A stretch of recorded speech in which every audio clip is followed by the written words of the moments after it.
Lin John is a medical student and an excellent student. At the university, everyone knows him as a nice, excellent student who recently received a good scholarship and dreams of becoming the best doctor.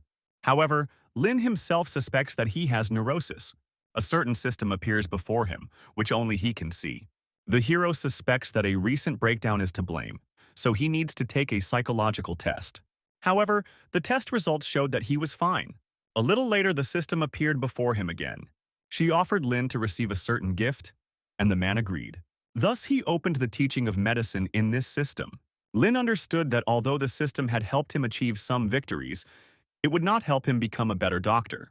There were many factors he had to deal with on his own, such as competition among his peers, or there is a problem with patience. Honing his medical skills was a passion for Lin. However, he knew that he was still far from his goal of becoming the best doctor in the world. He needed to practice and work a lot to achieve what he wanted. It was an ordinary day. Lin was riding the subway to the university and was wondering if there was a method that could prove the existence of his system. Maybe he should have just clicked on it and seen for himself. However, he did not trust this method. Lin believed only in science. He came to Manhwa Hospital to undergo an examination and prove that this system was just a figment of his imagination. Lin underwent numerous tests and examinations, took analyses, but everything was normal with his body. Now he had to go back to the university to pick up the results of the mental test. On his way to the university, Lin met 108 people, but no one paid attention to his system. It was obvious to him that only he could see her. He suspected his recent breakdown and mental problems were to blame, so he definitely needed to get diagnosed. Lin knocked on the door of the cabinet where the test results were kept. A young girl wearing glasses looked out of the door, clearly unhappy at being disturbed. However, when she saw Lin, she immediately changed her anger to mercy and greeted him. The hero said that he was looking for the headman to borrow equipment. Then, the girl let Lin into the office and asked how his health was. She heard that he had gone for a CT scan and MRI, so she decided to find out what was going on. Lin said he was just writing a report, that's why he went there. The headman said that she had already looked at the results of his tomography. There were no problems with the hero's health. Lin tensed up. Everyone said he was fine, but he knew he wasn't. Then he noticed the girl's computer, which had programs installed that could diagnose schizophrenia. After looking at the test results, the girl said that Lin was fine. Then she decided to leave the equipment at his disposal and leave the office. When Lin was left alone, he took the sheets of paper with the test results. He decided to use the computer to do the calculations right now and find out if he had any problems. He wondered what kind of gift set he would receive if it turned out that he was not sick. Soon, the calculations were ready. As it turned out, Lin was absolutely mentally healthy, which means that his system is real. So he decided that it was worth accepting the gift. As it turned out, the system gave him mastery of 6 methods of suturing. Lin considered this a rather meager reward, since suturing is just stitching. However, the system said that it could not give him another gift, since it could only teach medical skills. So, all she could give Lin was the skill of stitching, but the hero didn't really like that gift. However, the hero conducted a Turing test on the system and was sure that it was not some human sitting behind it. The system's responses contradicted the rule of man and machine. Lin decided that in that case he was an example of the gift of the art of suturing. He decided to practice on a banana peel. Lin felt that his hands had become more dexterous than before. In lectures, they said that the seams should be even, then there will be no new scars on the skin. When Lin touched the banana, he felt knowledge appear in his head. He just moved his wrist, but the needle moved very smoothly. Soon the stitches were in place, the distance between them and the knots were the same. The job was done perfectly. Lin realized that the system had many gifts in store for him, and the skill of suturing was just one of them. Soon the day of the medical university student's internship arrived. Lin stood in the company of his dorm mates, Charlie and Vincent. Vincent asked the hero why he was so quiet today, and then Lin said that someone was coming here.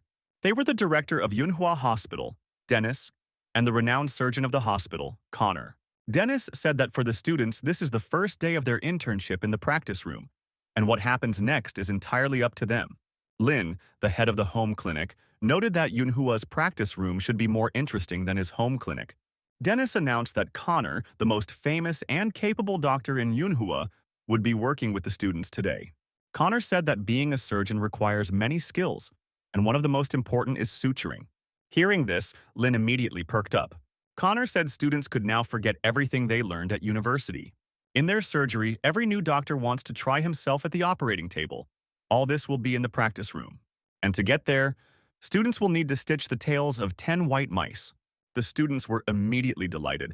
They were very excited, but still wanted to try their hand at suturing. Connor said that these mice have very thin tails, so the task will be incredibly difficult. In order to sew the tail, the blood needs to flow normally. It is definitely not possible to do it with one hand. However, this did not frighten the students. They all wanted to try the operation themselves.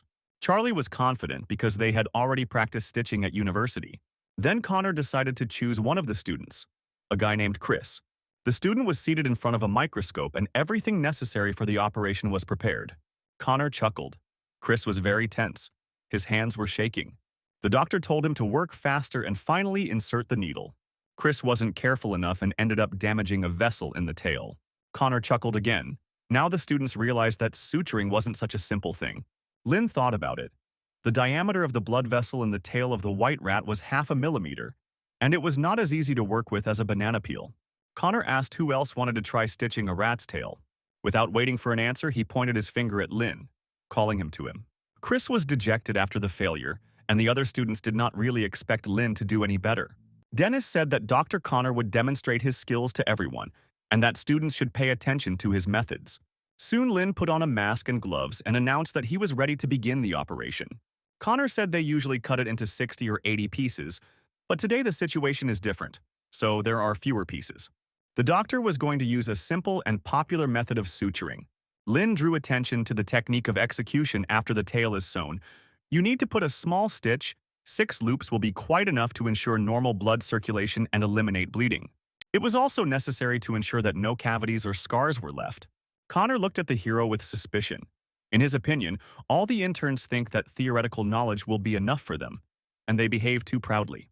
He then asked Lynn if he knew what stitching method had just been demonstrated, and the hero replied that it was a discontinuous stitch. The doctor noted that the student was clearly a good student, and then asked him to come to the table to show everyone his skills. Lynn was perplexed. Had the doctor really already demonstrated everything? He wanted to see something much more interesting. However, he also liked this turn of events because he had never performed such an operation in front of a famous surgeon, and now he could not miss this chance. Connor watched carefully as Lynn worked. The needle went in well and his hands didn't shake. Apparently, it wasn't the first time he had done something like this. There was no feeling that the needle was resisting. It was as if it was sliding on the ice, as if it was working in unison with Lynn's mind. As it turned out, the hero had just broken his own record for sewing speed. Moreover, all the seams were perfectly even. Everything was much better than during his practice at the university. Lynn's classmates looked at the rat's stitched tail in surprise. They were amazed at how quickly the man finished the operation. Dennis couldn't believe his eyes. Lynn's stitching speed was faster than Dr. Connor's. Connor himself looked at the operating table in confusion. He didn't believe that Lynn had managed to do it so quickly. Even the microsurgeons working in this province could not outpace him in sewing speed, and this young man was only an intern. Then Lynn stood up from the table, took off his gloves, and announced that he had completed the operation, noting to himself that the masterful suturing skills that the system had given him did indeed make the job easier. Connor looked nervously at the seams under the microscope. Everything was clean and beautiful, perfect spacing, neat stitches. He didn't want to admit it, but Lynn sewed excellently. However, the doctor still did not believe that what was happening was real. Lynn simply could not have reached such a level as an intern. And then Connor asked him which hospital he had done his internship at. The hero replied that he simply sometimes works out in his home clinic. Connor assumed that he works in some large clinic. However, Lynn replied that the clinic was called Nizhnaya Kanavka. The doctor was shocked because it was a very tiny institution. He did not believe that Lynn could come out of there with such masterful skill in suturing. Soon, Dennis approached the hero. He noted that Lin Jiang's stitching skills were quite good, and then asked which department he would like to go to. The other students were shocked because many hospitals are very strict with newcomers. The training there is comparable to an apprentice in the Middle Ages. Most of them do not have the right to choose the department, but Lin was given such a chance. The hero thought for a moment, and then he suddenly heard a strange sound. It was that same system. She gave Lin a task to suture 10 patients, and as a reward he would receive the skill of interrupted suturing. Lin was surprised that the system could now give him tasks.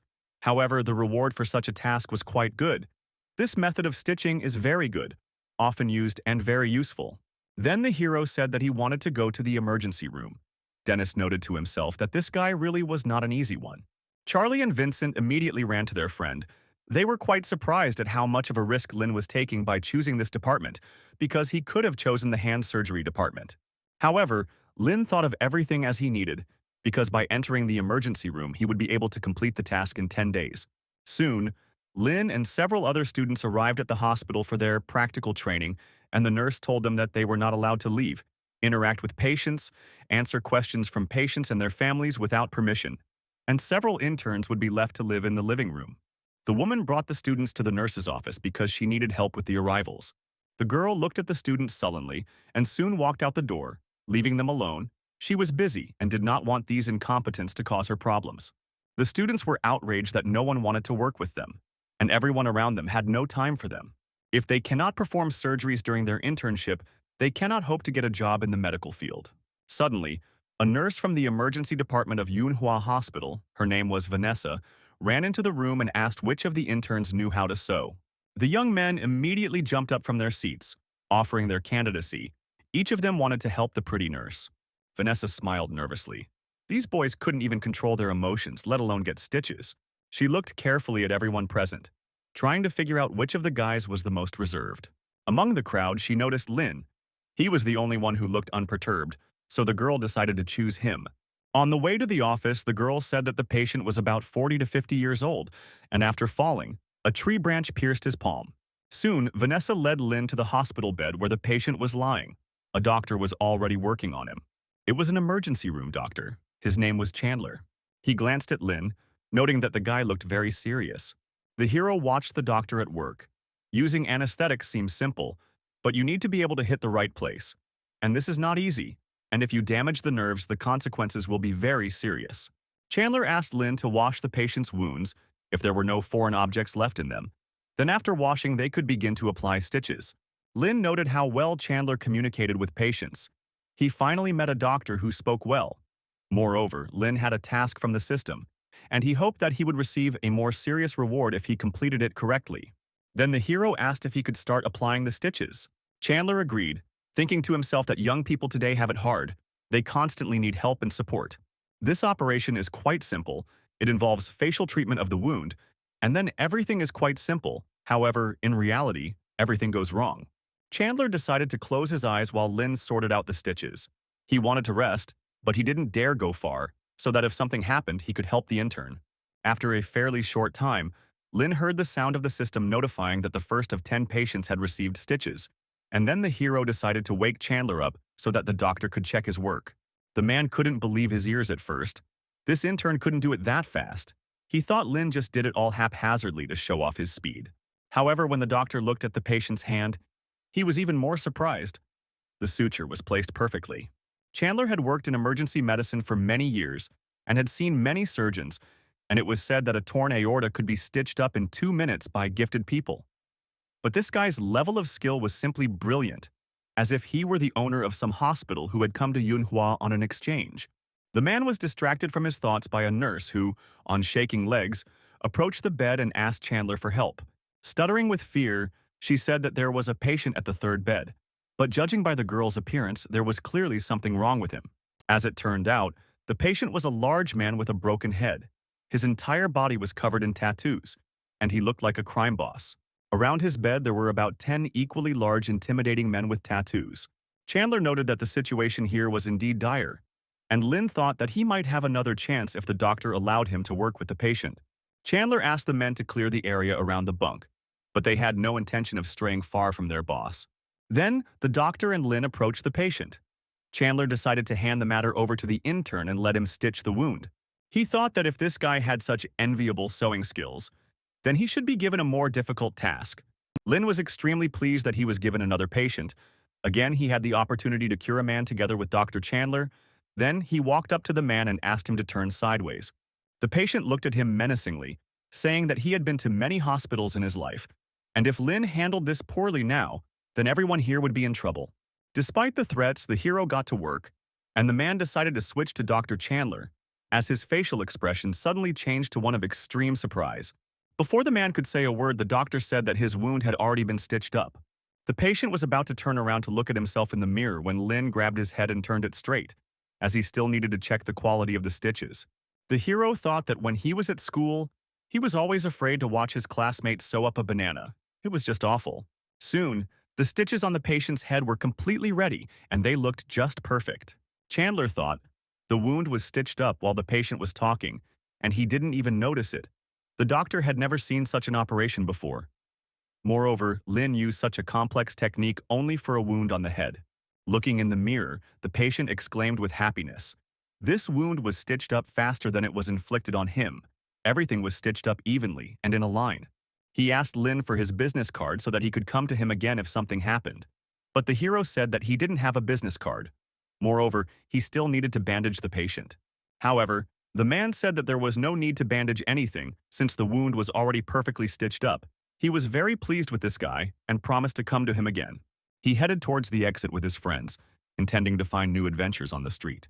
The system notified Lin that the second of the 10 patients had already received his treatment.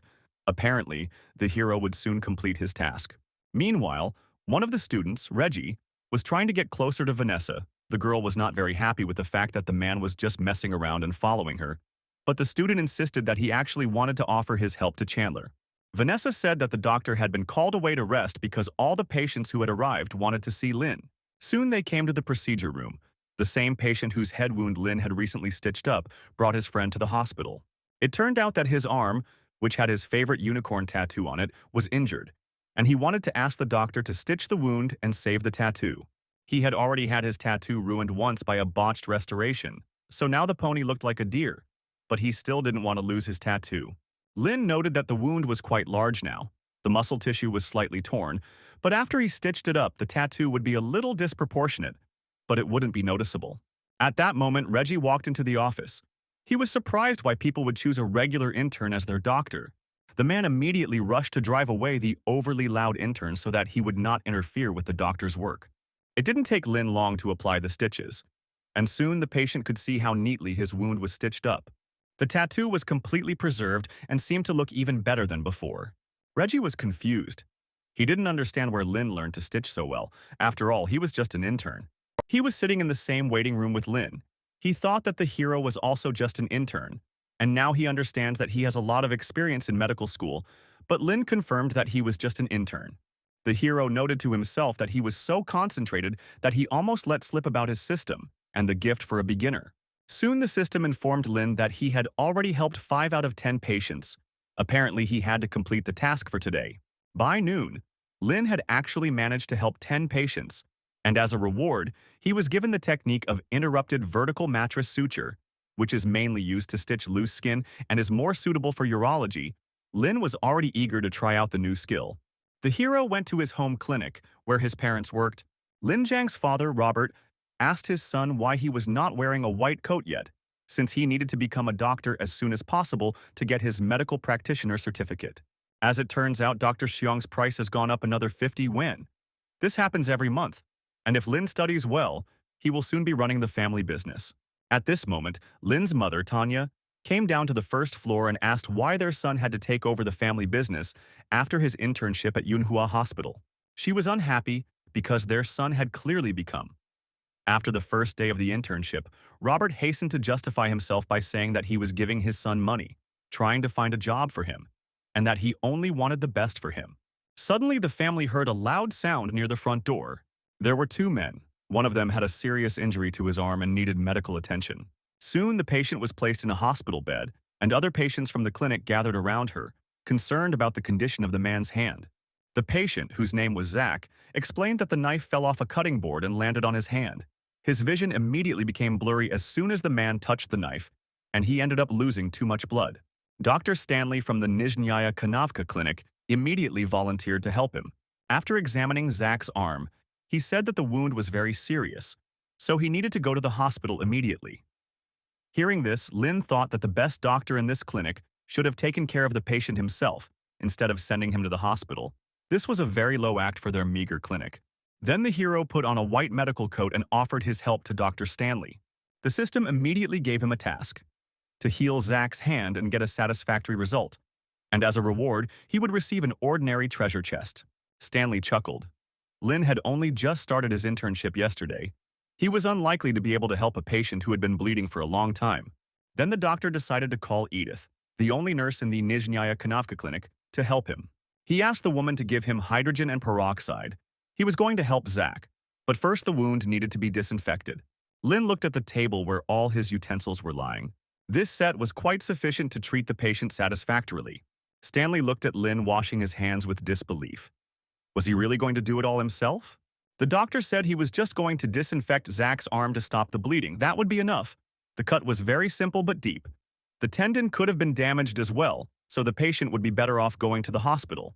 Lin stated that Zach's palm was only injured and that there was nothing serious about his wound. The other patients agreed with the hero, because Manhua Hospital is almost 10 kilometers from here. Zach can only get worse by the time he gets there. Stanley said they'd be better off focusing on reliability and stability. However, Lin insisted on his own. He prepared everything necessary to treat the patient. After disinfecting the wound, the anesthetic is not susceptible to secondary infection. The hero asked Edith to dilute the lidocaine and prepare more peroxide, hydrogen, and iodine. Stanley tried to stop Lin, but the hero had already started stitching up Zach's arm, so the other patients asked the doctor to be a little quieter. Lin thought if his tendon was cut, his hand would be completely different, and his grip would be weak in the future. He might not be able to do fine work. Suturing a tendon might be a tricky task for an emergency room doctor, but it's a simple matter for a surgical doctor. If he went to the hospital, he would have a better stitch, but he could only get average medical care at best. And Lin didn't have a system that would do 100 workouts a day for nothing. However, he believed in his abilities. He would definitely be able to reduce the likelihood of failure. Soon, the hero finished stitching.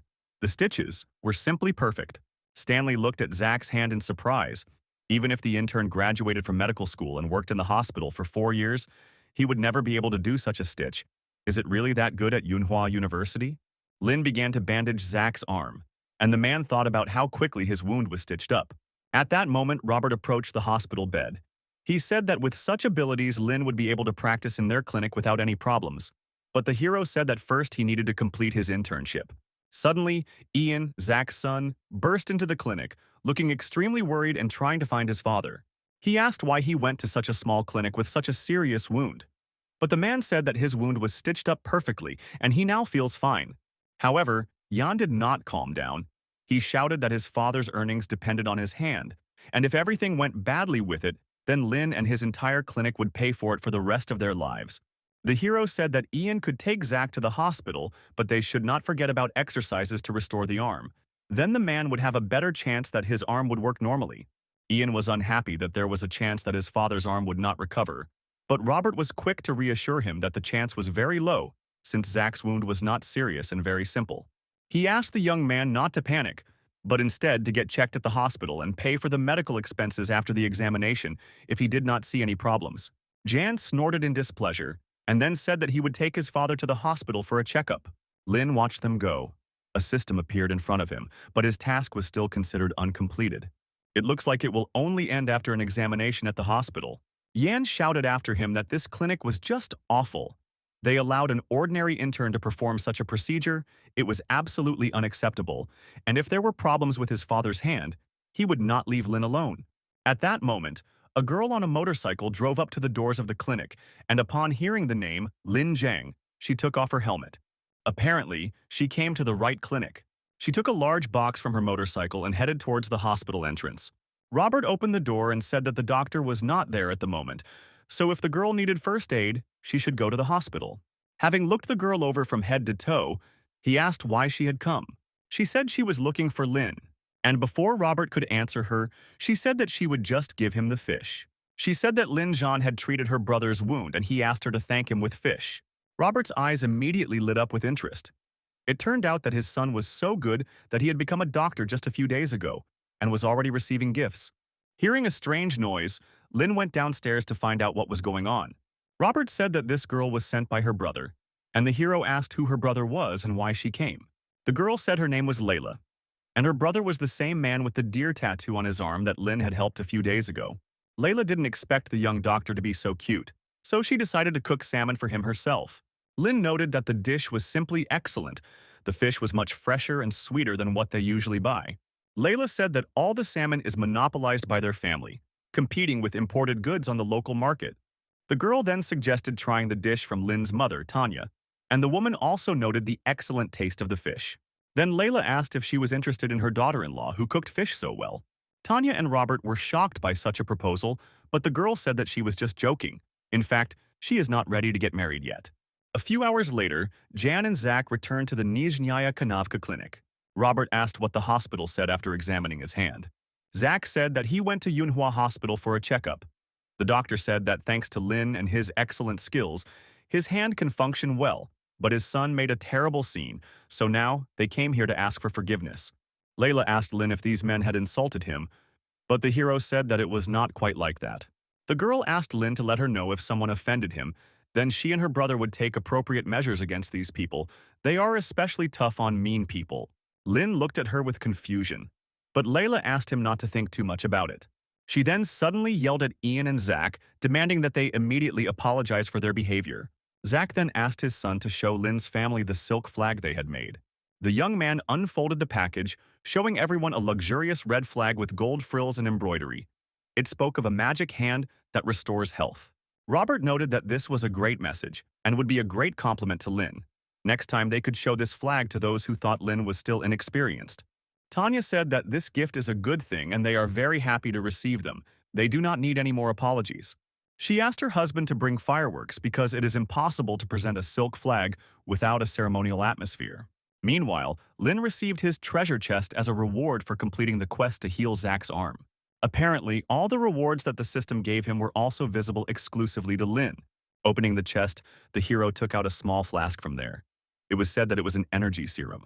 The next day, Lin went to Yunhua Hospital with the other students. They were again put in the waiting room. There were not many patients in the hospital today.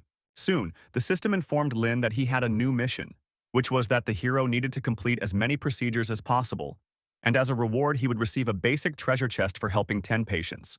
At that moment, a nurse ran into the office. She said that they had an important task. She needed Lin's help. The students were soon taken to the ambulance parking lot and were met by the emergency department director, Josh, who informed them that there had been an explosion at the plant, presumably caused by a boiler. Chandler said that Lin would go with him, and he would instruct him along the way. Soon, ambulances arrived with patients, and they were immediately taken to intensive care. Every minute, more and more patients arrived and were sent to the emergency room. Josh asked to send one of the patients to the procedure room and left him with Chandler. The man asked Lin to disinfect the patient's wound and put in stitches. As soon as the hero arrived at the patient with a cut eyebrow, he immediately began to apply stitches. Vanessa asked Lin not to overexert himself because they would need his help later. Lin thought, today had been a very busy day since he arrived from Yunhua, and he guessed that this was not the end yet. Vanessa thought to herself that, as expected, Dr. Lin was different from those men who showed off a lot. Soon, another patient was brought into the office. Chandler realized that in this situation, the ambulance would soon stop bringing them patients. One of the interns said that many patients were asking to be sent to Yunhua Hospital, but Lin said that he had already started treatment, but he doubted whether he could help the others. Chandler said that no one had the right to stop him if he wanted to help patients. The man thought to himself that this was the only doctor who did not want to take an extra rest. The decision was then made to speed up in order to save as many patients as possible. The man had more than 10 wounds all over his leg, and they were of varying depths, so Lin had to use different disinfection methods. For longer wounds, he will use a simple suture. For superficial wounds, he will use a running suture. For large and deep wounds, he will use a cross suture. And for a wound below the knee, he will use a blocking suture. Soon Lin announced that he had already finished the work. Seeing Chandler's surprised look, the patient asked if something had happened to his stitches, but the doctor said everything had come out fine. He even called Vanessa to take pictures of the man's stitches. This photo should have served as an excellent teaching aid for the interns, as the job was indeed done very well. The doctor turned to Lin, saying that he would soon be given another patient since he had already dealt with this one. The hero asked if he could stitch up this patient, then he could probably stitch up other people. But Chandler warned him against the guy looking for patients on his own. If he directly selects patients for surgical sutures, he will not be able to avoid the flow later. Lin thought, the explosion was a major public incident, and patients did not necessarily need to be treated immediately, and besides, the families of the victims would soon arrive, several times outnumbering the number of patients, and the doctors would have to deal with the worried families, which would slow down the pace of treatment. Chandler then asked Lynn to stay there and asked Vanessa to call a new patient. The girl asked if the hero had any requests, and Lynn said that he would prefer patients who needed stitches since these wounds could lead to tissue ruptures. It would be better to choose patients who needed to be cured quickly. Soon, the nurse brought a new patient into the office, an adult woman with a wound on her arm. Lynn immediately began treatment. The system informed him that this was the fourth of 10 patients he was supposed to help, based on his assignment. After some time, the task was completed. Lynn was able to help 10 patients.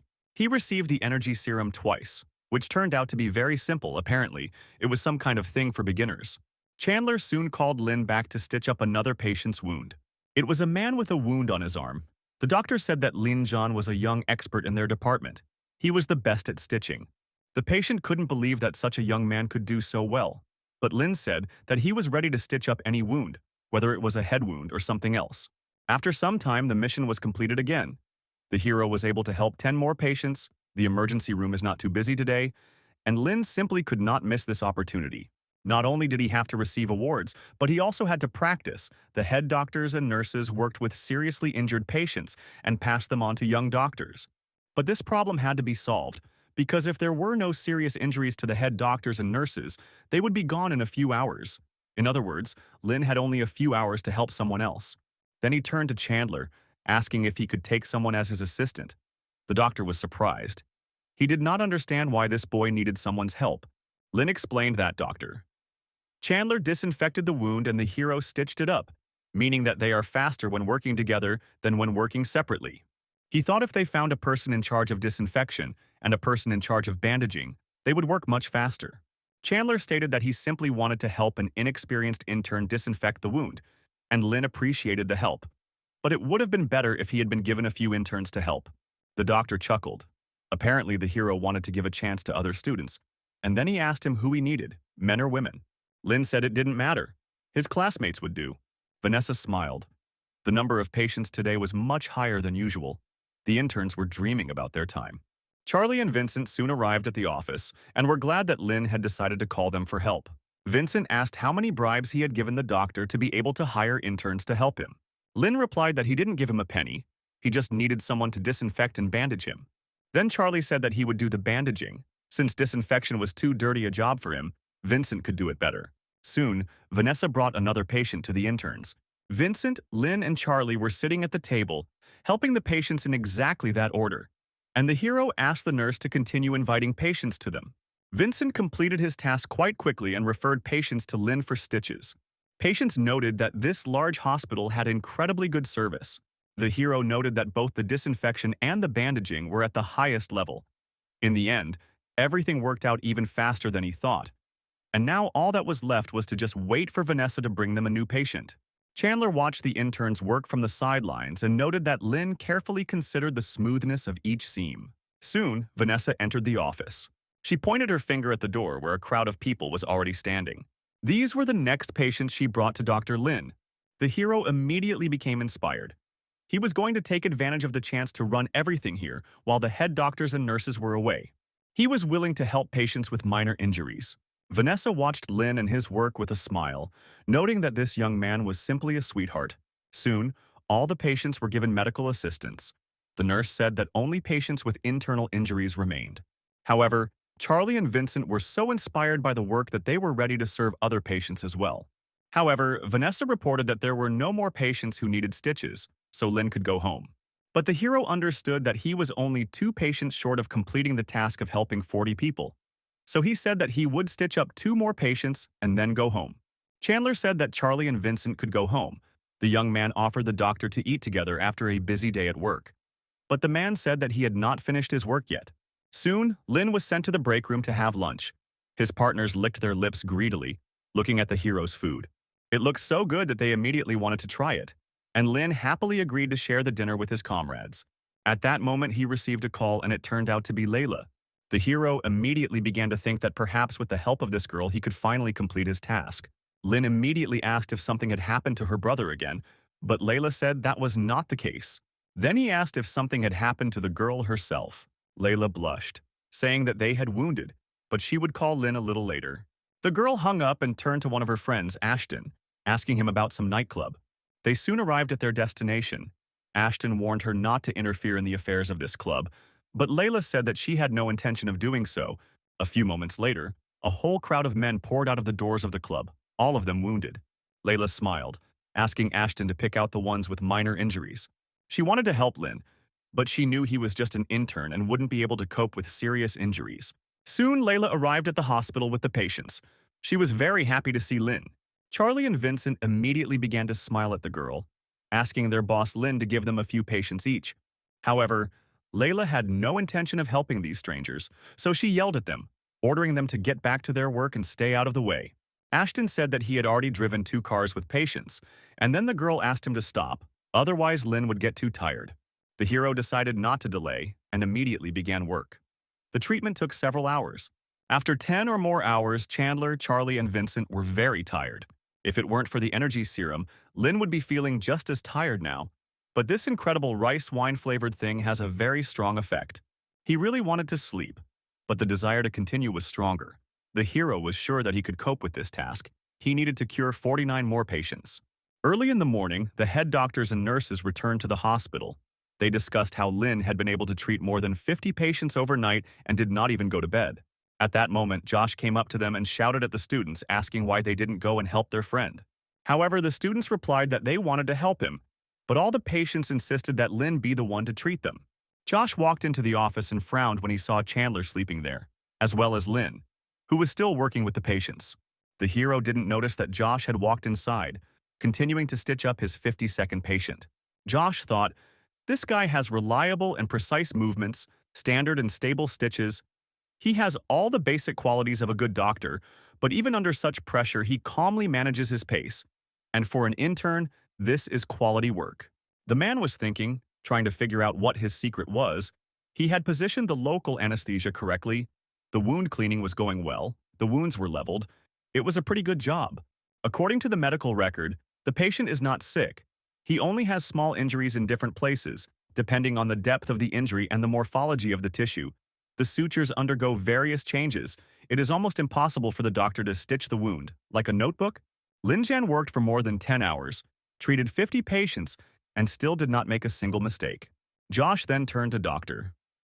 Chandler, asking him to review Lin's surgical records and find out the patient's condition when the stitches would need to be removed. The man then turned to the hero, asking him to come early tomorrow. He would allow him to perform operations all day. Lin was pleasantly surprised by this offer. It was a great opportunity to practice his skills. The other students couldn't believe their ears. Was the intern really going to stand at the operating table? At this point, the system informed the hero that he had completed the task of putting on 50 stitches, and for this he was entitled to a medium treasure chest, which he decided to open when he came home. The system gave him a level 1 skill book. According to the rank given by the system, God level is the highest expression of skill. He even surpassed boss level. In Lin's opinion, MANHUA was one of the top 3 hospitals in the city, and there were only a few doctors in the city who were considered masters at suturing. The hero thought that maybe he needed to raise his suture technique to God level, but his instinct told him that boss level was only slightly behind God level, so it would be better to improve other techniques from basic to perfect level. Lin decided to choose the basics of surgery. The second option was the basics of internal medicine, but the hero could only choose one. After choosing, a list of skills available to him opened up in front of him. As it turned out, these were all the basic surgical techniques. In theory, a surgeon who learns 6 operations is considered a great surgeon. Ordinary doctors are usually unskilled in 1 or 2 areas, and a student should be good at everything by the time he graduates. Lin decided that the bleeding control skill would be the most useful for him, and as soon as he selected it, 4 more skills opened up in front of the hero, meaning that he could only choose one of the 4 options. However, it was still a good gift. There was no good or bad medical method. There was only working and non-working, and since Lin was in the emergency room, he should choose the one that could be used immediately. Thus, he gained the skill of controlling bleeding with his bare hands. A hologram of his internal organs appeared before him, and he thought about squeezing his thumb and index finger together to control the bleeding. At that moment, the hero realized that the effect of the energy capsule had ended. Now he felt all the fatigue, and the next moment, he fell asleep. The next day, Lena had to come to the hospital early at Josh's request, but time was almost up, and the guy was still not there. The director looked around at those present, but Lena was not among them. At that moment, someone entered the department. It was a hero. Once Josh realized that everyone was there, he gathered everyone present and led them to a planning meeting. Soon they came to the room of Lynn's patient. Josh asked the hero to retell his card. Lynn replied that the patient was a 19-year-old woman in good physical condition with a laceration on her elbow caused by a fall down the stairs, and that surgical treatment was performed on the wound. The size of the wound rupture is very deep, and if you use a thick thread, it will leave a huge scar, which can affect the patient's life in the future. Instead, you need to use a zero-size thread. Because the tension force is large, you should not do physical exercise and do not bother your hand too much. Josh agreed with Lynn's decision, but there are many reasons for a scar to appear, related to the patient's physical condition and the condition of the wound, so choosing a zero-size thread is unacceptable. The patient's mother became worried, thinking that her daughter had serious problems with her arm. However, he told them not to panic and asked Lynn to tell the women everything while he put in the stitches.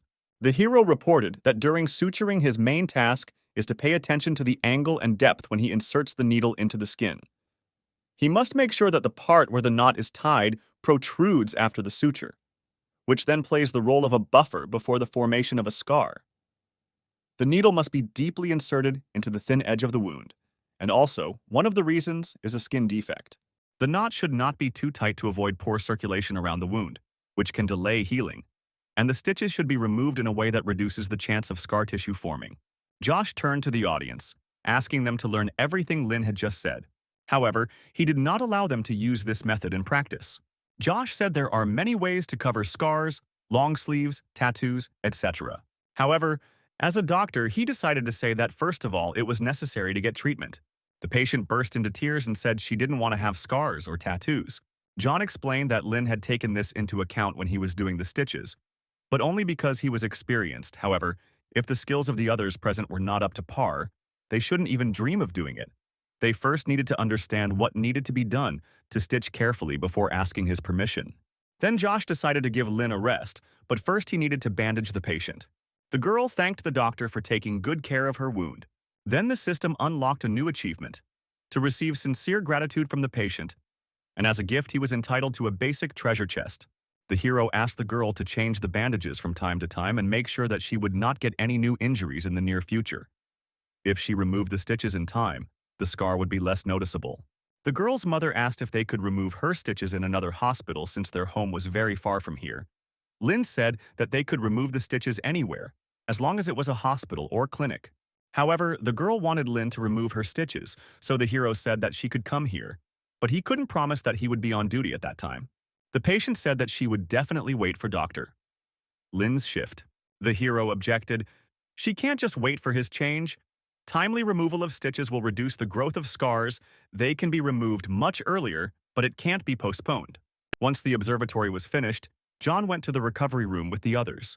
One of the patients suddenly screamed. His relatives immediately called a doctor. The man asked the nurses to prepare the defibrillator. The girls inserted the device into the vein and prepared for the transfusion.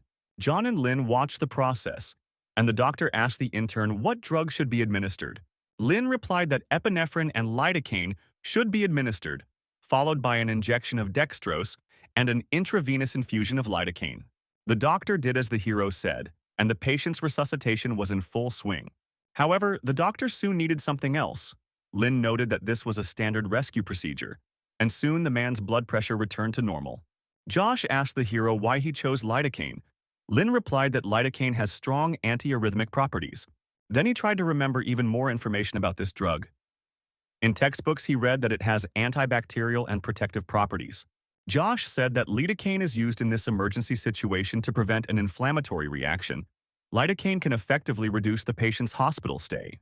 The man asked Lynn to read 2 research papers a day and then invited him to come along with him. The hero thought this whole situation in the intensive care unit was too different from normal situations. He felt terribly dizzy after only 2 hours of work. He really wanted to take the energy serum. Suddenly, one of the nurses said that the emergency room should get ready. Lynn and Josh looked at the girl in surprise. The man said that the hero would go and see the patient with him. Soon they saw nurses wheeling a patient in a hospital wheelchair. As it turned out, the patient had been in a car accident. He had an open abdominal wound measuring 20 centimeters, Some parts of the intestine were exposed and actively bleeding. A sterile pad was used. The patient was urgently taken to the intensive care unit. Josh reported that ribs 3 to 12 are clearly dislocated, heart rate is 105, bleeding is severe, and they need to prepare for a blood transfusion. Lynn thought, the vital functions are fine, but the patient's condition is terrible, the second degree of critical condition of the patient, and it is less dangerous than the previous one, who was in a coma. One of the doctors said that they need to take blood from a vein, a blood test for kidney function, blood type, electrolytes, and all this needs to be done before the blood transfusion. Josh asked for a second venous access device, 500 milliliters Ringer's solution, 10 milliliters omeprazole, 10 milliliters saline, and a single intravenous injection. The man said he would go talk to the patient's family members and invited Lynn to come with him. He said that besides excellent medical skills, communication with the patient's family is also very important. If Josh talks a lot, then Lynn will not remember anything, so he should just observe and remember. Soon the men entered the room where the victim's relatives were. The patient's wife asked what her husband's condition was. Josh said he was a responsible doctor and needed to ask the woman some questions about the patient's liver disease or chronic illnesses. The woman replied that her husband was a civil servant, had an alcohol addiction, and also had problems with 3 levels: high blood sugar, high cholesterol, and high blood pressure, all 3 problems related to obesity. While Josh was questioning the woman, Lynn thought that the director's questions were just bullshit. He knew that the patient was a government employee and that he did not have any infectious diseases. However, some diseases are deliberately hidden by a person. So he continued questioning the woman. Josh said they were going to do a blood transfusion, so the patient's wife needed to sign a consent form for the transfusion. The contract and confirmation of transfer to the intensive care room arrived. Now she just needed to pay. The man told Lynn that he should always have the patient's relatives sign an agreement. It is necessary to protect their interests.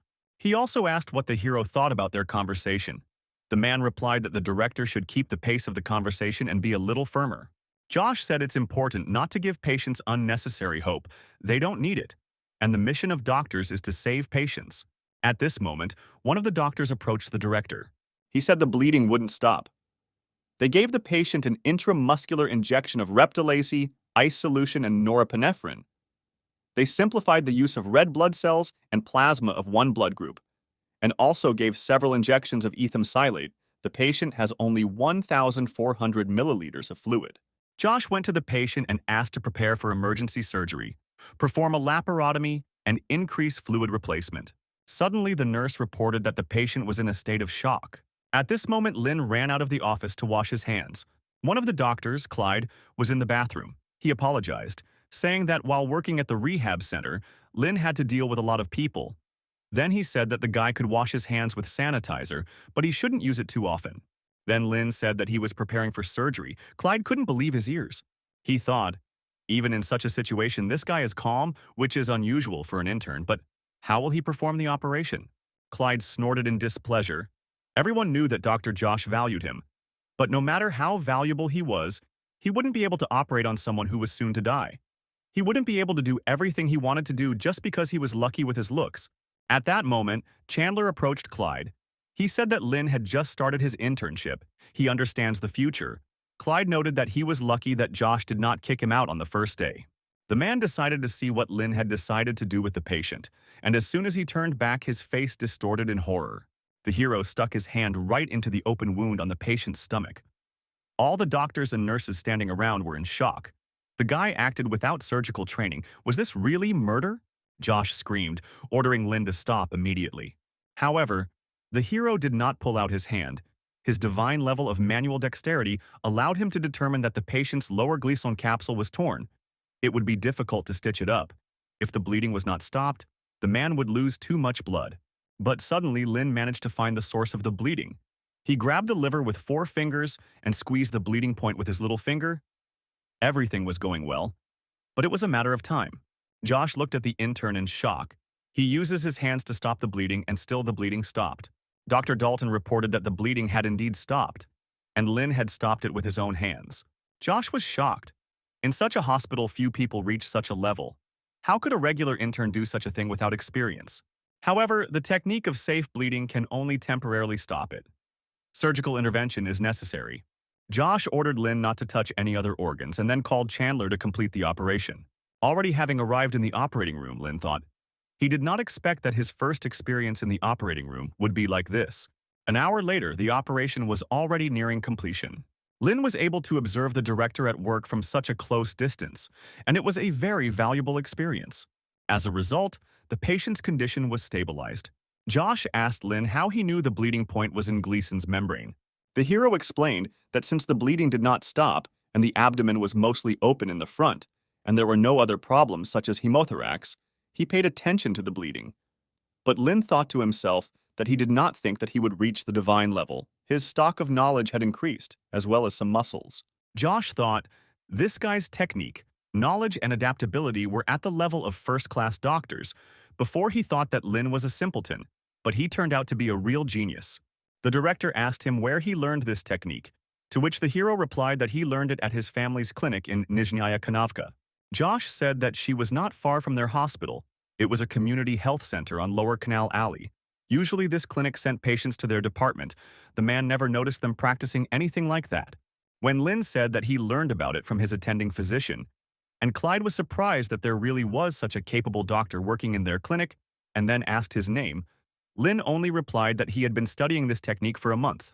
Clyde was unpleasantly surprised that he managed to learn this in just a month. But the hero replied that the main key to learning this technique is talent. Meanwhile, Josh continued to examine the patient. He noted that the liver was in satisfactory condition. Clyde said the patient was very lucky. The director's stitches were amazing. The patient would clearly have no problems with them in the future. Josh replied that he was unlucky. However, Lin did a great job of stopping the bleeding. However, no matter how good his technique was, he had to follow the rules. Even if he was sure that everything would work out, he still shouldn't interfere with the process like that. Clyde chuckled to himself. He really wished the principal would put this kid in his place and make him learn the rules. Lin agreed, saying rules should be followed as long as they are consistent with operating procedures. Clyde snorted in confusion. He didn't understand what Lin was talking about. It seemed to him as if this upstart refused to follow the rules of administrative procedures. Josh explained that you should not touch the liver with your hands, otherwise you can easily cause damage and complications in the intestines and liver. The technique Lin used was very unique. The blood flow was smooth.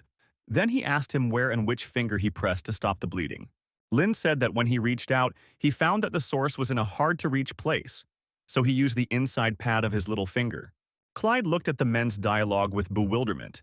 He hoped that Josh would teach him a lesson, and now he was asking questions to this intern himself. The hero continued. He said that he grasped the liver with only the phalanx of his finger and held it carefully so that it would not tear. The director thought that in order for the organ not to be displaced, it is necessary to press lightly with the finger and minimize secondary damage. The inflexibility of the little finger has bothered surgeons for hundreds of years. Even for an experienced doctor, it is difficult to do this. But this guy was really talented, and therefore they can all learn from him. Then Josh called Lin over, asking him to change his clothes and start closing the stomach. Clyde was shocked.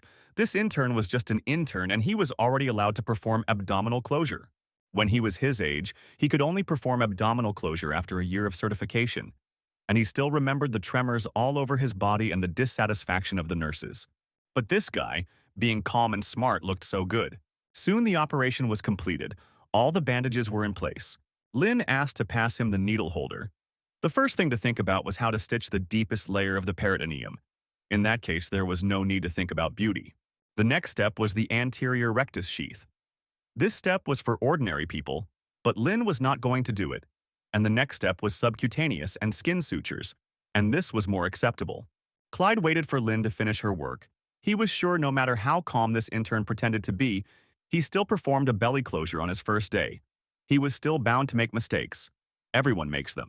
However, as soon as the man lowered his gaze, he shuddered in surprise. The seam was perfect, and what's more, Lin did it very quickly. Clyde was perplexed. He didn't believe that this guy had only recently graduated from medical school. Then Josh said that Clyde would be Lin's mentor, since he had so much free time to look at his stitches. Although the man agreed, he thought to himself that he wouldn't be able to teach this intern anything, since he had apparently been training on corpses since childhood. Suddenly, the same thought came to Clyde and Josh's mind. Lin Zhang used the technique of stopping bleeding with his bare hands, and clamped the source with his little finger without any surgical area. Leaving the operating room, he needed to write a report and send it to the research center. However, Lin was still an intern and did not understand the value of this operation. Then the director turned to the hero, asking him to write a dissertation on the topic of today's operation. When he asked if the guy knew how to write a dissertation, Lina was suddenly notified by the system. It set him a new task, to write a dissertation, and as a reward, he was supposed to get a medium treasure chest. The hero got his first medium chest and a divine level of controlling bleeding with bare hands. The medium chest was more interesting because there was always an energy serum inside the basic one.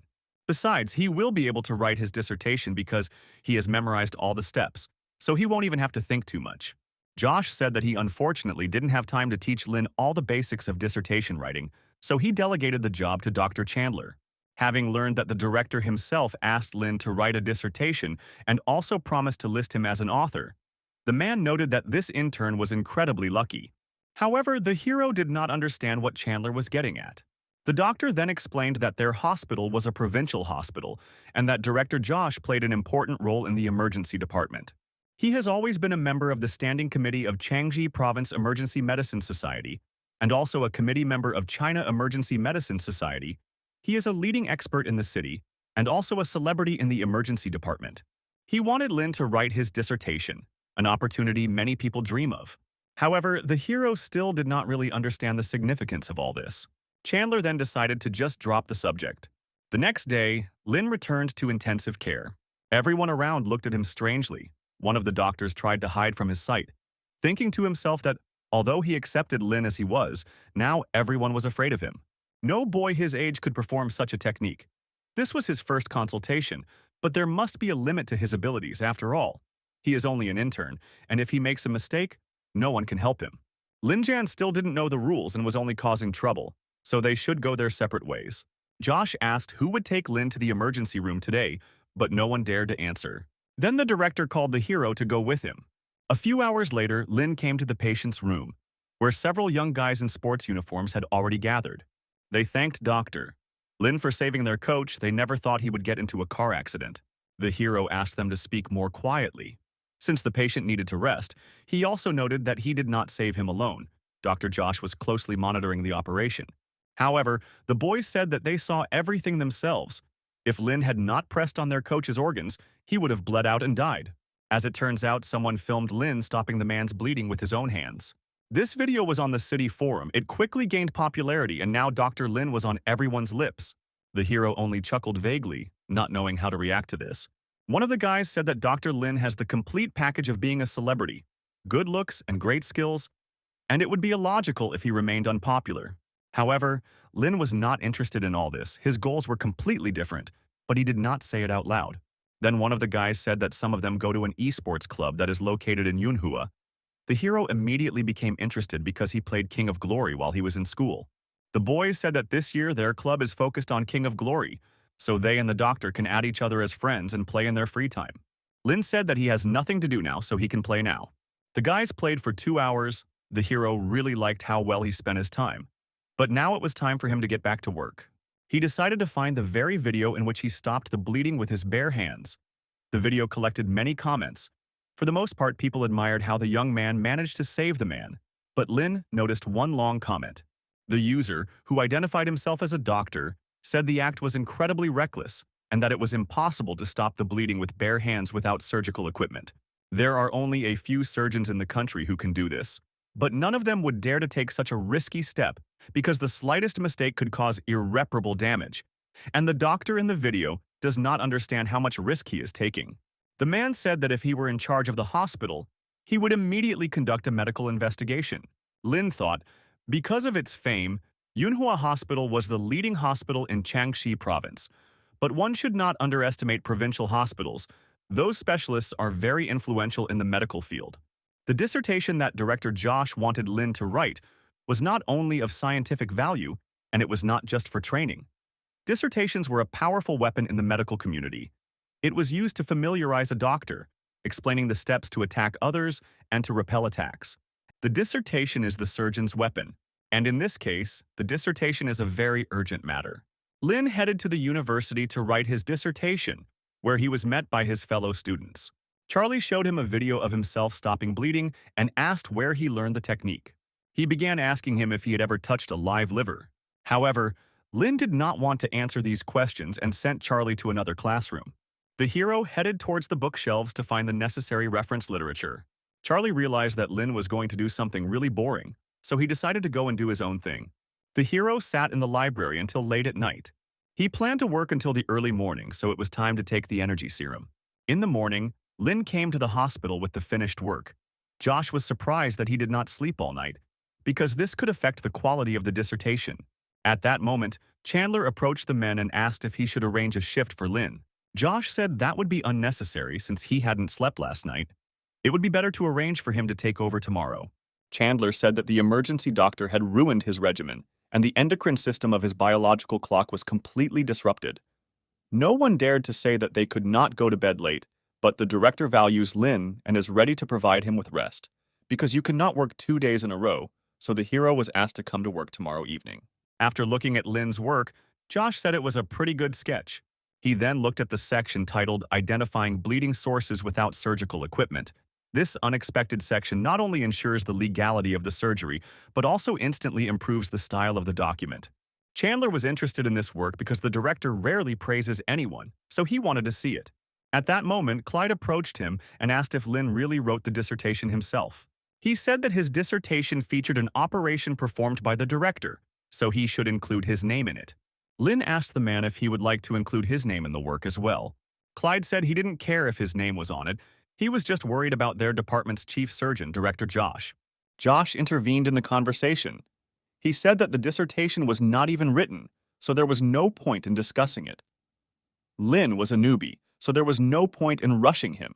The man also asked Clyde to write the dissertation next month and send it to him, and Chandler should hurry up with writing the articles. Then he told them that they were free to go and do useful things. Josh and Lin went on a patient round, and they came to a man who the hero had recently given stitches to. He said the 28-year-old patient was injured by a rebar at a construction site, and Lin disinfected and stitched the wound. Josh touched the patient's wound and asked what he felt, but the man felt nothing. The director said that this was good because when patients are given local anesthesia, they feel some pain for a week, and this means that the operation went well, which is very good. The man and his wife thanked the doctors for their help, and Lena received a notification from the system. He unlocked a new achievement thanks to the patient's sincere gratitude. This happened to him for the second time. Both cases were confirmed by Josh, so Lin decided to stay close to him and learn from him. As a gift, he was given a chest. Lin decided to open it, expecting to receive a new portion of energy serum.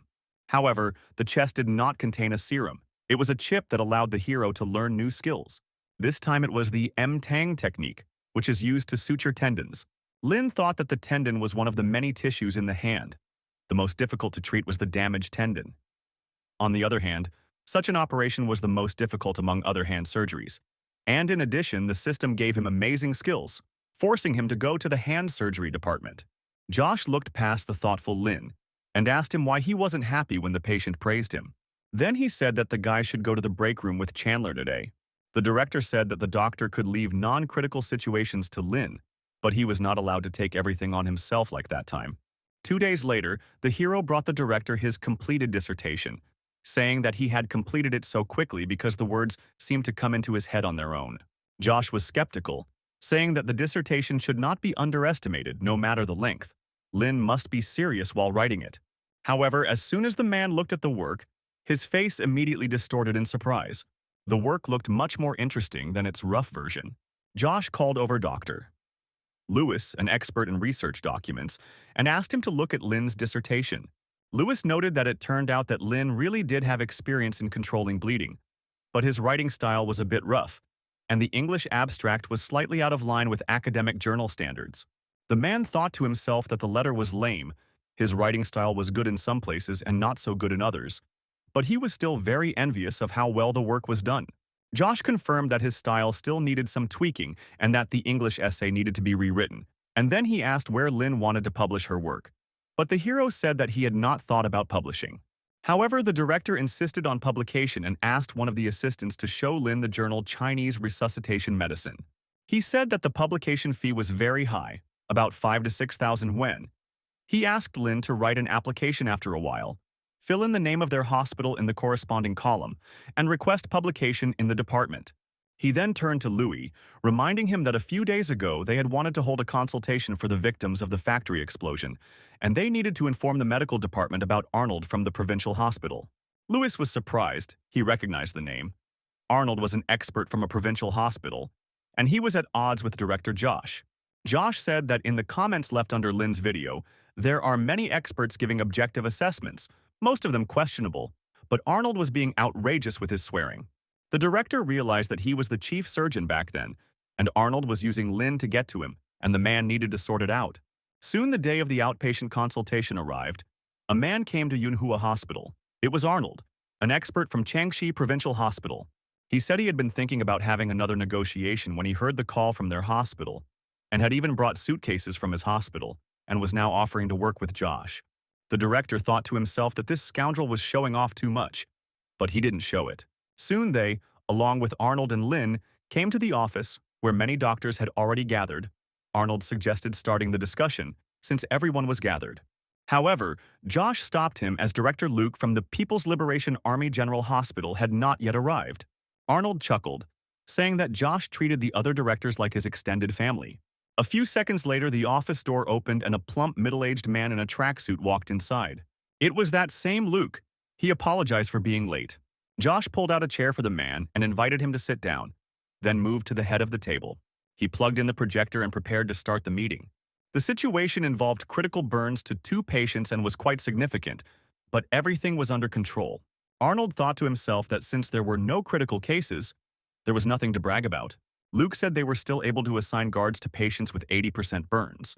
Someone had to be with them at all times, so he suggested delegating some manpower to do that. Josh and Luke said they had handed the case over to Dr. Oliver and Dr. Lewis. However, Luke said that in his experience, Lewis was too old to keep up with them. Josh thought that the jokes were inappropriate here, but the decision was quite reasonable for the patients. Luke said that a young doctor could handle the patient, and it would be better if he watched him around the clock. They should schedule the activity for a month and see if they could save both of them. Thinking that Luke had thought this through carefully, Josh agreed with the plan and promised to think about it later. He then let Lux go, as it was not easy for him to get here, and now they wanted to talk about another situation. Suddenly, Luke saw a video on the screen where a young intern was controlling the bleeding, and with his bare hands. Arnold couldn't believe his eyes. Was this really that same video? Luke was a little annoyed that the cameraman didn't come closer, because the content he saw was incredibly interesting, but it was filmed terribly. Josh said the video was taken by the patient on his phone, but if the men wanted quality footage, they could make more. He also said that Director Lewis looked at Lynn's dissertation, and the technique turned out to be real witchcraft. It needs to be leaked to the masses. The hero stood up and gave a copy of his work to Arnold. The man noted that this doctor had become a real internet star, but he didn't like it. He felt like he was popular just because of his good looks. Looking at the dissertation, he thought that most of what was written here was complete nonsense. The practical part was simply terrible. It was easy to find a lot of loopholes in it. Josh asked the man if he knew if the technique could be performed without surgical equipment and if the dissertation gave a clear explanation. But Arnold did not understand what the man was getting at. The director then showed the comment that Arnold had written, saying that it was the most reckless decision he had ever seen, and asked if he had seen anything like it. Arnold chuckled at how fiercely the man stood up for the intern. Then, Josh shouted that they had an outpatient consultation today. They had to learn from each other and solve problems, and now he wanted to solve this particular problem. He disliked those who made baseless accusations against others, as well as those who used their status to oppress others. Even though Lin Jiang was an 18-year-old intern, Arnold could not abuse his authority because he was the head doctor and had a higher status than him. Arnold was confused, saying that Josh was now also blaming him for no reason and abusing his authority. Then the director said that everyone had seen the dissertation, so he had every reason to blame Arnold, and he would even beat him up if he were younger. Luke tried to stop the men, saying that it was wrong to resolve everything with violence. If they wanted to argue, then they should wait until the others finished reading the dissertation. Arnold cleared his throat, saying he didn't say the bleeding couldn't be controlled that way. He said he was wrong when he said about medical practice. All the doctors that day were irresponsible with human life. The man stood up and started shouting, saying that there was too little time in the video for the examination. And even if there was no mistake found, it did not mean that the doctors did everything correctly. Josh chuckled, saying that from what Arnold was saying, his abilities were no better than the interns. Moreover, it would be an honor for Arnold to be placed on the same level as Lin. Luke tried to calm the men down by offering to let the author of the dissertation speak. Arnold was confident that he was better than some intern, and then Josh gave Lin his word. The hero rose from his seat. He was not quite ready to speak, especially in such a situation. Arnold said he had a couple of questions about his dissertation, wondering how confident Lin was that he would be able to perform the operation successfully, and whether he had thought about the consequences if it failed. The hero said that if the operation failed, the patient would face death or severe bleeding, both before and after the operation, as well as liver failure, ascites, biliary fistula, bleeding, or rupture of the digestive tract. Thus, Lin confirmed that he knew about the consequences, but still continued the operation. Arnold laughed, because he had just received Lin's confession that he had violated medical regulations. Then the hero said that in fact there was no accident. Everyone present in the office was shocked by this answer. Only Josh remained calm. He was pleased with Lin's answer and chuckled contentedly. Arnold was really angry. He didn't want to let these two humiliate him, but he needed to calm down. He then asked Lin if he thought the failure of the operation would affect his future, given his high-level skills. Lin said he thought about it, and then Arnold asked why he was still doing this. Who was giving him orders? Josh thought about how this bastard was digging his own hole. Then Lin said that if you look at the situation from the other side, his technique benefited the patient, and that was the main thing.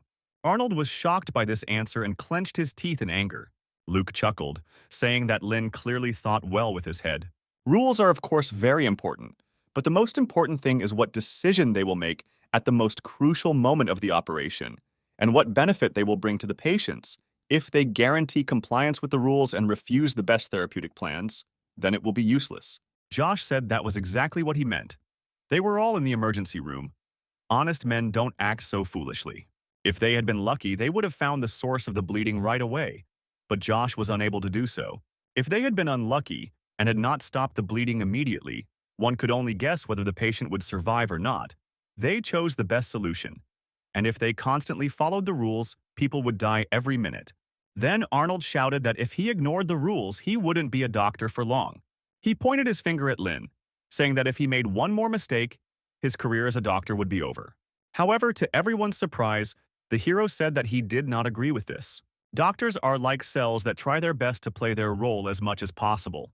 But in order to live, a person needs to lose some functions.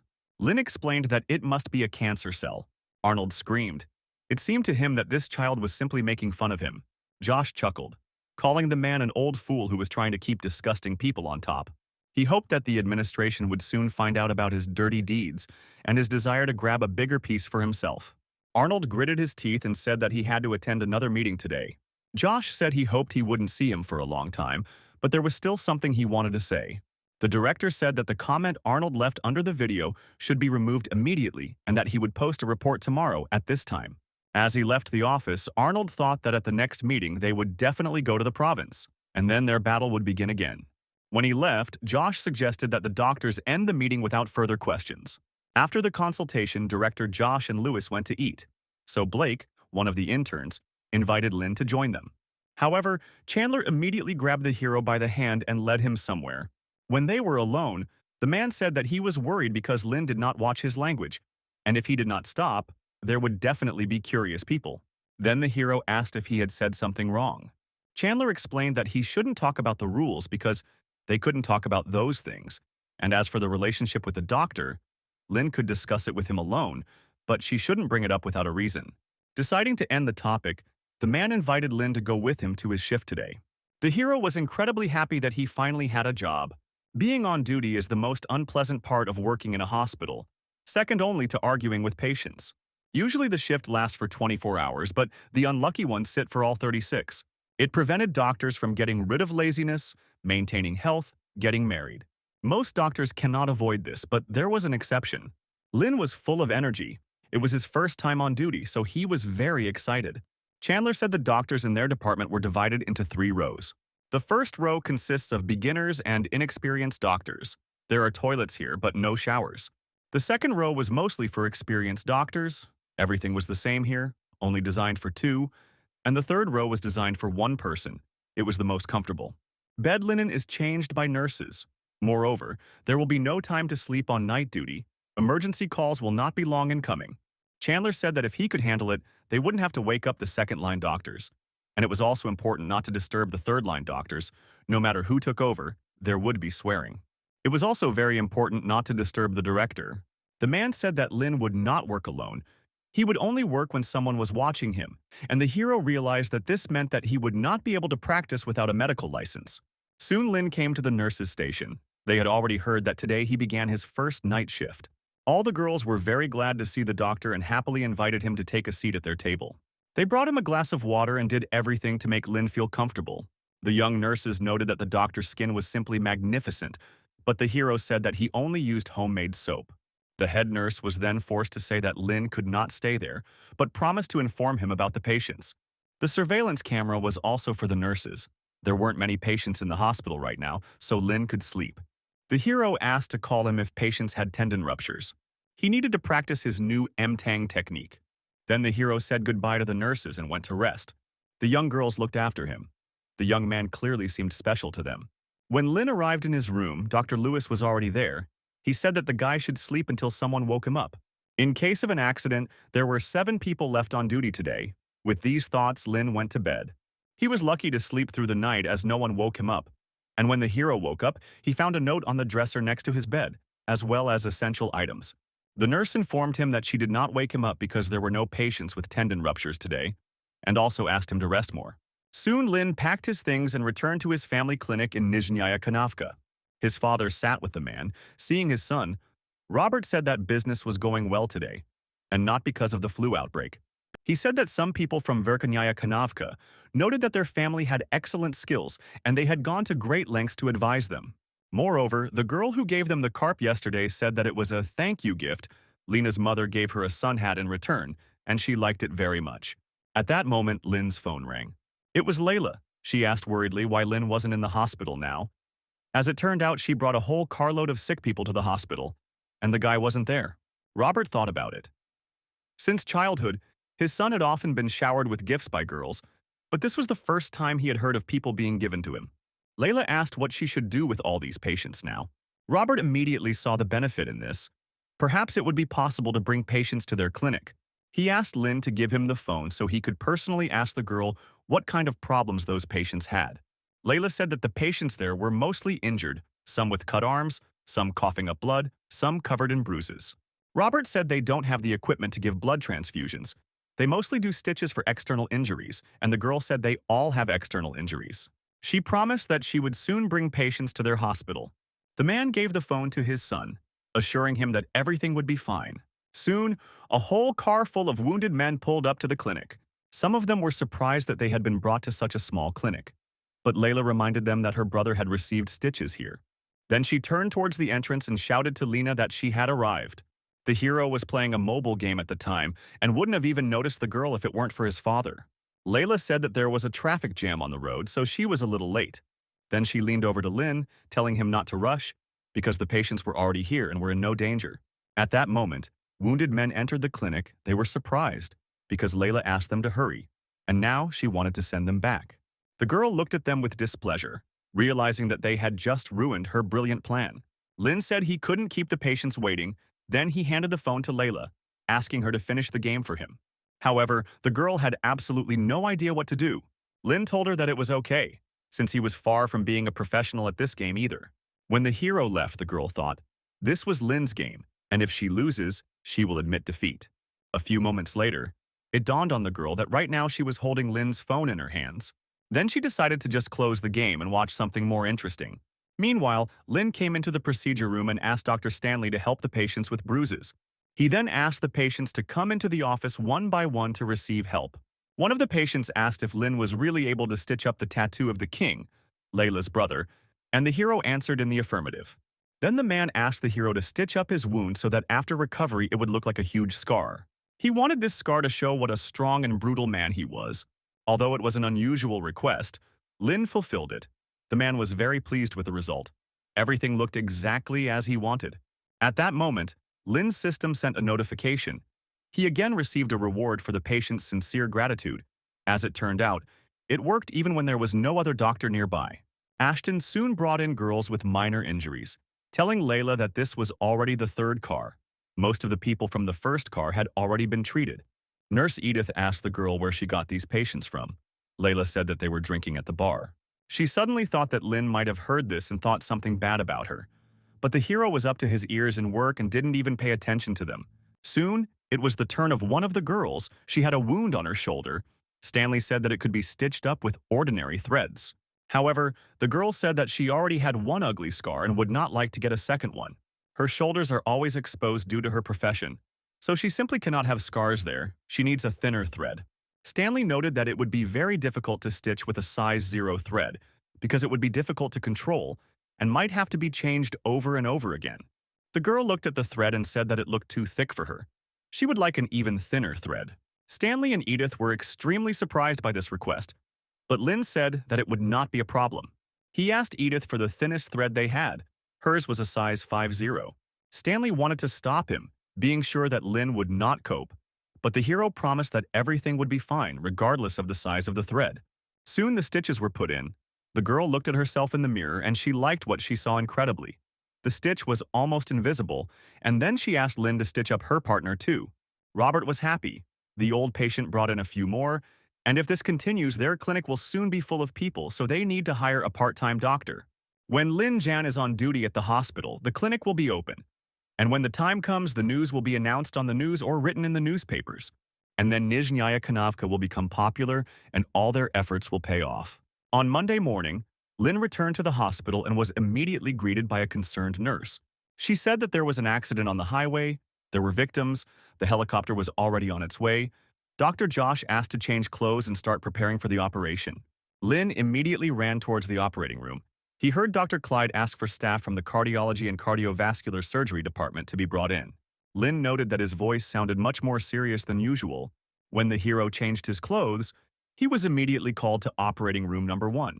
In the operating room, Clyde thought, they only have 2 newbies, and the configuration is terrible for patients with serious injuries. A newbie can use a retractor at this level of surgery. In Clyde's opinion, Lin was an intern with excellent skills, but he was terrible at managing. However, although he did not like Lin, he decided not to pick on him. He wondered if he would feel uncomfortable if he stood behind him and watched. Then Clyde said that Lin would help. Everyone present, as well as the hero himself, were very surprised by this decision, but the hero did not object. Soon 2 more patients were wheeled into the room. The 15th was still conscious, and the 16th had a normal pupillary response to light. His body, abdomen, and limbs were injured and bleeding. Apparently, his bleeding did not stop. Clyde told the lab technicians to run blood tests and x-rays, ultrasounds, and move the CT scanner closer. We also need help from staff from other departments. The situation is such that the patient cannot be transported, so the operation must be performed on site. Now we need to cut the tourniquet on the legs. Lin thought, the operation is complicated, but if he studies each wound, maybe everything will work out. The patient will get better if he uses his technique. The hero asked the system who is the best in the world in this technique. As it turned out, it was Adam Fizz. He has a legendary level. Then Lena became interested in what level he was. The system reported that he was ranked 126th in the world, 13th in China, 2nd in the province, and 1st in the city. At this time, Clyde was working with the patient. Everything looked like chicken blood. When he cut the tourniquet on the patient's leg with scissors, blood immediately gushed from the wound. Clyde asked Lin to apply pressure to the pressure gauge immediately. However, to his surprise, the hero immediately reached out his hand to the patient's wound. He put his arm around her and soon the bleeding stopped. Clyde looked at Lin in surprise. He had completely forgotten about this technique of his. The man said no matter how good his technique was, he should not do that during surgery. Lin thought, Dr. Clyde is the head doctor, and he is an assistant, which means he must adapt to him. When the hero let go of his hand, the doctor easily guessed his thoughts. And although Clyde did not like this guy, with his successful techniques the operation would end faster. Then he suggested that Lin stitch the patient's entire arm. When the hero began, the man noted that the nurse was handing Lin the instruments faster than he was handing them to her. Nurses are more familiar with medical methods than doctors. They understand what doctors need. However, when Lin asked to hand him the microscopic glasses, Clyde became alarmed and asked what the intern was going to do with them. Lin said the blood vessels were open and the tendon was sutured. Realizing that the boy was causing trouble under his watch, Clyde yelled at him to stop as he only needed to treat the wound. Lin looked at him in bewilderment because the doctor asked him to stitch up his arm. Clyde was indignant, saying that it didn't matter, but the hero reported that the patient's arm was not working. The doctor shouted that he had only asked Lin to treat his hand, not to stitch up the tendons, which was why his hand wasn't working and that he should stop all of this immediately. However, Lin stood his ground. He had to at least finish. He was worried about the wounds. There were several bleeding wounds that didn't need stitches yet. Lin promised to do his best to stitch up the tendons without delay. Clyde was afraid of the delay, but what worried him even more was that Lin John had broken the rules again, no matter how well the wound was sutured or not. It would be a big problem if the patient lost the functionality of his hands. Clyde came up behind Lena and asked him to stop. The hero said that he was using the M-Tang technique, and if he stopped now, the tendon would be damaged.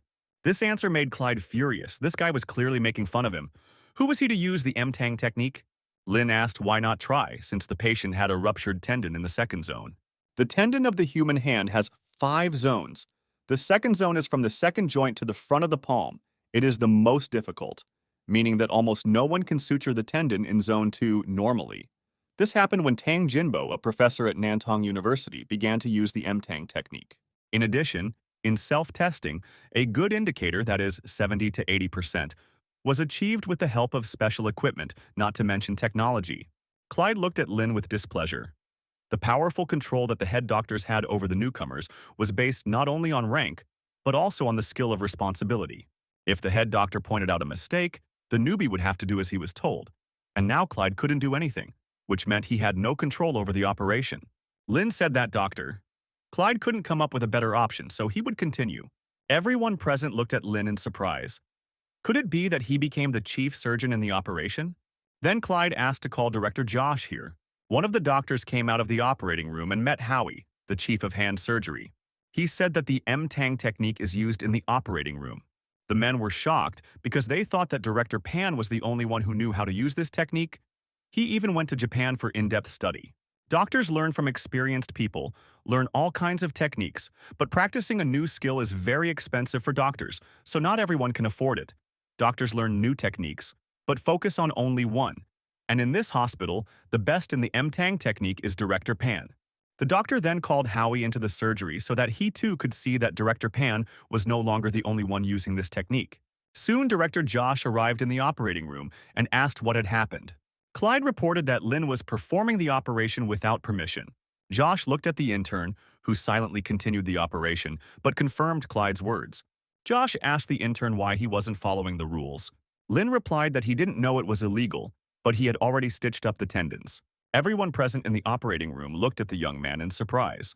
Clyde was furious because this guy kept pulling off all these tricks and the director still encouraged him. When the doctor realized that the director had not paid attention to his words, he became even more angry. Josh said that the chief surgeon was in complete control of the situation, and that Lin was required to inform him of what he was going to do and get permission before performing any procedures, especially ones like this. And Lin said that he would do just that from now on. The director asked Lin if he understood what he had to do. The hero assumed that Josh was offering him the position of chief surgeon. Clyde looked at what was happening in horror. This guy was going to replace him, but he wouldn't have known anything if he hadn't taught him. The doctor then turned to Howie, a hand surgeon. He asked to speak to Director Cheyenne in the operating room. Josh noticed the men's conversation, as Director Pan usually used this technique. Howie said that the M-Tang technique is Director Pan's specialty. Director Cheyenne is not very good at it. Then Josh asked to give him magnifying glasses. Now it was important to know how well the operation was going. Since he had never performed surgery on a hand, this was unfamiliar to him. However, the director immediately saw that the edges were neat, the seam was strong, and the damage was not that great. Then he asked Lin to finish the operation.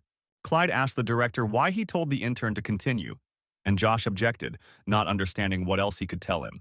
Clyde wondered if Director Josh was taking charge, and it didn't matter what happened to the patient, but he asked him if he could finish the operation on the hand once Lin was done.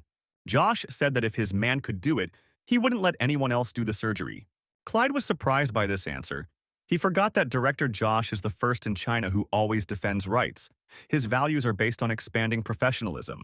At that time, expensive medicine was used to ensure the income of the doctor, and the surgical department was always left without funds. Surgeons had no choice but to fight for the right to operate on patients. No one was against it. The aim of Chenxi Province's medical and healthcare reform is to pay good fees for medical services and reduce the price of medicines, which has made the province's drug prices closer to the market price. And the cost of operations has increased tenfold. Looking at the operating table, Clyde thought, Lin created a tense environment, but he can easily perform vascular anastomosis. The choice of suture position is carefully thought out, and the blood vessels and nerves are not affected. This kid's technique is so good, Principal Josh will never accept the fact that anyone in the department uses this technique for sewing. Josh watched closely as Lin performed the surgery. He said that there were too many people in the operating room. He asked everyone who was not busy to leave. The director even threw the anesthesiologist out of the office. The man knew that if the director raised his chin that high, it meant he was really serious. He immediately rose to his feet and headed towards the exit. When only trusted people remained in the office, Josh suggested taking a break. Now he was determined to talk to Lin. Clyde thought that the director should teach him a lesson, no matter how good his technique was. Josh said that Lin acted on his own 2 times, but there are consequences. If he had been in another hospital and other doctors had seen all of this, he could have immediately said goodbye to his education certificate. Since Lin had broken the rules twice, Josh was forced to warn him. He said that his internship was continuing, but its purpose was to practice, and therefore the guy should be punished for all misdeeds, and the hero replied that he could do it. Clyde thought that this intern was making fun of the chief surgeon, for which he should be punished very severely. Josh said that their department was doing internships in the emergency department, and the director would make Lin's internship period longer than the others, and the hero had no objections to this. The director also said that he asked the nurse to look at the records for the last 3 months. The emergency department transferred about 30 patients with tendon injuries to the hand surgery department. This is equivalent to 1 case every 3 days. This is not a small number. He asked Lin if he wanted to practice his technique there. The hero would like to do this, but he didn't think it was possible. But Josh said if this surgery was successful, then with the doctor's permission, Lin would be able to do it. Tendon injury surgery can be big or small. If they do it, they would need to write it all down. Then Clyde thought, the board meeting is about to start. He had always been worried about this, but he forgot that the person under his supervision was using the MTang technique just like that. Manhwa Surgical Hospital was very advanced. If the director was right, then their department would be able to use the MTang technique in emergency situations.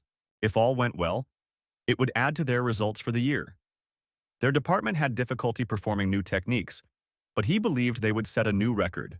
Clyde looked at Lin with hope, sincerely hoping that everything would work out for him, because now everything depended on him. Soon the hero finished the operation.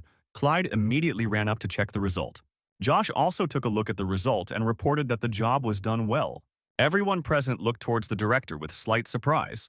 The nurse smiled sweetly and said that since the operation was over, it was time to rest. Josh was the first to leave the operating room, thinking that it was time to open up the position of deputy director. If Lin can pass this level, then everything will go smoothly from here on out. Josh then headed up to the 9th floor to greet Chief Medical Officer Vincent, who had come a long way to get here. Vincent, Associate Director of Hand Surgery, said he was not used to such a friendly version of Josh. Then the man said that he would like to invite him for a consultation. He offered him a drink, but Vincent said that he felt awkward about such flattery, and therefore should immediately go to the patient's room.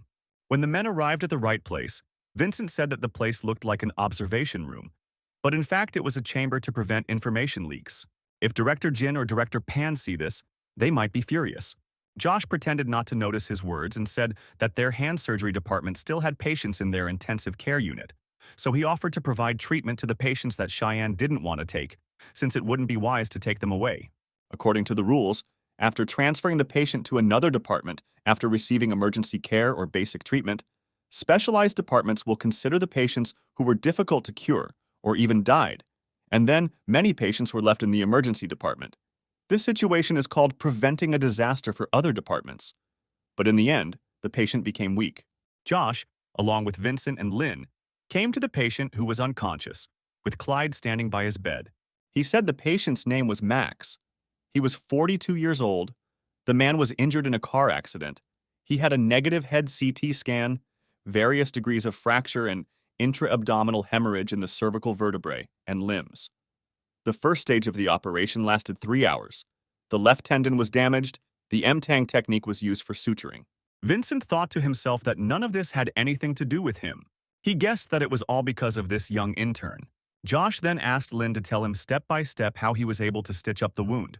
The hero said he first decided to fix the knot of the first loop at 0.3 inches near the proximal dorsal tendon of the hand, inserted the trocar vertically through the tendon of the hand, and pulled the game out 0.2 inches near the distal dorsal tendon.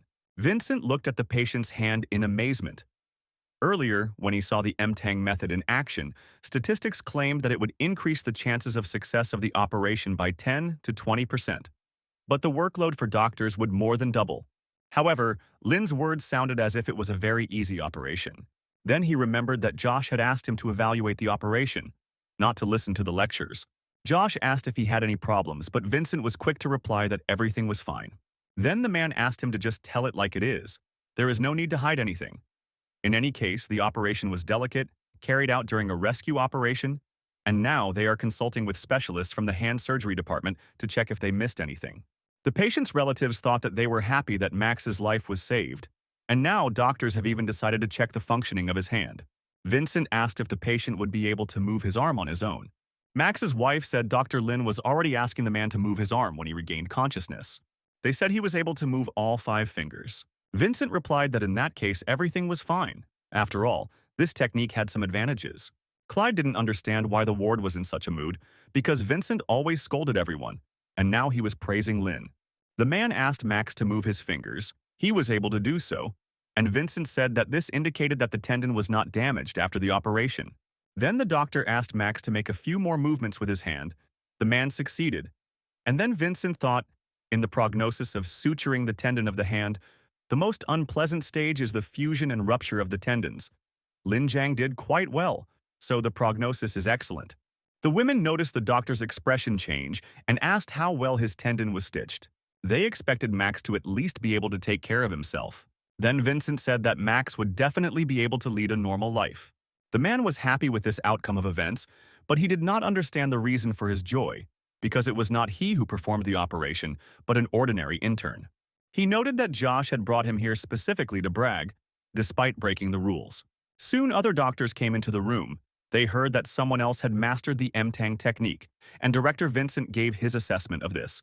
The man handed Josh a hand function assessment form, and they were supposed to do it together and be thorough about it. Everyone present was surprised. There was a bill for the operation on paper. Usually it takes 16 weeks for the tendons to heal after the operation. The first stage of the operation lasts from 3 to 4 weeks. Usually it takes 3 weeks to receive the bill after the patient receives an assessment of his condition. Vincent asked Lin if the MTANG technique required the surgeon to suture the tendon. The hero replied that cutting the tendon would stimulate his speedy recovery. The doctors present immediately began to discuss what had just happened. Director Vincent called Lin a doctor, even though he was just an intern. At this point, the system sent the hero a notification that he had unlocked a new achievement, gaining fame, and thus earned a basic treasure chest. He became curious about how many achievements he could unlock, but the system did not give him an answer. Lin decided to open the chest. There was energy serum again. The man thought he had used 8 energy serums and 1 bottle in total. He had 7 bottles left. Then he decided to ask who was the best in their hospital at MTANG, and the system called his name. In the evening, Lin returned to his home. He told his mother that he had no plans for today. Suddenly, Lin noticed that there was someone else in the room. A little boy. The hero knew him. It was Duncan from the 12th Spring Temple in the suburbs of Manhua. Tanya patted the boy on the head, inviting him to stay with them for dinner. The family had planned a vegetarian dinner today. The woman asked what Duncan had come to see them about.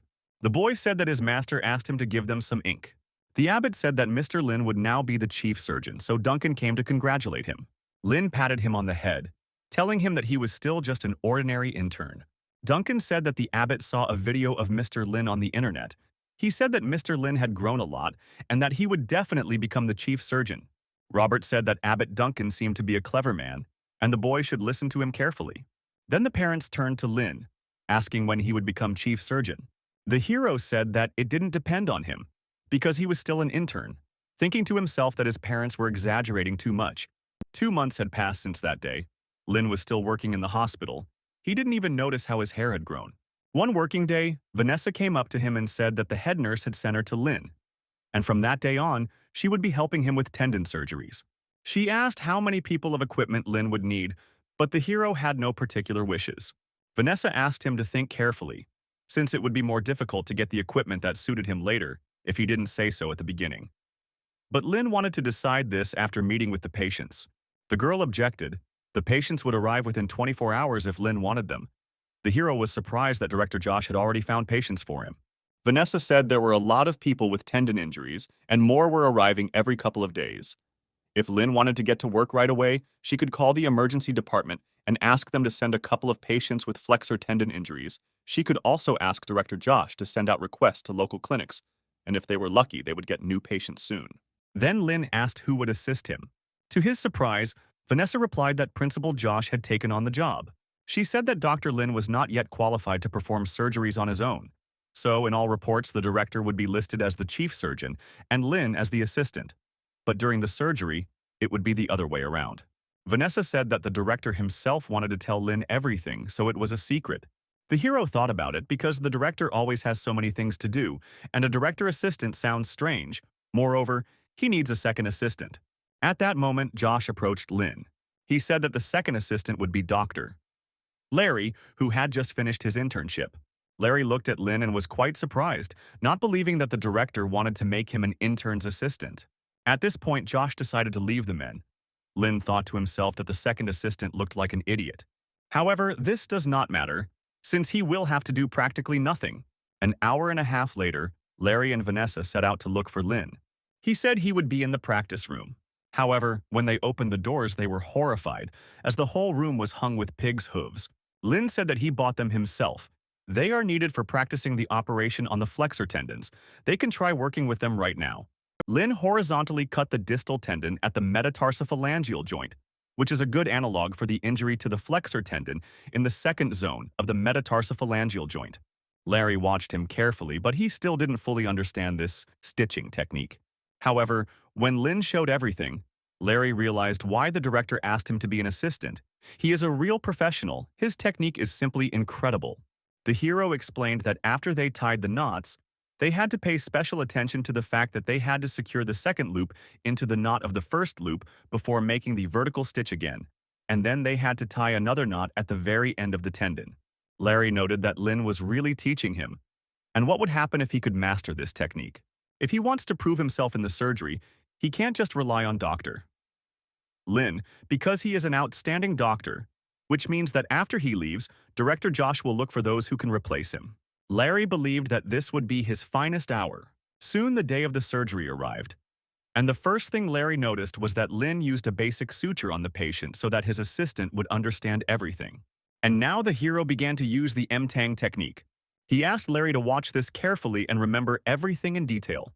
After a short time, Lin announced the completion of the operation. The patient's relatives were standing outside the office, and Josh told them that the operation was successful. Larry said he learned a lot from Dr. Lin today. He asked the hero what they would do next.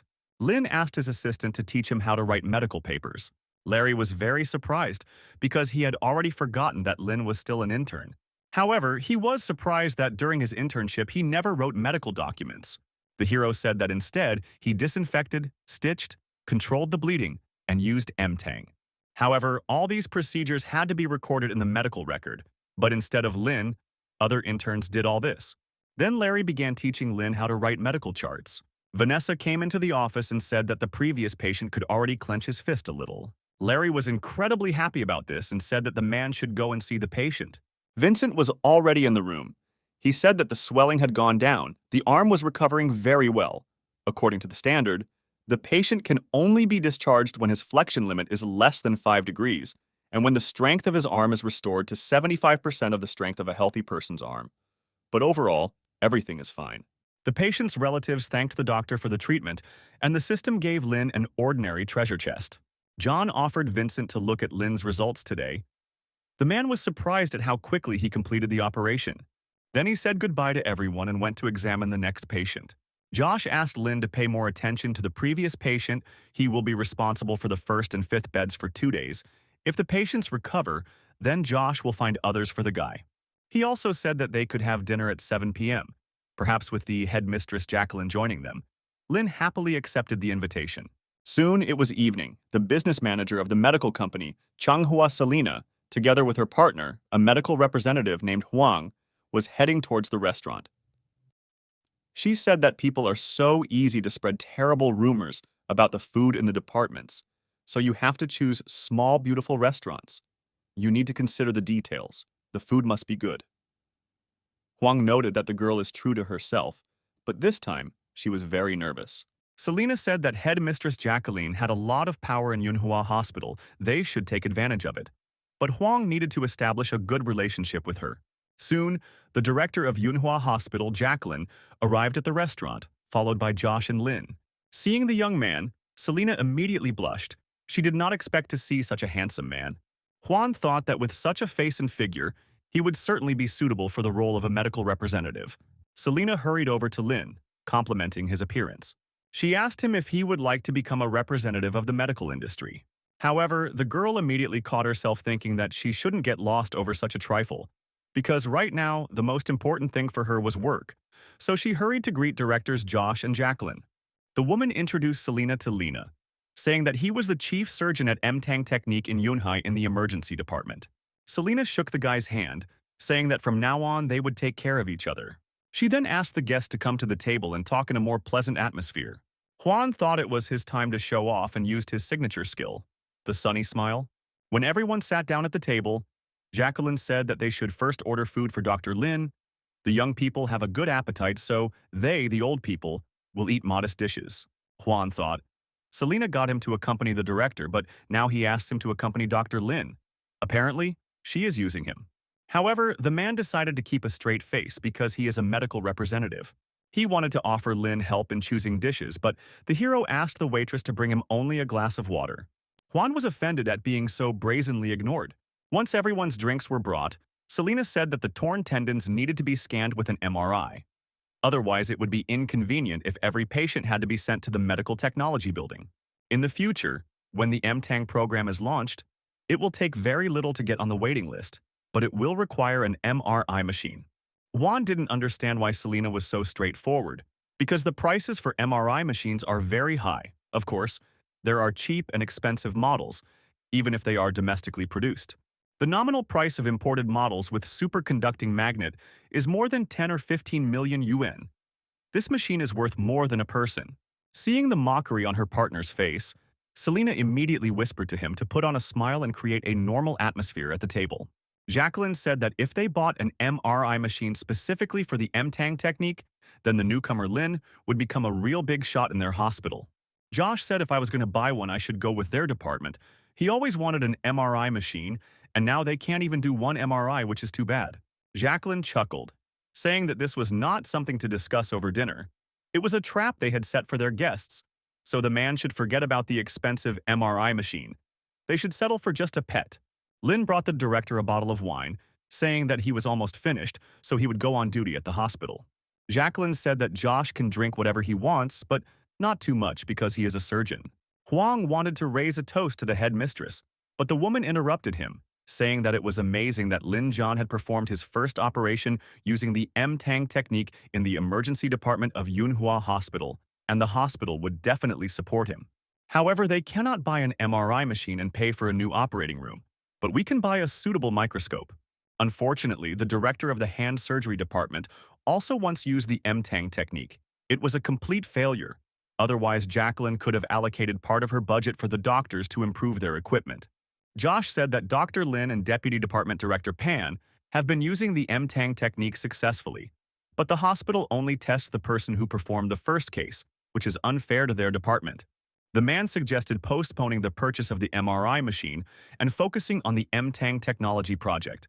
Then, the other hospitals would invest a lot of money to win this race. Selena recalled being told once that developing new technology was like planting trees. When you plant a seed, it takes several years for it to grow into a tree, but first you have to wait for someone to sow the seeds. Jacqueline said that Dr. Lin is just like a gardener. Josh said that Lin is a doctor who grew up in their hospital. His technique runs in the family. Jacqueline suggested that they stop joking. She couldn't believe that there was anyone who passed on the MTANG technique as an inheritance. Juan chuckled at how stupid that assumption was, earning Selena's wrath once again. The girl apologized for her partner's words, asking the directors to continue their conversation.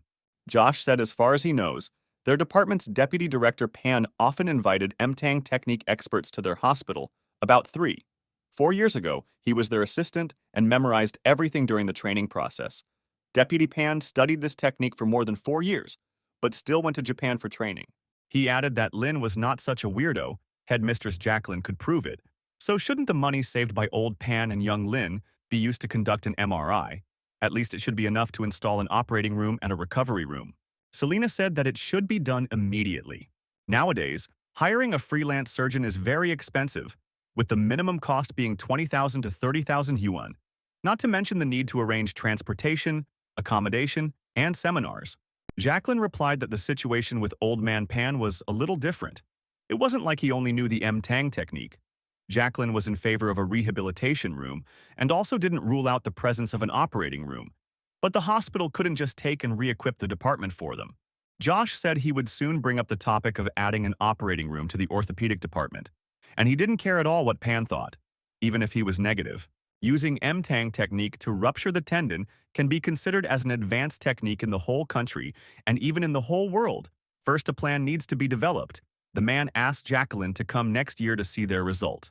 The woman agreed, chewed the men's success. She suggested that Lin drink another glass to celebrate and end the evening. Juan said that he would take the wine left on the table for himself. He heard that headmistresses like to drink wine, so he took a bottle and drank it down. Jacqueline told Selena that she should get an MRI done on the guy she brought with her. Meanwhile, something happened at the hospital. Larry was looking for Lin because today he was on duty. Vanessa said he was in the duty room now. Larry went there, saying that he had brought him a patient with a torn scrotum just like Lin himself wanted. The hero immediately rose from his seat and went to the patient. At the moment, he was very interested in patients with testicular trauma. The system told Lin the recipe he should use to treat the patient. Soon the hero came to the ward where the injured man was already lying. The senior doctor, Patrick, informed him that the man was in shock. He asked what information Lin could deduce from his appearance. The hero said that the rupture of the right side of the scrotum exposed the testicle. Obvious contamination could be seen on the surface of the scrotum and soft tissues. The wound reached the vaginal membrane, but it was not damaged. Patrick asked Lin to examine the patient and tell him what he planned to do with him. The hero said that there were no critical wounds, but there was a non-linear wound, and it was definitely contaminated, and the guy was also worried about how exactly everything happened. Patrick said he asked him on the street. He got injured while skateboarding. Doing different tricks, he jumped on a metal handrail and fell down. He landed on the railing and the skateboard flew away. He ended up riding on this handrail and it wasn't even round. Lin decided that he should consider the possibility of tetanus and get a shot. The bleeding was not too serious, so Lin tried to imagine what a normal testicle looked like. He would be able to find out if he was allowed to work cutting open a man's scrotum and checking if it was normal. But this situation was quite atypical. Lin would not be able to draw a conclusion so quickly, since he was not familiar with its anatomical structure. Patrick said that if it was not normal, they might consider testicular torsion. At this point, the doctors were interrupted by a nurse who asked what medications they would be administering. The patient was noticeably nervous, since it was his reproductive organ that was being discussed. So Patrick said that they shouldn't quarrel with patients and asked Lin to explain to him what a spermatic cord was. The hero said that the spermatic cord is a structure that holds the testicle in place and provides it with nutrition. It includes arteries, veins, lymphatic vessels, nerves. And now they need to check whether the cord is working properly. And if there are problems with it, they will have to do an operation. They may have to remove the testicle, in which case stitches won't even be needed. Patrick examined the patient, saying that there was no torsion. This position of the seed cord is quite rare. He asked Lin to continue to debride and suture the wound, and to make sure that he did not touch the wound while debridement. The patient burst into tears of grief, saying that his future was in the hands of Dr. Lin. The hero put on a medical cap and mask and prepared to stitch up the wound. Having to be extremely careful to ensure that everything went well, Lin decided to use the intermittent vertical stitch technique. After a fairly short time, he reported that he had finished applying the stitches. The system informed him that he had completed the task of treating patients, and as a reward, it gave him the ability to incise at a professional level. 2 days later, Patrick approached Lin and said that the patient had recovered quickly because Lin had performed an excellent operation. The man asked where the intern practiced. The hero replied that he trained in his family clinic. Patrick was surprised that Lin was able to learn this, since there are not so many patients with ruptured testicles. And then the hero replied that he often used the Limber technique to sew up the stomachs of elderly people. At that moment, Larry entered the office and announced that the patient with the tumor in room 5 had recovered. Lynn said goodbye to Patrick and headed towards the exit. Larry informed him that the patient in room 5 was recovering quite quickly, but they would not talk about that now. The thing is, Larry hadn't practiced with Dr. Lin for a long time and he couldn't wait for another joint operation. However, the hero said that he had an operation tomorrow, so he needed to gain strength. Larry thought to himself, despite his immense talent, Lin still had some flaws, and if he had time to freshen up, why not make a few cuts? The man wondered if the doctor didn't want to practice the incision. It would be nice if he handed the task over to him. Larry chuckled, confident that the time would come when Dr. Lin would come running to him. The next day, the scheduled surgery came. Josh reported that the patient was Li Xingguo, 21 years old. He had an open wound. The tendons of the index and middle fingers were torn.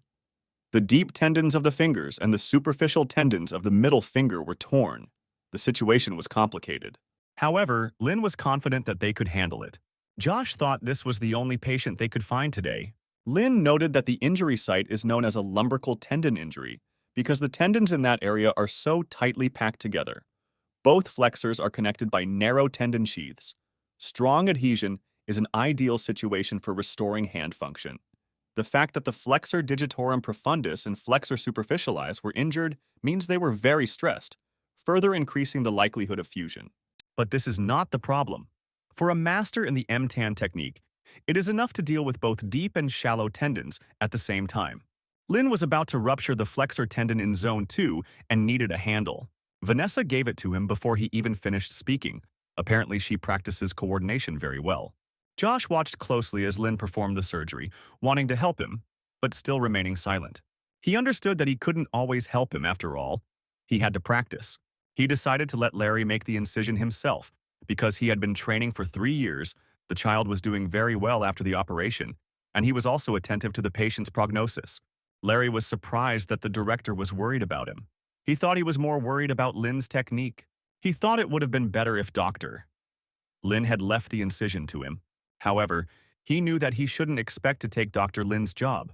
Besides, the doctor had problems with incisions before, and he didn't practice them yesterday, so he wouldn't do it.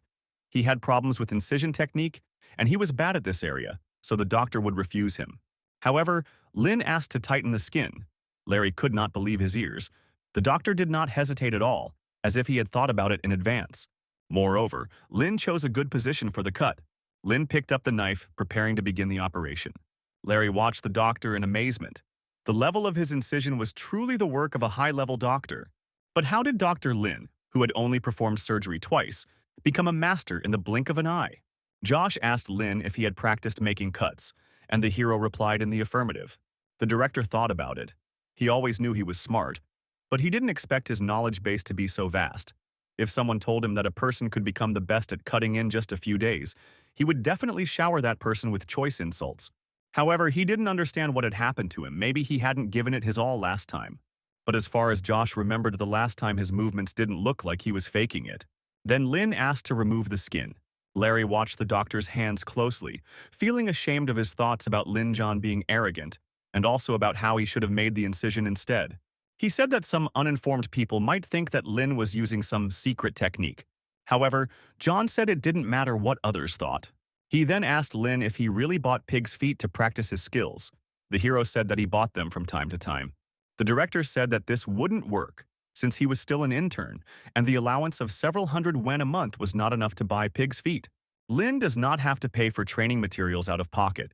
Even though the emergency department cannot afford to build a practice room, they must act according to the circumstances and provide an environment in which their staff can improve their skills.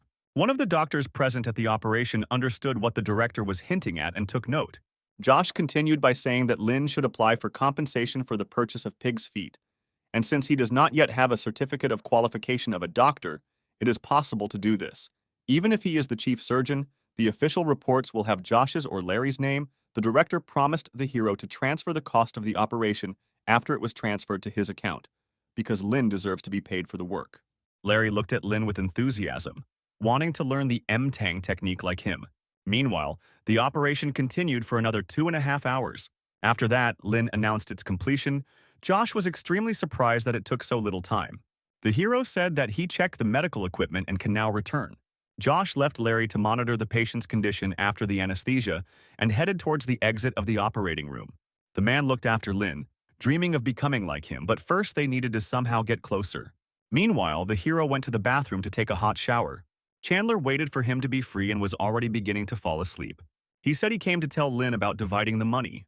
He said that the director of the department would soon come to visit them, and how much he would give Lin for the operation was up to him to decide, so the guy didn't have to worry about that.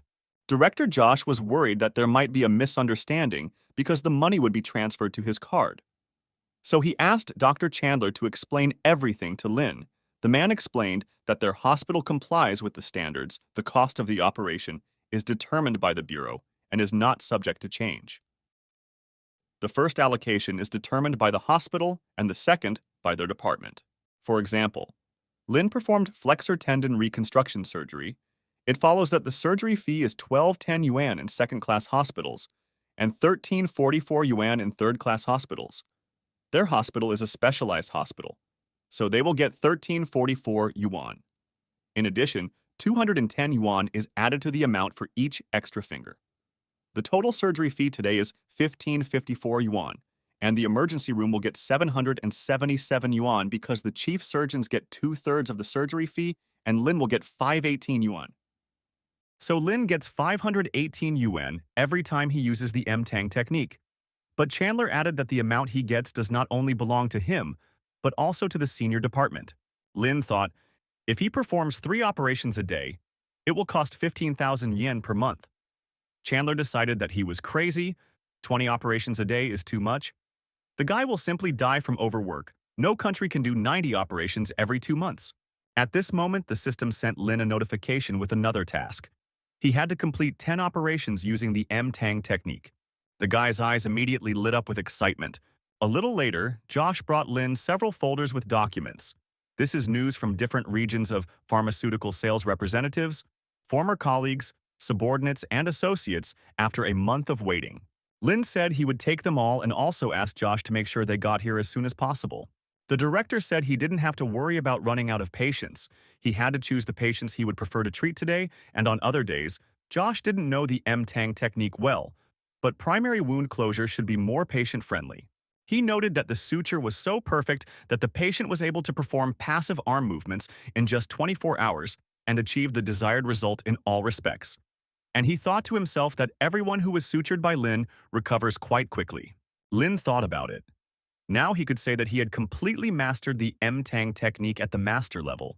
He said he didn't want to pile up patients and hoped Josh could arrange for all 5 of them for him today. The director thought that this boy was not the type to joke. He asked the hero why he didn't take 1 patient a day. It would be more professional. Then Lin said that he was not able to operate constantly. Josh wondered if Chandler had told him about the payment and that Lin had become so obsessed with money because he needed it. He offered the guy financial assistance, but Lin said that he did not need money. The director said that the most important thing to do right now is to hone his skills. Lin shouldn't think about money and other useless things, but the hero didn't understand. Didn't his skills depend on the number of operations? Josh asked him to choose 2 patients so that he would have priority.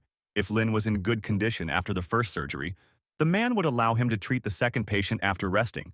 Otherwise, he would transfer the patients to the hand surgery department. Lin agreed, and soon the patient was brought into the operating room. The hero said that Director Josh would arrive a little later, and in the meantime, they would begin the operation. 2 hours later, the director arrived in the operating room, apologizing for being late. Lin asked him if the second patient had arrived at the hospital. Josh said he was already here, but he didn't understand why the guy asked that question, since it had only been 2.5 hours. Lin said that he had already completed the operation, but the director did not believe him. However, when he looked at the patient's hand with perfect stitches, he immediately took his words back. The man said that the second patient was in the next operating room. Larry put his arm around Lin, telling him that the director could rely on him. Meanwhile, the second operation began, and it was even faster than the first. The longer Larry worked with Dr. Lin, the more he learned. Soon the hero announced that the operation was complete. Josh was shocked. This time it took Lin less than 2 hours. When the men left the operating room, the director announced that the next patient was already on the way, and if there were no traffic jams, he would be here soon. Happiness lit up Lin's eyes. He was ready to accept the next patient. Soon the operation began. Larry was quite tired as they were doing their third operation in a row for the first time. However, he was confident that if he followed Lin, he would be able to improve and challenge himself even more.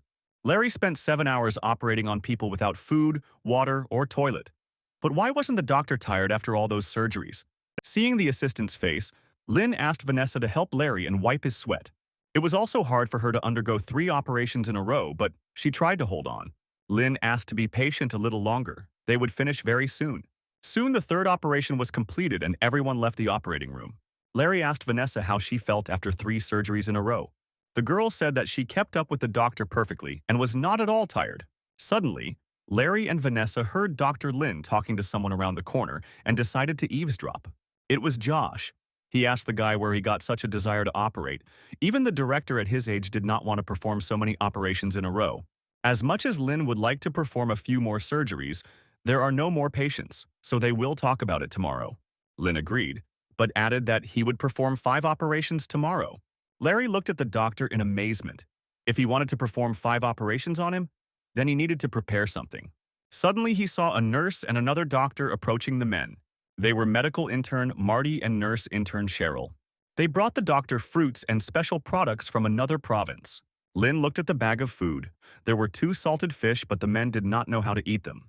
Marty explained that they simply need to be stewed, although you can also steam them with nuts or tomatoes or with tofu or even with soybeans, and it will be even tastier if you eat the fish together with pork stomach. Lin interrupted the man, asking what they wanted from him. Marty said he watched all the videos of Lin performing surgery using the M-Tang technique and decided to offer his help and assist him. Moreover, using this technique takes a lot of time, and Larry's assistant looks like he's about to die of exhaustion. The young man became incredibly angry and could no longer remain silent. He came flying out from around the corner, screaming that he wasn't tired at all, and then began threatening Marty. Then Larry thought about it. He caught himself thinking that he was jealous of Marty, and that was not good. The man decided to calm down and then said that the doctor could take the salted fish back to his home and cook pork legs with it, which was his favorite dish. Then Josh decided to intervene. They didn't have time to argue, since they had 5 surgeries to perform tomorrow. The next day, Larry brought a whole pot of delicious food to the hospital. All the doctors immediately surrounded the guy, wanting to taste the most delicious treat. Larry said that he had bought and cooked some pig's feet and suggested that Lin try them, since they had to perform as many as 5 operations. Chandler noted that the dish turned out simply wonderful. Larry said that they are not difficult to cook at all. After you cook them, you need to fish them out and strain the broth. Put the stew in the refrigerator and stew again after a few days. The broth can be used again to cook the meat. It will be very tasty. It does not matter what meat you choose. It will still be great. You can also add pork ribs or mushrooms. Chandler asked the boy to come to him after dinner so that he could give him money for the food. Larry was soon surrounded by a crowd of doctors, asking him to cook other delicious dishes for them. They decided to simply create a group on social networks where everyone could order from Larry whatever they wanted. The guy's eyes were wide open. Orders kept coming his way. Their conversation was interrupted by Lin, because they needed to prepare for the operation. Soon, everyone went to the operating room. The patient's condition was stable, so Lin began the operation, after covering the patient with a surgical drape. He said that this patient had 3 damaged fingers, which made the surgery much more difficult than the previous ones. Larry thought that Dr. Lin would be in terrible shape, but he was ready for anything today. The team was determined they had to carry out 5 operations. The first operation went as usual. Time passed. Soon the third operation was completed, and then Vanessa decided to see a doctor. She said that she had been operating for several days already.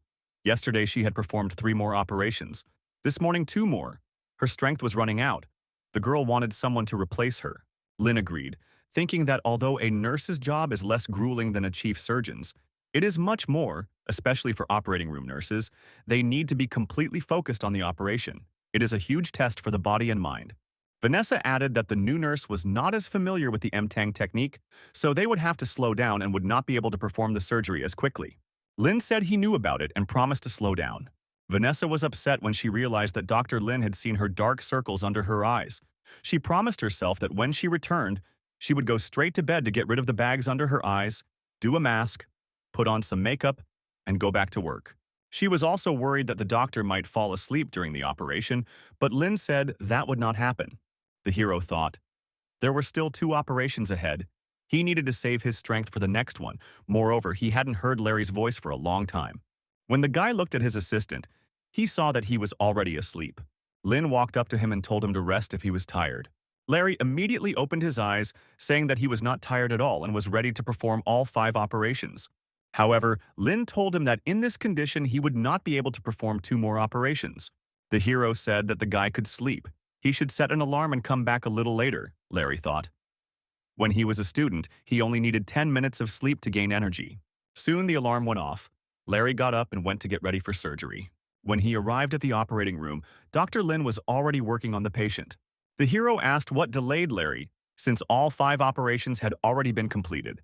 As it turned out, he was replaced by Marty. There was a gleam of anger in his eyes. Now he was here. And even though the operation was almost over, he had to learn from the doctor's experience. At this time, nurses were passing by the operating room. They were surprised that Dr. Lin was still operating. He had not left the office since early morning. One of the girls admired how much energy the doctor had.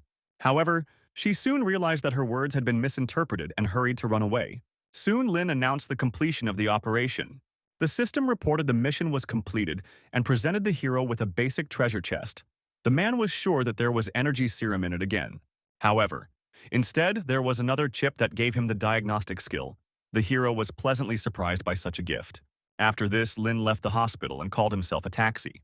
A medical examination is an assessment of the patient's condition, during which the doctor checks touch, smell, sensitivity, hearing, and also conducts percussion. A medical examination is one of the 4 skills of basic diagnostics. A diagnosis is necessary for a doctor to understand whether it is possible to cure a patient and prevent the suspected disease. Even doctors who spend all their time in the operating room need basic diagnostic skills. While Lin was driving in the car, he decided to inquire about the rank of his medical examination skills. The system reported that the medical examination skill that Lin had mastered was ranked 1,128th in Manhwa City. The rank would increase after conducting 30 medical examinations. However, this was not considered a mission. It was necessary in order to gain experience. Then Lin decided to examine himself while he was still in the car. He began to touch his body parts one by one, and the system informed him about the diseases found and not found. Soon the hero checked his entire body. No diseases were found. The system reported that medical examination is based on early diagnosis and early treatment. Subjective judgments cannot be applied. Scientific approach is mandatory. These are reasons for the interest of the patient himself and his family in particular, and the country and people in general.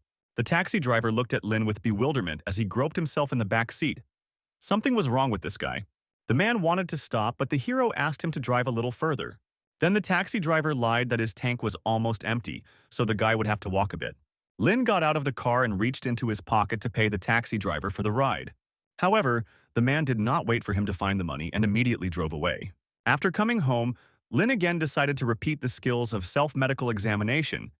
This examination skill should be considered masterful because everything depends on its application in practice. Soon morning came and Lena was awakened by a phone call. It was a call from the hospital. They told him that all the beds were occupied. Today's operations were postponed to tomorrow, so Lin could rest today. The hero decided that it would be better not just to not go to work, but to help his family with patients. He went downstairs and told his father that he was not working today, so he could help with a couple of examinations. Robert was surprised because he had already invited Dr. Milton to the clinic. Soon, a car pulled up to the clinic. It was Dr. Milton. He works for supplies and specializes in suturing and cosmetic injections. He said he spoke to the doctor on the phone this morning. Behind him were today's patients. Dr. Felice and Zan came to help. Dr. Stanley said that Lin would be helping them with the examinations today, and Robert was indignant at this time. Inviting Dr. Milton cost 200 yuan a day. He spent it in vain. The hero put on a white coat. He was very pleased that today there were so many patients on whom he could practice his examination skill. After being examined by Dr. Lin, the girls were to see Dr. Milton. Lin decided to ask the system if his survey skill had increased. As it turned out, it had increased by 1 level. Lin was pulled out of his thoughts by the girls. They also wanted to undergo a medical examination with the hero. Robert watched proudly as his son improved every day, because it meant that more and more city residents would come to see them. Milton offered to replace Lin and examine the girls. Thinking that the guy was already tired for today, Hearing this, the girls immediately rushed to come up with ridiculous excuses and leave the clinic. Lin looked after them in bewilderment. The next day, the hero returned to the hospital. Early in the morning, he immediately went to the patient to conduct an examination and assess how he was recovering. The man was surprised that the examination was taking place so early. Lin said that he wanted to conduct a detailed medical examination. The hero reported that the man has a lot of sedentary work and gastritis. Today, he will check the condition of his chest, abdomen, head, and neck.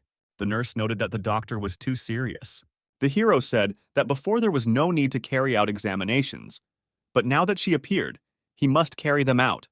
The girl objected, because Dr. Lin rested only once, and that was yesterday. He even came today a few hours earlier. At this rate, he will be very tired by dinner, and he will not have time and energy left for his girl. Then the hero said that he doesn't have a girlfriend. All his energy goes to operations. After the examination, Lin went to Larry's office, who informed him that they had 3 patients today. Lin decided to deal with them, and then it would become clear whether new patients would come or not. At that moment, Marty approached the men and said that he would contact other hospitals because the M-Tang technology works so well that many hospitals would be happy to refer patients to their department. Lin said the more hospitals he called, the better, but Larry was adamant that it was quality, not quantity, that mattered. Marty added that he recently saw a new issue of Chinese intensive care medicine, and Lin's name was in it, and his work entitled Controlling Bleeding with Bare Hands, without surgical preparation by precisely applying pressure. During Glisson's capsule, sutures was simply amazing.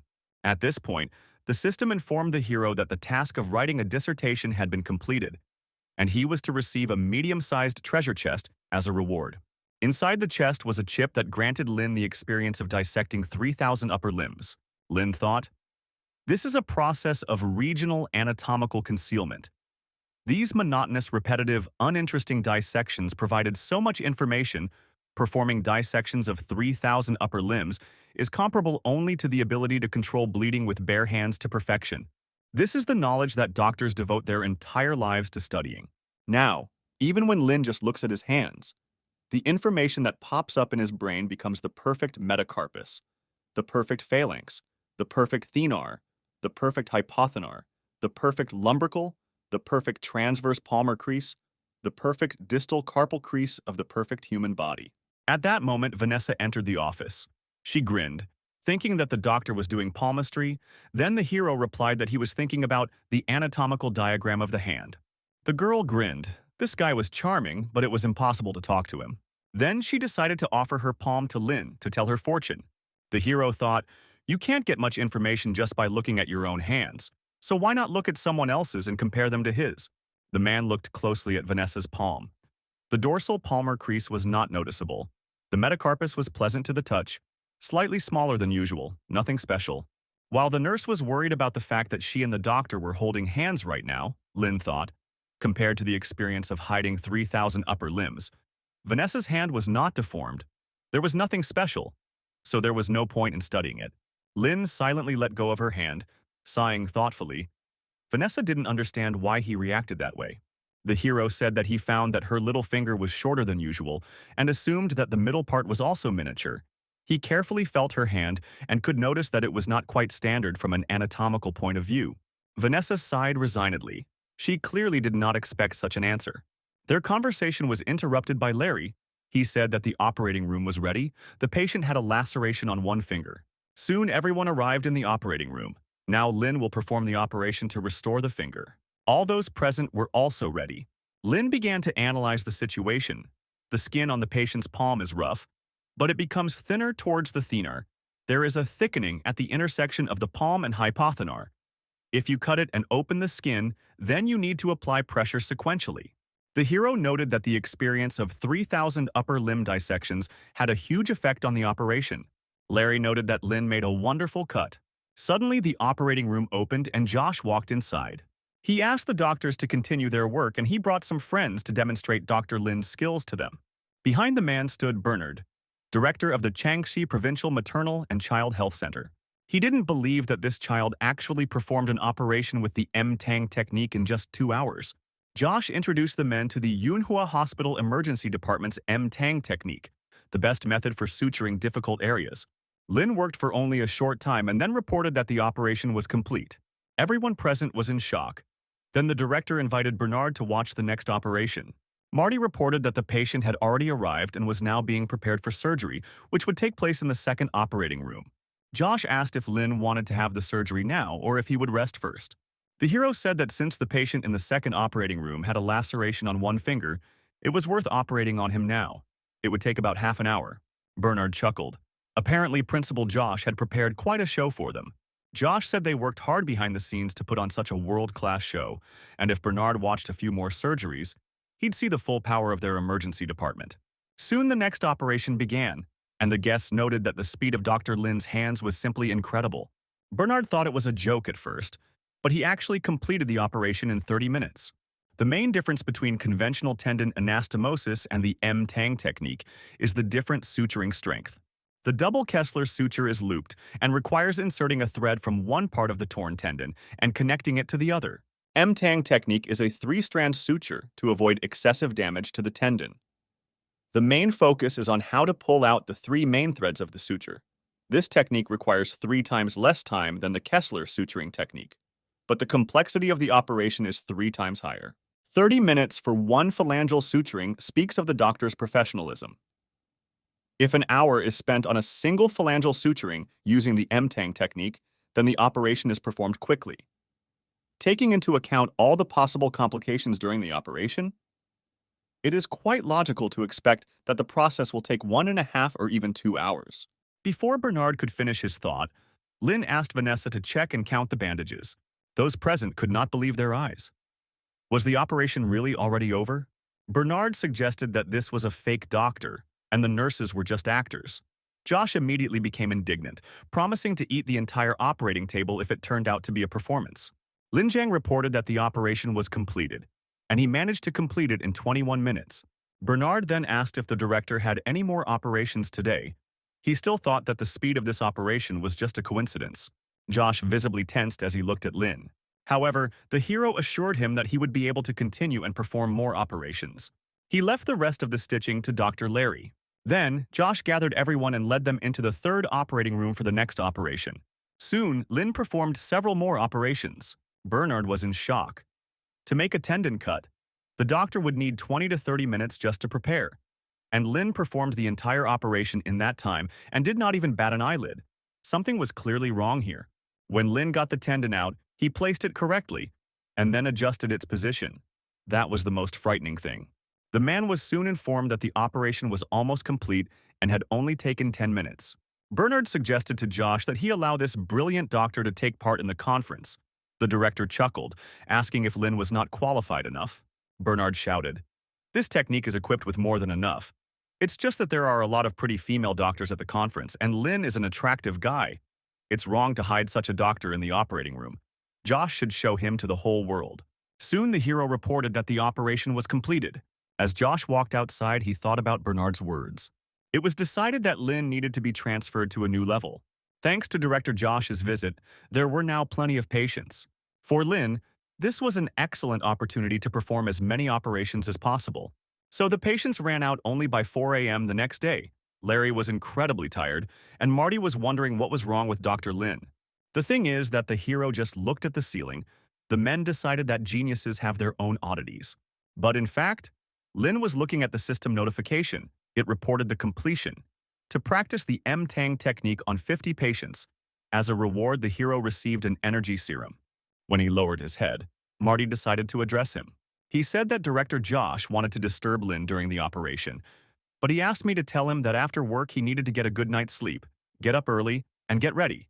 Go to the Wyndham Hotel before noon and wait for him there. The International Medical Conference of Manhwa Hospital Emergency Department, held in Wyndham Department every year, has been developed and organized for several years and is now the medical conference of Jiangxi Province. The poster showed all the doctors involved in emergency medical care, including a doctor from the emergency department of Manhua Hospital. This doctor has performed M-Tang surgeries many times, and he is only an intern at Manhua Hospital. One of the visitors took a photo of Lin and sent it to some girl, saying that this handsome guy meets her high standards. Perhaps he could be lured to work at the Wyndham Hotel. This girl turned out to be Selena. She thought about the fact that this year the conference coincided with the announcement of the project of the Emergency Medicine Center. Every hospital wanted to participate. Since there are so many professional and large emergency departments of the Urgent Care Center, the Urgent Care Center's bills should not decrease after the end, which means there is an incredible opportunity for their company, which is why everything must be top-notch. Juan reported that there were 160 people at the event, of which almost 30 held a position higher than assistant director, and another 80 attending physicians. Selena thought that such numbers did not guarantee anything. They had to work hard to find real talent. At that moment, one of the workers approached the girl and said that they didn't have enough brochures. Selena yelled at her and ordered her to get more brochures from the warehouse instead of messing around, but that wasn't the problem. As it turned out, there were no brochures in the warehouse. Many girls were extremely interested in the new doctor of Yunhua Hospital. They took everything apart in an instant. Selena was shocked. All 300 brochures were taken apart. This Dr. Lin turned out to be more effective than the entire advertising department. At that moment, Selena received a call from Bella, an oncologist from a provincial cancer hospital, who said it was a great idea to set up a blind date. Selena listened to her friend in bewilderment, not understanding what she was talking about. Meanwhile, Juan arrived in the hall. He announced that director Josh would arrive in the afternoon. He was performing today and had a lot of things to do, and then offered Lin some snacks. However, Lin decided to choose what he liked. At that moment, Madeline approached the hero. She introduced herself as the head of the emergency department of the provincial children's hospital. She watched the video where Lin controlled the bleeding with his bare hands and would like to know where he learned to do this. The hero replied that he learned this at his family's clinic. Madeline suddenly started asking him strange questions, like how many people were in his family. Then the woman called a young girl, Yasmin, to her. She was her daughter. Lin Dan was her age. Madeline asked the guy to share his experience with the girl. Yasmin graduated from Xiamen University this year. She is still very naive. She does not know whether to start working or go to graduate school. The other women looked with undisguised envy at how brazenly Madeline tried to matchmake her daughter. Madeline held a management position in a children's hospital. Her husband was the director of a construction company. Her daughter was an incredibly beautiful graduate of a prestigious university, so she wanted to get such a profitable son-in-law. With such a son-in-law, her life plan will be fulfilled, and then this young couple will have beautiful, obedient twins. The boy will become a politician or a businessman, and the girl will do what she likes. It would be nice if she also married a doctor. That would be ideal. The woman was distracted from her thoughts by Layla, who seemed to appear out of nowhere. Madeline immediately tensed up. This scoundrel was seducing her future son-in-law right before her eyes. Layla walked unceremoniously towards Lin, pushing Yasmin aside. Madeline turned to the girl, asking which hospital she was from. Layla said that she came from the Golden Deer Hospital, and then asked if this grandmother knew Lin. The woman pretended not to notice that she was called Grandma, and then asked if paramedics were also participating in this conference. Layla immediately saw through Madeline. This old woman clearly wanted to get her out of here. At the fish store, the girl was always most irritated by old ladies like these, but she still had an ace up her sleeve. Madeline said it was the Yunhua International Conference for Emergency Room Physicians, and Layla's company was an ambulance. Layla said that she knew that this was Yunhua's International Emergency Medical Conference, and she also knew that their company was an ambulance. However, they were the sponsors of this very conference. Layla was confident that she would not lose this fight, especially with Lin by her side. The hero, meanwhile, went to the table because he was very hungry. At that moment, a young brunette approached him. It was Rose. She liked Lin at first sight. She suggested that he try dried pork, confident that the guy would definitely like this dish. At that moment, a red-haired girl, Bliss, came up to them. She also really liked Lin. She asked if he wanted to give a speech today, because he had performed many operations on hard-to-reach areas of his hand. The hero said that he had such an experience, but he would not give a speech. He came here for the company of the head of his department. Bliss immediately noted that she had met with the head of the emergency department at Yunhua Hospital several times, and he was quite serious. Rose was very angry that this girl had interrupted their conversation. Moreover, she was dressed like a schoolgirl. Bliss tried to stay close to Lin. She promised that she would ask her director to support Yunhua Hospital. The hero thanked her for her support. Then Rose decided to join the conversation and said that their hospital had received 3 spots during the committee meeting. Bliss saw an expensive pendant on the girl's neck, and this really infuriated her. A real war was starting between the girls. Rose whispered that she had gotten there first, But Bliss insisted that it didn't matter because there were no rules in love. While the girls were piercing each other with murderous glances, Lynn finally decided to eat. Meanwhile, Madeline accepted her defeat, took Yasmin and went with her to another part of the hall. Layla turned around addressing Lynn, but the guy was no longer there. She began to look for him with her eyes and became furious when she saw him in the company of two girls. As soon as she became slightly distracted, all sorts of girls immediately began to flock around him. But Layla was not going to back down either. She squeezed between Rose and Bliss to Lynn, asking him why he didn't tell her where he went. The girls stared at the stranger with incomprehension. She was speaking to the doctor quite frivolously. Apparently, they were close. Then Layla handed Lynn a fork with a piece of the dish, intending to feed him. She smiled slyly, turning to the girl. Victory was already in her pocket because Lynn chose the food offered to her. Rose and Bliss realized that they were in the same boat now. They needed to get this upstart out of here. The girls pounced on the guy, offering him a variety of dishes. Lynn looked at everything that was happening in amazement, not knowing how to react. The hospital directors watched all this from the balcony, laughing merrily. Soon the evening came to an end, and a conference began in the hand surgery department of Manhua Hospital. Manhwa, the director of the hand surgery department at Manhua Hospital, who unexpectedly returned, said that Professor Hashimoto had been studying the treatment of the hard-to-reach part of the hand for many years. The head of the department, Jin Shi, was also present at the meeting. Professor Hashimoto Shiro, a professor at the orthopedic department at Japan's Keio University Hospital, said he had heard that there was a young doctor at the hospital who had performed dozens of operations using the M-Tang technique and wanted to know more about it. Jin said he could make arrangements if the man wanted to see the surgeries in the emergency room. Hashimoto said that would be great. He would like to look at patients who have already had the surgery because the best way to understand the surgery is to look at the results. Jean replied that the emergency department was independent from the hand surgery department. They had no right to interfere with their work, much less to make rounds of the department's wards. Pan objected because there was no need to go round the wards. They could invite patients and examine them here in the hand surgery department. Jin asked Pan not to create unnecessary problems, but the man did not calm down. He said he heard that some patients were recovering in their department, which was just ridiculous. If they had any problems, the emergency room would have them too. Hashimoto said what Jin was doing was detrimental to the practice of suturing the flexor tendon in a hard-to-reach area of the hand. Suturing the flexor tendons in a hard-to-reach area of the hand requires a lot of medical skill. The doctor must concentrate only on the operation for several hours. In Japan, they have long discussions before such operations, but they do dozens of operations without careful planning. The advancement of hand surgery in China is based on their numbers, and Hashimoto did not think this was right. Such an approach does not contribute to the development of skill in this surgical direction. If they have a strategy, they will not only reduce the workload on the medical staff, but also increase the success and effectiveness of the operation. They should all work in this direction, and not just for the sake of performing operations. Jin said the situation in China is different. They have a lot of patients who need surgery and they can't ignore them. But Hashimoto didn't stop. He said that if there were a lot of patients, the surgeon would have to remain calm and perform countless amputations on those who couldn't have their severed fingers moved and stitch up the deep tendons. This would save medical resources and allow them to help those who needed it more. For example, smokers would be better off having their fingers amputated rather than stitched up. The fact is that nicotine accelerates the speed of signals between the body and the brain.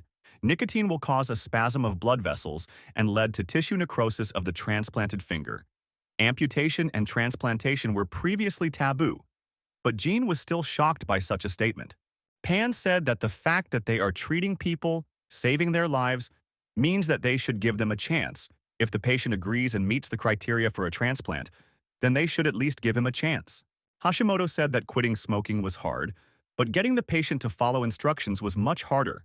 And then the man suggested changing the subject.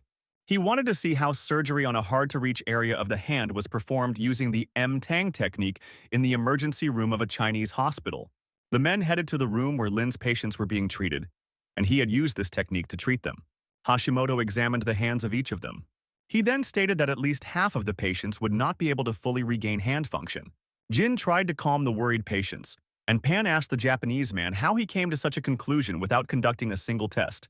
Hashimoto said that testing would not change anything, but doctors may try to convince him otherwise with the test results. Pan wanted to pounce on the impudent Japanese, but Jin stopped him. He said that this was not the first time Pan had participated in this, and knew very well how doctors from departments in different countries interacted with each other, and he had to contain his emotions. He then looked at Hashimoto and thought, based on the motionless state of the hand, they can determine what stage the patient is in. Moreover, based on the recent presentation, this is a replacement for the usual test. In other words, this Hashimoto hero is a very unusual person. The man said that bilateral relations in China are the main trend now. If they follow the main trends in the world by increasing the number of amputations, they will be able to increase the satisfaction of their patients. Pan shouted, "For a patient to have body parts is as important as being able to use them. There is something more important than the functionality of a body part. Besides, just because the number of their amputations is small, does not mean that their success is small."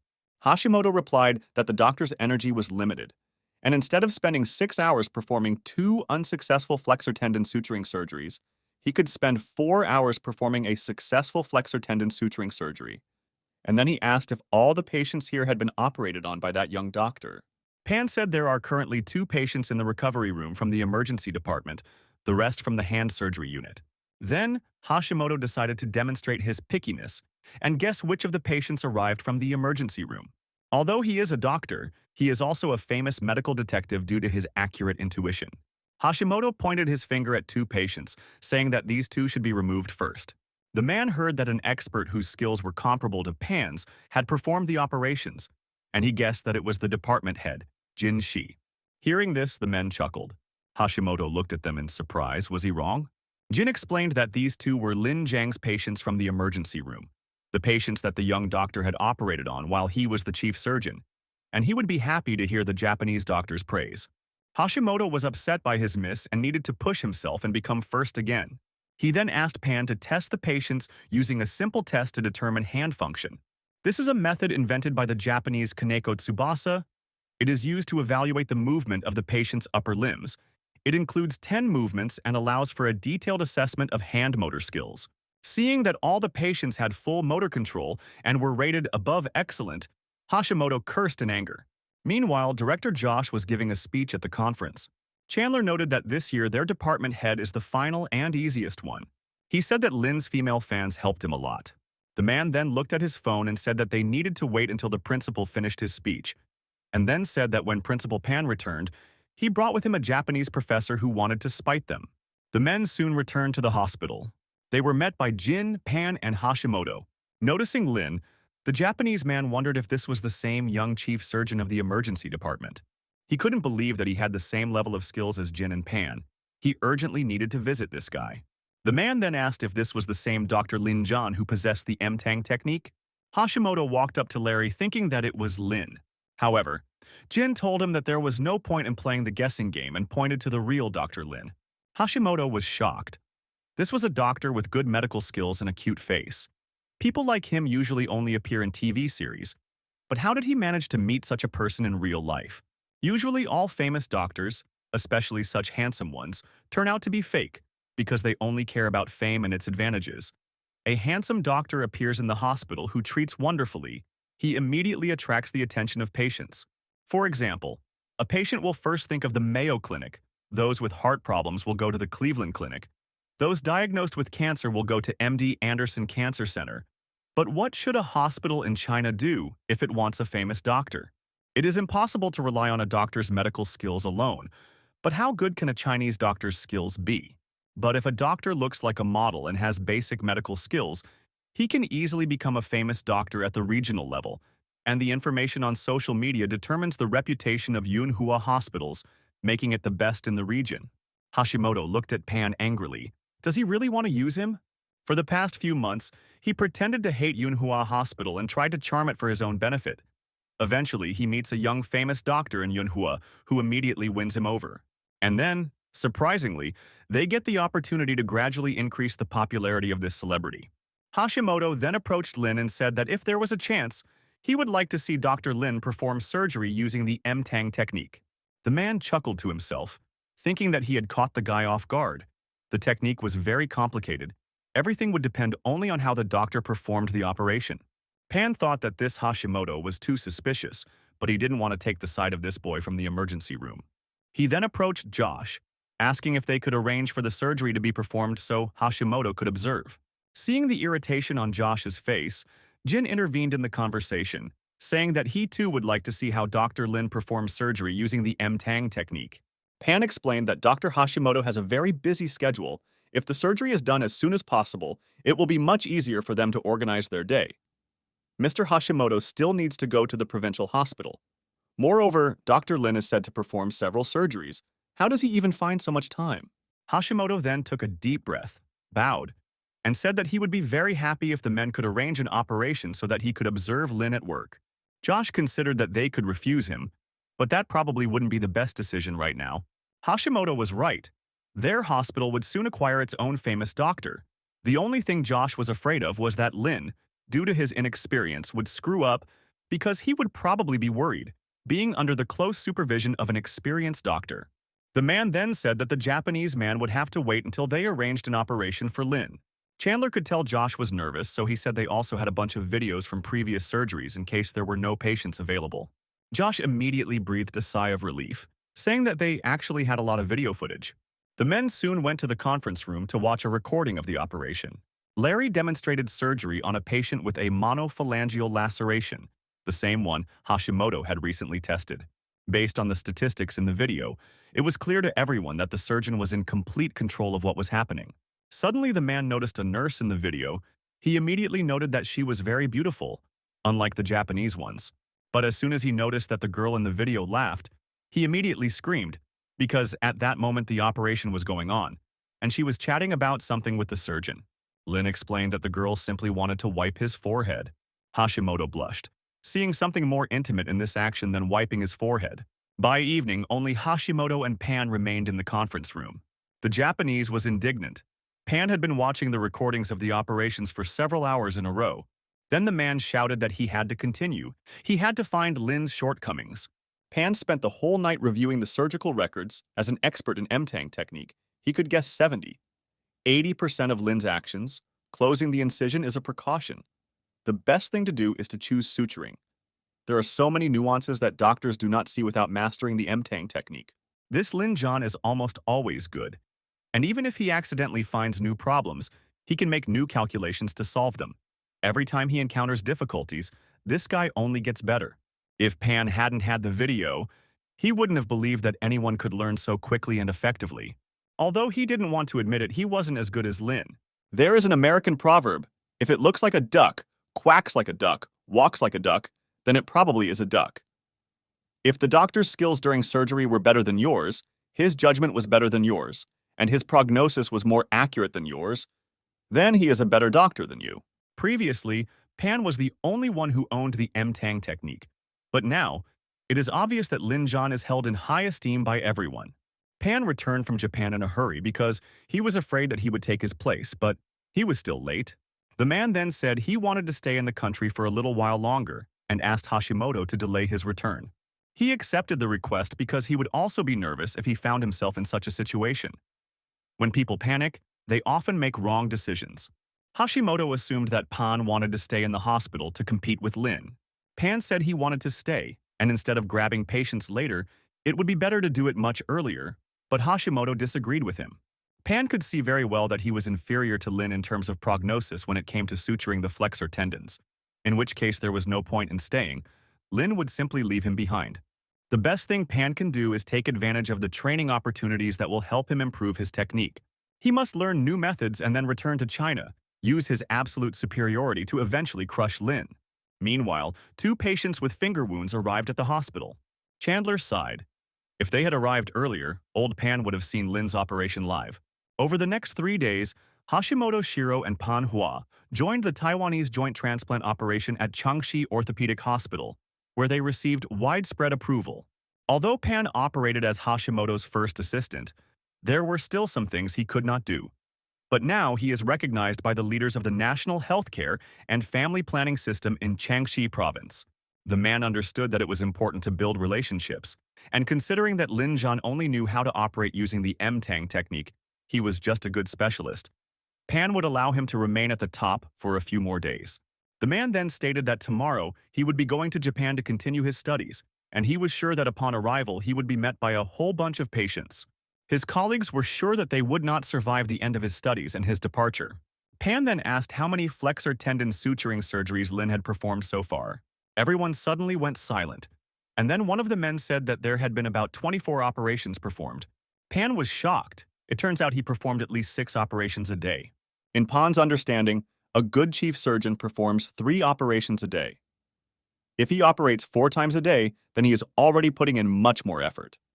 5 operations a day are perceived by Pan exclusively as work to the point of exhaustion, and in the end it turned out that he was not afraid of Lin's mastery of technology, but the speed of his development. Then the man jumped up and called everyone into the operating room to watch Lin at work. Soon the man arrived in the operating room. Lin's technique was now even better than in the video. The coherence of the medical team working with him also improved. Lin Jian is the most furious one in the emergency room. If Pan doesn't do anything, he will lose as soon as he relaxes even for a moment. Soon, Headmaster Pan left for Japan for half a month for further training. And with the emergency room not having enough rooms for all the patients, Lin continued to practice his technique and the number of surgeries per day increased to 5. However, for all the missions he was given only an energy serum, so the hero considered the system a little unreasonable. However, he was already tired of so many operations and decided to play on the phone a little. At that moment, Vanessa walked past him and felt sorry for Lin, who was sitting on the floor out of fatigue. The girl asked him if everything was okay, since he had been operating tirelessly all this time. Larry noted that he worked in shifts with Marty, but even so they could barely stand on their feet. Lin ran from one operating room to another. He did not even have time to eat. Even if there was some kind of delay, Lin would immediately start wailing. Vanessa continued to look at Lin. He looked so exhausted that she wanted to feed him soup. At this point, the system sent the hero a notification with a new mission. He had to cure 2 patients using the technique of stopping bleeding with his bare hands. Lin chuckled. This system was getting more and more interesting. And now that he had a new mission, he was ready to start operations again. Vanessa said that if he quit the game he had just been playing now, he would lose. Then Lin handed her his phone, offering to play for him. Meanwhile, the hero headed to the reception desk. He asked the nurses to let him know if any patients with blood loss arrived at the hospital. Judging by the description of the task, the blood loss should be less than 1.5 liters. And if a person loses that much blood, then he will definitely come to the hospital. However, 2 hours passed, but Lin still had not found anyone on whom he could use the technique of stopping bleeding with bare hands. At that moment, Chandler approached him, and the hero said that he was expecting some kind of operation. However, the doctor told him to stop waiting. He had several interesting cases and Lin's help would be useful.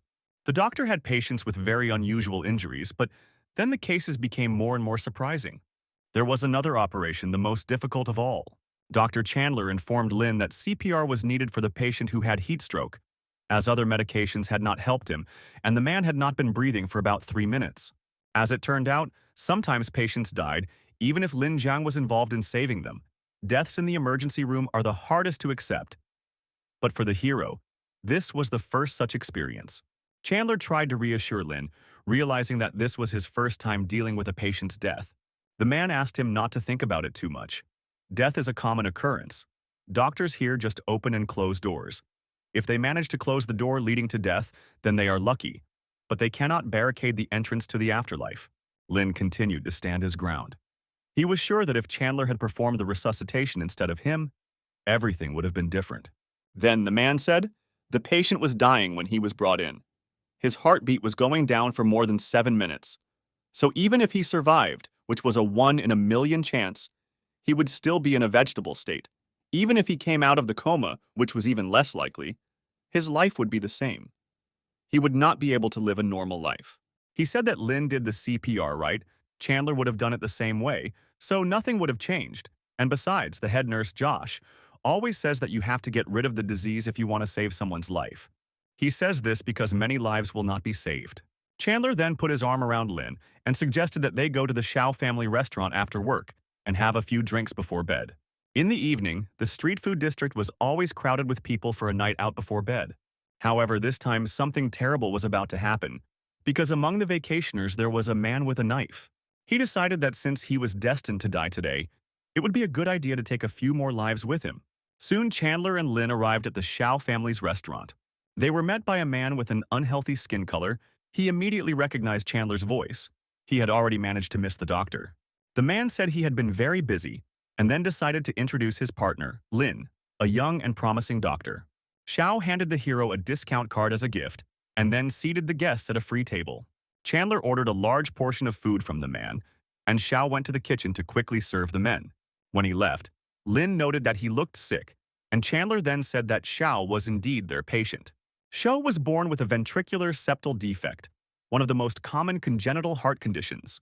When he was in elementary school, he competed in a long jump competition and broke his ankle when he landed awkwardly. One day he got into a fight, and as a result he had to have his kidney removed. He may be the first person to have his kidney removed in the nephrology department.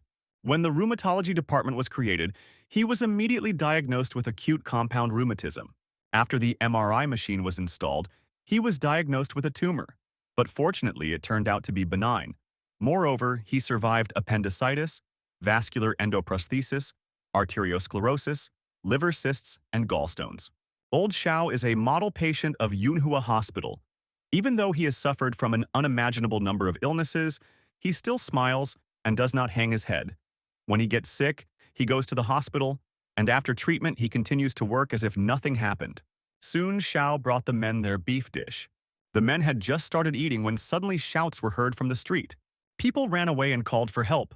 The man with the knife tried to attack everyone who got in his way. A policeman rushed to stop him and ordered the man to put down the knife. However, instead, the criminal plunged the blade straight into the policeman's stomach. The man fell to the ground bleeding, and the attacker ran away, hoping to escape the scene of the crime. Lin and Chandler immediately ran out of the hospital. They tried to help the man. The policeman said in a hoarse voice that there was another wounded person, a teenage boy. Chandler said he would help him, and Lin stayed with the policeman.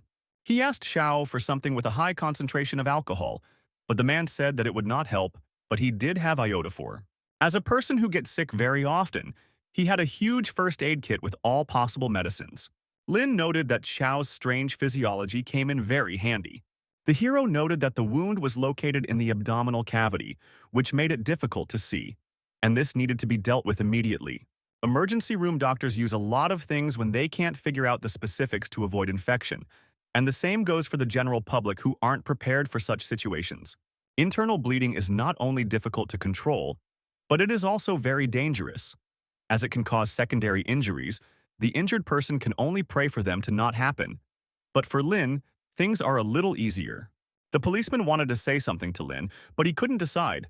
Apparently, he was embarrassed by the fact that such a young guy was saving him. Xiao then said that it was Dr.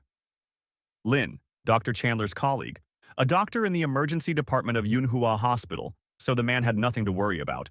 Hearing the familiar name of the hospital, the policeman asked to be taken to MANHUA. Xiao said that even if he was there, he would still be treated by Doctors Lin and Chandler, so they would just be wasting their time. But the man stood his ground. It seemed to him that Dr. Lin was simply examining his wound, and he needed the help of practicing doctors. The hero thought about it. He suspected a ruptured spleen, and it could not be postponed any longer. He then inserted his palm into the man's wound, intending to stop the bleeding.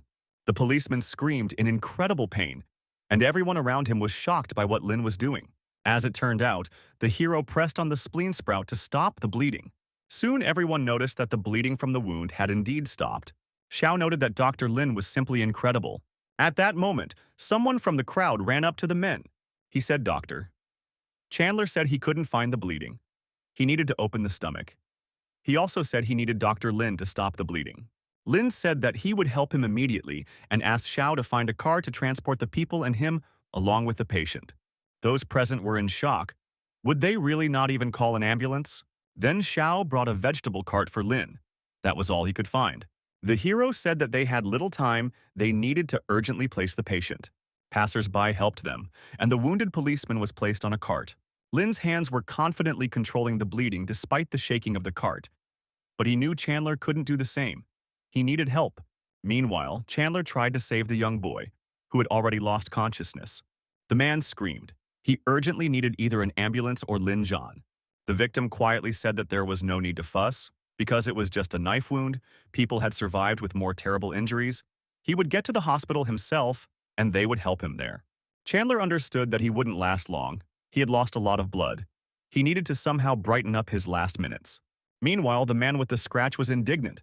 He also wanted to get help, and the doctor was still fiddling with the wounded man. Chandler said he saw the injuries to the others, and this boy's injury was the most serious of all. If he let him go, it would get even worse. Soon the boy began to rave, and the doctor became afraid that he was about to die. Chandler then asked for a knife, 2 bottles of premium alcohol, and 2 towels. Soon, the man brought the doctor everything he needed. Chandler thought everything was very bad now. He didn't know how to stop the bleeding. Now only laparotomy could help him. If he makes an abdominal incision, he will break the law. But if the boy's parents are adequate, there will be no problems. But otherwise, they will skin him alive. The man cursed himself. He shouldn't have thought about all these formalities. After all, he was a doctor, and he had little time left. Chandler then said he needed to treat the wound and asked to open a bottle of wine for him. The man opened a bottle that cost hundreds of thousands of yuan, but it didn't matter at all now, because a person's life was at stake. Chandler took the bottle and poured it on the boy's wound, but he needed another bottle. The doctor prepared to hide the abdominal cavity and extended the knife towards the victim. At that moment, Lin came running to him and asked him to give him some wine so that he could wash his hands. Chandler was incredibly happy to see the guy and immediately put the knife away. Soon the victims were laid on the ground. Lin poured iodophor on the teenage boy's wound. The hero disinfected his hands and then examined his wound. His liver was damaged and he had lost a lot of blood. Lin then picked up a knife preparing to operate on the boy. Passers-by filmed everything on their phones. They admired the fact that doctors were performing the operation in such conditions. The next moment, Lin made a quick, precise strike. He needed to make a cut. If it is not possible to operate on the spot with both hands, then such an incision will be enough, and it will be more convenient to stitch.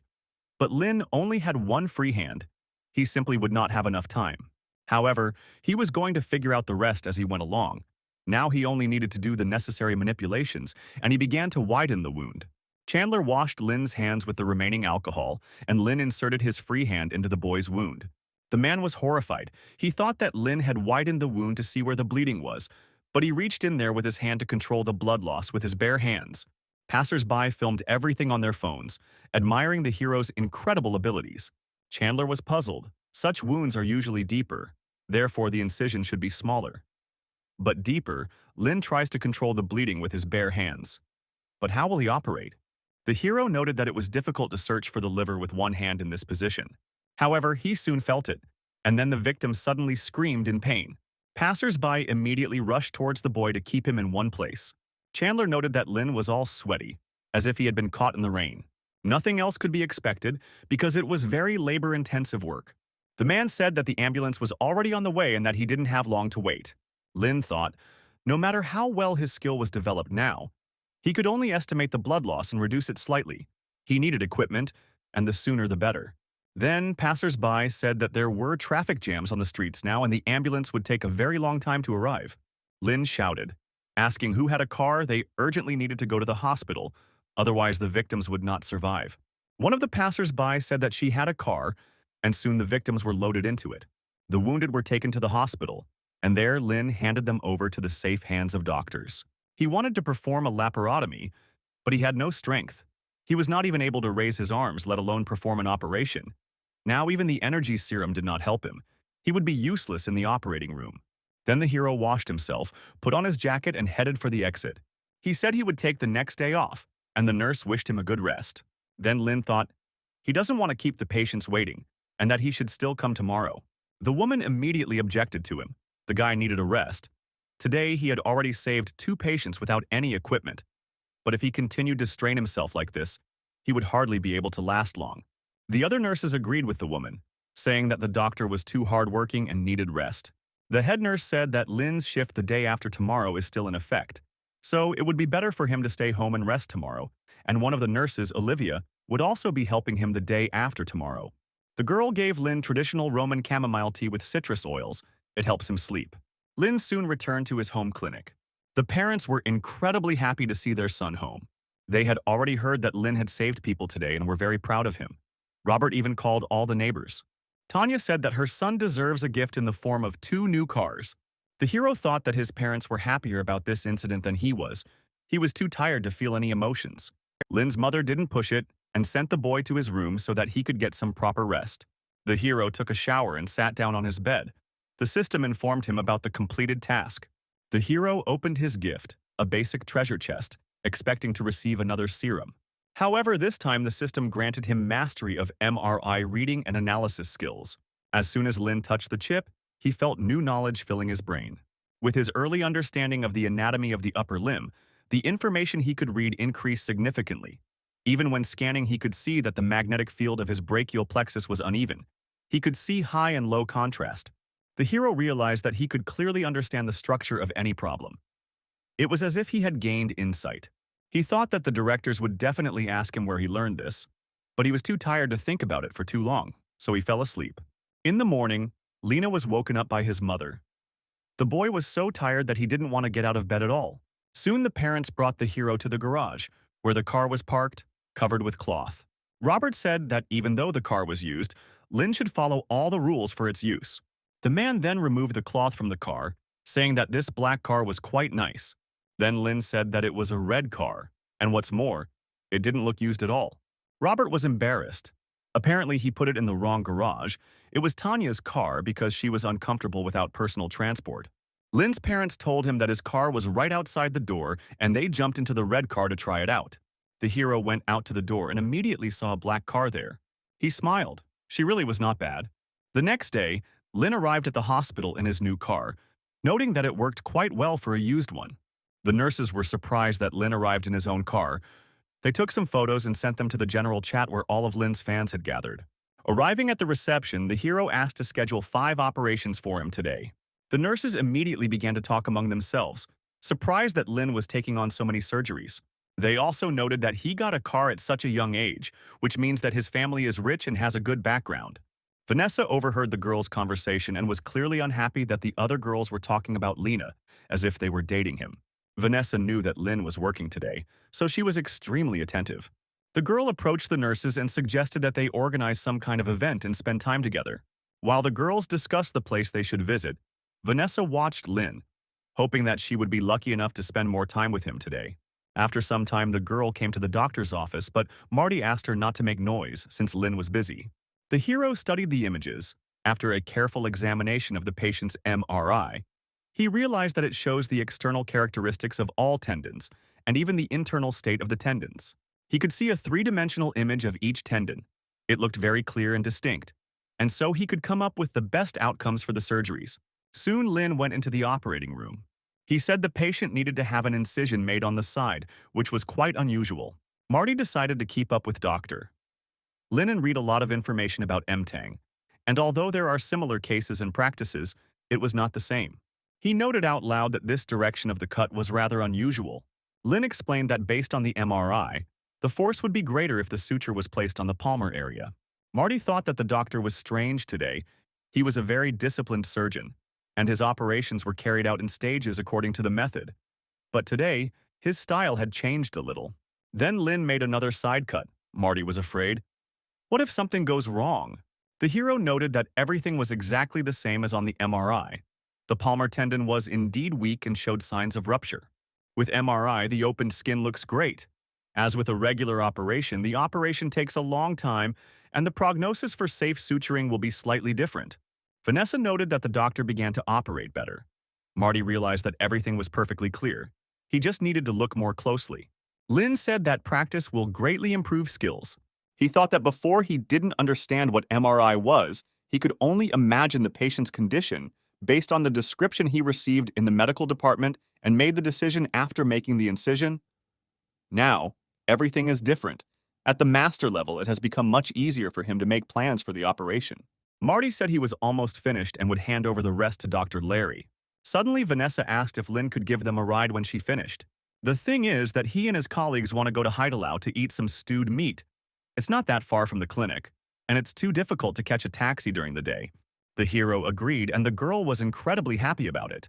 After work, Vanessa changed her clothes faster than anyone else to go to a restaurant with Lin and the other doctors. Suddenly, one of the nurses came into the locker room and said that there was a surgery in the emergency room, and Dr. Lin couldn't leave, so he apologized to the girl. Tears immediately welled up in Vanessa's eyes. Her plans to charm the handsome prince had failed. Lin also planned to devote the next day to work, because he was an intern and therefore had to work hard. Soon the time came for new operations, and the hero began to work even more diligently. He noted that the tendon rupture was consistent with the MRI data. As a result, Lin underwent several operations in a row. All the tendons were perfectly sutured. Marty noted that over time, Dr. Lin would accumulate amazing surgical experience. Once everyone had left the operating room, Vanessa announced that they had completed all of their work for the day. Then the hero said that he should go and examine the patients. Now that he has had experience cutting the arm and limbs, the time it takes to perform the surgery has been reduced. And since he now has enough of it, Lin has to make his rounds himself. After all, tendon injury surgery is important, but rehabilitation is also necessary. One of the patients said he wanted to show the doctor something. He picked up the berries and began to juggle them, thanking Lena for the excellent operation. Soon the system informed him of another sincere thank you from a patient.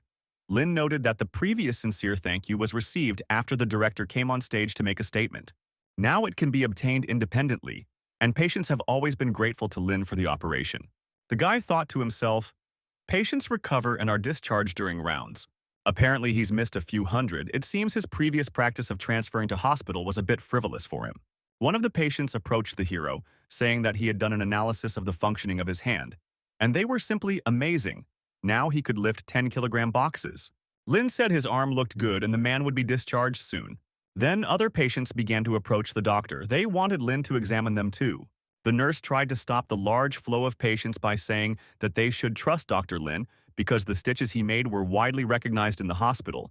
Then the girl gave the men a photo of the stitch of a previous patient in the recovery room and said that they should understand that this was rare. The patients looked at the photo with horror. The difference was indeed too great. But Lin's stitches were beautiful. Lin noted that he really just doesn't like the curves of the seams, the difficult angles, and the way the seams are positioned differently. Suddenly, the system notified the hero of new achievements. Apparently, they are accumulating. Lin then decided that he should stock up on extra chests. The next day, Lin also performed all the necessary operations, and when there were no patients left, he decided to go to the recovery room. Larry wondered why the doctor was coming into this room for the second day in a row. Vanessa began to suspect that he was visiting some nurse. Meanwhile, Lin had already headed to the right place, thinking that perhaps his patient would recover today. One of the nurses was surprised to see the guy here again. She thought he just liked getting praise from the patients, and then decided that this would be a great chance to try to charm Lin. The girl then raised the doctor's work up and shouted that Dr. Lin's suturing technique was well known in their hospital, so if patients had any problems in the future, they should contact Dr. Lin. Suddenly, one of the patients decided to ask why her stitches were different from the others. The nurse said that your position is a little unfortunate, but Dr. Lin is very good at what he does. One part of the wound runs along the lines of the palm, and the other crosses between the fingers, and the part where the suture crosses looks just fine, as if the woman drew it with eyeliner. The suture is very good. Dr. Lin chose a thin thread. The woman was pleased with this answer. The other patients also noted the doctor's high professionalism, and then Lin smiled. The nurse was very happy that she had raised the spirits of both the doctor and the patients. At this point, the system informed Lin of a bunch of new commendations, each of which awarded a basic treasure chest. Not counting yesterday's, there should be 10 of them. So Lin decided to find a deserted place to open all the chests. With these thoughts, he left the office. Soon the nurse finished talking to the patients and now intended to talk to her handsome prince. However, when she turned around, she realized that he was no longer there.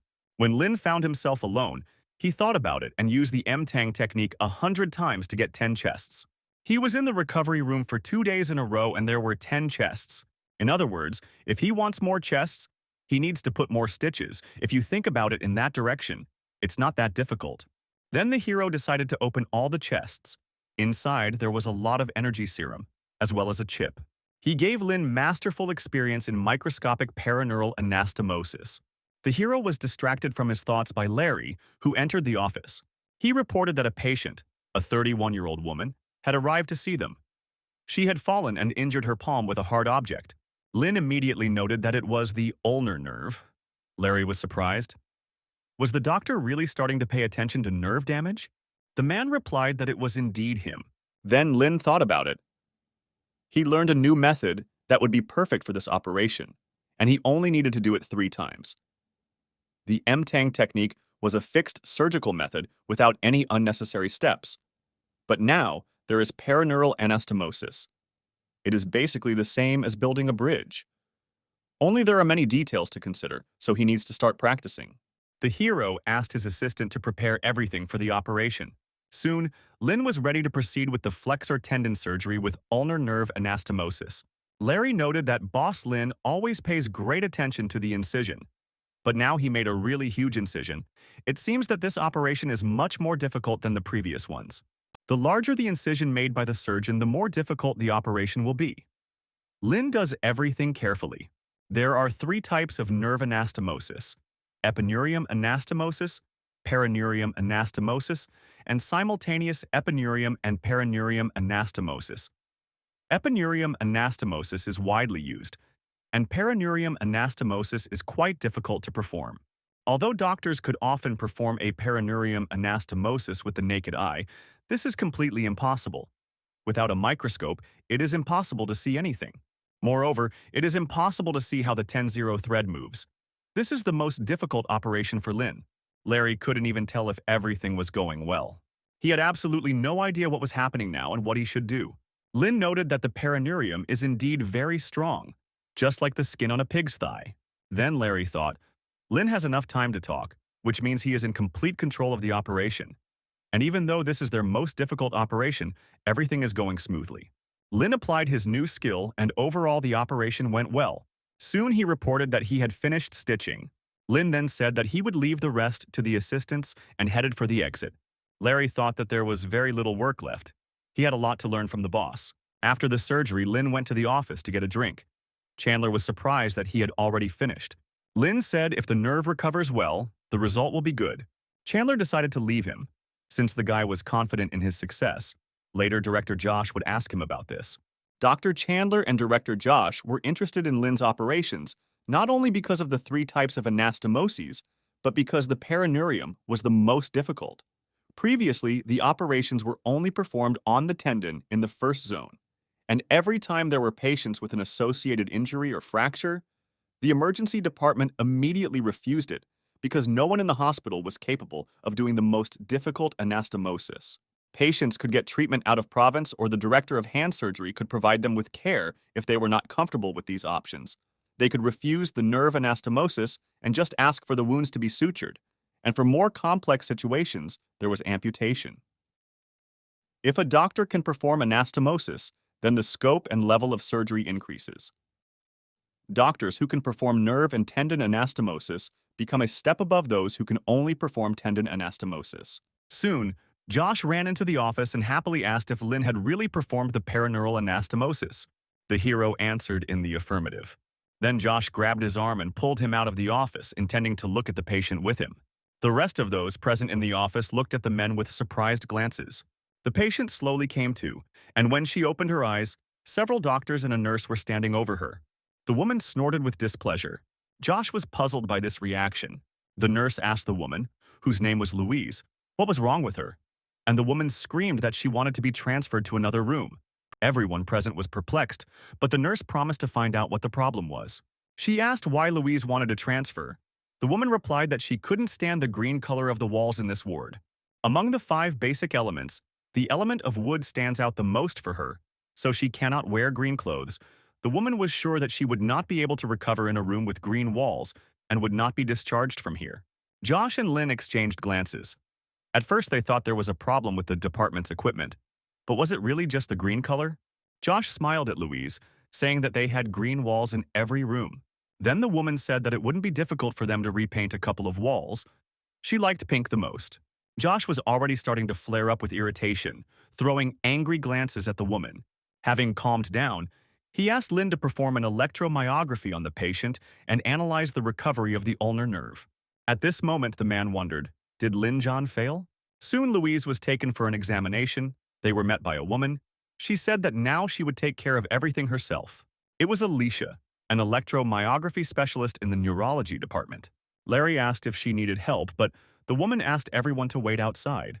Lin mentioned that the patient had some peculiarities, but Alicia didn't let him finish. She said that she had seen a lot of patients, so she wouldn't see anything new here. Then Louise asked her if her nerves were recovering. Alicia said they hadn't tested it yet, but for now, the woman needed to lie still. Then Louise screamed. She thought the doctor was lying to her. She said she asked her family, but they didn't answer. They were all hiding something from her. Suddenly, Alicia noticed a strange element of clothing on the woman, Louise said that she made this clothing herself. The old people said that the fabric should be red to resemble something pleasant, but its five main elements are pink, so Louise made the embroidery pink. The woman screamed again. She asked how long the doctor would test her nerves, and if she had problems with her head, she would just jump off the roof so as not to cause problems for her family. After this, Alicia immediately left the office, asking Lynn and Larry for help. An hour later, everyone arrived in the room, including Director Josh. Alicia said that she checked the patient. The test results were excellent. As it turned out, Dr. Lynn was right. The woman would be able to begin early rehabilitation. Then Josh suggested that the hero take a short walk. He said that Lynn could now perform such operations, but another doctor objected because the patient had just recovered. It was too early to make such decisions. Josh said that it is not uncommon for patients to need to have their damaged nerves fused, and as far as he knows, in Jiangxi province, it is possible to suture flexor tendons on your own. The number of doctors who practice perineural anastomosis can be counted on one hand. In a regular hospital, those who could suture flexor tendons, perform nerve anastomoses, and even perform orthopedic bone surgery would have to replant fingers all day long. Many of them were able to perform nerve anastomosis on their own, but most of them were specialized in the neurosurgery department. They had to perform a lot of cranial surgeries. They usually work all night. Many patients with flexor tendon ruptures associated with nerve injury are treated with good techniques and proper perineurium anastomosis alone, and the prognosis is largely up to them. Typically, large hospitals ask patients about amputation, but after Lena is checked for neurological damage, they will be close to becoming the largest emergency center. The doctor said he didn't mind, but the recovery period for patients with flexor tendon injuries was too long, and the recovery period for nerve injuries was even longer. They didn't have enough wards, so Josh ordered that their number be increased. The woman said that there were many patients with damaged nerves, and they would not let Lin overexert himself. Young people should not rush. Josh countered that everyone needed to take care of their health, and if the data on nerve damage was added up, the number of surgeries would not increase. At that moment, the director received a call and was told that the boss's daughter had been burned. The man asked to inform the team so that they could get ready. The doctor objected that the girl should have gone to the hospital since she had been burned, but Josh replied that she had burned her leg when she was pouring water. Soon, Josh and Lin arrived at the ward, where Chief Hao was already there with his daughter. Hao was the head of the health system. He apologized for the urgency, but his daughter Barbara had a problem. The man wanted to ask Dr. Lin to hospitalize the girl, but Josh said that he did not specialize in burns. Barbara said she didn't care. She just wanted to take a photo with Dr. Lin. Lin whispered that this girl didn't look like she was hurt at all. However, Josh said that she was the boss's daughter, so she had to do as she asked. Lin began to work on Barbara's leg, and she filmed his every move on her phone. The girl took photos in front of the doctor, as if she wasn't at all worried about her leg. Then Lin said that he had completed all the basic procedures, so he would come back a little later. Barbara was upset. She wanted the doctor to stay with her in case she got sick. The nurse said that Dr. Lin had other patients, but she was ready to help the girl at any time. Barbara turned away from the woman, starting to write on social media about how she had met the most handsome doctor in the hospital. The next day, the girl left the ward on crutches, holding a cup of tea with milk in her hands. She bought it especially for Dr. Lin. However, contrary to her expectations, the hero said that he did not want to drink tea with milk today and promised to return the girl's money for the glass. Barbara was extremely unhappy because the doctor did not drink the tea, so she did not need the money. Lin said that Nurse Marissa recently bought them lunch, so he was just repeating her kind gesture. Barbara visibly tensed up. This same Marissa was now standing right in front of her. She seemed much sweeter and more attractive to the patient. Then the girl angrily squeezed the glass of tea. She said that she came here because Lin had an enemy. She knew that Director Pan and Dr. Lin were using the M-Tang technique and even competing with each other. Barbara reported that Pan would soon complete his studies, and rumor had it that another Japanese man with a doctorate would return with him. And then he will work in this hospital. However, Lin replied that the number of patients who require the M-Tang technique is much larger than one could imagine, and he and Pan are not competing with each other. Barbara tried to object. Because Pan was the deputy head doctor and Lin was just an intern, patients would definitely choose the deputy head doctor over the intern. The hero assured her that their current patient coverage was huge. If Deputy Director Pan did not complete all the operations, he would hand over the remaining ones to him. Some patients were sent to other provinces or for amputation. So it's good that Deputy Director Pan is returning after training, not to mention that the number of patients who need a certain operation is growing. Barbara stood her ground. She was sure that a Japanese man with a doctorate would definitely be good at using the M-Tang technique. Lin thought, this Japanese guy won't be as formidable as Shiro Hashimoto. They have to work efficiently, operate on average 1 finger per hour. If they succeed, then we will lose 18 healthy fingers every day. But a doctoral student from the renowned Keio University Hospital can operate on 1 finger for about 30 minutes. And if Deputy Pan invites another team to perform the operation for more than 10 hours, he can complete 20 or even 30 finger suturing operations. No matter how large the number of patients in Yunhai Hospital was, 60 to 70 fingers would be healthy. In other words, Lin would not have done anything anyway. Then the hero thanked Barbara for informing him and said goodbye to her. When Lin came into the operating room, he announced that he would increase the number of operations from tomorrow. He asked Larry to call Marty. They would start the operation at 3 a.m. and would also add a couple of hours to their shifts. So Lin Jiang will operate on Larry and Vanessa, and on the second one on Marty and Marisa. Soon Lin had collected 20 more chests and gained the skills of a specialist in cutting. Thus, he had excellent command of 7 techniques. The system reported that his M-Tang technique was ranked first in Yunhua City, first in Jiangxi Province, and 78th in China.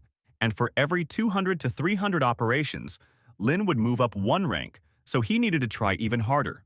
Soon Pan arrived in Yunhua, and with him, Hayato Ida, a medical doctor from Keio University in Japan, will be an exchange student in Yunhua for 2 to 3 years. The guy immediately noticed that the air here was quite dirty. Pan frowned. Yunhua is close to the sea. The air here can't be bad. And then said that if Hayato is always in the operating room, he will always have to wear a mask, but he will still have to breathe this air for 3 years. The guy said that it would be better to stay in the operating room. His respiratory system had not yet adapted to the local air. Then Pan said that for his own safety he should go to the operating room right now. The man thought, surgery in Japan is carried out in field conditions, but the results of intensive training are quite good, and now it's time to show his achievements to his colleagues. No matter what anyone says, the doctors in the operating room are like on a battlefield. The hospital prepared a whole celebration for the return of Director Pan. However, the man said that they could prepare some patients for him instead. Eugene, one of the best doctors in the hand department, chuckled, saying that the director was right as always. Pan asked the man to show Hayato the hospital.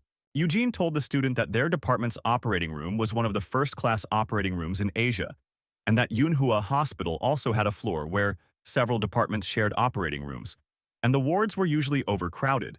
But that only showed how respected their hospital was. Pan explained that the recovery room is the most important component of the department.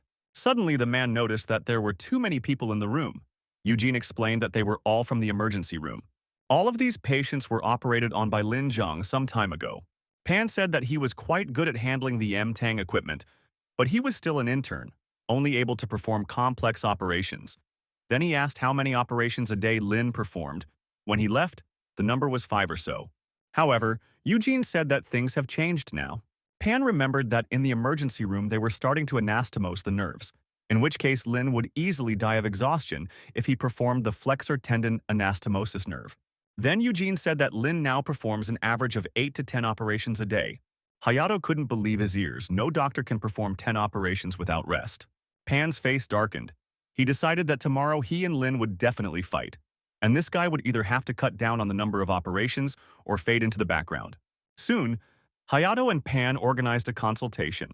It lasted 10 minutes and cost 500 yen. People have commented that Director Pan and Dr. Ida are amazing, and the treatment is better than other hospitals. They are experts in their field. Pan asked Hayato if he was convinced of the effectiveness of joint consultation, but the student was dissatisfied. They would not be able to have so many patients. Pan thought that the student was going to perform about 200, 300 operations in China. But Hayato said that there would be inpatient consultations and meetings. If he went in that direction, he would be able to perform less than 150 operations, and his goal was to perform 600 operations in 3 years. The man frowned. 600 surgeries is not that big of a deal for China. They handpick patients and do the surgeries they like and leave the ones they don't like to Lena, because Pan wants to be known as a legend and then go to Beijing and Shanghai. And since he and Ida will be going hand in hand for these 3 years, he better do as many surgeries as possible if he wants the terms to remain in force. Hayato was very happy with this proposal and promised to begin the operation soon. Soon the guy arrived in the operating room. There were operations on the flexor tendon. At this level, for him, it is rare serious operation.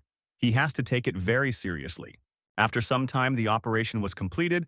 Hayato thanked everyone for their work. Pan was pleased. Ida used the M-Tang technique, and the result was excellent. Dr. Sid sighed wearily. The operation was planned to be completed in 4 hours, but it was unexpectedly delayed by another half hour. Hayato then approached the man, asking if he could get an assistant for the next operation. Sid sighed resignedly, but still agreed. Ida was very happy and headed off to the next operation. Sid thought. He liked Lin John better. He could do 2 surgeries in an hour and also get big fees for 10 surgeries a day. Pan said they would work overtime until the patients ran out. Suddenly, the man heard the nurses whispering among themselves. They were saying that performing operations every 4 hours was tiring. These surgeons were far from Lin. Pan and Hayato performed operations all night, and in the morning Eugene asked them how it went. The director couldn't guarantee anything, but he was confident in himself. Ida said that Director Pan did a good job. The guy was amazed at how quickly he put in the stitches. He did a very good job. Then Eugene whispered that Lin John had done more than the director. The thing is, he was still working and had no intention of stopping. Pan got angry and decided to pay him a visit. Meanwhile, Lin was in the midst of an operation. Larry asked him why they were doing this every day. The hero said that he would not be able to work when the number of patients was reduced. Larry was perplexed because the number of patients was actually increasing. The number of outpatients has increased. Yesterday, he received a call from the hand surgery department asking if they could accept a patient with a tendon injury and a torn nerve. Larry also heard that Director Pan doesn't do many surgeries. Lin asked why the number was increasing then.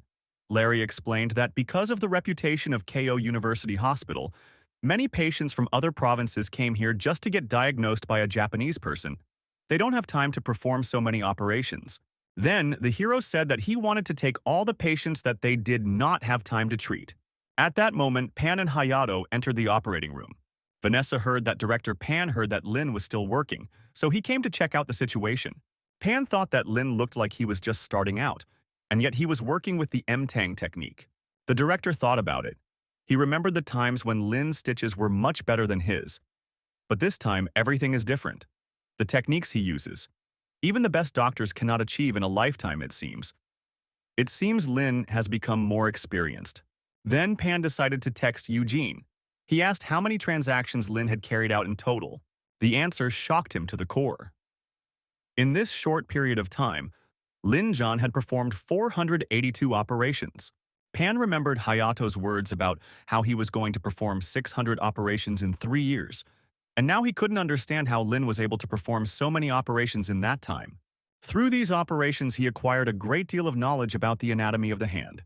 Soon, Lin reported that the perineural anastomosis was complete, and they needed to continue healing the flexor tendons of the middle finger. Pan asked Hayato what he thought of Lina. The guy replied that his skills were identical to those of the leading doctors in Asia. He was much better than Ida. Then Pan shouted, "Lin now prioritizes quality and beauty.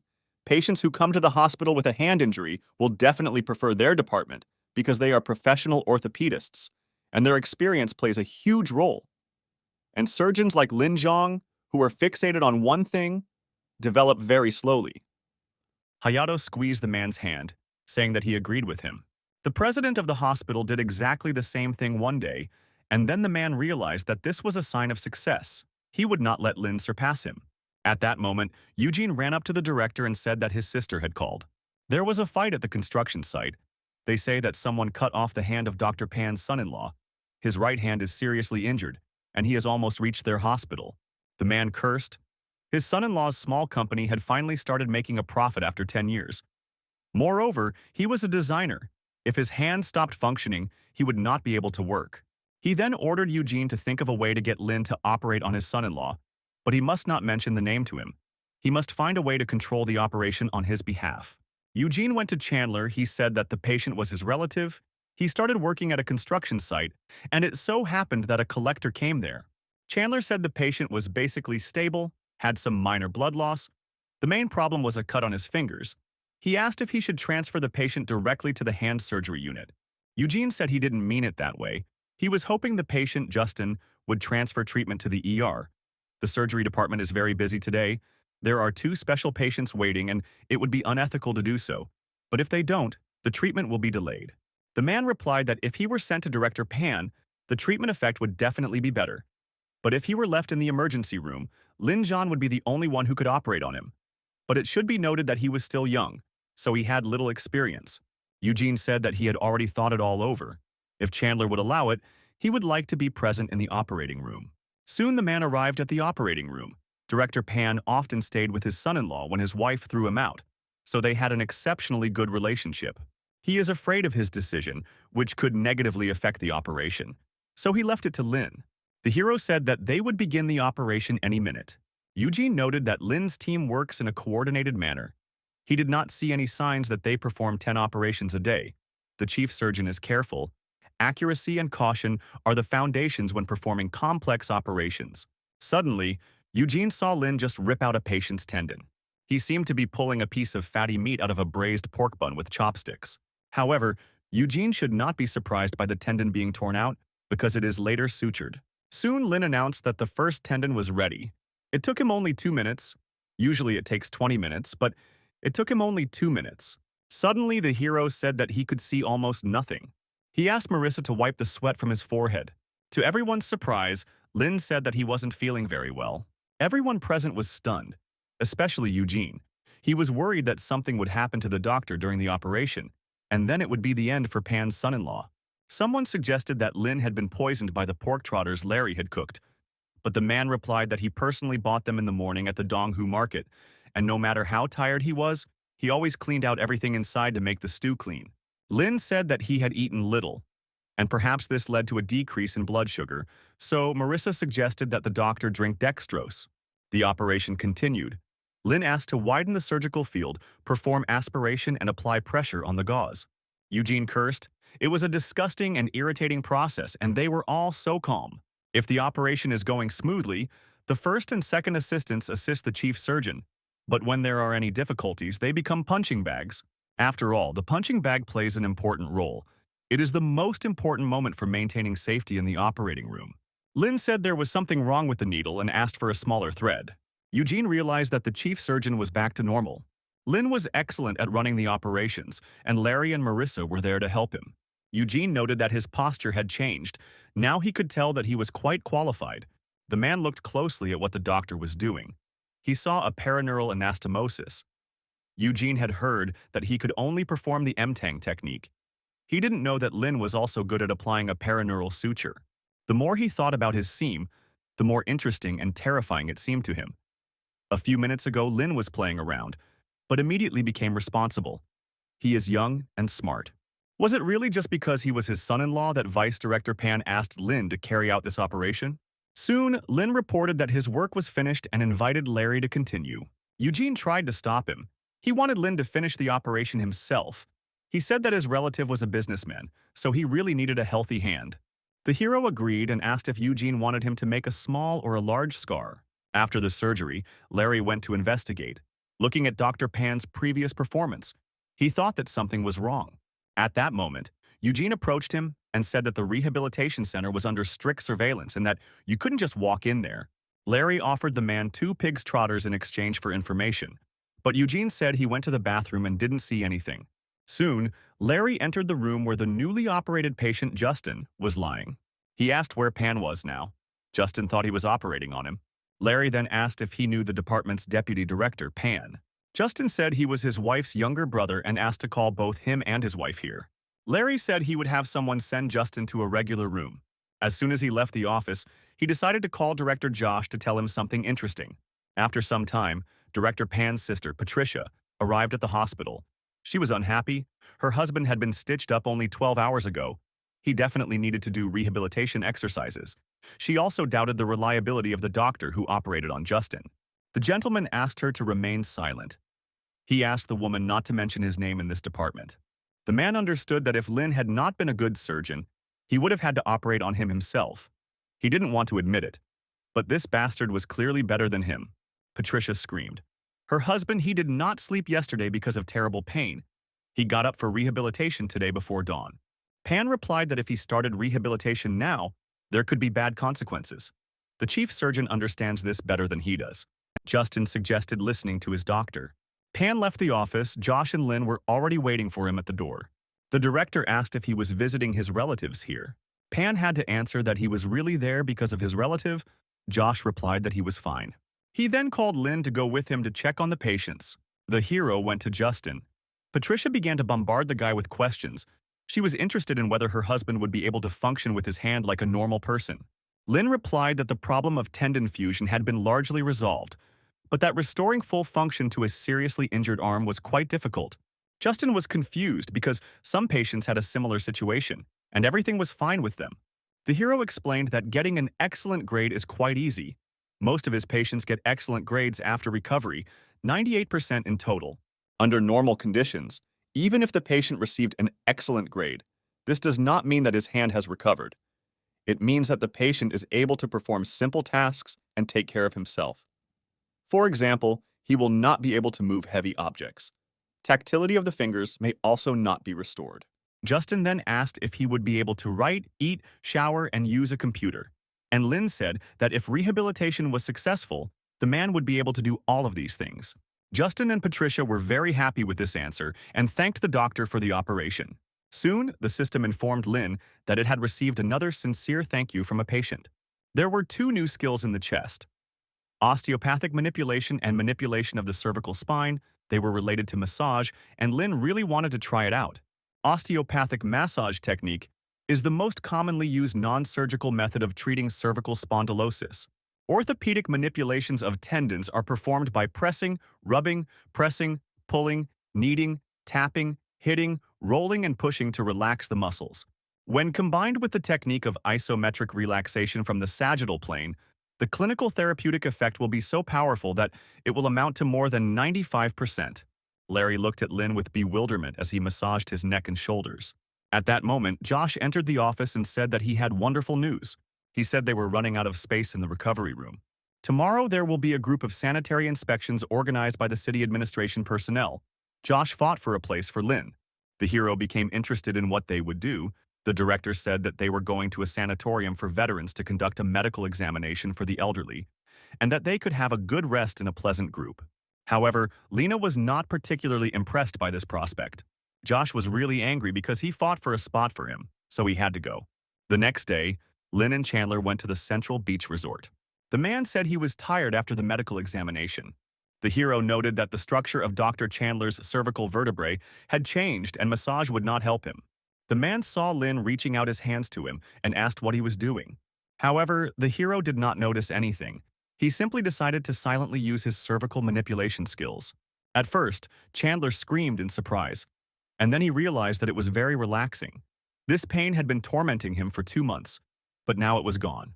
Lynn explained that this was a masterful manipulation of the cervical spine. Chandler couldn't help but express his admiration. In his eyes, Lynn was the best in MANHUA. At that moment, one of the nurses from the sanatorium came into the office. She said that her cervical vertebrae were not in order and asked Lynn to look at them. The hero sat the girl down on a chair and began to massage her neck. The girl liked the massage so much that she couldn't hold back a satisfied sigh. The stiffness in her neck disappeared in an instant. After this, a whole line of visitors and employees of the sanatorium lined up to see Lynn. Everyone wanted to get a magical massage.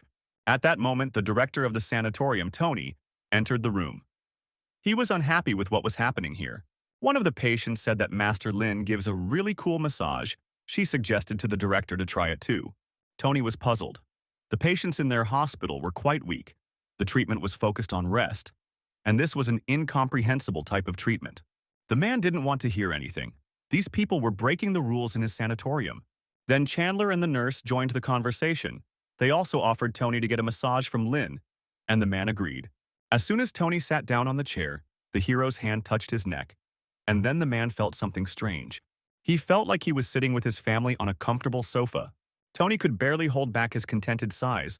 The sensations were so good. Soon Lin finished. He said that the director had hyperplasia of the bones on his vertebrae. That is, nothing unusual. Tony said that the hero really had good technique. He allowed him to massage patients if they did not make noise. All the visitors to the sanatorium immediately ran to see Dr. Lin, so Chandler was forced to make them stand in line. Among the visitors was a green-eyed girl. She thought about how she could finally find such a precious young man in such a place. She couldn't wait to get her hands on him. Soon it was time for the girls to go to Lin. Chandler pointed her in the direction, but she didn't even look at the man. Lin looked over his shoulder at the girl and asked her to sit down. The woman introduced herself as Lana, an agent for the Blue Star Entertainment Company, and asked if Lin had ever wanted to be famous. However, the hero ignored her. He gave the girl some ointment and asked her to apply it to her neck and shoulders. Lana wondered if he hadn't answered, relying on his handsome face, but she decided to sit down. She said that Lin looks great. With such skin, he doesn't need to use makeup, just a little foundation, blush, powder, highlighter, and eyeshadow, and he will look just perfect on stage. Chandler looked at the woman in bewilderment. She was clearly pulling the wool over the great doctor's eyes. Lana wanted to ask Lin about what programs he watches, but the hero answered in monosyllables and with disinterest. The girl realized that it would be difficult to persuade him, so she decided to move on to plan B. Lin noted that the girl was shaking as if her cervical vertebra was hurting. He then proceeded to massage using cervical spine manipulation techniques. The hero was sure that Lana suffered from spondylotic radiculopathy. She must be working in one position. Soon, Lana realized that Dr. Lin had created such a comfortable environment that she forgot about Plan B. Then she said that she had never seen anything like it. The doctor's technique was simply mesmerizing. Then Chandler intervened in the conversation. He said that this was an excellent reason for Lin to remain a doctor. Lana continued. She said that they had organized a concert tour for the day after tomorrow and gave Lin tickets for front row seats. She then left the office, asking Lin to be sure to attend the concert. Looking at the tickets, the hero noted that Mariabella was the star his mother used to listen to. 2 days later, Lin came to Manhwa Stadium with his mother. Tanya never thought that she would ever be able to attend Mariabella's live concert. The security guards at the entrance checked their tickets and let them inside, informing them that VIP guests had arrived. Tanya said that if she had known about the concert earlier, she would have brought Robert here. Lin and Matthew were preparing to take their places when suddenly they were called. It was Lana. She greeted Lin and his mother. The hero was surprised that the girl was waiting for him. Lana said that she called him herself. She then leaned towards him and whispered that if the doctor joined the Blue Star Company, she would guarantee that he would become as popular as Mariabella in about 2 years. Suddenly, one of the security guards approached Lena and said that Mariabella and her dancers had suffered cramps during the warm-up. The girl didn't know what to do. The concert was about to start any minute, and then an idea came into her head. She asked if Lin could use his massage technique during cramps, and the hero answered in the affirmative. Soon, Lana brought the doctor to the dressing room where the dancers were sitting. Mariabella and her dancer Sheila groaned in pain and rubbed their legs. Lin said he would have to massage his entire leg. Then Lana pulled the guy forward. First, it was necessary to cure Mariabella, and then to deal with the dancers. However, Lin did not go after the girl. He said that he would cure them all. It's not too difficult. It would be nice if Lana sat them together and let him massage them at the same time. Lana was not used to seeing this. Lin really did not divide people into celebrities and ordinary citizens. The girls were seated on a chair, and their gaze immediately turned to the handsome doctor. Lin did not waste time and immediately began the massage. Lana watched the guy with admiration. He had a look of high responsibility, love for his work, and a natural healer. It seems that no matter how much she tries to persuade him, she will not be able to make a star out of him, so she should give up this idea. Soon Lin finished. The girls thanked him for his help. The cramps passed. Their legs no longer hurt. Then Lana finally decided to give up on Lin and give him the opportunity to do what he liked. At that moment, the system gave the hero a new gift. Moreover, it itself opened the chest without Lin's permission. Inside was a reward for the finger replantation, which seemed very generous to Lin. At that moment, a man ran into the dressing room. He said that a man had fallen outside. His whole face was covered in blood. Lana was forced to ask Lin to help them again. Everyone ran outside, but the hero was perplexed because such a big concert was taking place here, and there was no doctor here. The worker said they brought in a doctor with quite a long medical history, but he couldn't even stop the bleeding. Hearing about the big medical history, Lin immediately remembered Xiao, the owner of the restaurant they went to recently. When he ran to the victim, it turned out that it was indeed Boss Xiao. The man smiled when he saw a familiar face. However, Lin asked him to be quiet. First, he needed to stop his bleeding. Xiao smiled and said that Lin was a very good doctor. Then he stood up and said that he was already feeling well. He would like to go to the concert because the tickets were quite expensive. Lin was surprised because the man looked worse since their last meeting. The hero knelt down and touched Xiao's stomach to conduct an abdominal examination. He then said that he shouldn't go to the concert today because he might have internal bleeding. Lin wouldn't be able to operate on the man without a scalpel, so they would go to the hospital now. Soon, Boss Xiao was sent to the Yunhua operating room.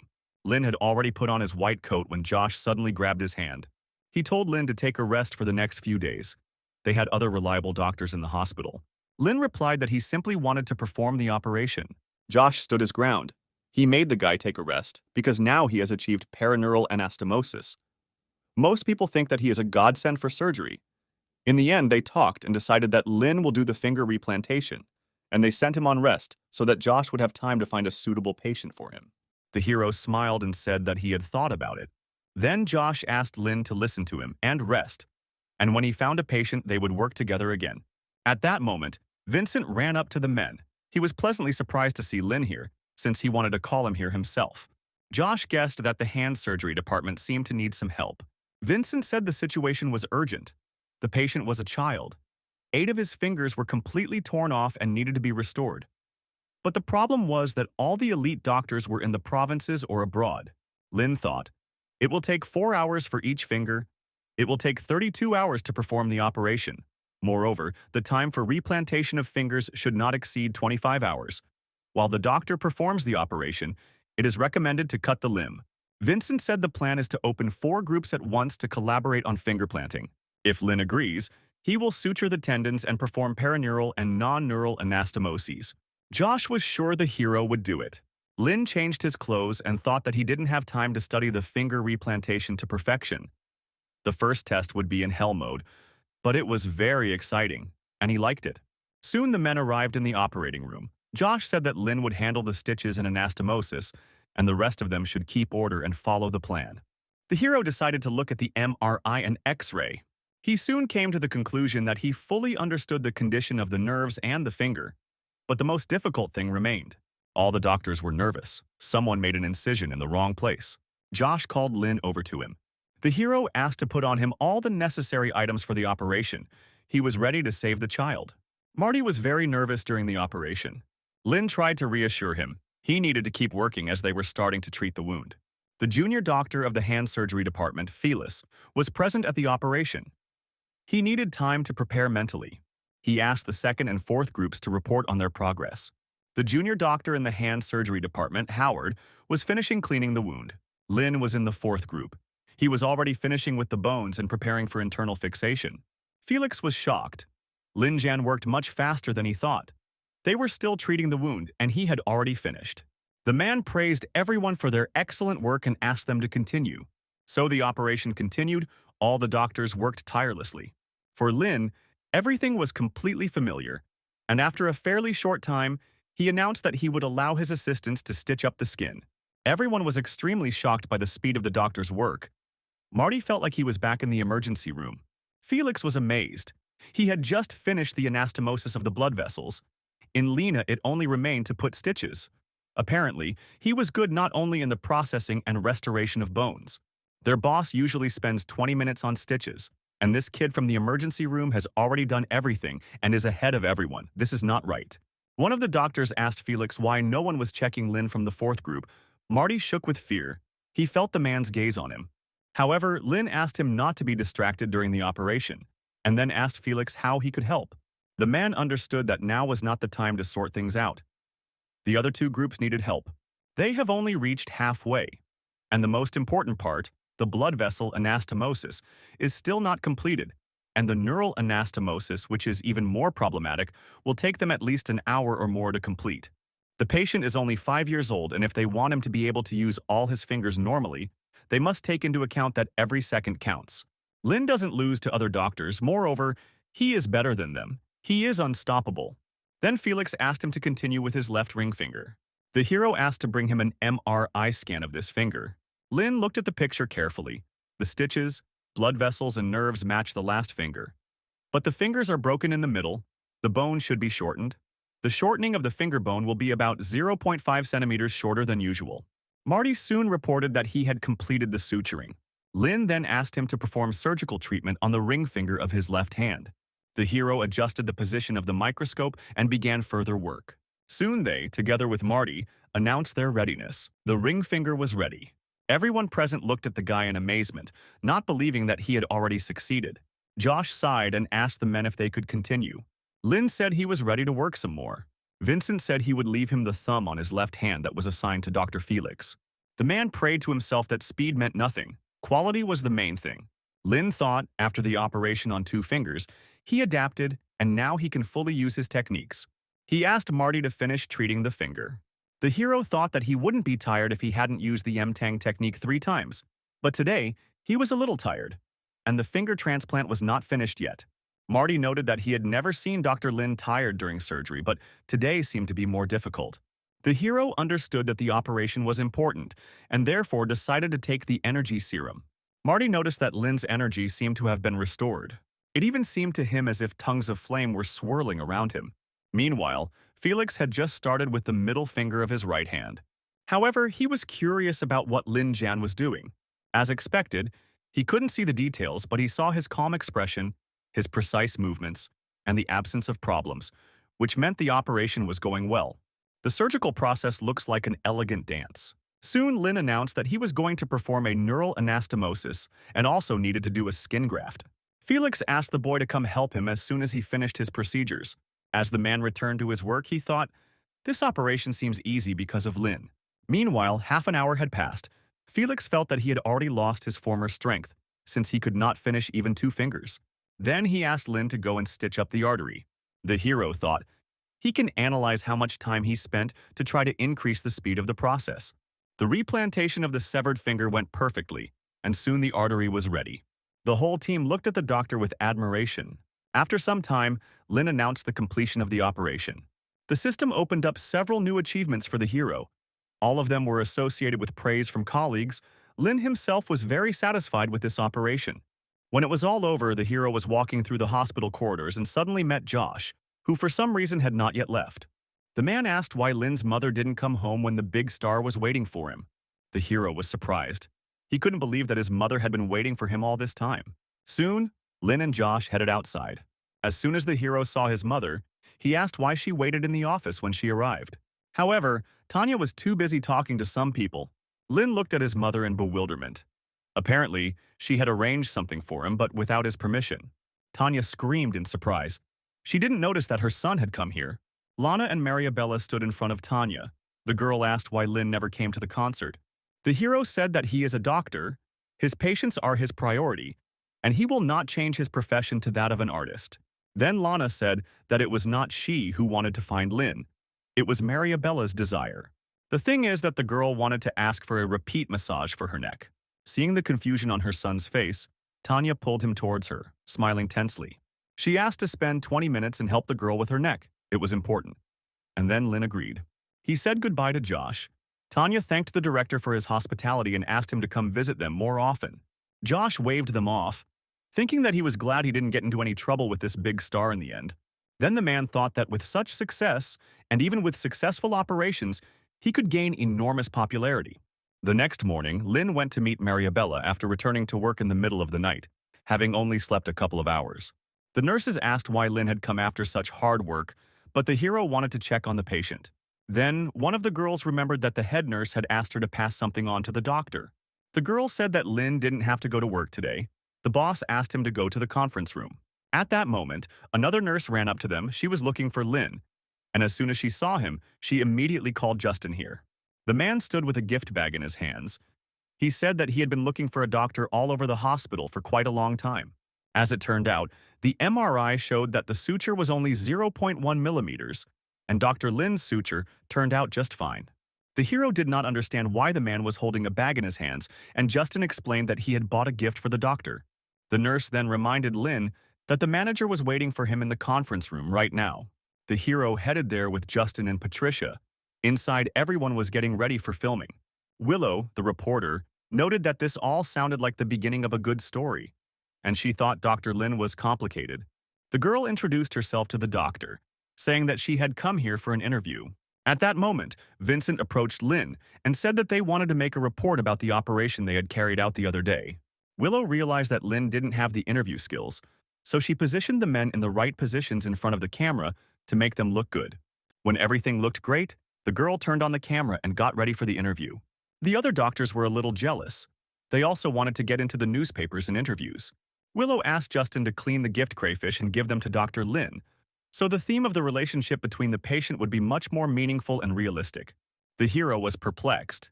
In his opinion, this was already too much. Vincent was a little indignant.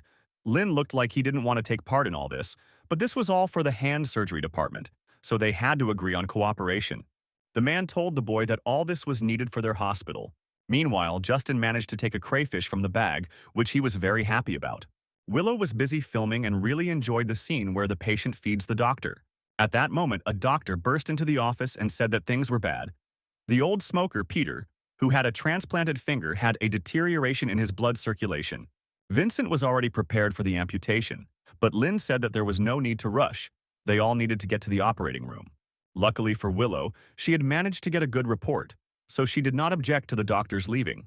Instead, the girl followed them. Vincent asked her where she was going to film her material. Willow asked if she could go into the observation room. The doctor stated that outsiders were not allowed there. Then he added in a whisper that if the girl wanted to film Lynn, she would have to ask permission from the nurse at the counter or find Dr. Larry. Willow headed straight for the reception area where Larry had just left. The reporter showed the nurse her ID and said she was there to get an exclusive story with Dr. Lin. The nurse said that she didn't know the doctor very well, but the girl could find his good friend Layla in the garage. Willow was interested in this girl. Could it be that Lin had a secret relationship with her? At this time, Layla was directing the ambulances in the parking lot. They needed to urgently prepare for the next car.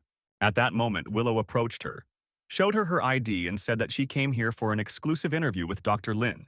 She asked Layla how Dr. Lin, while remaining an intern, was able to become the iron core of the entire hospital.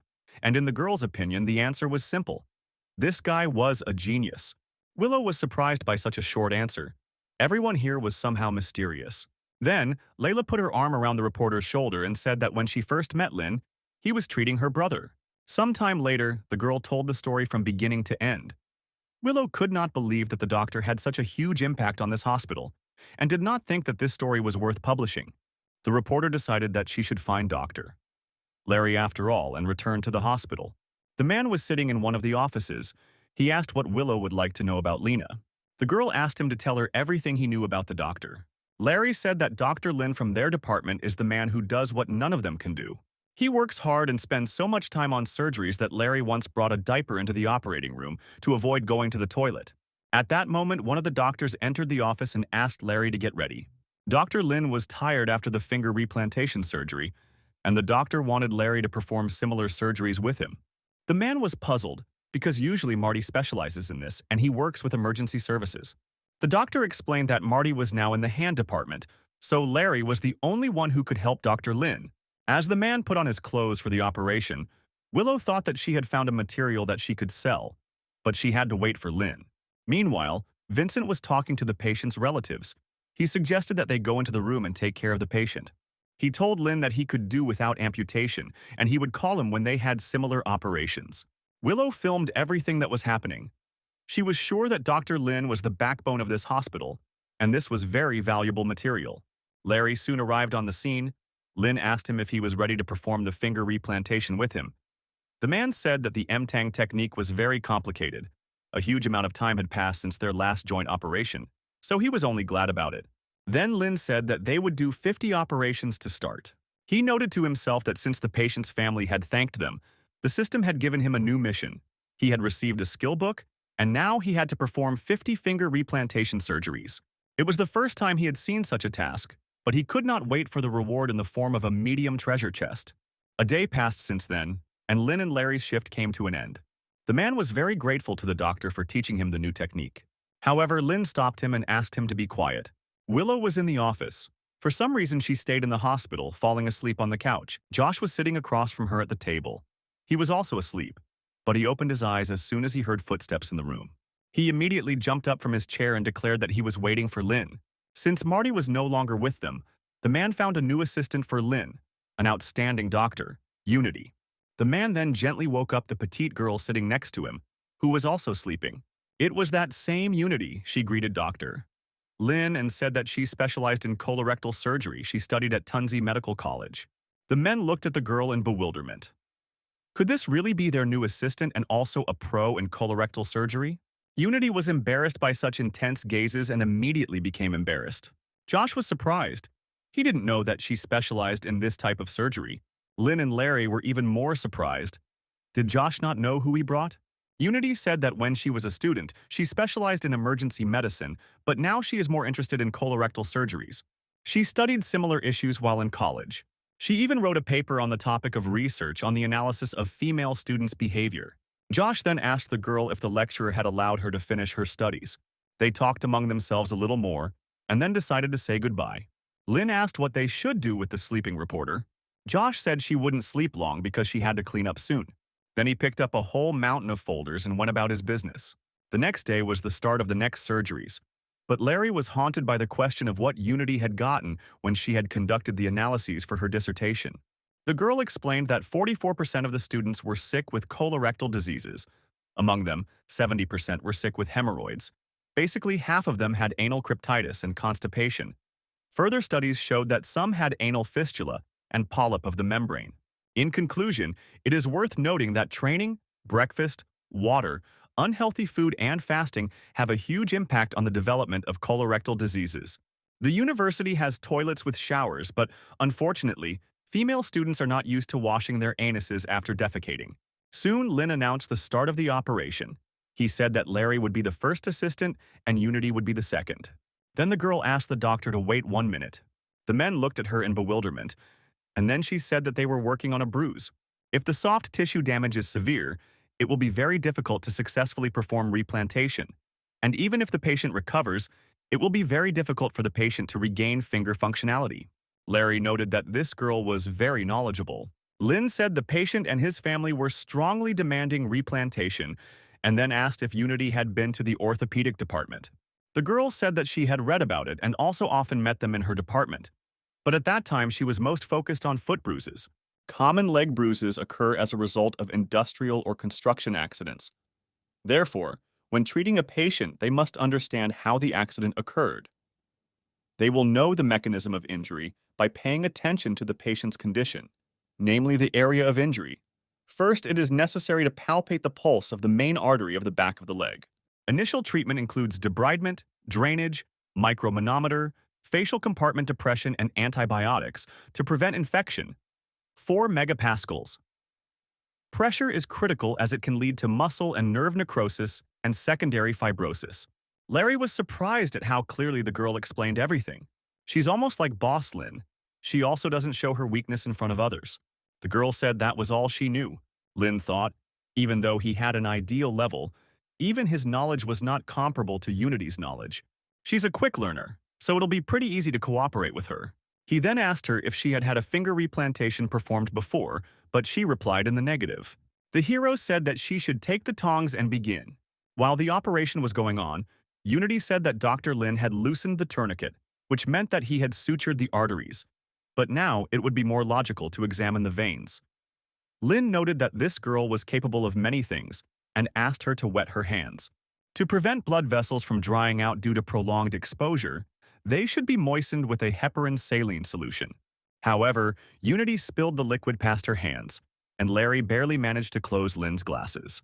As soon as the girl saw the empty cup, tears appeared in her eyes. Larry was puzzled. Unity was acting like she was in some movie. The girl sobbed, asking her to forgive her for her clumsiness every now and then. Larry asked her to be a little more careful next time. Lin also asked Unity to pour some more liquid. The girl began to water the right place, but did not do it quickly enough, and then suddenly poured out the entire cup with all her might.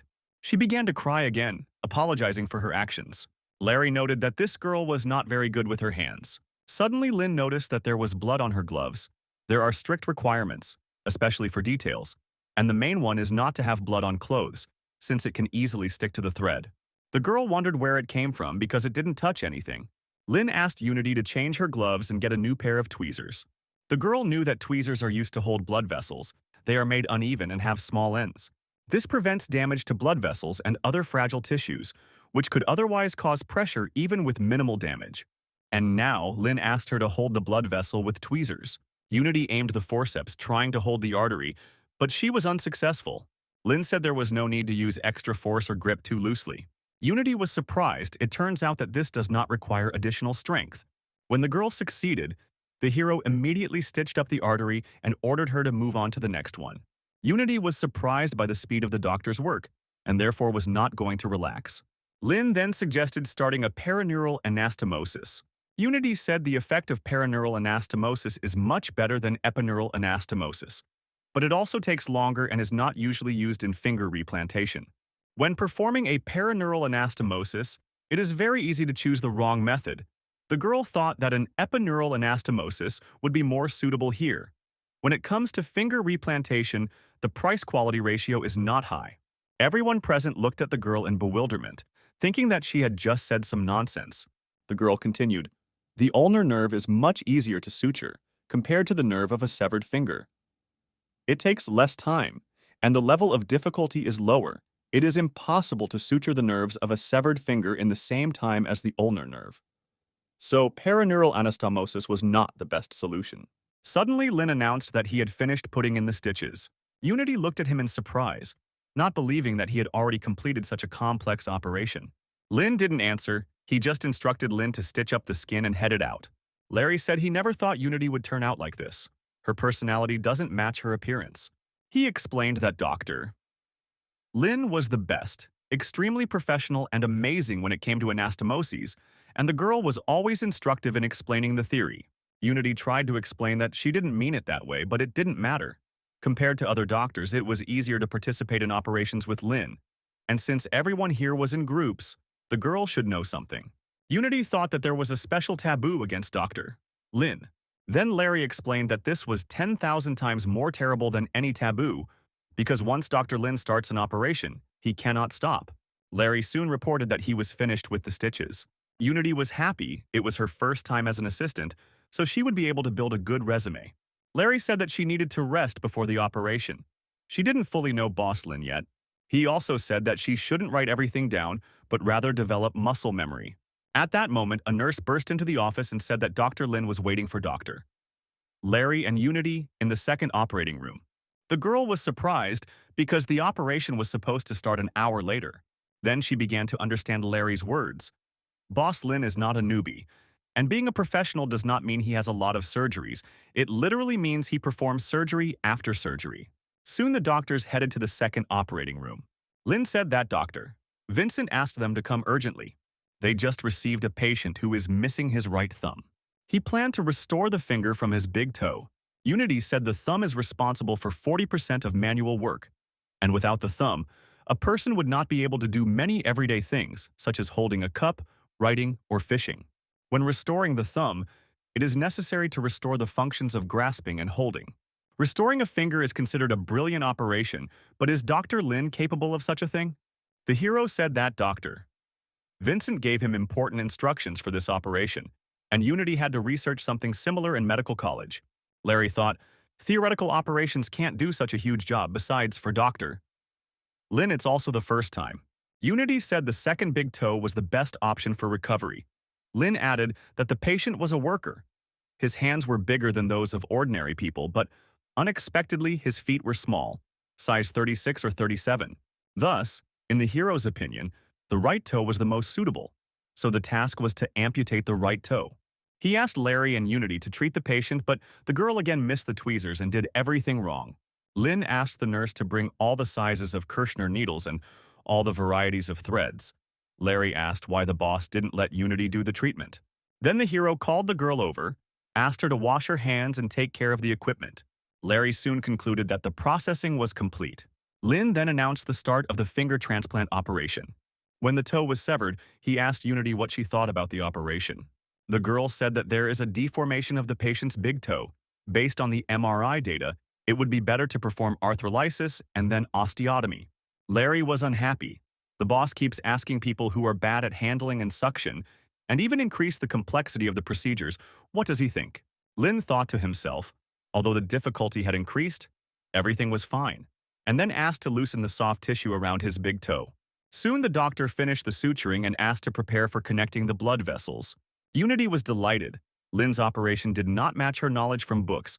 She had to participate even if the result was bad. An hour later, the restoration of the big toe of the right foot was complete. Unity asked what the doctor's next operation was. She wanted to follow him. The hero was surprised. This girl had a very strong desire to work. Unity said that she is well aware that her skills are very poor and that it reflects poorly on Dr. Lena. But even if she does nothing, she believes that she can figure out and write down surgical procedures. Lin replied that this was easier said than done. Brief reports usually required colorful description, extensive research, and careful discussions. Reports were not at all easy to write. He stated that the girl could write to him and teach him whenever she wanted, and could always join his operations. However, Larry needs to practice more with Dr. Unity and also spend time practicing his pig's leg suturing technique. After work, Larry practiced with Unity, and when new patients arrived, he returned to the operating room and worked on Lin's team. A few days later, everything was ready. Lin performed 15 finger transplants. The gift from the system felt a little different than the intermediate reward before, but the hero hoped that the intermediate reward couldn't drop an energy serum.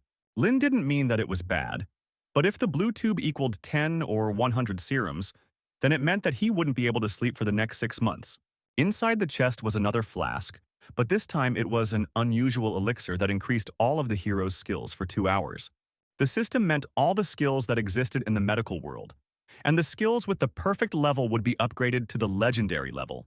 Lin wanted to use the elixir right now. He was curious about what the effect would be.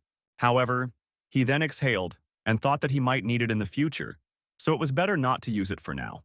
Meanwhile, the operations were over for today, so Lin went to rest. The next day, the hero went to the reception to ask if there were any operations for him today. The nurse informed him that Director Josh had cleared his schedule not only for today, but for the next few days as well. Lin objected. He knew that the operations could be suspended, but he had spoken to the director before and knew that the recovery period for finger transplants was long, and there could be many complications. But the director had already submitted an application for new patients, and shouldn't it have been approved within 2 days? At that moment, Josh himself approached the reception desk. He was glad to see Lin, and then reported that there was a big difference between the supposed situation and the actual state of affairs. Seeing that there were already too many patients gathered in the corridor, he asked to give him a couple more days. He would do everything so that Lin could operate again. The nurses replied that Dr. Josh spoiled Lin so much and the boy deserved it. Larry heard that they had no operations for the next few days and suggested that they take a rest. Unity was unhappy. She was just beginning to understand everything, and this break would ruin everything. Lin then said that the assistants could rest, but they had to take daily tests. While Larry was happy, Unity was very sad.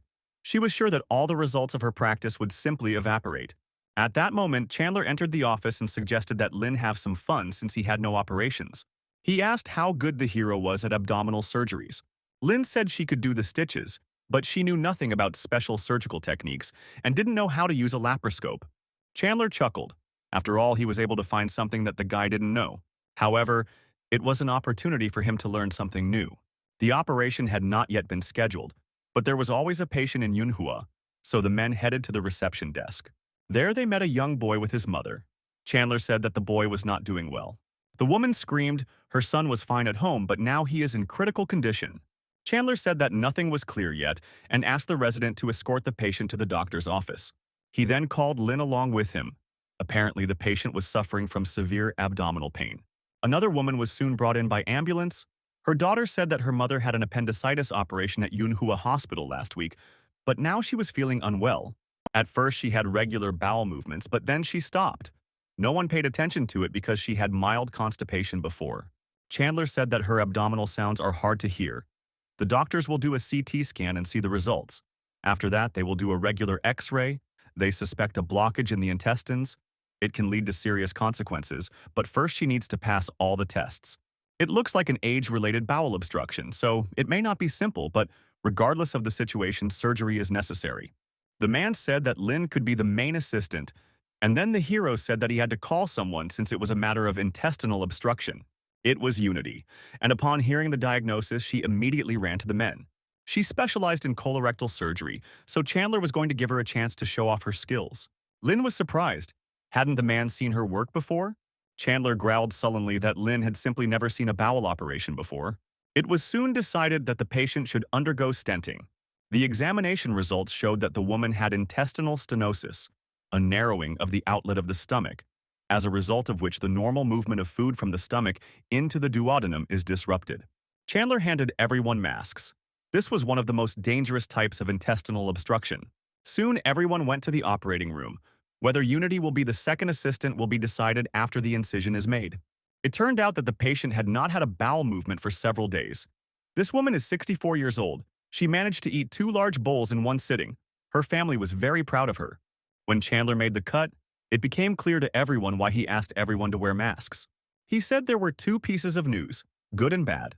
Lynn preferred to hear the good news first. Then Chandler said that the situation was actually very easy. But there was also bad news. If they did not get a consultation in the general surgery department, they would have to do it themselves. Unity didn't understand why this was bad news, so Lynn asked her if she knew what to do in such a situation. The girl replied that it was necessary to remove the excrement in the proximal part of the intestine. Chandler confirmed her words. The patient had not cleaned it for a week. There may even be previous feces that were not completely removed during defecation. Then Lynn understood what doctor Chandler was thinking when he invited Unity to the surgery. To everyone's surprise, the girl was only glad that she would have to undergo such a procedure. Chandler initially thought she didn't realize she was about to remove feces from a woman's intestines. However, Unity knew what she was in for. She had read a special research paper. When they remove the excrement, different areas become infected. So for this procedure, they use special plastic bags that are used to create surgical gloves. Then insert another plastic bag into the intestines before tying off the end of the intestines. So they push the material from the intestines into a plastic bag, and if there is too much space, they replace it with another one. Chandler then said that Unity should perform this procedure. The girl was very happy. She finally felt like a boss. Soon she began the procedure. More and more bags were dropped onto the nurse's tray. The girl was horrified by their number. Unity reported that these were only the overcooked portions, and that there would be more packets in the future. Soon the girl said that she was now in the lower part, and then she would move to the upper part and clean everything there. Time passed, and Unity was still going through this foul-smelling procedure, completely immersed in the process. Chandler was angry. The patient's stomach was open long enough. The girl should calm down after all. This is an operation, not research work. The man knew they needed a consultation with the general department, or they could simply be transferred to the department. If they were surgeons, they would be used for what was happening right in front of him. Soon, Unity finished the procedure and then the entire operation was completed. Everyone immediately hurried to leave the operating room and finally take a breath of fresh air. Chandler noted that the nurses and assistants were just a bunch of weaklings. They couldn't even resist Grandma. Lynn was surprised. He didn't understand what was good about this ability. The man thought, this child refuses to work with them. He remembered his school days. Every summer he went to the dissection room for self-development. There were a lot of corpses there, but they did not stop him. And now young people are too sensitive. Unity was surprised. Then the man said that in the past, many students used corpses to get rid of the heat in the classroom during the summer. Compared to what Unity just did, it was nothing. Unity said that they simply did not find anything interesting in that activity. Research in the colorectal field is very important. The girl remembered how she went to a subsidiary hospital to observe an operation. The patient she encountered had a fecal impaction. That is, this is the group that cannot be removed by defecation. Chandler said he knew what it meant. The girl wanted to continue and tell more about this incident. However, the man stopped her. He didn't want to talk about feces anymore. Unity apologized. She got too carried away and forgot that there were people who didn't like what she was interested in. Chandler replied that it was okay. Most people didn't like what doctors liked, and that was okay. When everyone left the operating room, Unity thanked Lynn for allowing her to participate in this operation. The hero said that everything was fine as long as she was interested. Then everyone decided to take a rest after a very exhausting operation. Unity decided to buy some pig's trotters for Dr. Chandler and eat them with him. When the man was sure that the girl had rinsed her hands before choosing food, he sat down and thanked her for the treat. He also invited Lynn to eat the trotters with them. The hero's face turned pale and he declared that he did not want to eat. He said he didn't like some of the ingredients. When everyone had finished eating, Chandler called Lynn along with him to wait for the next patient. The patient was said to have appendicitis, but the man knew that the guys had never removed an appendix before. The nurse brought the patient in on a gurney. Chandler immediately began examining. The pulse was not clear. The man suspected that it was the appendix. He said that he would do a scan. It was necessary to clearly diagnose the patient's condition. In any case, other symptoms would appear, and now they should go back and wait in the operating room. Soon, the scan results were ready and the nurse gave the folder to the doctor. Chandler examined the images but could not find the appendix. Lin noticed that the doctor was in a bad way and decided to help by using his MRI analysis skill. The system told the man that the patient had an intestinal obstruction and not an appendix at all. Unity came closer as soon as she heard the diagnosis. The men exchanged glances and then decided to suggest that the girl begin the operation. Unity was incredibly happy. She felt like God had blessed her today. After some time, the next day arrived. Charlie, Lin's classmate, was cleaning the hallways. New interns were coming soon, so he needed to work more and keep an eye on them as much as he could. He and Lin studied together. He and Charlie achieved nothing, but he became a professional. The guy decided to work harder so that he could catch up with him soon. Charlie was so deep in his thoughts that he didn't notice how he accidentally bumped into Larry. The guy quickly apologized, and the doctor immediately realized that he was an intern. Suddenly, Larry took Charlie by the hand and pulled him along, saying that now he would do everything as he said, and then they would do something else. As the doctor walked down the corridor, his patients came out to greet him and tell him how they were feeling. Charlie was pleasantly surprised. He never thought that this would happen to him. He finally met patients in real life, and it turned out to be much more interesting than described in textbooks. Larry soon became exhausted and found it very difficult to examine so many patients. But Larry was very happy. He had never seen patients, and when he met Larry, he finally met them. Larry realized that he couldn't miss this chance and led the guy further, saying that after the inspection they had some more things to do. Soon the doctor brought the boy into the office, where there were boxes of pork and chicken legs. He said Larry needed to wash them and brush them, and then trim their nails. The guy asked if they needed pork trotters and chicken legs for him. Larry said he would find out if he stayed in the hospital longer. He also asked the guy to take a microscope when he plucked and trimmed the claws. Charlie was immediately motivated. This was his first serious assignment at the hospital. 3 hours later, he had cleaned all the paws. Larry returned to the office and was pleased with the work done by the intern. While the doctor was thinking about how else he could use this boy, Charlie asked if he knew his classmate, Lin Jiang. Suddenly, Larry had the feeling that he was in trouble. He asked the intern in surprise if he knew Dr. Lin. Charlie said that they had known each other for a long time and that they had gotten along very well at university. Then Larry told him to stop cutting the chicken feet's nails. The intern was confused because he wasn't finished yet. He became upset, thinking that it was all because he was working too slowly. Larry was quick to justify himself.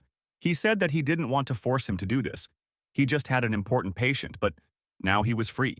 Charlie didn't calm down. It seemed to him that the doctor didn't need him anymore. Many doctors don't like that interns are perceived as toys. The head doctors understood this even more. Interns can't even be allowed near them. This was the only way for interns to acquire at least some knowledge, working and developing their intellect. Charlie knew he couldn't live without the experience of a resident physician, so he couldn't let Dr. Larry drive him away. The boy started cleaning his paws again and said he wouldn't leave until he finished. Larry didn't know what to do, because this was Lin's friend. And what's more, he wasn't sure he had the right to use interns at all. He never imagined that his path would be to be a teacher for a trainee. He stopped Charlie again, saying that he didn't want anything more from him. But the guy didn't calm down. He asked Larry to take a walk while he finished his work. The doctor felt very awkward. He had never met such charming girls before. Larry let out a tired sigh and asked what Charlie most wanted to learn. The intern was delighted. He would finally experience the real life of an intern, and decided to take advantage of this chance. Then he said that he had never been in an operating room, but he really wanted to perform the operation. Larry thought that since he was the boss's friend, he should take care of him, but if he got into trouble, it would be bad for him. The doctor said that Charlie should start by treating the wounds, since he had never performed surgery before. Later, there will be trauma patients. The intern will take care of them, and Larry will ask for an isolation booth for him. The doctor asked the nurse to bring the patients here. He then explained to the guy that in their department, patients are classified according to the severity of the damage they have suffered. Level 1 patients are dying. Level 2 patients with critical injuries are treated in the recovery room. Level 3 and 4 patients with minor injuries. Then he asked the intern if he knew what level 3 and 4 meant. Charlie knew that level 3 patients needed emergency care. Larry added that level 4 patients did not need emergency care. They were transferred to the outpatient department. The intern asked whether it was worth moving such patients to the outpatient department. The doctor replied that if someone asked him, he would have answered that this was private information. But relying on the good relationship between the doctor and the patient, they should be sent to the outpatient department. If they quarrel, then let them wait their turn. they will have to be treated anyway, so Charlie is better off not creating unnecessary problems. The intern listened to the doctor, spellbound, noting that he was too kind to him. However, he understood that the only people who were caring without reason were rapists and thieves, and all this confused him. Suddenly, a nurse entered the office and said that a patient had arrived. Larry asked to leave it for him. He asked Charlie to watch his further actions and remember them. When the doctor began to treat the patient's wound, Charlie was horrified. At the university, they had been shown something completely different. Larry explained that the cadavers in the anatomy room are in formalin for a very long time, and their patient is still fresh. As soon as Charlie heard this, he immediately threw up. Larry managed to push him away at the last second so that he would not accidentally contaminate the patient and his wound. When it was all over, the intern apologized for what had happened. As it turned out, he had hemophobia, a fear of blood, and this meant that he would not be able to operate. Charlie got angry. He wanted to operate because surgeons were considered the coolest doctors, and he saw a lot of blood at the university and he didn't feel sick. Larry asked him what he felt when he saw the blood. Charlie explained that he was simply disgusted. He had seen a lot of blood. He had been in the medical research department when he was an intern and had helped draw blood from patients. He hadn't felt anything then, and when he and Lynn were studying, he had been one of the few who had taken apart bones. Larry suggested that today was just a coincidence. Perhaps the guy hadn't had a long rest. He should take a break and come back tomorrow.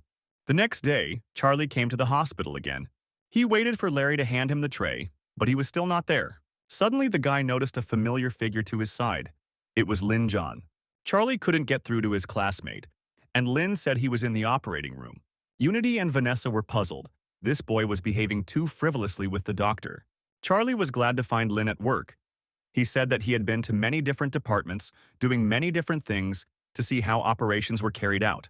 The hero realized that his friend wanted to see the operation, and then asked another doctor to refer him to a patient from the hand surgery department who needed the M-Tang technique. Soon, Charlie found himself in the operating room, his eyes immediately lighting up with interest. Lin gave instructions to his assistants, and the intern watched carefully, still in pleasant shock from finally being here. The hero announced the start of the operation and made the first incision. Charlie watched the operation very carefully at first, but as soon as the patient's skin began to be pulled tight, he suddenly felt beads of sweat running down his face. Vanessa noticed in time that the guy felt ill. She pushed him away from the operating table to prevent his vomit from getting on the patient or the doctor. Lin calmly asked for the cleaners to come and then continued the operation. Vanessa yelled at Charlie.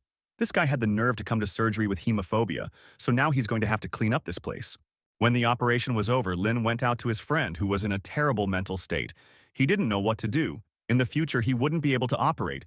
He wouldn't be able to feel the whole atmosphere of the hospital. The hero said that Charlie threw up because he saw dry muscles and tendons. He needs to concentrate on the operation itself, and only then will he be able to get used to it. The guy didn't know if he could even close the wound. Lin offered him osteopathic massage. However, Charlie was not sure about that either.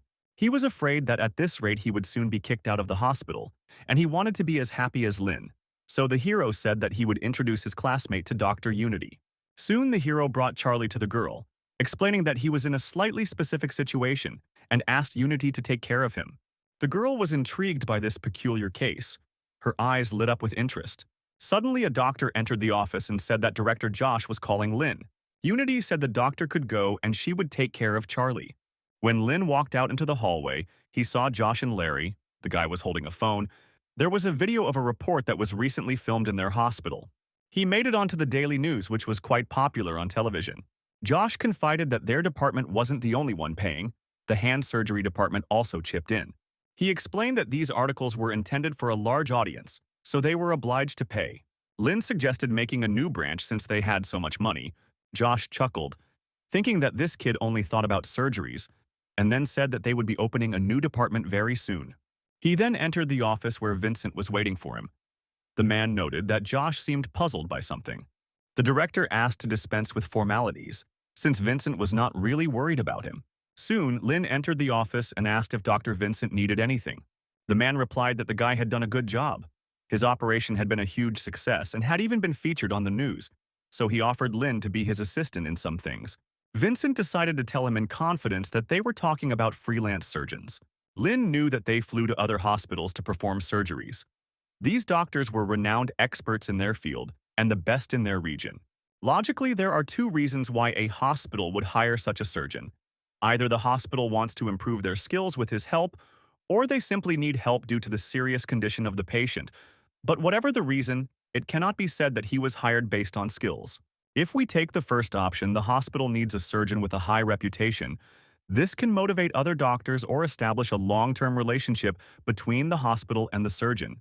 And the second reason is that the patient will know who is treating him and will trust him completely. Lin said he knew Vincent wanted to help him, but in terms of market competitiveness, he was not yet someone outstanding. Compared to doctors in Beijing, Shanghai, and Guangzhou, Lin had no advantage at all. The director thought. Lin is not afraid of difficult tasks. He is afraid of the doctor who will work with him. Then everything will be simpler. The man said that the hospital actually invited him, and since he had been to several places, he was tired, so he and Lin could go together. The operation was not complicated, just two-finger replantation. The fee would be 10,000 yuan. He had already bought the tickets, so they could split the fee. Lin asked why they didn't call someone close to them since the operation was not complicated, and Vincent replied that the patient was sent to the Yiwan County Hospital, which was a 5-hour drive away. But if they took the high-speed rail, it would take less than 2 hours. They would go straight there and be back in time for dinner. The hero was worried that he didn't have a license to do such things, but the man said that the most important thing was to be polite to the other doctors. Soon the men arrived at the right place. Killian, the director of the orthopedic department at Yiwan Hospital, was already waiting for them. Other doctors and nurses came out with him to meet the men. They wanted to see Lin in person. He was so young and already a specialist, he looked great despite the fact that he worked tirelessly. Vincent said, "Doctor, Lin is a specialist in finger replantation, having performed over 100 operations as chief surgeon, with a total of 300 operations." The director explained to the hero that good doctors, and especially good surgeons, must be actors.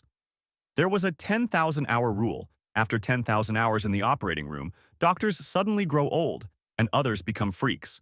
Killian was surprised. Lin was so young and handsome with a good medical history. Vincent said that recently, Lin Zhan had performed 3 or 4 fingers at a time. The results were excellent. He had made a lot of effort to invite him here. Lin then asked if they needed to consult first. Then Killian smiled and led the men inside, and indeed, they had business matters to take care of first. The consultation soon began, and for half an hour Vincent explained the situation to the doctors at Yiwan Hospital. He said that lately he has felt like finger replantation surgeries are identical. The men smiled and agreed with the director. He then said that the plan remained the same. But doctor, Lin had something to add. None of the doctors expected this young guy to say anything sensible. Then, Lin stood up and said that the patient's blood vessel was displaced. He may have a ruptured venous arch of the spinal cord. During the operation, they need to make an incision and repair it. All the men present were shocked. This guy not only has a great appearance, but he is also an excellent doctor. Killian was shocked. This vessel is not the most important in the context of finger replantation. How did this guy know it was torn? If he can do this, then his resume is not fake. He can even become higher than Vincent's boss. Then Killian decided to ask Lin how he understood this. The hero said that there were clear signs of a rupture of the venous arch of the spinal cord. They should not waste time chatting while the patient's condition worsened. And as for the surgical plan, if they deal with the venous arch of the spinal cord, they would either make an incision and stitch it up, or they could not stitch it up. Here the doctors realized that they wouldn't be able to pull this off. They don't even know how to read MRIs, and this guy is saying things that are completely incomprehensible to them. Vincent said that Dr. Lin is excellent at reading MRIs, so it wouldn't interfere with their plan. Killian then replied that he would not allow Lin to be the second assistant. He would make him the main one in this operation. Then he sent the men to change clothes and go to the operating room. In the locker room, Vincent whispered to Lin that there would be fewer of them than usual, so they needed to be careful and more diligent. Lin thought, this is the so-called low-risk plan for multi-vessel replantation. The core of the replantation is the blood circulation. If the blood circulation worked normally, the other finger could be saved. Blood is the main energy supplier for muscles. Without it, muscles suffer from necrosis. However, connecting multiple vessels means that the surgeon must either extend the operating time or save it. Replantation of one finger is much easier, but when it comes to more than 2 fingers, the surgeon must calculate the time spent on connecting the other fingers. Everything is planned down to the smallest detail, even rest. Soon, all the doctors arrived in the operating room. Killian was ready to begin. Lin and Vincent demonstrated perfect teamwork, with the director noting that he felt so comfortable with Lin during the operation, as if someone was giving him a foot massage and singing him tea. He felt like he was running a marathon, like he was being supported by thousands of people. There was a cool breeze and calm, a relaxing feeling of the weight of the bottle in his hands. And ahead of him was the finish line and glory. All the other doctors were in shock. They had never seen anything like this. This guy doesn't kiss other people's asses. It's his ass that gets kissed. He has excellent skills. He's the only one in the world who can perform surgeries with such ease. After 2 hours, Vincent said he was tired and suggested that Lin switch positions. Killian was shocked. Could it be that the specialist had accepted his patronage? Dr. Lin will work in the place of Wang's boss. And if such a practice ends in failure, the hospital will be held responsible and they will have to pay financial compensation. Vincent shouldn't let Dean practice, but what purpose does he serve by giving his place to this guy? He decided that it was not worth asking the boss this question. He would rather ask Lin himself. He approached the guy and asked what he was going to do. Then the hero said that he had no strategy. Killian then asked what he knew about this patient, and instead Lin turned to the nurse and asked her to pour the heparin solution into the vessel. He then explained to Killian that the patient's vessels were now slightly fixed, and he would carefully stitch him up. Killian thought that Vincent should have known that such vessels were difficult to stitch up, and yet he refused his position, which meant that he was not confident in himself and gave the job into Lin's hands. This means that Dr. Lin is much better and stronger than Vincent, and he is the real boss in their hospital. Killian was so shocked that he was speechless. Vincent knew he had called Lin here to test his abilities. He said the guy was stitching up arteries much faster, and then said he needed 4 more stitches. This patient has the blood vessels of a 70-year-old. If Vincent had to resuture the blood vessels, he would do a great job. But it would take quite a lot of time and effort. The operation could last an hour, or even more. If Lin accepts the challenge, he won't have to stitch up the old vessels. Killian watched Lin work in silence, as if the guy had grown extra arms. Soon the hero said that he had finished stitching up and could now stitch up the nerves. Vincent said he would leave it to him even if the outcome was not successful. Killian stood there in confusion, not fully understanding that the operation was already over. Then Lin asked him if he wanted to stitch up the skin. The man noted that Dr. Lin was a good team player, and since he couldn't understand what the men were talking about, he would have to lower himself so that he wouldn't get into trouble later. When Killian looked through the microscope, he was stunned with amazement. The blood vessel was in place. There was an excellent nerve anastomosis and an excellent position of the broken wrist. The operation was indeed over. All that was left was to stitch up the skin. Surgeons at large hospitals don't always have the opportunity to stitch up the skin, so the man agreed to do it. Soon the suturing was finished and the operation was completed. Killian quickly apologized to Chief Vincent and Dr. Lin for the inconvenience. When everyone left the operating room, he caught up with Vincent and invited him to eat together. The man thought, usually everyone leaves immediately after the operation. If they stayed, it means they will perform a second operation. Usually only the head doctors can perform 3 operations at once. The doctors from the hand surgery department were not able to do this, and he probably wants to detain him to ask questions. Vincent then suggested to Lin that they all eat together and then go home. When the men arrived in the dining room, Killian asked them if they thought the patient would get an A on the test. Vincent decided to ask Lin what he thought about this. The hero said that there is a chance of getting an excellent grade, but it is not high. You can count on a good grade, and there is also a chance of developing finger necrosis. Killian was in shock. He thought everything would be fine since Lin was such a good surgeon. He deceived Vincent by turning down the position of chief surgeon. Vincent asked Lin if it was because he didn't use the machine. The hero said that everything was fine, only the quality of the patient's vessels and nerves was very poor. They should check it based on an elderly patient after finger replantation. Vincent tensed. He didn't know that the patient had bad blood vessels. It would be problematic if the operation failed. While he was thinking about not finishing this operation, Killian decided that he would invite Vincent to take the place of chief surgeon. A few more seconds passed. Killian calmed down. This problem didn't seem so big anymore, and he decided to plan his next steps. He asked Lin what grade he thought the patient would receive, and he thought to himself that excellent and good grades were satisfactory results. If the score is lower, there will be many consequences. The functionality of this finger will be slightly better than amputation. We can say that the finger will not function at all. In other words, when the patient went to a famous doctor, it meant that the patient hoped to be cured. This is not just a passing level. If the surgeon does not reach, then the patient does not agree, and their hospital does not accept such. Killian also decided to ask what the chances of necrosis were, but Lin simply ate his food in silence. The man started to get angry. He wanted Lin to stop and answer his question. The operation could fail, and at this time he was eating calmly. Lin then said that the chance of getting an excellent grade was 90%. Killian was puzzled, because he had just said that the grade would be low, and necrosis could also develop. Lin explained that he didn't say exactly, but the probability of a good evaluation was relatively high. Besides, the probability of necrosis was almost always high. No one would be surprised if the old man had it. And didn't they want to be a little modest when explaining the situation to the patient's family? Vincent chuckled. This guy had caught him off guard at first, but now he understood what he meant. Killian was surprised. It turns out the operation wasn't a failure, and the probability of necrosis is only 10%. Lin was worried that the patient's family would be inspired by unrealistic promises, but Killian finally understood and thanked the doctor. Vincent said that at their hospital, Lin's patients receive an excellent rating 95% of the time. Killian laughed and asked to bring Dr. Lin with him next time. It would be a great privilege for their hospital. Their doctors would learn from him. Meanwhile, the nurses at Manhwa Hospital were wondering where Lin Ran had gone. Someone said that the doctor went home and came back to perform the operation. Then, Vanessa said that she saw him in the same group with his classmate. It was Yiyuan Hospital, but the nurses were unhappy that Lin was in the background in this photo. They decided to take normal photos with him, so that the other nurses would admit defeat and stop bothering him. The next day, Lin returned to the hospital and was immediately greeted by a crowd of nurses.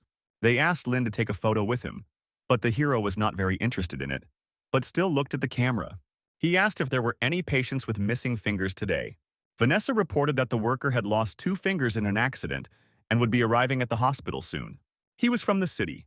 His family had already arrived at the hospital. They were a woman and a little girl. As soon as the woman saw Dean, she asked if her husband had arrived yet and who would perform the operation on him. Vanessa said that the ambulance was still on the way. Then the woman introduced herself as Helena, the victim's wife. Lin greeted her back and said that he had not seen the patient yet, so he did not know the whole situation. Helena started crying. She wanted to tell the man their story. Her husband Victor works hard for the family. Her father died 2 years ago from cancer, and with his death he left them a huge debt. Victor's father also died of cancer, and unfortunately, he also had debts. So Victor began to work day and night to pay off the debts. Even when he rests, he works. Her husband helps their family a lot.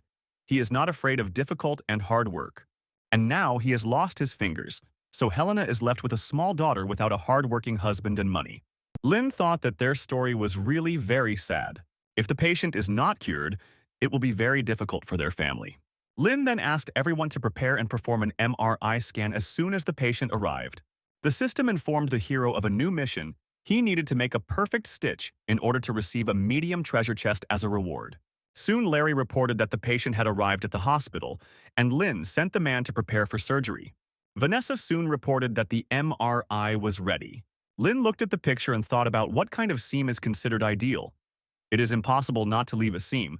No one even paid attention to this, since it is impossible. People are not able to restore a finger to perfection.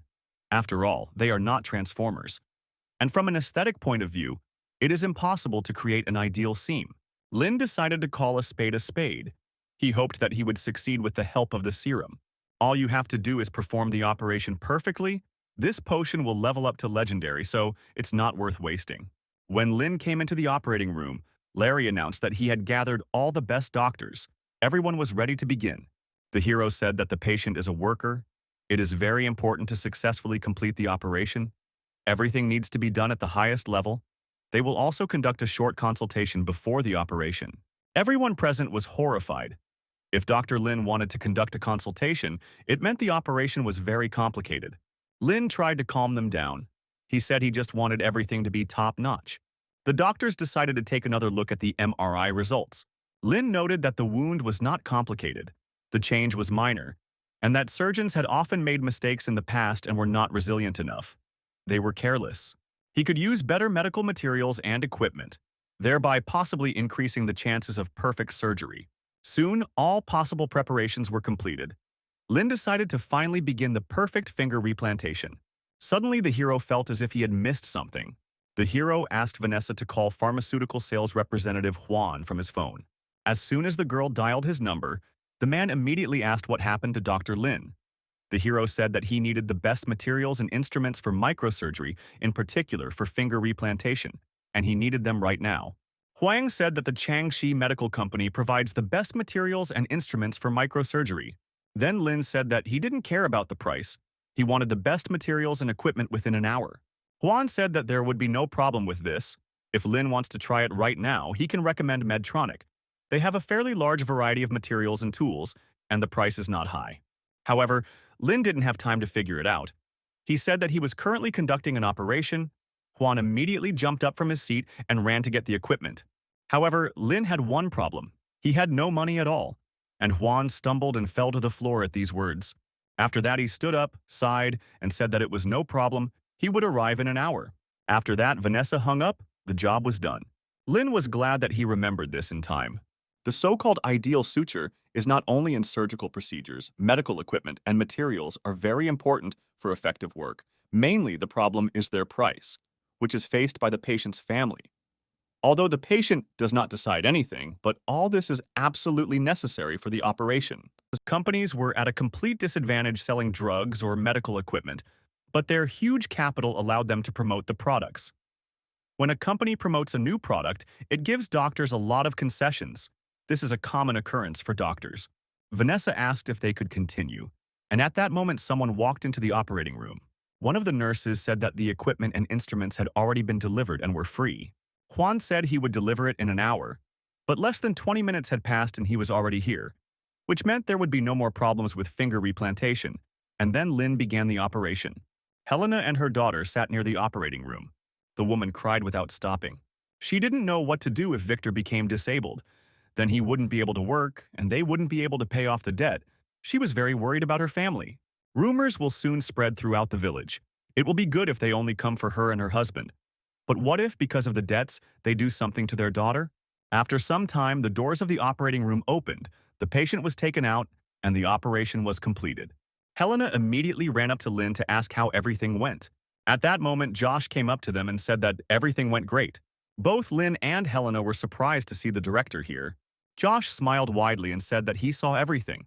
The operation was successful. Helena couldn't believe her ears. She asked again if her husband's fingers were okay. Josh repeated that everything went great. Now they need to concentrate on rehabilitation. If it goes well, then Victor will be able to work. Helena cried with happiness. Thanking the director, she asked her daughter to bow to the man as a sign of gratitude. Josh said there was no need. They were just saving lives and now they needed to let the patient rest. Helena said goodbye to the director and headed towards the exit with her daughter. Josh told Larry that Lin was too worried about the patient. He even thought that they were related. But Larry said that the doctor was more worried about the terrible financial situation. The director said that if the patient understands the costs, then everything is fine. Besides, he can use trial products. How could he use so many products at one time? Larry understood what the director was worried about. He was afraid that Lin might use imported equipment. Then, he said that the doctor was not yet accustomed, and Larry could not yet say whether he preferred domestic or imported equipment. Josh said he shouldn't get used to it or he won't be able to fully recoup his expenses. The director also said that this patient needs more attention. They should see how he feels after the procedures. Larry didn't understand why he had to tell Lin about the consequences. Now they would have to worry about being hated. If he were in Lin's place, he wouldn't say anything about money. Larry was annoyed. He didn't even touch the equipment. But all the questions were asked of him. Only Lin used the products and made decisions, and he was the one left holding the bag. Soon the man went to the patient's room where Unity was already there, checking the patients in the book, checking all the smallest details, such as the color of the fingers and the amount of blood. Larry didn't understand why she was checking patients so aggressively. She had already gone through many rooms. When the girl noticed Larry, she said it was his turn. The guy laughed it off, saying he just dropped by to see how things were going. Unity said she wanted to write a research paper comparing imported products. Larry saw the girl writing papers, and her latest work was published in an English magazine. Unity said that she didn't need to publish in an English journal, a Chinese one would do. Then Larry realized that he was the only one who needed to write a research paper to become a physician, and he hadn't done anything yet. A week later, an announcement came from the emergency department that academician Tobias and his colleagues from the Chinese Academy of Engineering would be visiting Yunhua Hospital. All the major departments suddenly took up this. Academician of the Chinese Academy of Engineering is the highest level a Chinese doctor can reach. Jacqueline spoke at the conference and she said that it was a very difficult goal to achieve, but they still hoped that the academician would help them improve the reputation of their hospital. Josh understood, simply put, anyone who showed up with this academician would become a popular doctor in the hospital. If he secured the support of the academician of the Chinese Academy of Engineering, he would be able to realize the dream of creating a large emergency department. Their department was worthy of it. When the day of the academician's visit came, Clyde got up early in the morning to wash all the tables in the office. The academician arrived that morning and met with all the heads of departments, visited the hand surgery department, the oncology department, then the orthopedic department, the surgical department, and will soon visit them too. The man thought that he had to start performing operations at 9 o'clock. On the one hand, it was good. On the other hand, it was bad, because his lunch would be delayed, which meant that he would not have the opportunity to meet this gorgeous academician. Then Clyde decided to turn to Dr. Chandler for help. He asked if it was possible to split the operations between today and tomorrow. The man lied that he had back problems and was unable to perform 2 operations at once. Then Chandler said that in that case, Clyde would take 4 of his shifts tomorrow. Clyde asked to be allowed to meet with the academic since the doctor didn't want it. But Chandler asked him to stop bargaining. Some people agree even when he offers 5 shifts. As it turned out, only doctors and chief physicians were allowed to meet with the academician. Others were busy with other things.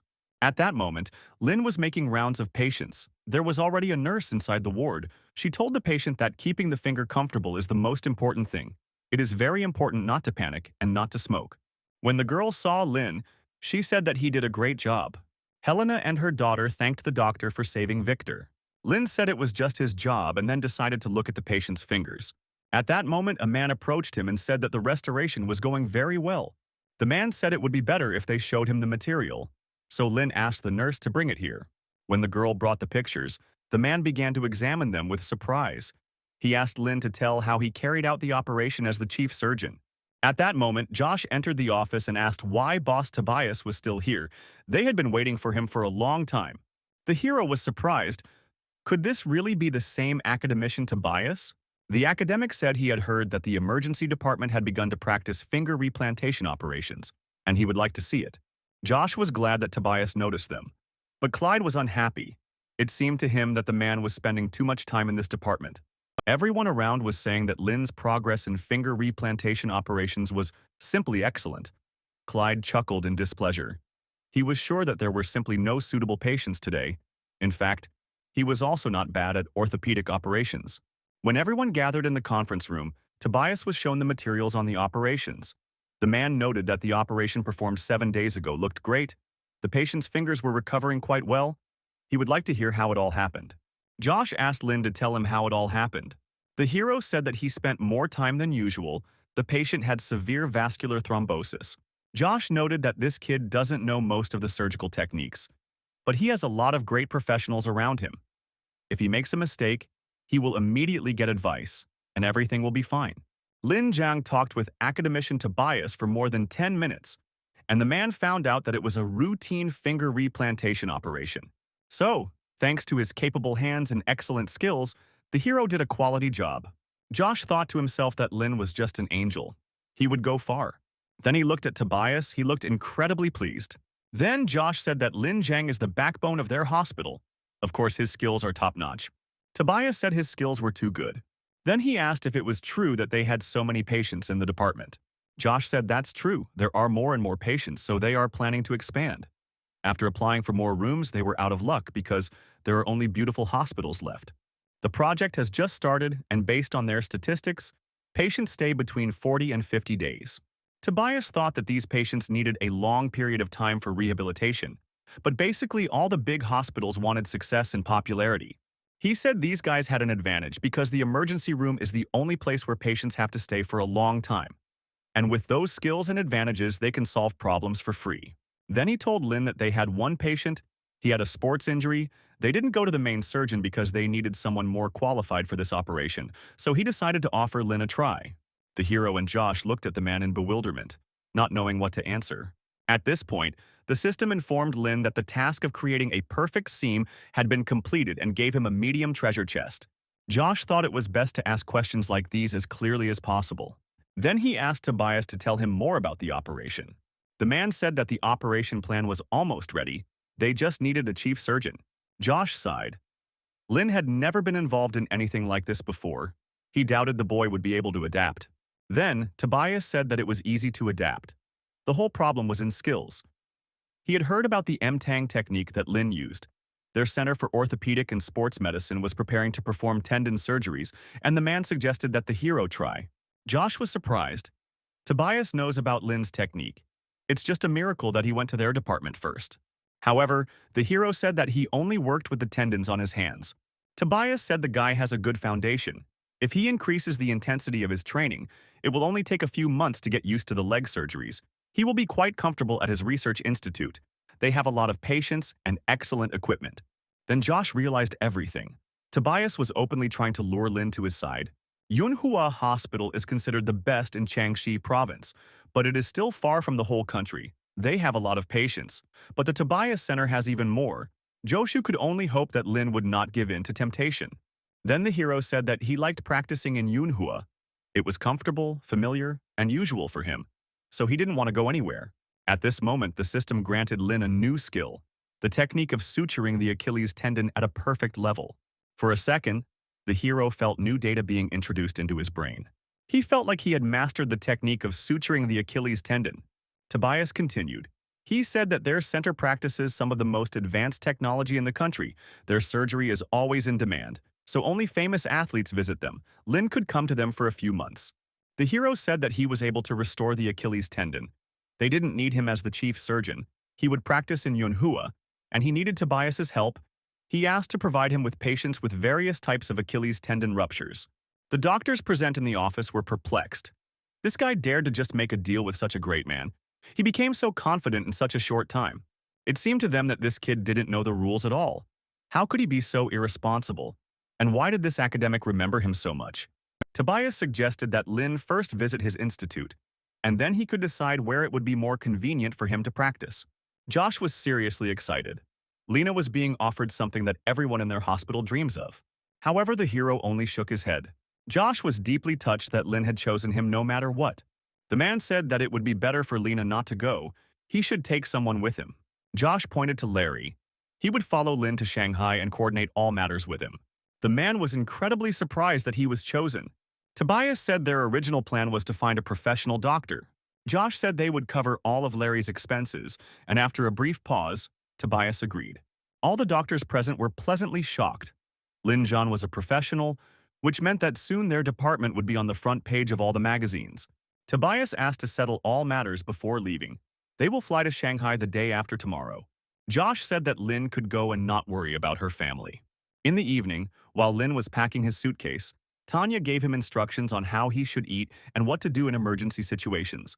And although the hero said that he was no longer a child, the woman said that for her, he would always remain a baby, and that it would be better for him to get a good rest and sleep before the trip. She suggested that Robert take his son there, but the man began to explain all the details, which caused a small argument between the spouses. After some time, Lin and Larry flew to Shanghai, where they were met by a certain man. It was Samuel, a student at Ju Institute with excellent skills, who greeted the men and said that the teacher had asked him to meet them. Samuel introduced the doctors to the famous Fuan Stadium in Shanghai, where their national football, basketball, badminton, and baseball teams like to train, and their research institute was also responsible for sports health. He also said that he could get an autograph from Lin's favorite athlete, but the hero refused. Samuel said that if the doctors stayed longer, they would see that popular sportsmen were people like them. When they were free, they would give autographs to the students. And then he pointed his finger at the star player of their badminton team. Lin noted that the man looked healthy. Samuel said that he was always healthy and it would be better not to jinx him. Lin wondered why he had to look at him if he was already healthy. The man asked the doctors to rest first. The hero objected. He can rest at any time, but he was not sent here to rest. Larry supported Samuel, because if the doctor wants to do a great job, he must first rest. This is far from Yunhua. Lin nevertheless agreed to take a rest, but even after several days he did not see any work for himself. while Larry, meanwhile, was jogging at full speed in a large stadium. Then the hero couldn't stand it anymore. They had been on vacation for a very long time. He asked Larry to go to the institute and ask about the surgery schedule, or he would do it himself. Larry said they were sent here for further training. Even if they don't do anything, they will still be qualified doctors. Everything will be fine. Lin looked at his comrade gloomily. He hadn't had any operations for a long time and he couldn't bear it. Larry soon went to the reception to ask Samuel when they would start the operation, since he was only allowed 2 days of rest. They only arrive for 4 days, and if the doctors don't hurry, Lin's boss will have to return to Manhua. Suddenly, Dr. Roland, a surgeon at the research center, approached the man. He was outraged by such arrogance, because Lin Zhan was just an intern, not a boss. Samuel wanted to stop the man, but he pushed him away. Roland had nothing to hide. In recent days, he had spent more time on research than on clinical practice. Larry tensed, his fists clenched in anger, ready to defend Dr. Lin's honor. Samuel asked the doctor if he had watched the video he had sent him 2 days ago. Roland said he had glanced at it. As he had expected, it was not at all interesting. Samuel reported that the teacher thought that Lin Zhan would perform the operation. Roland said that this was absurd. Lenny didn't need a normal Achilles tendon, he just needed to run 100 to 200 meters. Lin's plan was very dangerous and Roland didn't agree with it, since it was a big risk. He admitted that the intern's technique was indeed good, but he had never performed leg surgery.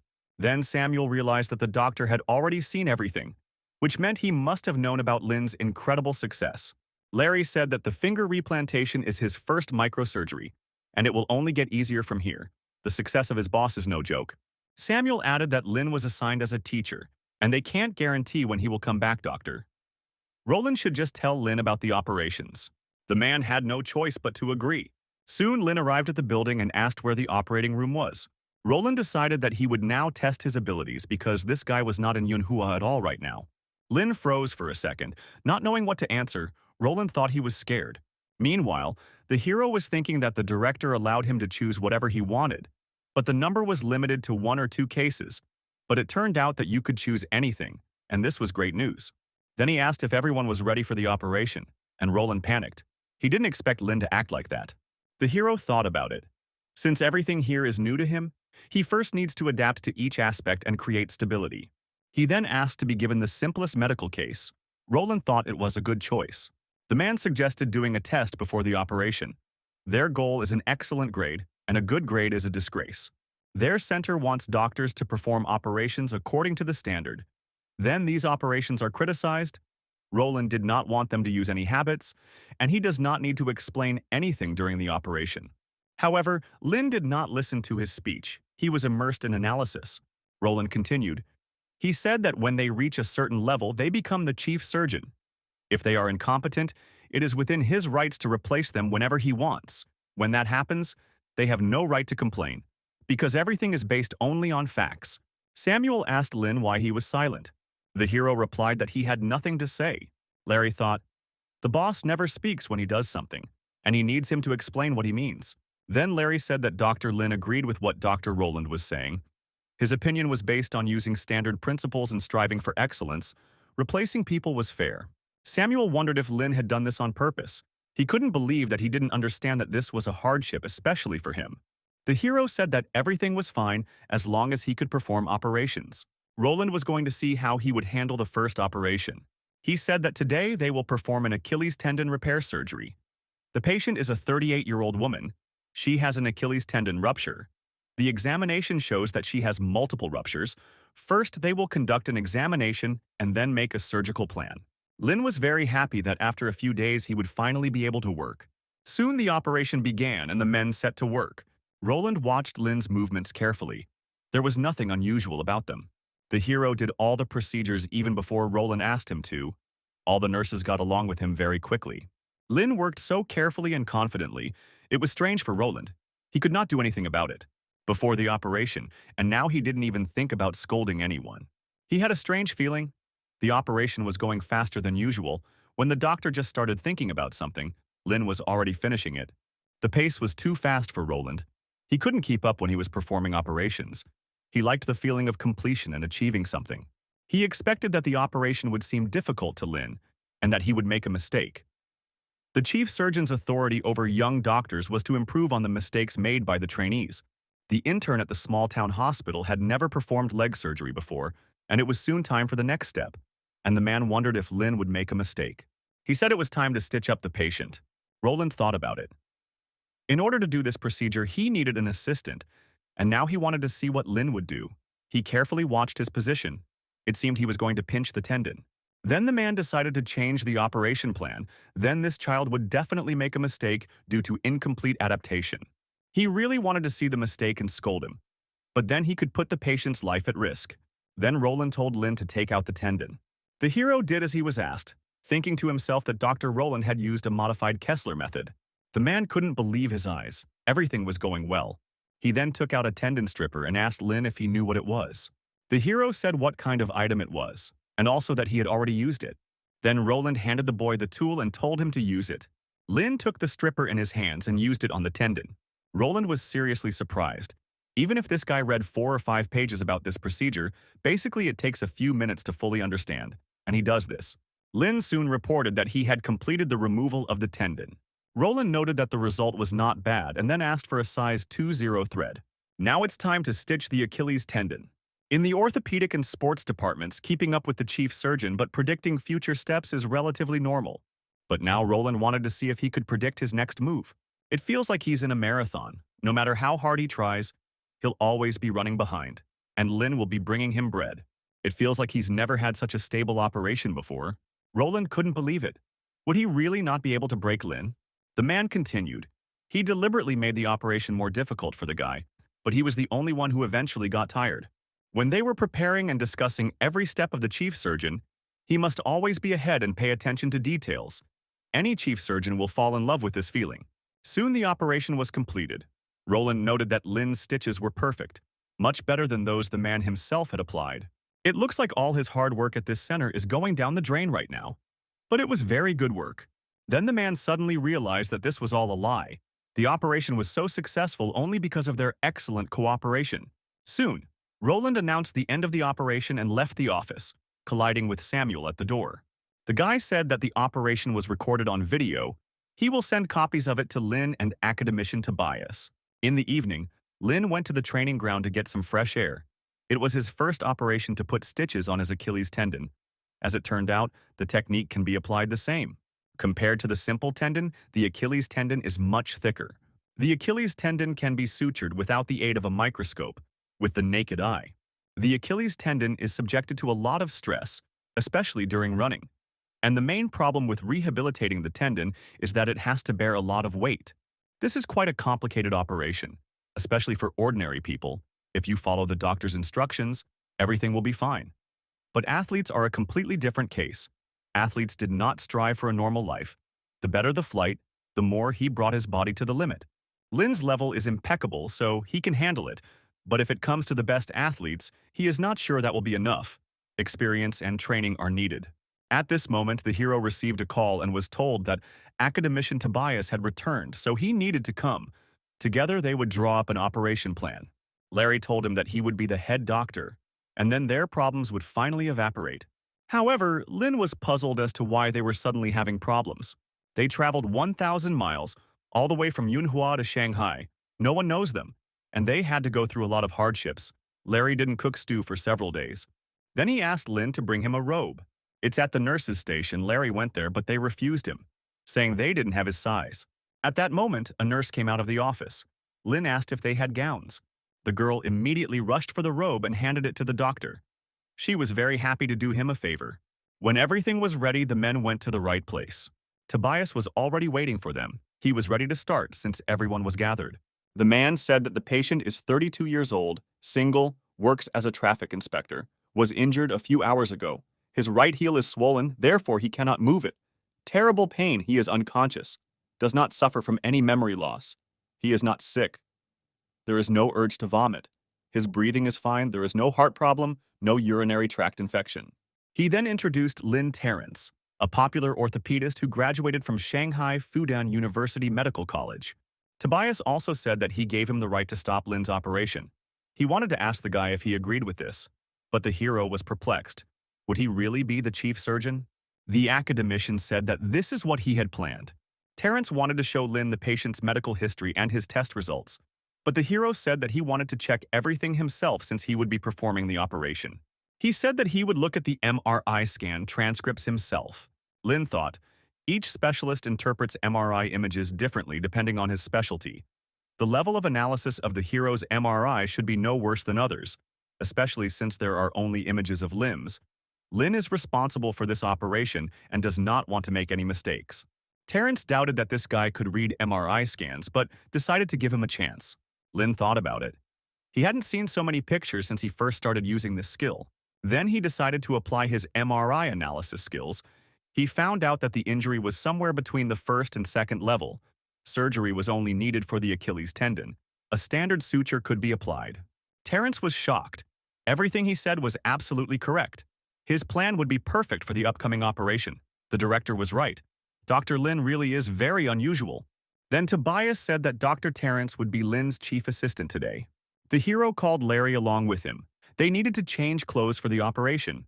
Terrence looked after the young doctor in surprise. Tobias grinned. He really was completely confident in himself. Then the academician said that he would go to the observation room, and he would leave today's operation to the men. The doctors were discussing the news that Lin Jian would be the lead surgeon today. Apparently, new blood was needed for development. Talent was certainly valuable, but trained skills were no less important. Then, one of the men suggested going to watch him work from the observation room. Roland followed the men, curious to see if Lin could pass the director's next test. Meanwhile, preparations for the operation were underway in the operating room, and nurses were helping Lin put on his surgical suit. They carefully checked the doctor's list of instruments and clarified all the details with him. The doctors watching the operation were shocked. They had never seen nurses so kind.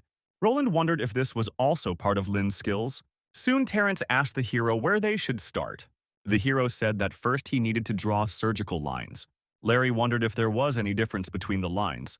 The hero explained that the black line is the cut line, and the white one shows the torn tendons. Terrence thought about it. Now he understood why Lin didn't want to look at the MRI report and looked at all the images himself. He wouldn't have been able to get this information from the report. Now the man understood that he underestimated the guy. He was simply amazing. Lin noticed that Larry was still confused, and Dr. Terrence was sweating, needing to explain everything and calm the men down.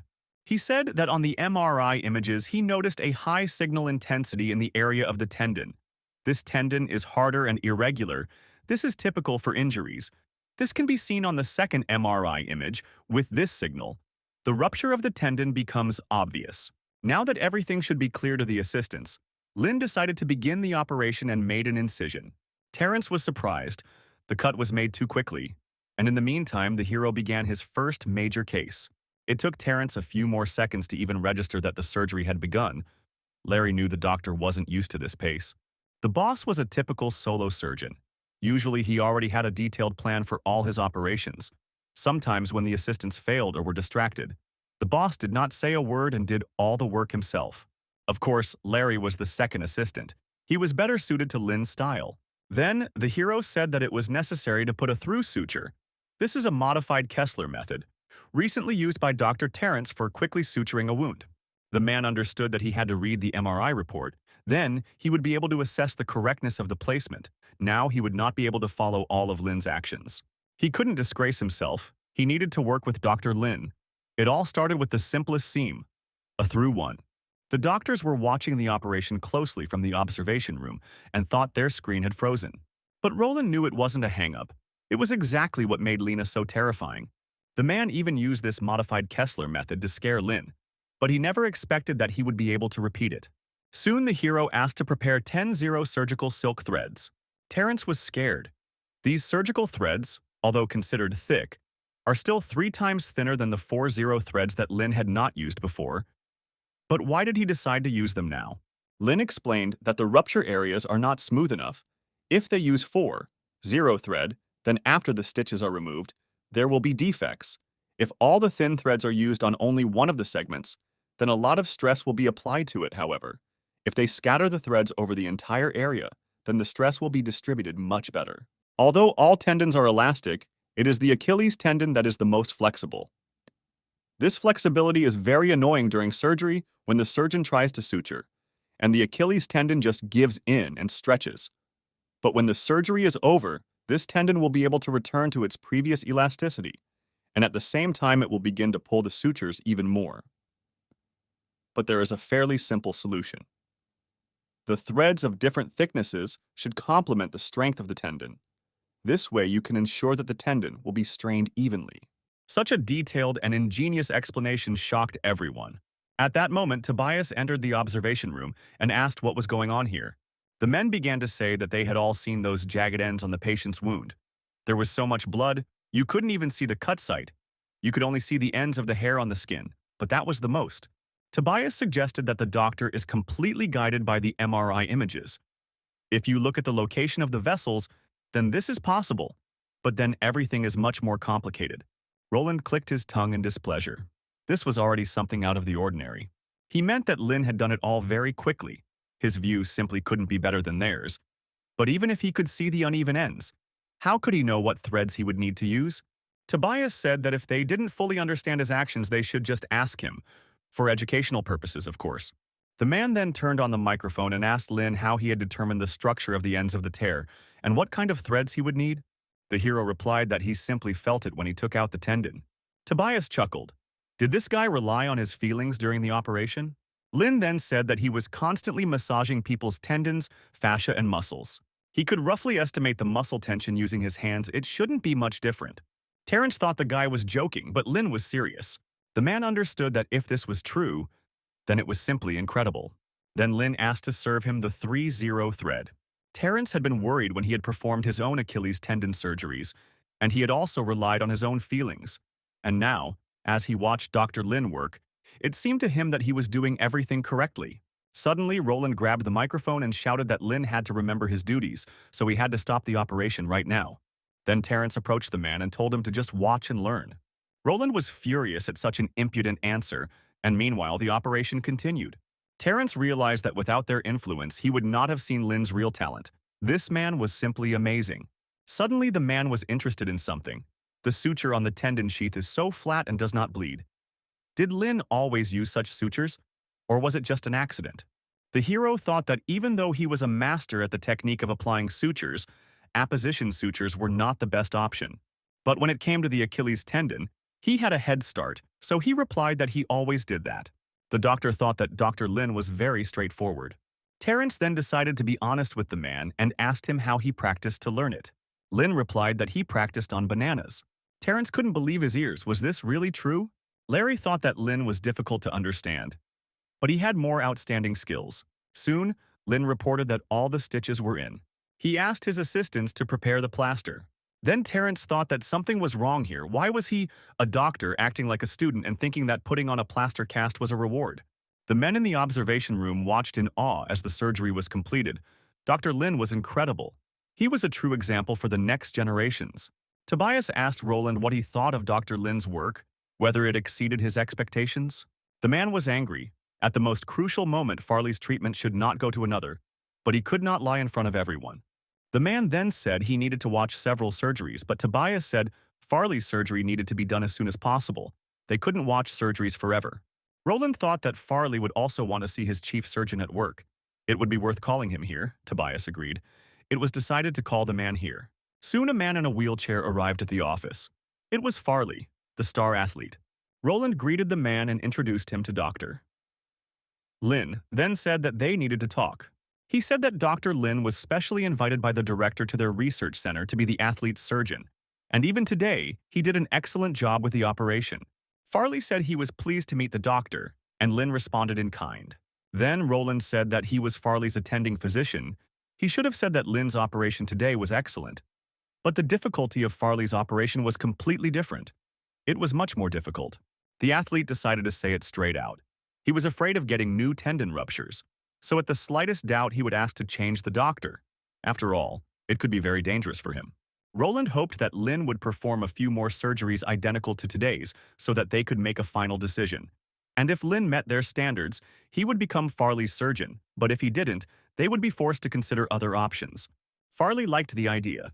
Roland said that they would like to observe Lin's working style to be completely sure of the results of his operations, so it would be better if he performed about 10 operations. Lin replied that he could start now, when the patients arrived. Roland was surprised, but still said that he would organize it right now, but Lin needed an hour and a half. He wanted to have a snack. Roland tried to stop him, because Lin still needed to know the specific requirements for permission to carry out Farley's operation. However, Lin replied that he did not want this. It doesn't matter to him. It was academician Tobias who invited him to take the place of chief surgeon for this operation. But if the patient does not agree to the operation, he is not going to force him. After all, he is not his attending physician. Roland was shocked. He felt like Lin didn't understand that he would need to perform 10 more surgeries before he would be cleared to Farley.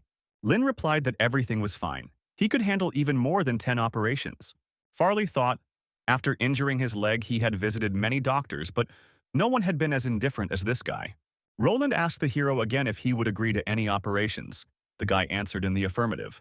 Then the man shouted, if the news that Lin would be performing the operation on Farley leaked out, everyone would immediately want to be treated by them. If the hero really wanted to be the athlete's doctor, he should think more about his work. Lin said that was stupid, they wouldn't have enough beds anyway. The hospital can do 3 to 5 finger transplants every day, but it rarely does 5 in a day. But patients need about 40 days to recover, and the hospital has about 70 beds, possibly 100 if they are brought in from other departments. Roland was shocked to hear about 3 surgeries a day. But Tobias explained to him that at MANHUA Hospital, Dr. Lin could perform an average of 10 to 12 finger transplants a day. Now Roland understood why there were not enough hospital beds. He was angry. The director should not lie to him. But he also worked as a surgeon, and performing 10 operations a day is too much. No normal doctor would agree to this. Anyone would simply die from such an amount of work. An ordinary microsurgeon will need 2 hours to operate on one finger, but a person is not a machine. With each operation, the surgeon will get more and more tired, and the transplantation will take even more time. Transplanting 7 fingers in one operation is already a challenge for any microsurgeon, and transplanting 10 or 12 fingers is something impossible. Roland then asked Lin why he joined their research institute. The hero said he wanted to watch the development of the Orthopedic and Sports Medical Center and understand their method of performing surgery. Roland sighed wearily. They saw them off like all normal people, but he didn't say it out loud. Farley then asked how long it would take for Lin to start. The hero decided to ask what Dr. Roland thought about it, since he himself didn't care about it. The man asked him to make sure that he had completed all the operations, and that was it. Soon it was night, and Farley dreamed of Lin saying that he didn't care about the operation. The man woke up in a cold sweat after all. It was an operation on his leg, and he definitely cares about it. At the Sports Medicine Center, Dr. Roland fulfilled all his wishes, even the completely senseless ones. They even renovated the room to suit him, but Lin was different. Farley hadn't thought about it before, but no clinic, even the best one in the world, could simply return him to the stadium. These are just half measures. A year of rehabilitation and an Achilles tendon that will work for a maximum of 6 months, or a short-term recovery and a tendon that will work for no more than 3 months before a new injury. Farley didn't want this, so he decided to meet with Dr. Lin. Soon it was morning, and Roland was enjoying his breakfast at the rehabilitation center. Then one of the doctors told him that Lin Jiang had already performed 6 operations on his Achilles tendon. It was said that he spent the whole night on it. Hearing this, Roland stood up and walked out of the dining room. He couldn't believe that this guy hadn't stopped operating since yesterday. It felt like he was being made fun of. The man opened the doors of the observation room, where doctors had already gathered. They watched Lin's operation and were very interested in watching him work, as everyone said that it was normal for him to operate on patients at 3 a.m. Roland was furious. All the nurses should be mad at him by now, but instead, they gave him a hospital cap with rabbits on it. He wondered when Lin was going to finish and how many patients he had. His colleagues explained to him that he put all incoming patients on a waiting list. Apparently, he was going to operate on them all. Roland was shocked. He asked him to do 10 surgeries, and this guy was going to do them all in one go. Doctors reported that Lin's assistant was so tired that he simply could not move, so other workers decided to help him. Meanwhile, Lin worked tirelessly on the patients. He thought that before he came to Shanghai, he could only do 1 to 2 operations a day. There were too few patients, but now there was so much work that he could do at once, and it was incredible. At that moment, a nurse entered the observation room and said that Farley was waiting for Roland in the office. When the man arrived at the office, the patient, Tobias, and Terence were already there. Farley said that Lin worked all night and he was watching him. He wanted him to be the one to perform his operation. Roland asked him not to rush. If he decided everything so quickly, then a lot of rumors would spread. But Farley said he didn't care. He wanted Dr. Lin to operate on him. A day later, before Farley's surgery, his fans gathered in front of the clinic, trying to give him moral support. Some were against the man being treated here, although this center is one of the best sports medicine institutions in the country. But there are many hospitals abroad that are much better than this one. Health is too important. Farley should not take risks, even if someone's reputation depends on it. Harry, a bespectacled man watching the fans from the hospital, thought Farley should have warned them first. They could have talked it out and done a pre-release news story, but it could have been worse. They just need to give a couple of interviews and they can turn the situation around in their favor. Farley asked if Dr. Lin was ready, and when they could start the surgery, Roland said that there was no problem with that. The clinic was ready, but they still needed to confirm all the details with the man's sports team. Harry said that everything was happening too fast. They should inform the heads of the team. Farley thought they knew he was in Dr. Tobias's clinic, but the man explained that they still had to report every action to them because Farley was one of the main members of the team. Everything depended on him, so it was logical that they needed to notify his team about every detail of the treatment. Farley said he can choose his own doctor and doesn't need anyone's permission. Then he asked when Dr. Lin would come to them. Roland said that he was still in surgery. He had already called him twice. Harry was surprised. Farley's operation was about to begin, and the doctor was performing other operations. Roland decided not to argue. Tobias would come here soon and explain everything to them. An hour later, there was a knock on the office door. It was Tobias. He said that Dr. Lin was still in surgery. They had so many new patients today, but the doctor remembered Farley's situation. He wanted to prepare everything for him in the best possible way. And for this, he was going to do all the surgeries at once today. The athlete said that after so many days of waiting, he could wait a little longer. Tobias added that if they want to perform the operation according to all the rules, then they need to prepare for everything. For example, Farley will have to eat a special diet the day before the operation. This will reduce the danger during the operation. The man decided to ask what the percentage of a successful recovery would be for his surgery. If Dr. Lin performed it, Tobias asked him a counter question. Does Farley want to continue playing sports, or has he decided to quit everything? The athlete thought for a moment and didn't know what to answer. He was distracted from his thoughts by the shouts of people from the street who had come to support Farley. Tobias continued that if Farley was going to retire, they could use a standard rehabilitation plan. Then they could guarantee that the risk of re-rupturing the tendon would be below 30%, no matter who performed the surgery, after which the man would be back to full fitness. But if he wanted to continue his career, then a standard rehabilitation plan would not be an option. Farley understood this. He just couldn't calm down. At that moment, Lin entered the office. Farley smiled at the doctor and asked if he would operate on him in these clothes. The hero noted that the athlete was in a good mood today. The man said he still wanted Lin to be his surgeon. He also said that he understands and accepts all the risks associated with this decision. When the hero received full consent, he decided to check the patient's leg using his skill. At this point, information began to seep into his consciousness, and data about Farley became available to him. Then he said that everything was normal and the patient could be sent to the operating room. Harry was shocked. Was the operation really going to start right now? Because the head of the team wasn't here yet. There were so many fans on the street. Farley had to meet them. Moreover, the man's family had come here to get him some clean clothes. Lin said that he is fully prepared to perform the operation now. He will finish in 2 hours. At this point, the system sent a new mission for the hero, according to which he must gain recognition and restore Farley's Achilles tendon to its original state. He is entitled to 1 reward for every 5% of the restoration of the Achilles tendon. Soon the doctors and the patient arrived in the operating room. Lin asked to begin the anesthesia. However, something went wrong. After the anesthesia was administered, Farley heard someone asking a certain Dalen to get up and take his medication, and then he fell asleep. Tobias and the nurse chuckled as they looked at the patient. Soon everything was ready. The doctors began the operation. Lin made the cut. Terrence was shocked. He did it so quickly as if he was competing with someone in the speed of execution. When the patient's skin was pulled back, he thought it looked like the goat slaughter in his hometown. When doctors reached the tendon, Tobias noticed that the ends of the tear fit together like a puzzle. Terrence was horrified. It was not good. The shape was very complicated. Of all the types of breakups, this was one of the most difficult. The man asked Tobias what they should do next. The academician continued to work together with Lin. They performed all actions simultaneously. Terrence looked at the piece of severed tendon. If this were a normal situation, the jagged ends would be fine.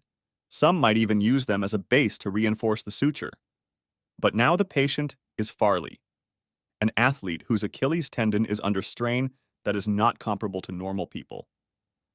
After a standard operation, his tendon simply would not be able to withstand this load. Now his tendon was a centimeter shorter than it had been. The anesthesiologist then asked if the man would be able to run at all after this. Tobias said if they do everything right, there shouldn't be any problems. Doctors and nurses watched the operation closely in the observation room. They did not understand what was happening, apparently. Something happened during the operation, and the doctors decided to act according to the original plan. The thing is, Doctor, Tobias's initial plan is to maintain the blood supply to make sure the tendon is intact. Blood supply to the medial side of the Achilles tendon occurs via the posterior tibial artery. Then it divides into 3 or 4 small arteries that are not visible to the naked eye, and the vessels on the sides of the tendon are not much different from this one either. The only difference is that the blood supply there is on the back of the fibula, and you want to avoid hitting any of these veins. There are about 8 small vessels and a lot of different arteries, and Dr. Tobias is hoping that they can bypass all of those vessels to keep the Achilles tendon as safe as possible. If everything works out, the probability of full recovery will be much higher and the time frame will be shorter, which will reduce all undesirable consequences from open surgery to a minimum. But this is impossible even after 10 years of practice. It is impossible not to touch any of these vessels during such an operation. It is impossible, even if you use something like the Da Vinci operating system to mark all the actions. With a real incision, it still will not help. And the location of the vessels in each person is quite individual. It is difficult to bypass them. One of the doctors remembered the director saying that work on the vascular system would be done at the very end. But if they accidentally touched too much, nothing would work. Theoretically, small vessels perform a compensatory function, even if they are cut. After a while, the body will restore blood supply through new vessels. But Dr. Tobias believes that such a recovery would be too long, and the surgery itself would not be of such high quality. In Farley's case, the surgery was performed on the Achilles tendon, the part of the human body with the poorest blood supply. It is simply impossible to hope for a quality recovery under open surgery in such a place. Doctors are not magicians. While the doctors argued in the observation room, in the operating room, Lynn finished straightening out the Achilles tendon. Now their task was to stitch the tendon, so they had to begin their difficult work. Terrence said it was almost impossible, but Lynn replied that if we talk about working on vessels, it is very similar to this. They started practicing on rat tails immediately after arriving in MANHUA. But the difficulty of finger transplantation is higher because transplanting all 7 fingers requires a lot of work on the circulatory system. But even that complexity simply cannot compare to working on the vessels around the Achilles tendon. Dr. Tobias's plan was to reconstruct all the actions during the surgery on each side of the tendon. He wanted to make sure that all the vessels would be restored. Even if they could not restore a couple of vessels, the effect of the surgery would be significant. However, Lynn was determined to do everything to preserve all the vessels. He hasn't been working at full capacity for a long time. The man asked the nurse to change the thread to a thinner one. Previously, he had only had to work with 2 or 3 important blood vessels, but now he could work with a complete circulatory system. It felt like he was given the opportunity to play the most important part in a finger transplant operation. This feeling was very refreshing. Tobias asked Lynn to make sure homeostasis was achieved, and he wondered to himself, was the guy really planning to completely restore the circulatory system? He asked the hero to select a few of the most important vessels for stable functioning, but Lynn said that he wanted to make a spare channel for blood supply. They were planning to restore 30 to 40% of the circulatory system, but they can bypass a lot of small vessels, which will greatly help in restoring the blood supply.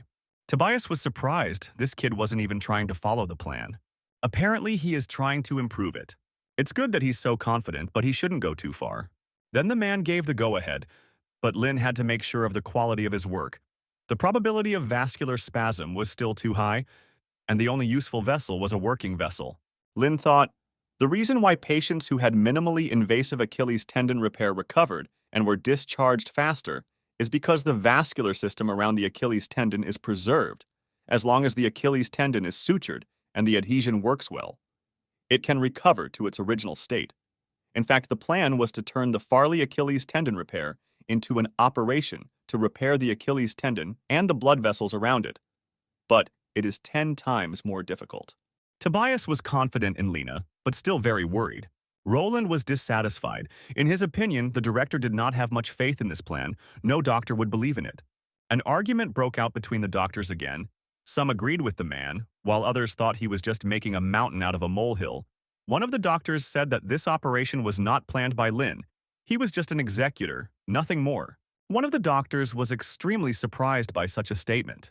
Lin's skills were incredible and his talent was simply unmatched. He was a first-class surgeon, and the man wanted to try to reach his level as soon as possible. However, no one could argue that the doctor worked very quickly.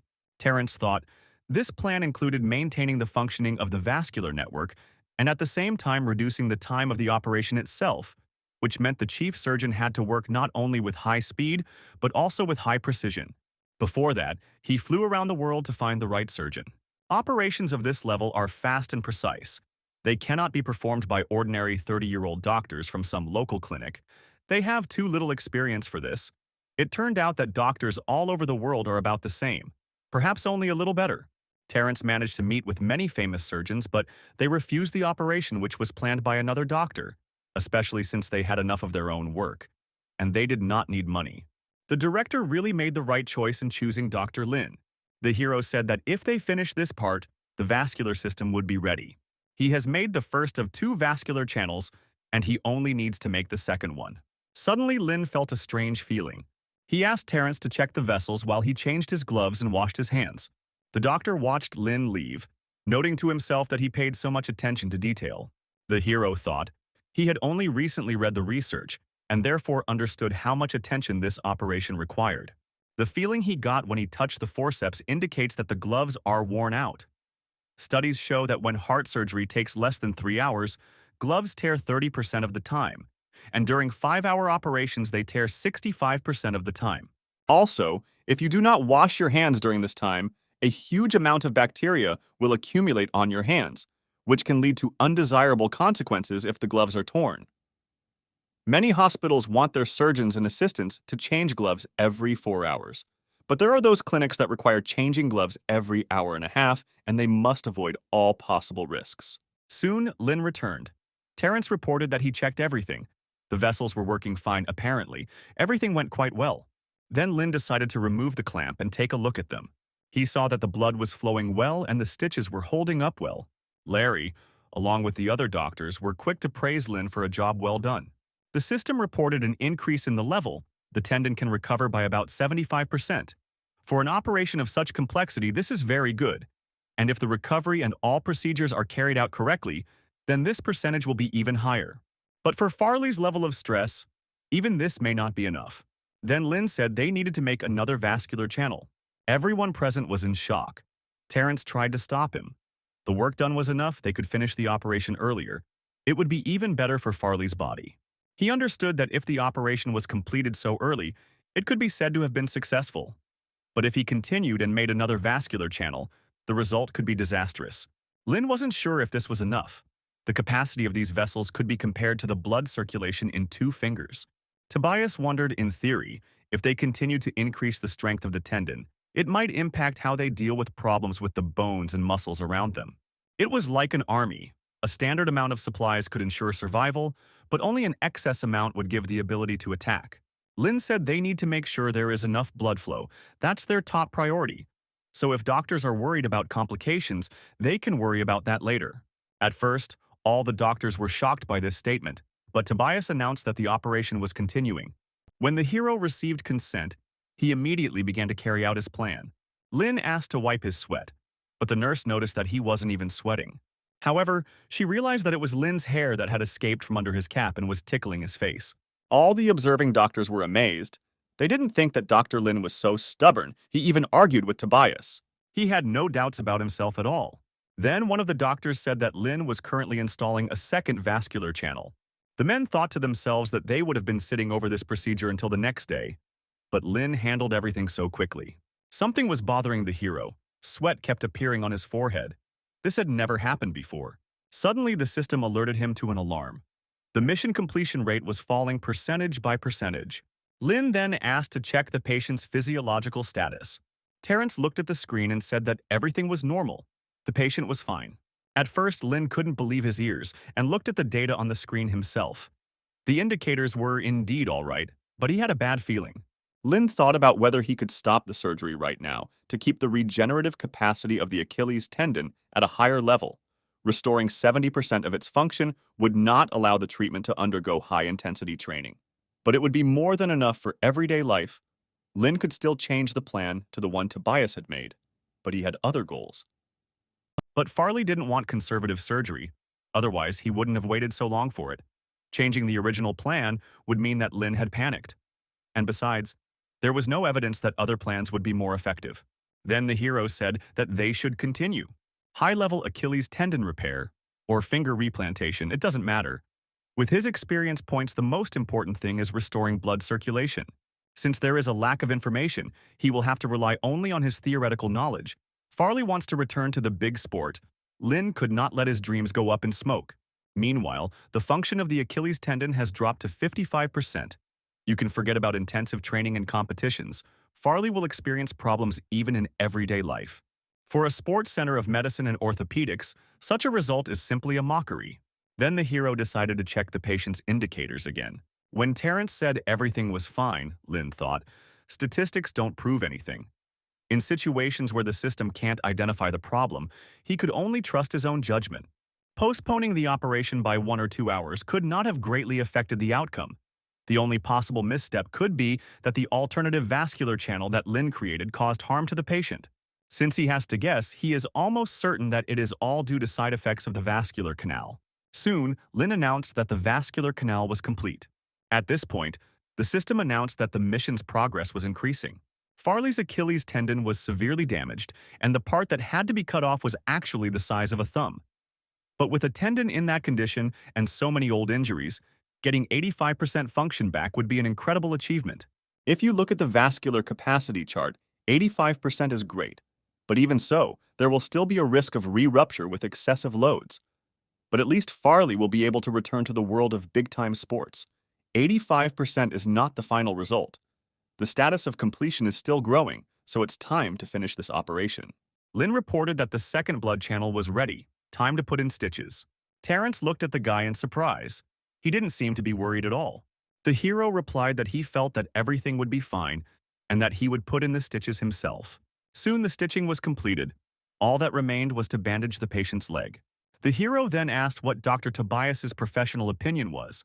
At this point, Terrence asked Lin how he was feeling in general.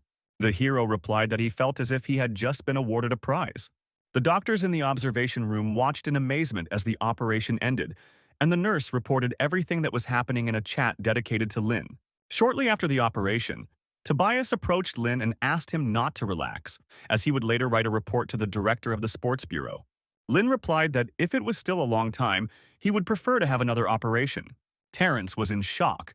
Was he really ready to work again after such a complicated operation? Farley's fans were still standing outside the hospital windows. Everyone was interested in how the operation went. At that moment, a black car drove up to the group of people. Journalists present at the fan meeting noted that this was a car from the sports bureau. Soon, Roland went to the car to meet the arrivals. As it turned out, it was the bureau administrator Malcolm and the bureau general director Vince. They were looking for Farley. Roland reported that he was inside in his room. The men soon found themselves in Farley's room, where the patient lay unconscious on his bed. Vince immediately started screaming, asking what happened to him. Tobias responded that the operation was successful, and they expect Tobias to return to training after a rest period of 3 to 4 months. Vince asked to wake the man up. He was interested in what he would say. Malcolm leaned over and began shaking Farley as hard as he could, trying to wake him up. Tobias immediately pushed him away. The anesthetics had not yet left the patient's blood. He would not be able to speak normally, and even if the anesthesia wore off, he still needed to rest. It would be better for them to talk outside. Vince looked at Farley with displeasure, but still agreed to leave the room. The men went to a more comfortable room. Malcolm asked why Professor Tobias had undertaken to operate on Farley without informing them. The man said that the athlete had been in their hospital for so many days. The media knew about it. The bureau should have known too. They didn't make a secret of it. Malcolm didn't like Tobias's prevarication. They had to wait for the bureau to give their approval for the operation, and the fact that they were doing it now was ruining all their long-term plans. And they also wanted the surgeon in charge to explain himself to them. Terrence said that he is operating now. He wants to finish all the operations scheduled for today. Vince was extremely annoyed, but agreed to wait. He asked Malcolm to call some reporters he knew and an expert. Half an hour later, reporter Kevin and the bureau's expert Hank arrived at the hospital. At that moment, Lynn entered the office. As soon as Kevin saw the surgeon, his eyes immediately lit up. He saw the perfect model in this guy and immediately began to photograph him. But Hank was less positive. He didn't like the fact that the surgeon was such a young guy. In their business, everyone who wants to be called an expert and climb the career ladder must look down on others. So the man approached Lynn and asked if he had operated on Farley. Tobias introduced Lynn to the men, the heads of the sports bureau, general manager Vince and director Malcolm, as well as expert Hank and reporter Kevin. While Kevin was admiring Lynn, Hank said that he does analysis and evaluation of all kinds of medical interventions for the sports bureau, so he wanted the doctor to describe the details of the operation. The hero decided to ask if this was really necessary. Hank shouted, of course it was necessary for them, since they wanted to evaluate his work from all sides. Lynn should know that Farley was one of the most important athletes in their bureau. He was a sports star that the whole country was rooting for. Information about his physical condition should be available to them at any time. Lynn said the man could ask academician Tobias about the patient's condition after the operation. Hank insisted that if they needed to ask academician Tobias, they would have done so, but they had questions regarding the operation that needed to be answered by a doctor. Lynn asked Tobias if this was appropriate. The man replied that since Mr. Hank wanted to know all the details, it was worth enlightening him. The man then asked why Farley needed surgery in the first place. The hero was puzzled as to why the man was asking him about this. Hank's patience was wearing thin. Lynn was the chief surgeon. Was he really saying he didn't know why Farley had gone under the knife? Then the hero said that, in his opinion, Farley decided to intervene because of a ruptured Achilles tendon. If Hank is interested in why he wanted this operation, it is better to ask him himself. It has nothing to do with medicine. Kevin chuckled at the way the young doctor had put the expert to bed so well. Then Hank shouted, saying that if Lynn covered for Farley, he would only lose the bureau's trust, and their cooperation would end there. The man thought, many young doctors like Lynn want to raise their prestige and become famous by operating on athletes, using athletes to make connections and increase their income. Lynn thought that the most preferred target for Achilles tendon reconstruction surgery is athletes. But the main target audience is still ordinary people. At the same time, the total number of athletes who have suffered from Achilles tendon rupture is approaching zero, despite the fact that the need for Achilles tendon reconstruction surgery is still high. So it is impossible to operate on an athlete at full capacity without first earning a reputation among ordinary people. He is not training in Shanghai and has no plans to pursue a career as a sports doctor. Hank was getting angry. This guy had been silent for so long. Who did he think he was? Terrence intervened in the conversation. He said that his cooperation with the Bureau had been very fruitful, and in the case of Farley, the operation had also gone smoothly. Hank once again asked Lynn to describe the operation in detail, and Lynn replied that he had acted according to a plan developed by academician Tobias. It is a technique of Achilles tendon repair using a lateral midline incision. They made an access. Hank screamed. He wanted to hear the difference between his plan and the classic Achilles tendon repair technique. Lynn then said they had recreated the vascular network in Farley's tendon. He showed the man in the picture the places where they had made the shunts. Hank was shocked. He didn't understand why they decided to take such a dangerous path. Malcolm and Vince were also surprised, wondering if it was really that dangerous and why Farley didn't need resuscitation. Terrence said that their plan was indeed risky, but the result was good. So far, the operation has justified itself. Hank replied that even if it was so, no doctor could guarantee that Farley would get better after the intervention. Obviously, he believed that doctors should not have used such dangerous methods. Lynn replied that it was indeed a risky operation for Hank, but from their point of view, such a risk was appropriate. Hank screamed, this whole operation was one big risk. The hero decided to ask the man if he was an expert in Achilles tendon repair techniques. After all, if he is not a specialist in this field, then what is the reason for his interest? Hank couldn't believe his ears. Was this guy really challenging him? Lynn said that a complicated and risky operation that can be done successfully. It is an interesting operation. Its algorithm seems risky to Hank because he does not know how to perform it. That is why it seems to him that success is impossible. It is absolutely normal to have such thoughts. Then Hank screamed. He's been a consultant to the Sports Bureau for 10 years. He doesn't need to be an expert to be privy to the operation plans. Lynn chuckled. It really wasn't necessary. He knows that there are many people in the world who are not lucky enough to become doctors, let alone surgeons. Hank was unable to learn how to operate, so he switched to another medical specialty. This is a good opportunity for career growth, so he does not need to be shy. Hank was furious. He wanted the administration, doctors, and medical representatives to lick his boots to gain favor, and this guy is talking about embarrassment. Lin explained that becoming a good surgeon requires a lot of luck, and even some famous scientists, having realized their inability to operate or having difficulty developing their skills, have changed professions to forensic scientists, therapists, researchers, or rehabilitation specialists, and have achieved success in this field. At that moment, Hank felt that Lin had grabbed him by the quick. He had nothing to answer. Vince didn't understand what Hank was doing. Couldn't he talk to the young doctor? Then he decided to ask Tobias himself. He was interested in when Farley would recover and to what extent he would recover. Tobias said the surgery went very well and the chances of recovery are very high. But Vince was interested in the exact level of his recovery. The man knew that local competitions meant nothing, but Farley would only be able to compete in international races if he could train again. Tobias decided to find out what Lin thought about it. The system informed the hero that the mission's progress was 91%. Then he said that one could hope for a good result, but he could not confirm anything. Vince said his words meant nothing and that Hank needed to be given a full examination. However, Tobias objected. Even if they examined him now, they would not be able to draw any conclusions. While the men exchanged angry glances, Lin said that he had 2 more operations scheduled, so he wanted to go and get some work done. Hank wouldn't let up. He kept insisting that they needed to find out what was going on with Farley before they left. Lin then suggested showing the men a video recording of the operation. Soon a projector was brought into the room and the men were able to follow the progress of the operation. Hank asked why the cut was C-shaped. Tobias said it was necessary to speed up healing. The next shot left Hank furious as he saw doctors cutting out a huge chunk of Farley's tendon. Tobias said the torn fragments had become too thin to be used, as it would only delay healing, not to mention possible inflammation. He also reported that suturing the vessels took a long time. They were very thin. An 8-fold resolution was used on the microscope.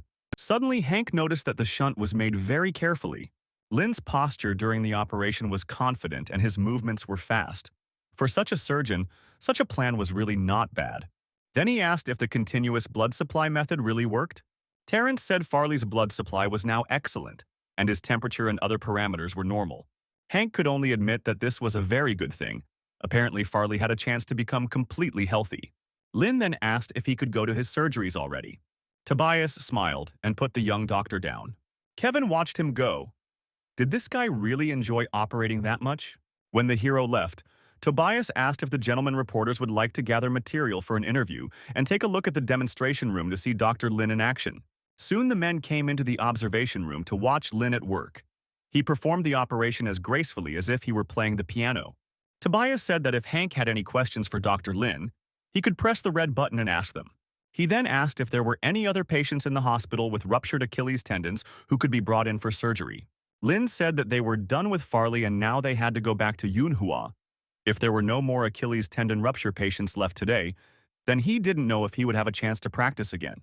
Tobias was a little surprised by Lin's words about his departure. When the men separated, the academic asked Terrence to contact other hospitals and find more Achilles tendon rupture patients for Lin. They needed to find at least a couple of people. Tobias was leaving for Beijing tomorrow for a conference, so Terrence would have to hold Lin in his place. They couldn't wait for another injured athlete to show up. By that time, Lin would no longer be here. The man thought that plan was originally created only for Farley, and he thought it would be difficult to carry out, but Lin coped with it and got a good result. And while the guy was busy with operations, the man could think through his plan in more detail. If he can turn it into a full-fledged surgical technique and call it the Tunya Achilles tendon repair technique, or simply the Tunya technique, that would be just great. And it would also be great to give a couple of lectures at a few universities on a book called the Tunya Surgical Strategy and Selective Methods of the Tunya Repair Technique. Then Tobias asked Terrence to keep an eye on Lin and make sure he stayed. He couldn't be let go to Manhua so easily. He had to stay in working condition, let him operate, but not to the point of harming himself. Terrence said that Lin wanted to have finger replantation surgery. However, Tobias said to only deal with Achilles tendon tears, he doesn't need all those fingers. If the plan can be proven to be effective in treating athletes, Lin could make a ton of money. There are still reporters here wanting to interview him. Lin doesn't want to talk to them anymore. Terrence needs to find a way to get him a meeting. He needs to tell him that this will get them more of the patients he needs. Terrence liked this plan. It was sure to work. The next day, Lin came to Terrence's office. He asked how many patients he would get in exchange for one interview. The man said that he would have to give 5 interviews. For each of them, he would give Lin 5 patients. The fee for them would be charged to the head surgeon, so he would get the same amount of money as he would have gotten in MANHUA. The hero said that he would allow them to take one more additional interview, and after each one, he would go and operate at least 4 times. Terrence said that in that case, he would go and arrange the first 2 meetings so that Lin would have time to prepare. The hero said there would be 8 surgeries, then they would need a break in the middle. He would need 1 anesthesiologist for each surgery, but at some point he would need to be replaced. They would need at least 2 teams of nurses or 5 nurses rotating. When the doctors and nurses heard the number of surgeries they would have to perform today, they immediately felt sick. Larry's eyes were already watering from fatigue and the desire to sleep. He told Lin that they hadn't had such intense shifts for a long time. He wasn't used to it. He wanted to eat. The hero let him go. He himself was going to perform one more operation, and then he and Larry would meet in the cafeteria. All the doctors and nurses who had been on the long shift were very happy to finally have something to eat. Terrence and Lin soon arrived in the dining room. Larry was busy preparing his favorite dish, stew. Terrence didn't understand what was going on, so Lin explained to him that Larry was making the stew he was used to eating in MANHUA. The man quickly scolded the doctors and nurses because they would not be able to operate on a full stomach.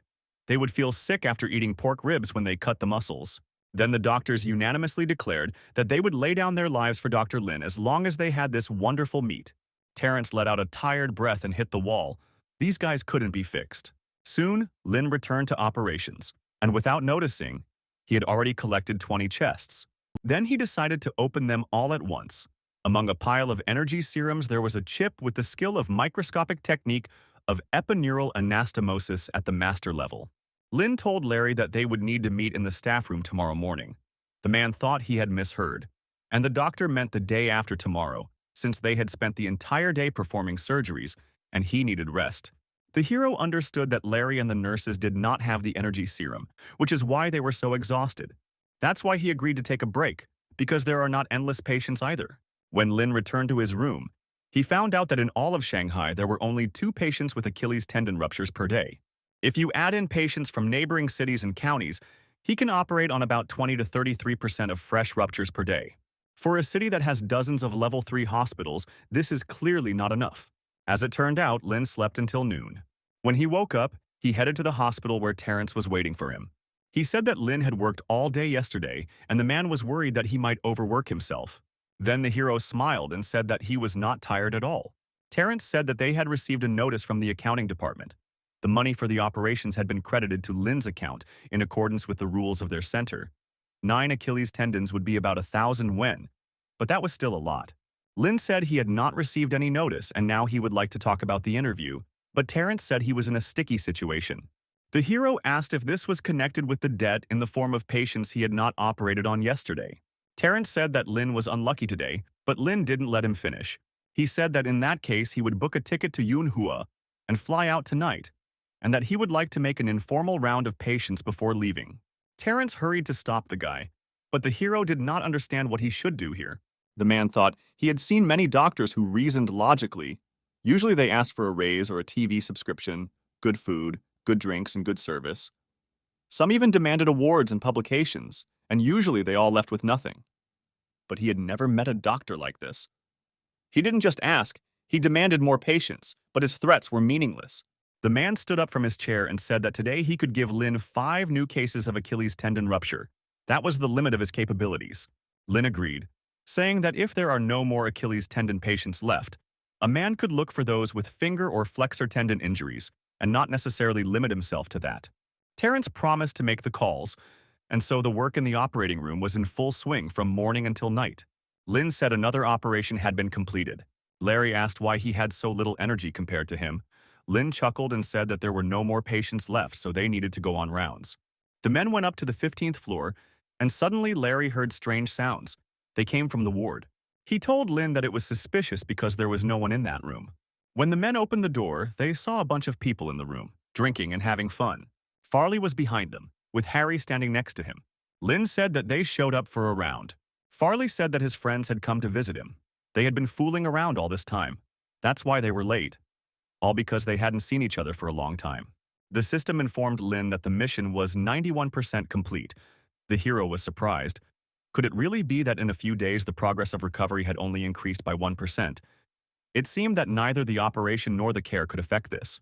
The hero said that an MRI was needed to clarify Farley's condition. The man became worried because Dr. Terrence said that his recovery was going smoothly, so why did he need an MRI? Lin said the man was recovering faster than usual, and if things continue as usual, he should be able to return to high-intensity training soon. However, Harry shouted that this was not an answer. Lin then said he expected the recovery rate to be higher, so he wanted to get an MRI to know what was going on. Farley screamed because Dr. Lin had just told him that he was recovering faster than usual. The hero replied that the recovery progress was good, but he expected more. It should be excellent. Farley let out a sigh, apparently due to the fact that he hadn't been resting properly for the last couple of days. The athlete's guests immediately became tense. It seemed to them that the man did not want to celebrate with them at all.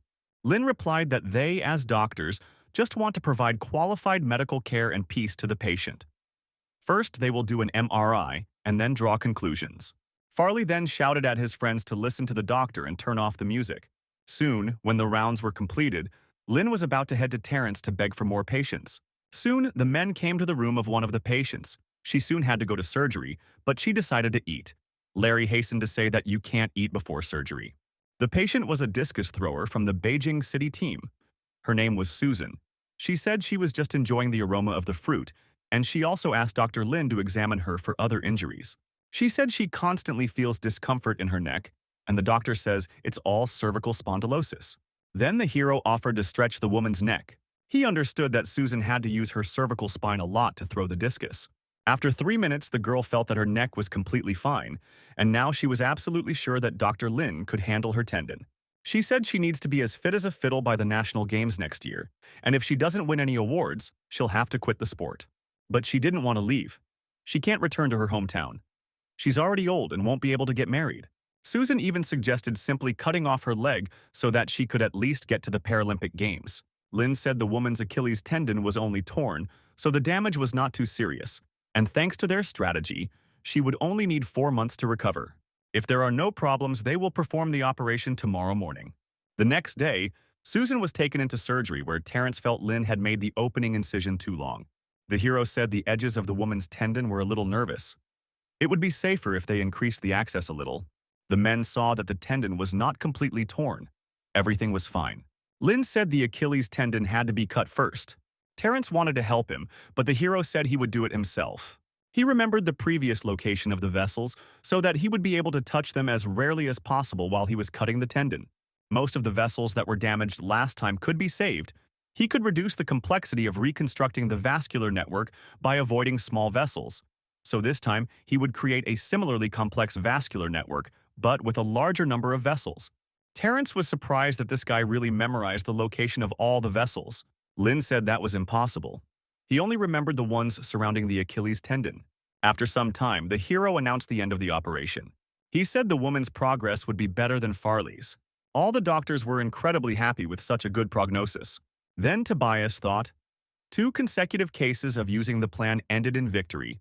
This will significantly increase Lin's value, but will he want to stay? 2 days passed since then. Larry asked Lin how he was not afraid to promise them that the woman would definitely recover. The hero replied that there were no problems with the operation. The prognosis was also not alarming. If the rehabilitation goes well, she will definitely be healthy. Since no problems are expected, it's time for them to pack their things and get ready to leave. Larry said he had bought tickets for 9 p.m. They would arrive home at 12. If they had time to sleep, they would be able to start work in MANHUA in the morning.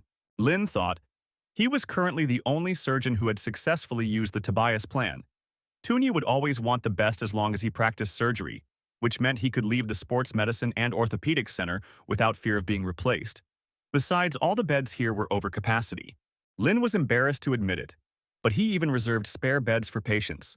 The trip to Shanghai was worth it. The hero gained experience and his skills improved beyond measure. Thanks to Farley, if there is another such athlete, he will be able to raise the patient's recovery progress by another 1%. Soon, the hero returned home to Yunhua. In the chat dedicated to Lin, They reported that the doctor had returned, and all the nurses dreamed about how they would like to greet him. Soon Lin came to the hospital. The girls told him that his work had already been published in the journal. The hero picked up the magazine to look at his dissertation in person.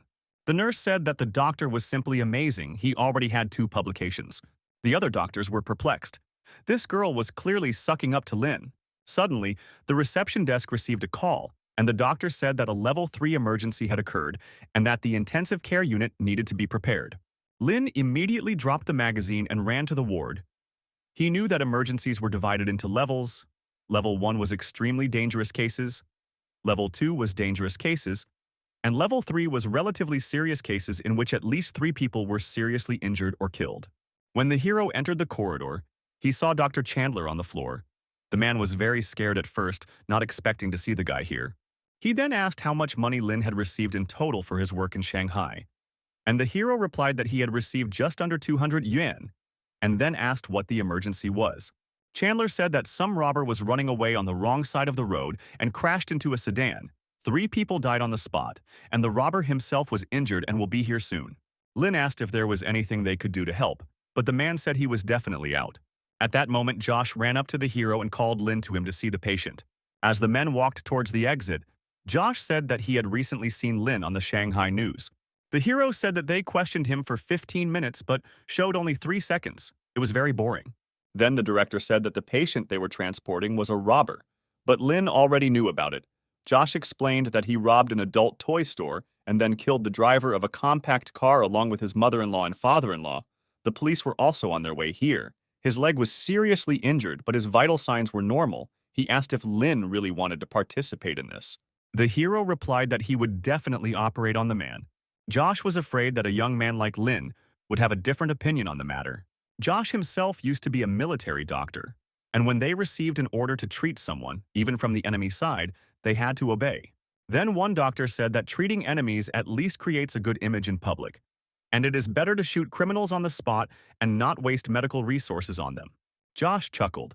They wasted half their lives in universities to treat people, and if they wanted to judge someone, they could have gone into law. Soon an ambulance brought the man. Josh said they should all work together. The trauma team hadn't arrived yet, but when they did, they would go straight to the OR, and that included the trauma team. Soon, everyone arrived in the operating room. Josh said that the brain was fine, they could start general anesthesia. The abdominal organs were not damaged. It was necessary to make external fixation of the left arm and use a plaster cast, but the left leg will have to be amputated. The damage is too extensive. Trying to save it is pointless. Josh suggested that Lin perform the amputation of the left leg together with the doctor from the traumatology department. The hero said that he had never had to perform an amputation above the knee. The director said that in this case it was a great opportunity to learn. Amputation is quite a broad field, especially when it comes to forming the stump. It needs to be made cylindrical, based on aesthetics, and also make sure that it is not subject to wear. One of the doctors said that there was no need to worry so much because they were just carpenters who had their saws out and were wondering which side to sand. He asked Lin to move closer, as he needed to see this stage of the operation. First, they were cutting the subcutaneous tissue and cutaneous fascia. Once the muscles are exposed, they will cut away the femoral muscle group and then remove the femoral artery and vein. Soon the men had almost finished sawing through the tibia and fibula, and the amputated end was ready. All that remained was to form the muscle flap. Lin asked the doctors to let him get stitches. Josh asked the guy if he remembered the course of the operation. The hero replied that he remembered almost everything. The man watched Lin work. He was glad that here in Manhua, the boy was able to gain new knowledge. Soon, when the operation was over, Larry asked Lin why half the beds were empty. The hero said that there had been none for more than 15 days, and all the patients who had been operated on using the M-Tang technique had already been discharged. The guy thought about it. He hadn't realized before how valuable the time spent at the patient's bedside was. He should have put more care into them. He wouldn't let that happen again. The hero headed to the ward of one of the patients. Apparently, he was already getting ready to leave the hospital. As soon as the man saw Lin, he said that his finger, which the doctor had operated on at the time, had healed perfectly, and he had been discharged yesterday. The man heard from the nurses that the doctor would be returning soon and decided to wait for him. He also said that a lot of patients leaving the hospital asked to thank the doctor. At this moment, Lin received a notification from the system. He received as many as 11 praises from patients. He received 2 skill books at once. Both skills relate to reducing scars on the skin. This is a cosmetic suture technique. Lin decided that the next time he did an amputation, he could use a continuous intradermal suture. Then the stump would look better than yesterday. Soon Larry approached Lin and asked how many surgeries the man planned to do today. Then the hero said that he planned to do only 2 operations today. Larry was amazed. Had operations really lost their charm for Lin? Lin said they need to use the wards more efficiently. They only have 40 beds. They will add more and get a maximum of 80. They can no longer operate on all the patients at once. Otherwise, there will be downtime. At that moment, Josh entered the office. He said that times were hard now, but he managed to get additional places for their department. This will be known soon. Other doctors were shocked, since they had only recently increased the number of beds. Then Lin said that Professor Tobias's department had 180 beds. They added 50 to 60 more, but for their production capacity, this is still not enough. Their department has something to strive for. The doctors were unhappy. If this Lin John wants more beds, then let him work as a farm laborer himself if he likes it so much. Josh advised Lin to focus not on the quantity of surgeries, but on their quality. He shouldn't worry about the rest. Moreover, the guy's reports came out pretty good. He should finish them and then go to the accounting department for his reward. And there were no interesting surgeries left for today, so he could safely go home and rest. Lin obediently rose from his chair and headed towards the exit of the office. One of the doctors was puzzled as to why Josh was giving him an unlimited number of beds, since no one else in their department had had such a privilege before. Then Josh smiled and said that Lin had called this department his own, and this meant that he considered it his home and was proud to be one of them. The doctor chuckled, but he knew that if Lin went into surgery mode again, there wouldn't be enough beds in the entire hospital. But Josh said that they should solve problems as they came up, because the hospital should be interested in hiring experienced doctors to perform more surgeries. After all, they could find their niche in the medical world and increase their influence. They shouldn't be afraid to take on more patients if they have such a talented surgeon. When Lin came home, the first thing he noticed was the smell coming from the kitchen. As it turned out, the parents were cooking meat today. Lin was surprised because his family only eats meat if something significant happened. And then Robert said that their clinic was opening its own acupuncture business in the beauty industry, all thanks to Dr. Marvin. The doctor said that it was all thanks to Lin's good friend who provided them with patients. As it turns out, even now they still have patients. Robert said that Lin could go and serve them right away, but Tanya silenced him. Her son needed to eat first. The man urged Lin to hurry because people needed him, and he needed money. Tanya yelled at her husband, saying that her son would eat slowly. Then Robert finally calmed down. Soon Lin finished eating, then put on his white coat and went to meet the patients. Camilla, Ashton's friend, came to the clinic. The girl was not very happy that she was brought to such a small clinic, since she was not sure that her wound could be cured here. But the guy hastened to assure her otherwise, saying that the doctor here was just a miracle. He said the girl could call him Dr. Lin. Ashton left Camilla with Lin and decided to leave the premises. Then the hero took the girl by the head, intending to conduct an examination. Marvin was watching all this, and as expected, as soon as Lin touched the wound, it immediately healed. Lin said that for a full examination, the girl needs to remove all her makeup. Marvin noted that the choice of ligature thread was ideal.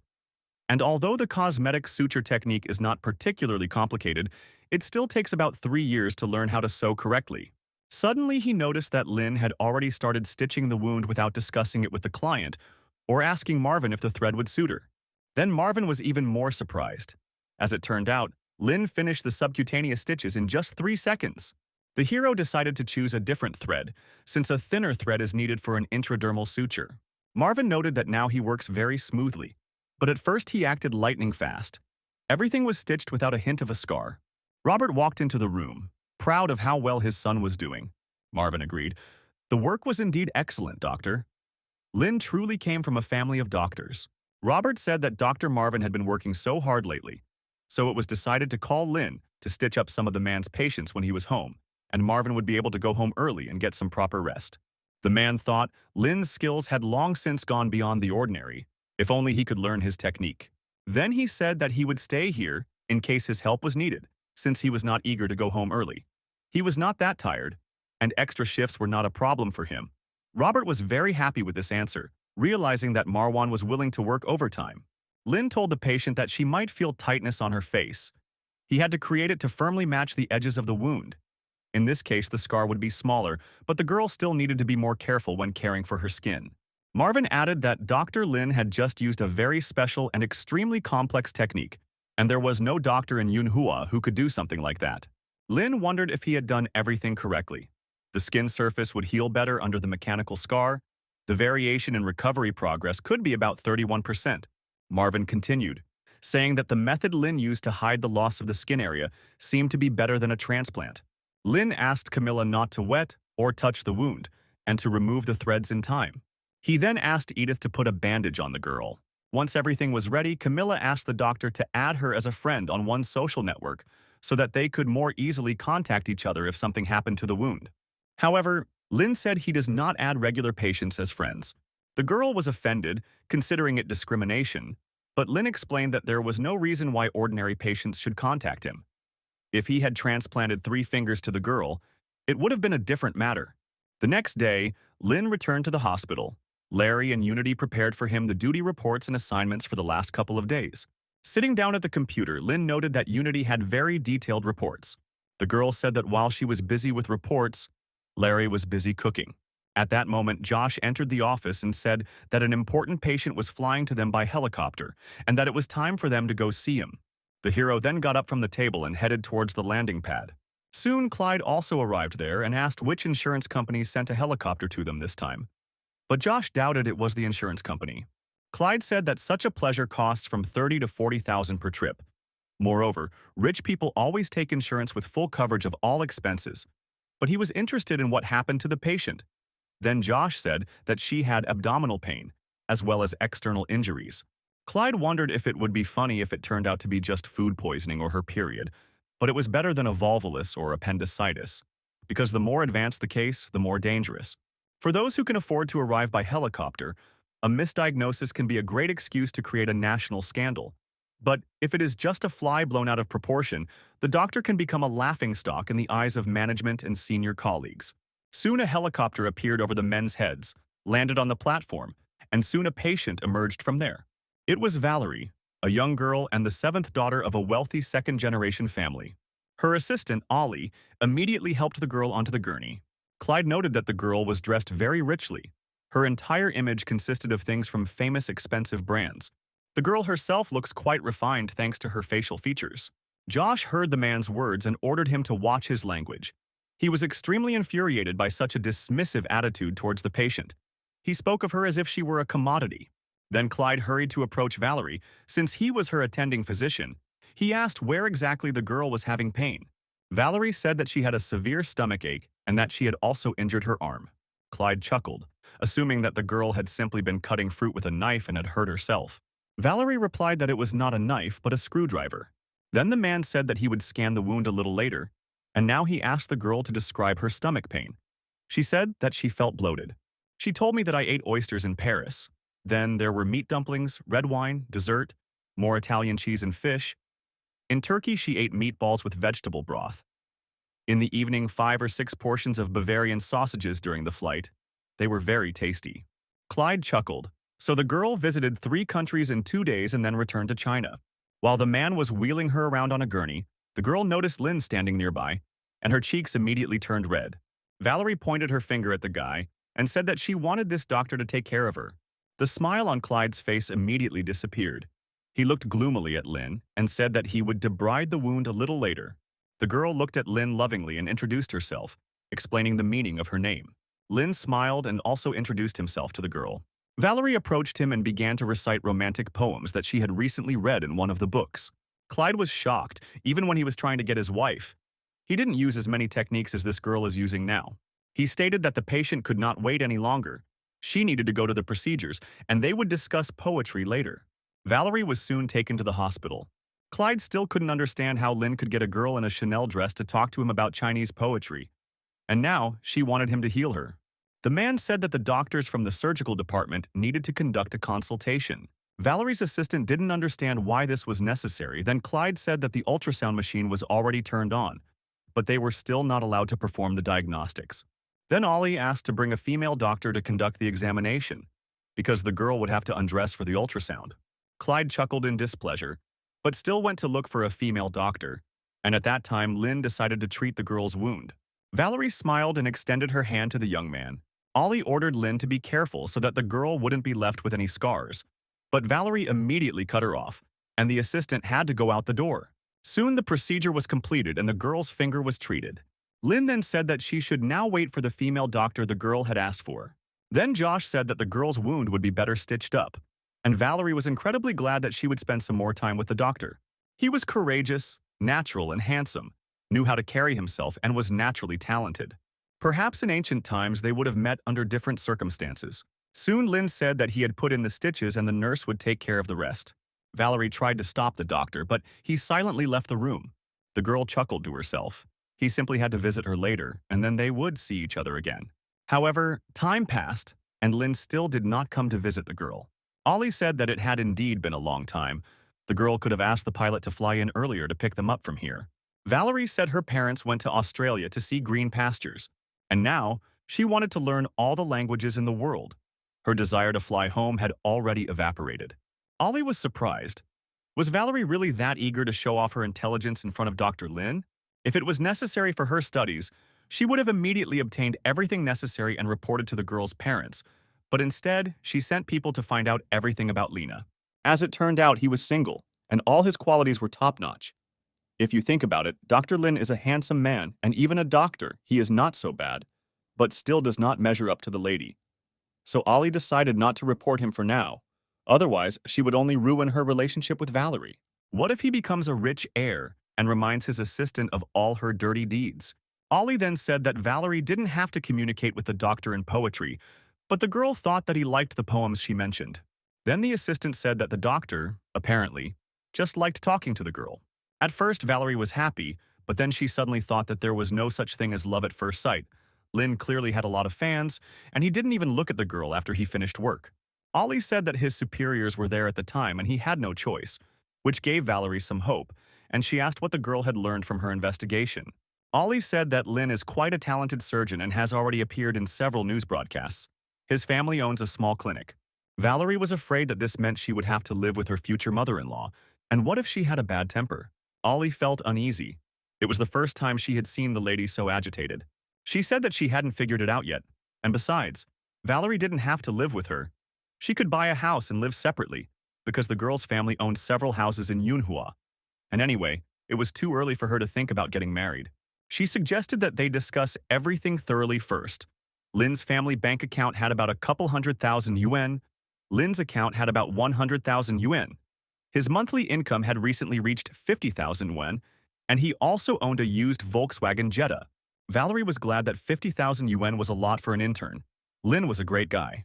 It turns out that if Dr. Lin's car suddenly breaks down, he will only be able to afford a taxi or public transport, which is essentially the same thing. The girl grinned, plotting something evil. 4 hours later, Lin headed to his car to go run some errands. However, it didn't start. Lin knew that there were no taxis in the area at all, so he would have to wait. A few seconds later, a car drove up to the hero. Valerie was driving and she chuckled, saying that by a happy coincidence she was also going home. She invited the doctor to get into the car, and he had no choice but to agree. It is very difficult to catch a taxi at such a late hour, and there is also a patient waiting for him at the hospital with 3 injured fingers. Valerie learned that Lin was heading to the hospital in Yunhua. She started the car and immediately drove to where the man needed to go. Lin asked the girl to slow down as she was almost going over the speed limit, but due to the noise of the fast driving, the girl could not hear anything. Then Lin leaned towards her ear and repeated his words about the girl driving too fast. Valerie noted that his voice sounded even more pleasant up close. The girl was so deep in her thoughts that she almost crashed into a pole, after which she immediately apologized.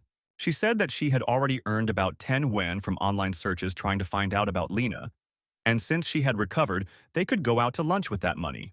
She then asked if Lin took a taxi to the hospital every day. The guy said that he usually drives his own car, but today he couldn't start it. Valerie asked if he found out the reason why the car wouldn't start. The hero said that he didn't understand anything about it. He was used to the idea that fixing cars wasn't as interesting as fixing people. Soon they arrived at the hospital. Valerie was wondering when Lin would be free. He said that they only had one operation in the morning, so he would be free in 3 to 4 hours. Then Valerie said that she didn't need her car anyway, so Lin could take it and return it to its place by 6 o'clock. The hero said that the girl's kindness knows no bounds.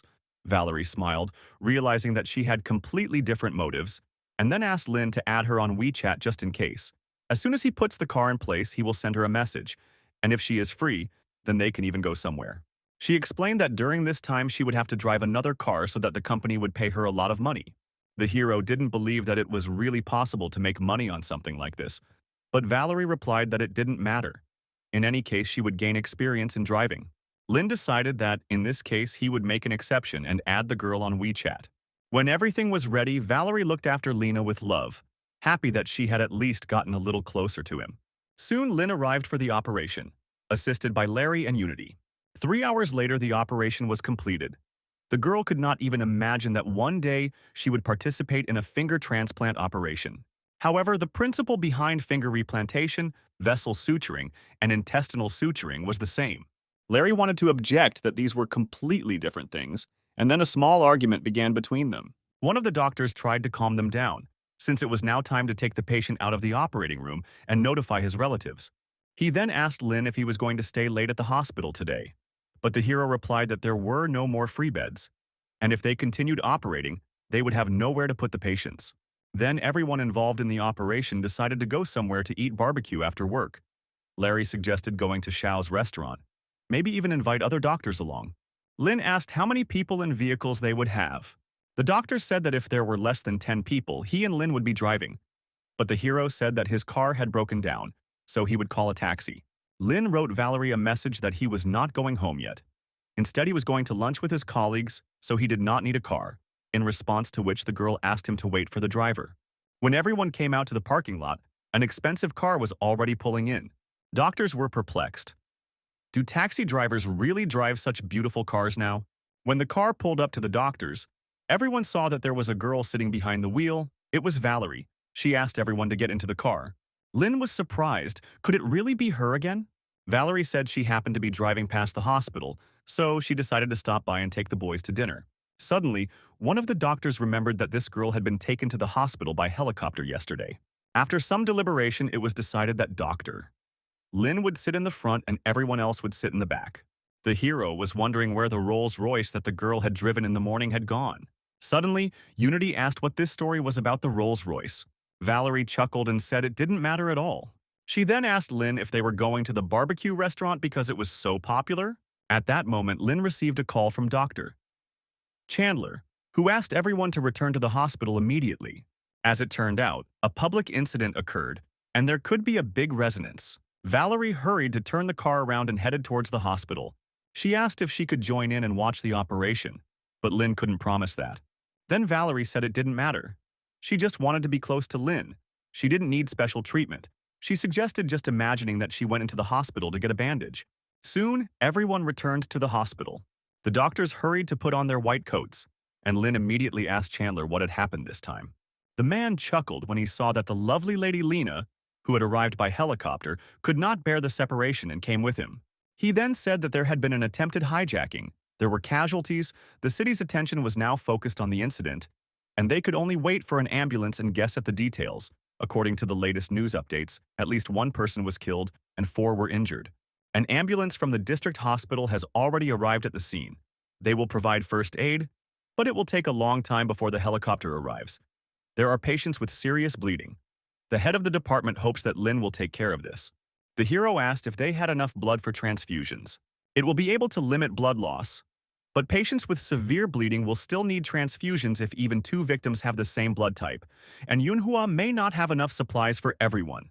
Chandler said they don't know the details of the hijacking, but the world around us is very dangerous. Anything can happen. Valerie understood this perfectly well. Her family holds anti-kidnapping training for her once every 6 months. If she doesn't pass it, she loses the right to walk alone. At that moment, Josh entered the office. He said that they had learned that among the victims, there was a seriously injured police officer and 3 carjackers. Another carjacker was killed. In addition, 2 teachers and at least 7 students were injured. All with minor injuries, the rest escaped with abrasive injuries. The criminals were sent to the People's Liberation Army Hospital, but the injured policeman occupies a central position in the Drug Enforcement Agency, so the leadership asks them to do everything possible to save him. They have already transfused about 20 bags of blood, mainly red blood cells, and their reserves are running low. Pressure control has not yet been achieved. Suddenly, Lin noticed that the patient was losing blood uncontrollably. So many bags were wasted. Seeing this, Josh immediately called Lin over to the gurney. The hero immediately jumped on the patient's chest to perform emergency resuscitation. He asked to prepare a diagnostic laparotomy. Soon everyone arrived at the operating room, where real chaos was taking place. It was necessary to do a blood gas analysis, monitor blood pressure and pulse, and also get a report from a CT scan. All the doctors worked hard to save the patient. Josh said that the lucid interval had long since passed and hemostasis was still far from ideal. Lin needed to try to stop the bleeding manually. He had to examine his lungs with his fingers to see if there was a rupture, and if there wasn't one, they would inflate the lungs with a ventilator and sew up the diaphragm.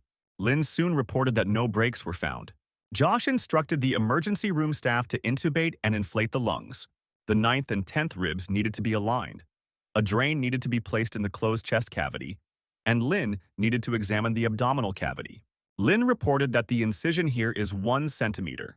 Josh said to backstitch. Then he asked how things were going with the bleeding. The anesthesiologist shook his head sadly. Josh said there was another source of bleeding and we need to keep looking. Lin reported that there was a hole in the right iliac region, but it was unlikely to be the source. It was not that kind of wound.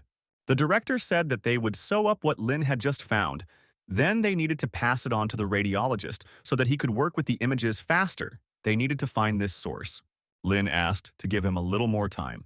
2 hours later, the source of the bleeding had still not been found, but there was no time to waste. Now it was a matter of life and death. Lin needed to use the blue serum.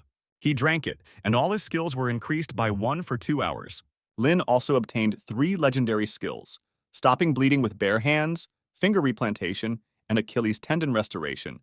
If the legendary level of stopping bleeding helps him accurately determine the source of blood loss in the abdominal cavity without using tools, then this technique is much more useful than he thought. The system then informed him that he was ranked 2nd in bleeding control, behind only Adam Lewis Davis. Lin then set about determining the source of the bleeding. Josh ordered the other doctors to clean out the abdominal cavity while Lin John worked. Soon, the hero announced that he had found the source of the bleeding. The wound was very small, so he would need a 7-0 thread. Doctors said the bleeding was still severe. Lin thought that if he couldn't eliminate the source in the area he had discovered, then he had to start working on the places he hadn't yet felt, such as the areas under the organs. He said he would check the area under the liver. Clyde was surprised. There were so many hidden spaces there. Lin had to be extremely careful while he was digging there. The hero said that the right lobe is fine, the left one needs to be examined. Clyde was indignant. The left side had just been stitched up. It could have been left alone. The man ran up and took Lin by the hand. He turned to Josh to help him leave the guy. However, the director gave Lin the go-ahead, asking him to be more careful. Then the hero began to check the left side, and soon the doctor saw that the blood loss had decreased. The source of the bleeding was found. Clyde was shocked. Was he really under the left lobe? Lin said he would stitch the wound and asked for a needle and thread, and he applied a matching stitch. Josh believed that they could make it work. Soon the bleeding was stopped. The integrity of the liver was restored, and the patient's life was saved. Josh asked Lin to check again and remove the blood from the abdomen and then perform the closure if there were no further problems. Suddenly, Lin noticed that the portal vein was now larger than it had been before. Could it be that the blood clots from the abdominal cavity were squeezing it, increasing the pressure? Josh realized that this was where the blood clots were multiplying. He asked Lin to stitch him up. The man thought that it was dangerous. If they had closed the abdominal cavity with such a defect, the patient would not have survived. Lin said he would check again to see if the portal vein was okay, and it turned out to be fine, so it was time to stitch it up. The main problem is solved. Only simple wounds remain. The hero asked to leave all this to him. Lin used the matching stitch technique as well as the simple interrupted stitch. When he was finished, Josh ordered the patient to be taken to the intensive care unit. All the doctors immediately rushed to hug Lin, praising him for a job well done. Now he could go to the staff room and sleep. After all, they had work to do again in the evening. Lin walked past the reception desk where Valerie was waiting for him. The girl waved at him and asked if he had finished. The hero asked how she ended up there. Valerie said that she came for a checkup and got off early, and was now ready to buy Lena a snack since he was tired. She also asked Marisa if she wanted something to eat too. At this moment, the system sent Lin a notification. This meant that he still had 28 minutes left until 3 skills were at legendary level. Lin had just tested the legendary bleeding control technique, and it had worked great. Even if it hadn't worked on the finger injury, but losing the legendary Achilles tendon technique was sad. Then the hero decided to turn to Larry. Valerie was offended. The doctor ignored her again. Lynn said the guy should go to the elective surgery and see if there were any patients who needed Achilles tendon surgery. If there weren't any, then he should go to the hand surgery department and ask there, and Lynn would go get ready. They would start in 10 minutes. Valerie decided to ask when the doctor would be free. The hero said that there was only half an hour left. Valerie and the nurses blushed with emotion. Lynn was so touchingly tragic. Soon, Larry said he found a patient with a torn Achilles in the trauma department. When Lynn arrived in the operating room, the doctor asked him if he really had operated on Farley. The hero answered in the affirmative. Then the MRI results were handed to him. He studied them, using the skill of perfect analysis. The patient asked if his tendon was worse than Farley's. Lynn said his tendon was twice the normal length, while the patient's tendon was only 2/3 the average size. The patient was upset. Even though the doctor answered his question, he still wasn't happy. Lynn said the patient appeared to be confused and asked Larry to check on him. The man began asking him basic questions about his name and age, and the patient answered normally. Then he asked if he remembered how he got the tendon injury. The man said that he was being chased by debt collectors. They cut him. The bride demanded a ransom of 300,000 yen, and he went to quick money. After he paid the ransom, they had no money left for the wedding or for life in general, so he had no choice but to continue living in debt. In the end, he was unable to pay off the debts.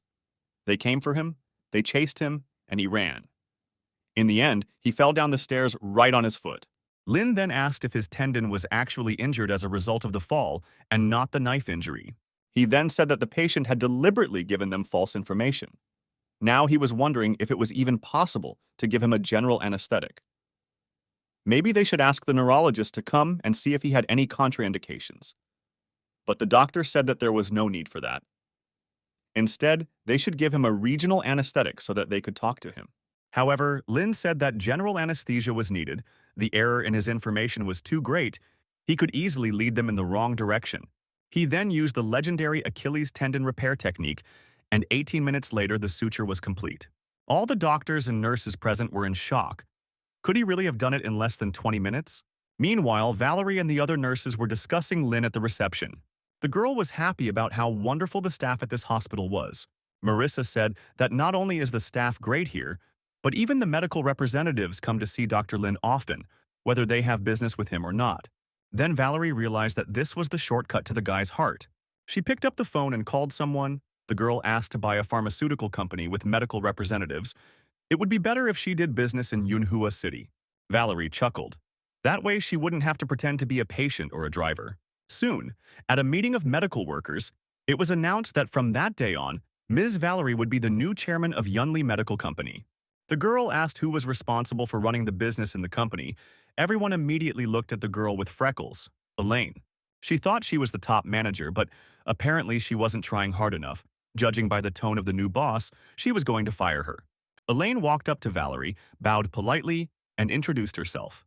Then Valerie said that she had an important task for the girl. Then she said something in her ear.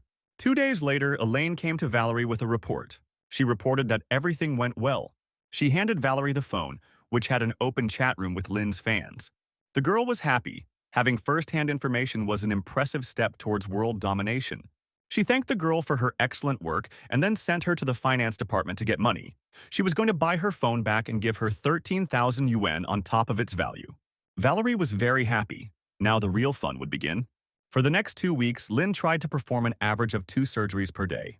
The nurse said they were overloaded and had nowhere to put patients. Nurses also cannot take care of such a large number of patients, and doctors' rounds last for hours, and the emergency department requires that beds be kept as reserves. Lynn said that filling 101 beds was already a great result, so Larry suggested that he take a break. The hero said that if they don't discharge anyone today, then they will only operate on emergency patients, for example, within 1 day. Josh thought, they don't have a single bed yet. If their structure can't meet the needs of doctors, it's his failure as a leader. Then he turned to Larry, because he is not only Dr. Lin's assistant in operations, but also helps him in other aspects of life, such as mental health or a healthy lifestyle. There is no one else to help him. Lin gives himself entirely to surgery. He can easily neglect other things, and his support should help him cover these things. Larry said that Dr. Lin doesn't really need them. There are plenty of girls who are ready to shoulder this knife. Josh decided that it would be even better that way. At that moment, the man received a call. It was academician Tobias. He said he was calling to convey an invitation.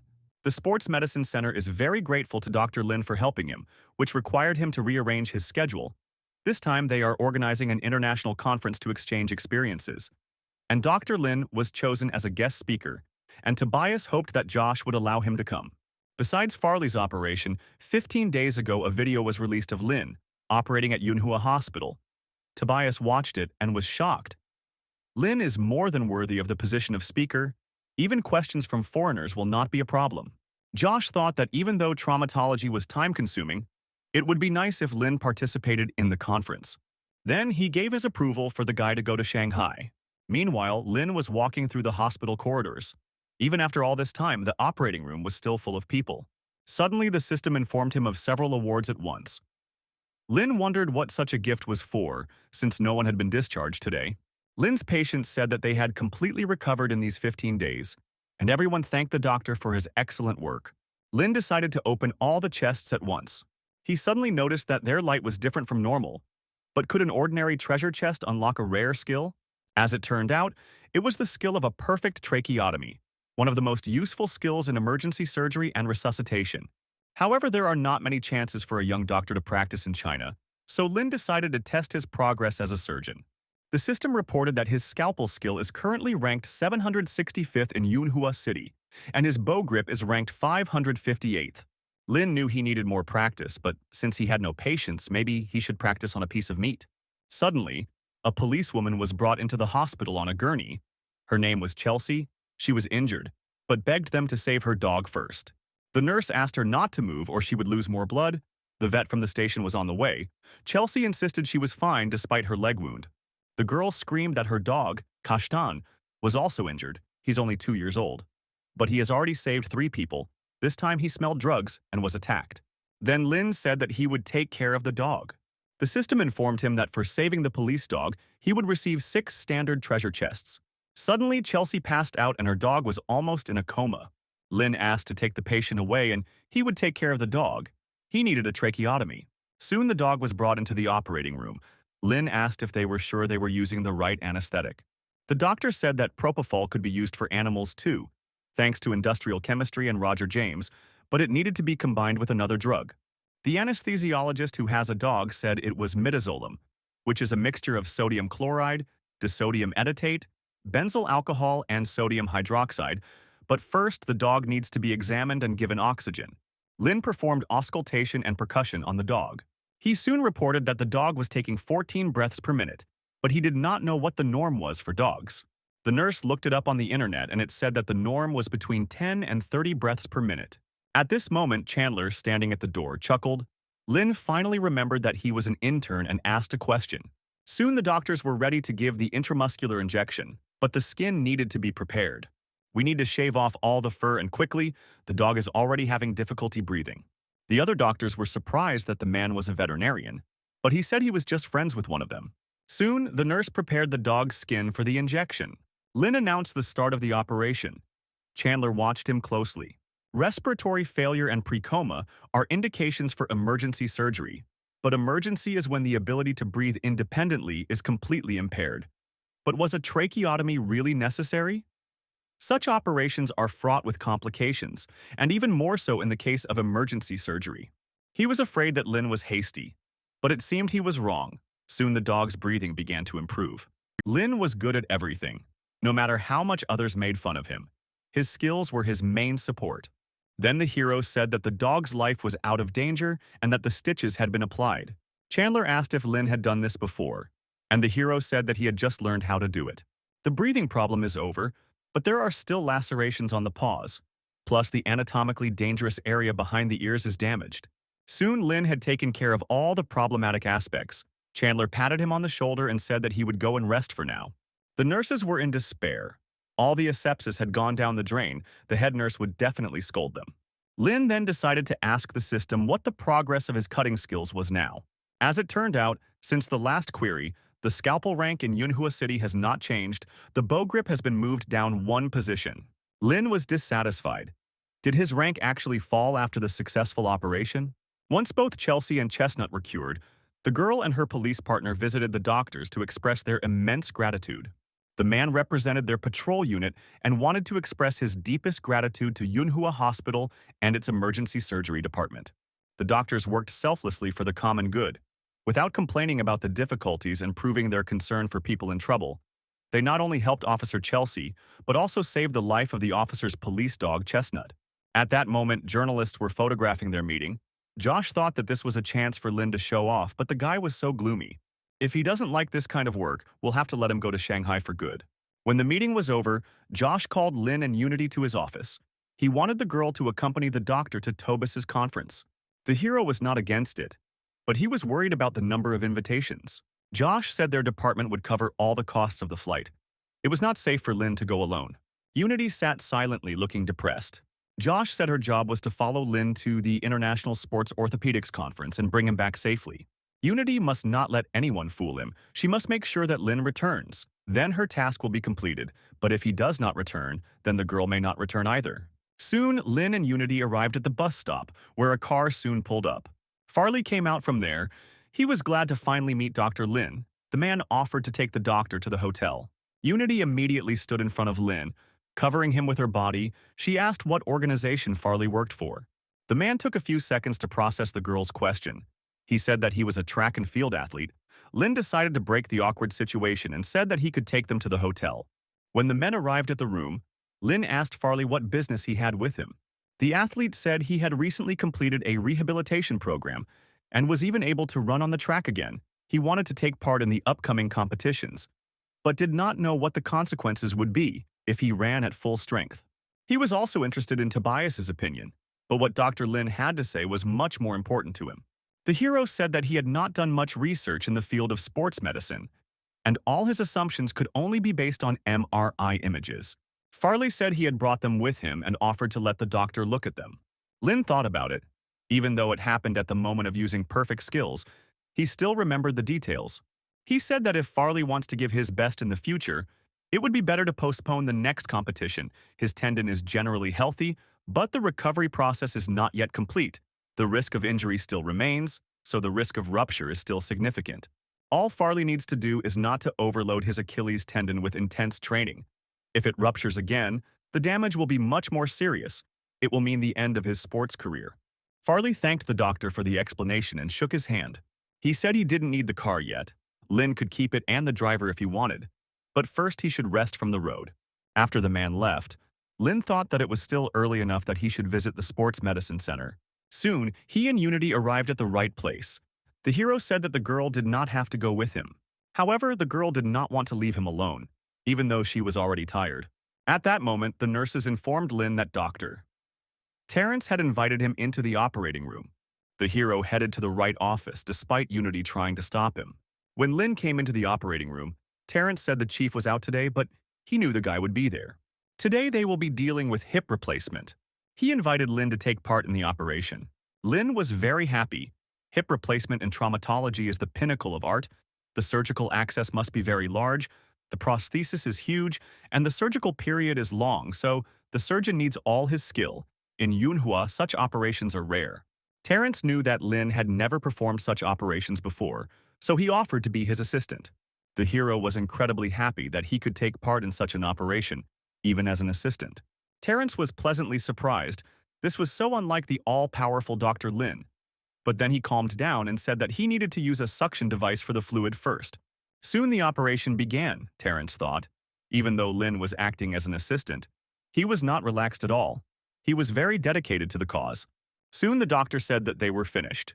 Lin wanted to say that only half of the operation was done, but the doctor replied that he did not want all the doctors to get exhausted because they still had to speak at the conference.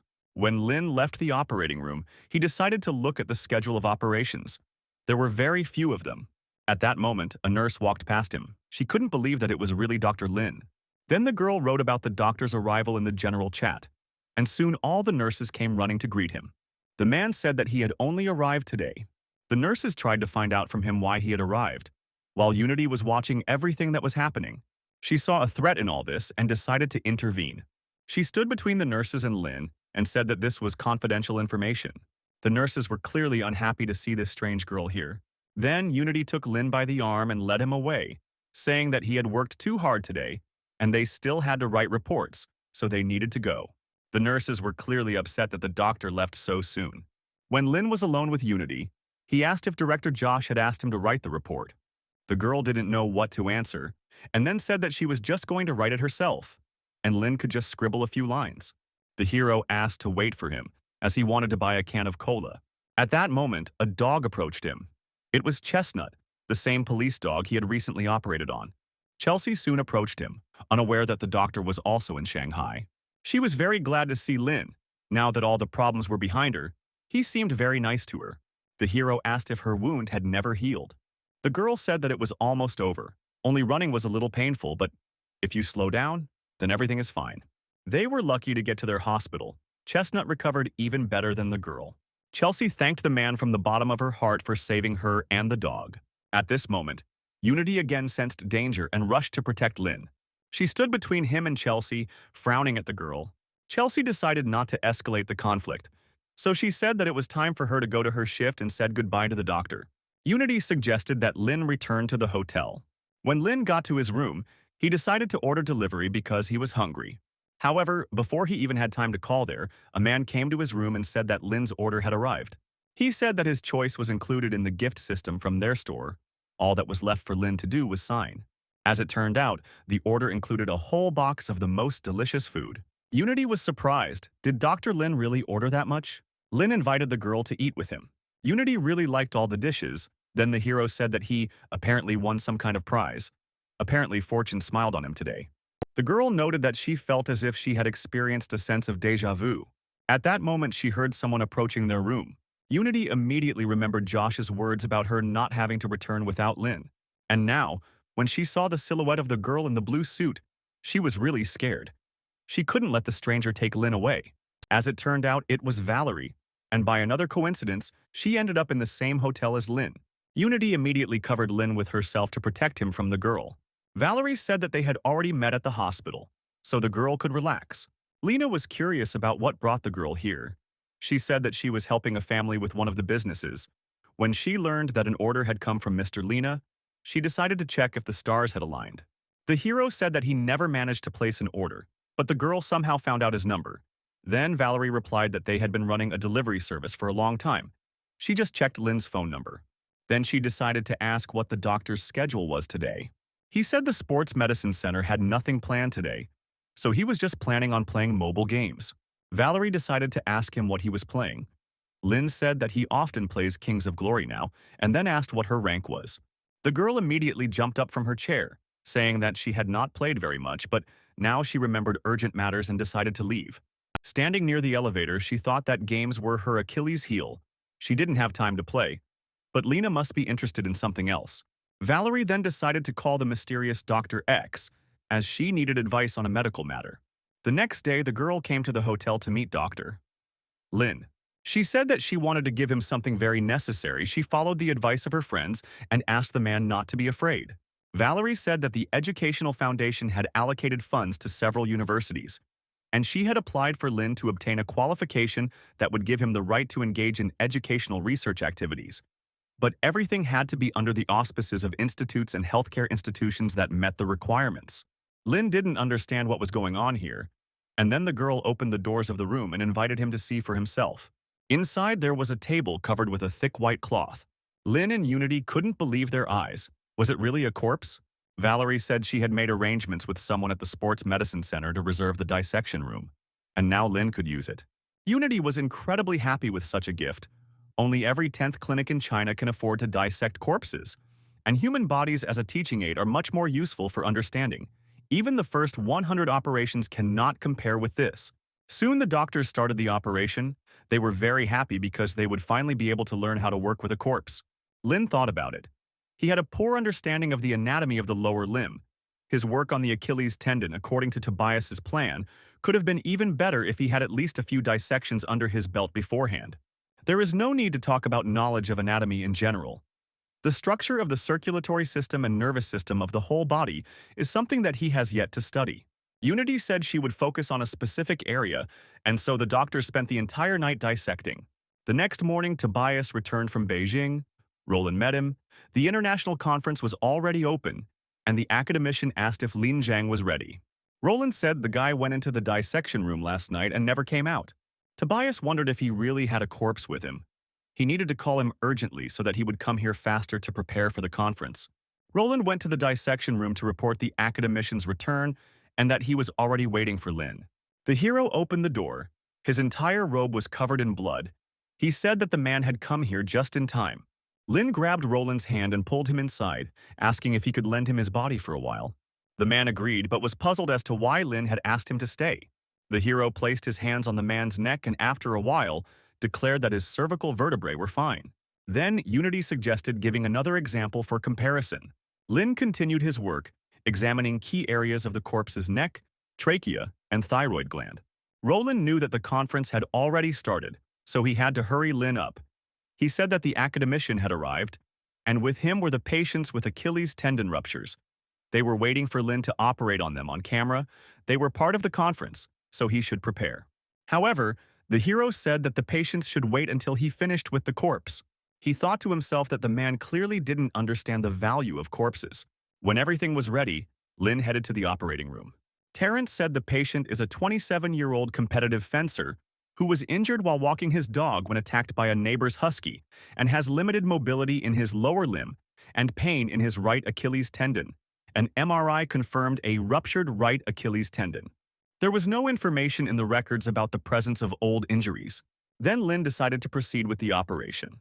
Everyone present at the conference was amazed by the extraordinary speed and precision of the doctor's work. Terrence knew that Dr. Lin was beyond competition. In such a short time, he had become much more confident and faster. Dr. Brandon from the UK decided to record the operation on video. He was interested in the fact that the academician himself was not performing the operation. Apparently, not many Chinese doctors are capable of this. Soon, Lin announced the completion of the operation.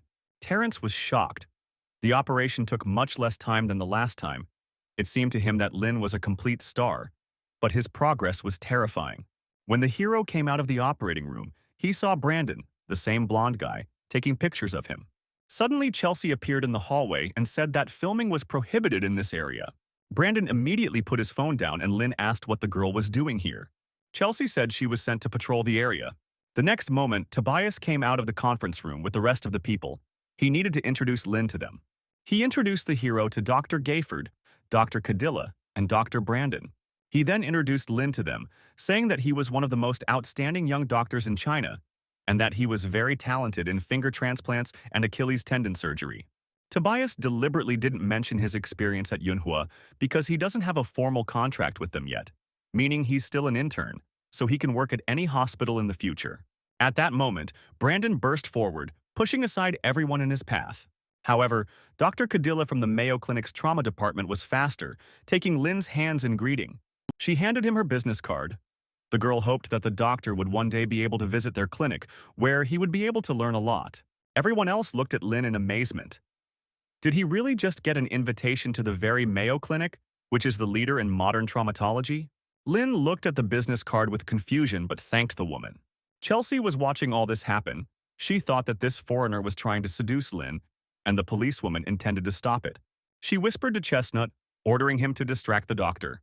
The dog barked loudly, attracting Lin's attention, who immediately began to pet the animal. Looking at the angry Cadilla, Chelsea smirked. Her plan had worked. Brandon then approached Lin, remarking that the guy was truly a master of his craft, and then asked if he would honor them with another demonstration of the technique while the conference was in progress. But Lin said there was no need since they already had the recording. Brandon said it would be a shame if they never got to see Lin operate here and now. Then Tobias intervened. He said that surgery is not a show. He thought that a live broadcast on the big screens would let everyone understand what Lin Zhang was capable of. But at the same time, nothing would stop experts from studying and using his technique for their own purposes. Maybe Brandon wanted Lin to train a group of foreign experts. Then Tobias invited everyone to go into the hall. Chelsea asked Lin to be careful with Cadilla. Her motives are clearly not that simple. Chelsea, being a policewoman, was sure that foreign women at that age were very dangerous. At that moment, Brandon ran up to them. He said that his handler Brent Wallace was very interested in Lin's operation. He asked if he had any medical records of patients, including preoperative ones, so that they could study them. Lin said that academician Tobias was looking into this. so they'd better ask him. Brandon insisted because it was Lin who was the performer, and Tobias allowed the man to find out everything from the doctor. Then the hero said that he operated on several athletes using the academician's plan. Brandon asked if he had any who had recovered enough from their injury to compete again, and Lin said yes. The man then asked for their names, saying that one of the reasons they attended the conference was to understand the patient's needs depending on their condition. Lin said that if the man wanted, he could contact one of them. He then decided to call one of his patients, Susan, and ask her to come to the sports medicine center. The woman said she had just won bronze at the National Track and Field Championships and was just thinking of calling her doctor to tell her the big news. Soon Susan arrived at the center, but she was unhappy that she was being met by some foreigner. She said that she was in the middle of a training session, so the man should hurry up with the questions that interested him. Brandon said he needed to check the woman's tendon recovery, which she could consider a post-op checkup. Susan was scared. Was there something wrong with the tendon? Brandon said that everything was possible, but he just wanted to fix the problem if there was one. Detailed results would be available after a series of tests, and now they needed to do an MRI. The woman asked where Dr. Lin was now, to which Brandon chuckled, saying that he would join them later. They then went to the hospital where the woman had an MRI. Brandon thought that the retest was the curator's idea.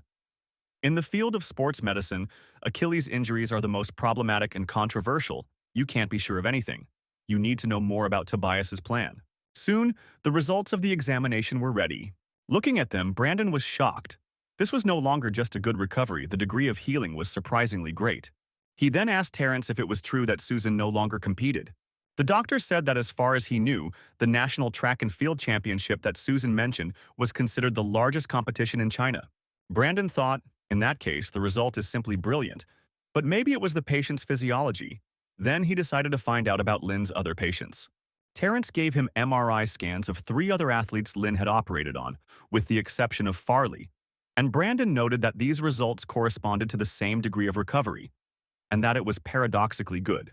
At this moment, Lin received a system notification. He received recognition from a colleague. He decided to open the treasure chest right away. Inside were the skills, branch arthroscopic surgery, specialist level, and branch arthroscopic meniscoplasty, advanced level. Lin thought about it. The last operation was related to hip replacement. The skills from the system, surprisingly, have nothing to do with it. If he had the appropriate skill, it would make sense to go to Mayo to train it. At this point, Brandon approached Lin. The hero said that he was thinking about where he could get a chance to have arthroscopic surgery. Brandon said that he had had this opportunity many times in the UK, and Lin could work with him if he wanted, and it would be a joint development. The man has performed arthroscopic procedures on all types of joints, but his best work is on the hip and knee, including meniscoplasty and meniscectomy.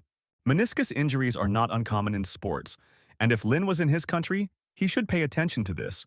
But now Brandon understood that a fruitful collaboration was brewing between them.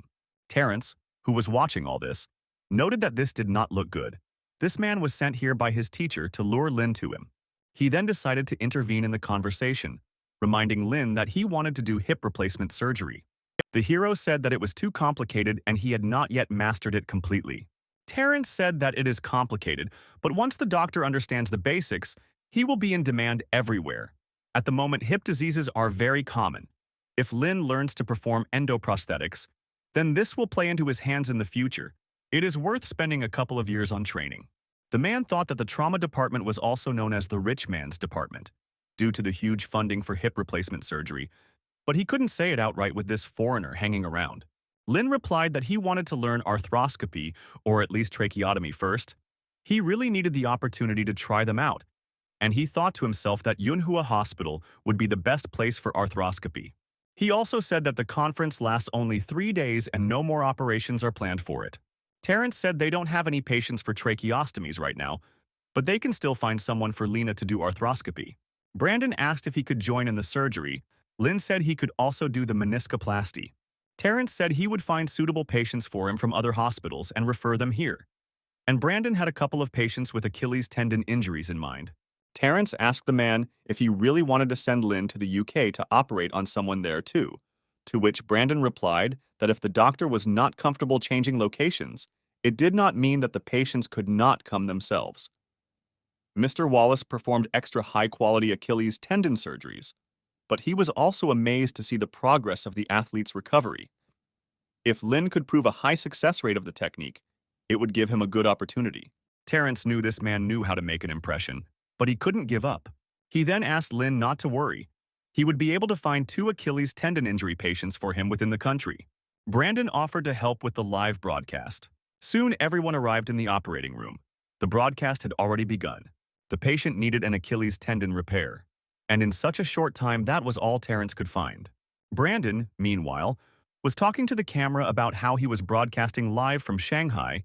He had received permission from the local hospital, as well as the consent of the patient and his family.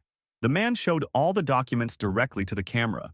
Then he said that they are now going to perform surgery on a Chinese weightlifter. He was previously the national champion. He is probably now the champion of his province. The lead surgeon will be Dr. Lin, a new generation of Chinese doctors who recently graduated from medical school, and he will perform the Achilles tendon reconstruction today. The man said Lin preferred to make such large incisions to access the wound. He then stated that the patient was primarily interested in the health of the tendon, so he would not worry about the length of the scar. Although this is not so important, small incisions are preferable. Many of my patients have not been bothered by this before. Suddenly, the man received a text message. It was Mr. Wallace. He asked to move the camera to the surgical field. Apparently, Brandon was talking too much. The man obediently turned the camera to the patient. Wallace then asked to see the surgeon's face. He couldn't believe that China really had such high standards. Brandon pointed the camera at Lin, saying that the doctor had now begun working on the lateral head of the tendon, paying a lot of attention to the nearby vessels, handling them with extreme care. Wallace then asked the man to hold the camera steady and stop making comments about every little thing. At the request of the curator, the man decided to ask Lin if there was any research to support the effectiveness of the technique the doctor had just used, making an end-to-end suture and throwing the tendon flap over the lower part.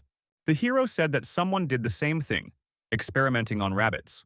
Meanwhile, a whole crowd of doctors gathered in the conference room, wanting to see the operation. The center's staff member said it was an Achilles tendon operation recommended by Dr. Wallace from the UK. All the doctors observing her noted its complexity. Some have suggested that the operation is being performed by Tobias Thune himself. However, Cadilla said that the surgeon now is Dr. Lin, a representative of the new generation. The doctors were surprised. They did not understand where such a talented doctor came from, and they wanted to meet him. The end of the operation was soon announced. One of the doctors said that they should go and find this Dr. Lin right now. Soon, everyone came out into the corridor and met the same doctor. The men were quick to note that the operation was amazing. Suddenly, Morris, a South African doctor, came out from the back rows and said that he had a patient who had a ruptured Achilles tendon. He was also an athlete and was very worried about the operation. The man offered Lin to look at his medical records. However, Lin wanted to see his MRI results first. He said the best option for the patient would be surgery. They can use Plan A, and it will take him about 3 to 4 months to recover. The risks will be higher compared to a normal Achilles tendon repair. Morris was wondering if Lin could arrange things so that his recovery period would only last 3 months, and he could go on the field right after that. The hero said that the probability of recovery in 4 months is higher. 3 months is too short a period. He just started working on Plan A, so he does not have enough data to answer such questions. He then said that he had performed about 100 operations, and if they were taken into account by standard criteria, they were all considered excellent. Morris asked if Lin's patients had had any serious complications, but the hero said that he had not had any such cases to date. The man then asked him if he was willing to undergo the operation. It can be done in China. He will discuss the details with the patient. At that moment, 2 young girls ran out from the crowd of doctors. They hugged the hero and asked him to let them bring a patient with Achilles tendon injuries to Lin, because there is no difference in the Achilles tendons of foreigners and Chinese people. And Lin's skills are so good that he even received recognition from foreign doctors, which is really rare. At that moment, Terrence and Unity came out of the operating room.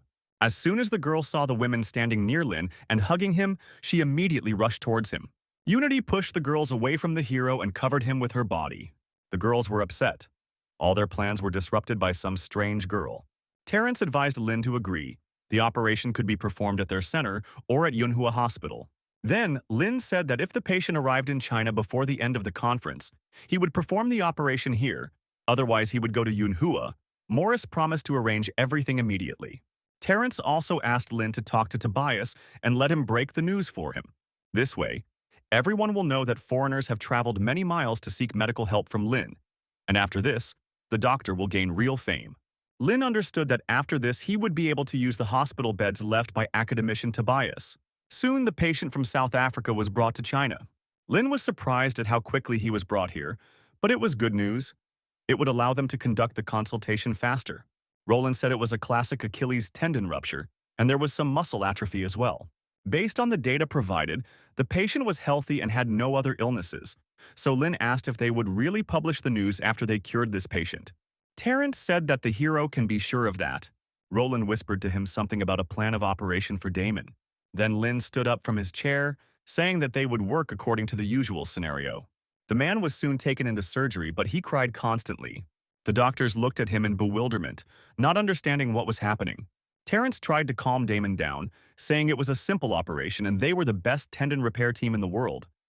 But the man himself didn't understand why he was crying. Lin assured the patient that his body would be fine, the suture would be strong, there was a risk, but it was all temporary. He could use other methods to treat his Achilles tendon.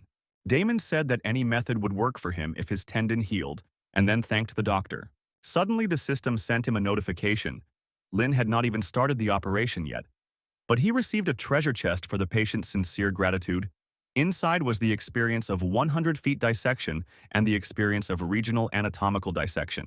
It was the simplest, sincere thanks Lin had ever received. He asked Damon to lie down. They would use general anesthesia, the man would fall asleep, and when he came to consciousness, the operation would already be over. The man was nervous. He wanted to play professionally, earn money, and take care of his family. Suddenly, Lin received another chest, but he did not understand what it was in honor of. Inside was a 100-foot cutting experience. Now he had the experience of a full 200 feet, and he felt that his horizons had expanded. Then Lin told everyone that he had an idea. They needed to change the plan. The hero said that he should wash himself first and went to the shower. While he was washing his hands, he thought that he would be able to go around even more veins than usual. Soon the hero returned to the operating room. He said that he wanted to move an inch to the right. Terrence was surprised because that way Lin wouldn't see the Achilles tendon. The hero said that they would enlarge the cut and then he would see everything. Terrence thought that Lin Zhan was the only one who could implement Plan A to restore the Achilles tendon. Even academician Tobias only proposed an idea but did not implement it.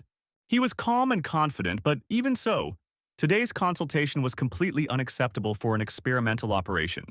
Terrence suggested that Lin should work on it for the next surgery, but the hero said that based on Damon's MRI, the location of the vessels required a change in the approach to the surgery.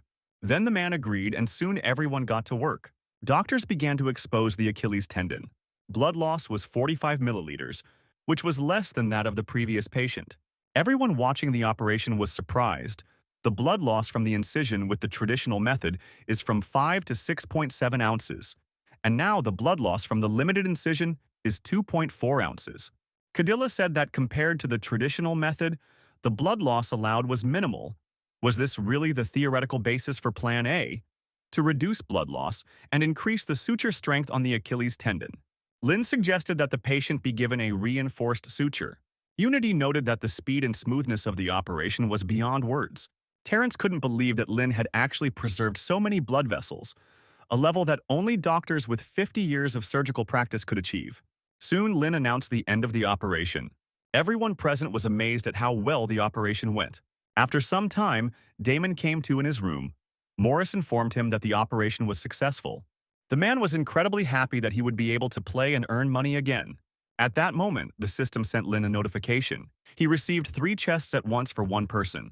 The hero said that they would determine the exact condition of the tendon during rehabilitation sessions. Suddenly, he received another chest. Lin did not understand what was happening. Although Plan A is an academic's research, since Lin changed the operational approach, it can be considered an improvement. But can he write his own paper? Or is it better for him to continue further study with academician Tobias before jointly publishing the paper? Unity entered Lin's office and said that another doctor had given the hero a patient. It was a Chinese guy. His Achilles tendon was completely torn. He's an athlete, a long-distance jumper. Lin wanted to go and prepare for the operation immediately, but Unity stopped him. She timidly said that she wanted to learn Achilles tendon repair from a man.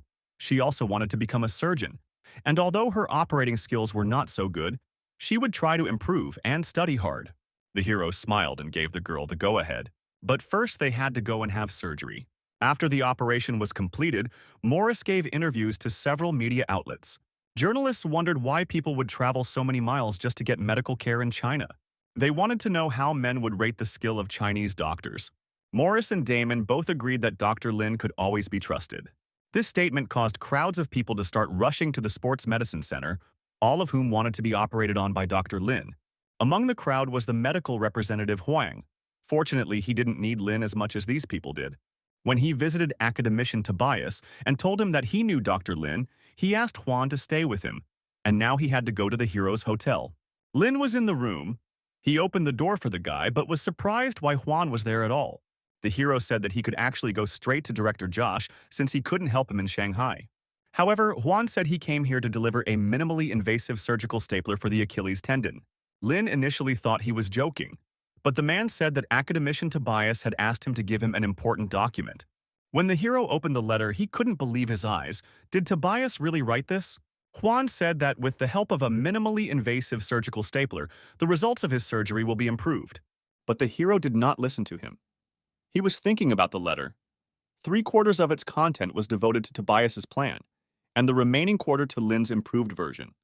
The content was very detailed and well written, and the most valuable thing was that he managed to write the important points of the improvised version of the Achilles tendon restoration technique without Lin's help. Then, Huang said that he heard that the academician was going to publish an article in a Chinese orthopedic journal, and Lin would be an author along with him.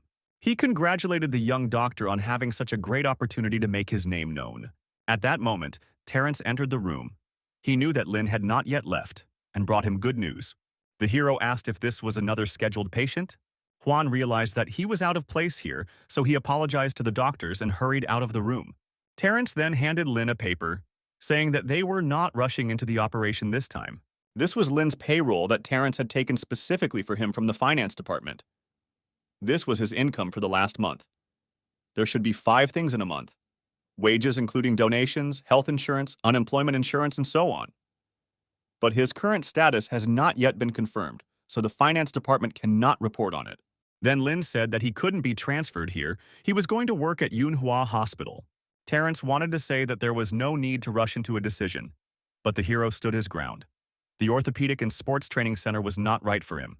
The diagnoses of patients coming here were too uniform, and he didn't like it. Terrence continued to say that he made the decision too quickly. They should not rush. Moreover, from today, the number of patients has increased sharply, and a significant number of patients are asking for a beautiful appearance. Now it is better to give preference to plastic surgery. Lin wondered what they were doing.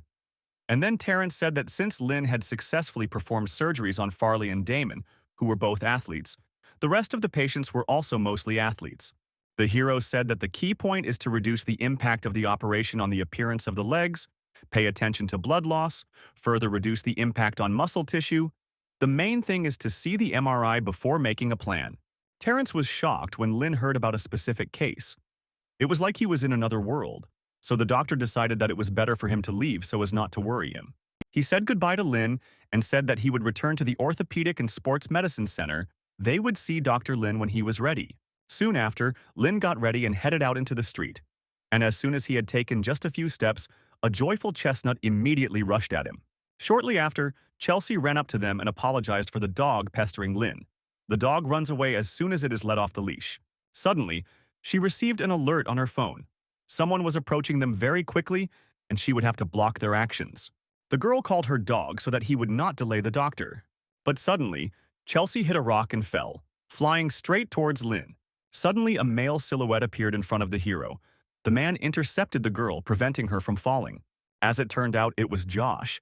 Lin did not expect to see him here at all. The man said he was attending a conference and decided to take a look at his intern in the meantime. Lin was glad to see him. Josh could come to the conference as an independent surgeon. It was quite consistent with his level. He then asked what kind of meeting it was. Josh looked at his notebook and said it was the annual Gynecology and Pelvic Floor Conference. Lin said that he had planned to return to Manhua the day after tomorrow, but due to the new patients arriving, he would only be able to do so next week. Josh was glad to hear this. He knew he could rely on this kid. He then decided to continue on his way. saying that the conference would just be over by then, and after that he was going to meet Lin to go to Yunhua with him. The hero soon returned to the clinic to examine the test results of new patients. Two patients had a fractured upper pelvis, and the injury was too serious for him to operate on them. But another patient had arthritis, so they couldn't do an endoprosthesis on him. But there would be no problem with the rest of the patients. They also had a shortage of patients needing Achilles tendon surgery. Lin had planned to stay late today, but it would be inconvenient if at some point they simply ran out of patients to operate on. Josh said he would look for more patients who needed Achilles tendon surgery and then asked if it was true that Josh was here. Lin said he was in a hurry to get to a conference. Terrence said he missed the opportunity to meet him again, but doesn't he have other things to do here besides attending the conference? Then Lin said that he only asked to accompany him to Yunhua next week. Terrence frowned in displeasure. He knew that this old man would not be so kind. He then said that Lin didn't have to obey Joshu because Yunhua could never compare to their medical center. Lin said that it was true. Even if you combined the medicine from Yunhua, Changsha Province, and the People's Liberation Army Central Hospital, it would still be incomparable to the first-class hospital in Shanghai. Terrence decided to stand his ground. He said that staying in Shanghai would be the best decision. 8 or 10 years, and Lin would become the first surgeon in the country. And if he returned to Yunhua, then he would need a lot of time just to stand out from the others. If Terrence were in his place, he would say that you need to think not only about yourself but also about the reputation of the country's medicine in the world. You need to weigh all the pros and cons. Then Lin said that he had his own plans. The hospital would be full next week, just in time for his departure. Terrence and Roland looked at the guy silently. Did he really just want to do all the work at once and leave? The man asked if Lin would stay longer if they had free space, and the hero said that if they couldn't find patients, it would be pointless even if some rooms were empty. Terrence exclaimed that they would definitely be able to find patients. They had enough patients to meet the quota. They would not settle for less. He believed that they still had enough offices that could be converted into wards, and if Lin made it so that the hospital beds ran out, then they would simply put in new ones, as many as possible. Lin felt embarrassed. Since they still had some free seats, he could stay a little longer. Suddenly, the system sent him a new task. Lin needs to become famous and fill all the hospital beds in the Orthopedic Sports Medicine Center. As a reward, he will receive a medium treasure chest. Then the hero said that he would carry out operations as long as they had space. Day and night after that, arthroscopic surgeries, Achilles tendon surgeries, and various other surgical procedures were performed. A lot of time passed. Lin was very tired. He needed to have breakfast and rest. Suddenly, Josh appeared out of nowhere in the hallway. Lin was surprised to see him there because the man had a conference today. Josh said it was still going on, but he would be okay with missing one of the meetings. So he suggested to Lin that they go get something to eat.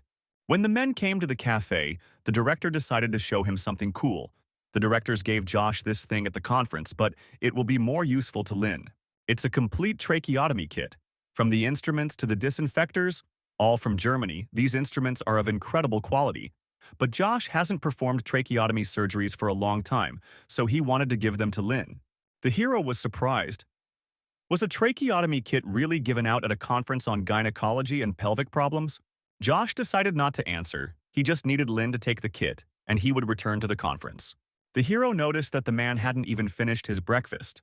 Back at the hospital, Lin was determined not to let Josh down. No matter how many surgeries he had to perform, he would finish this week. Thus, Lin performed 44 operations in one day. Then, he said he was going on a break right now. At that moment, the doctor entered the office and was surprised to see Lin and Terrence here so early. The hero said that the man arrived on time. He had a good rest and was ready to return to the operating table. Soon operations resumed, with Lin's team hard at work.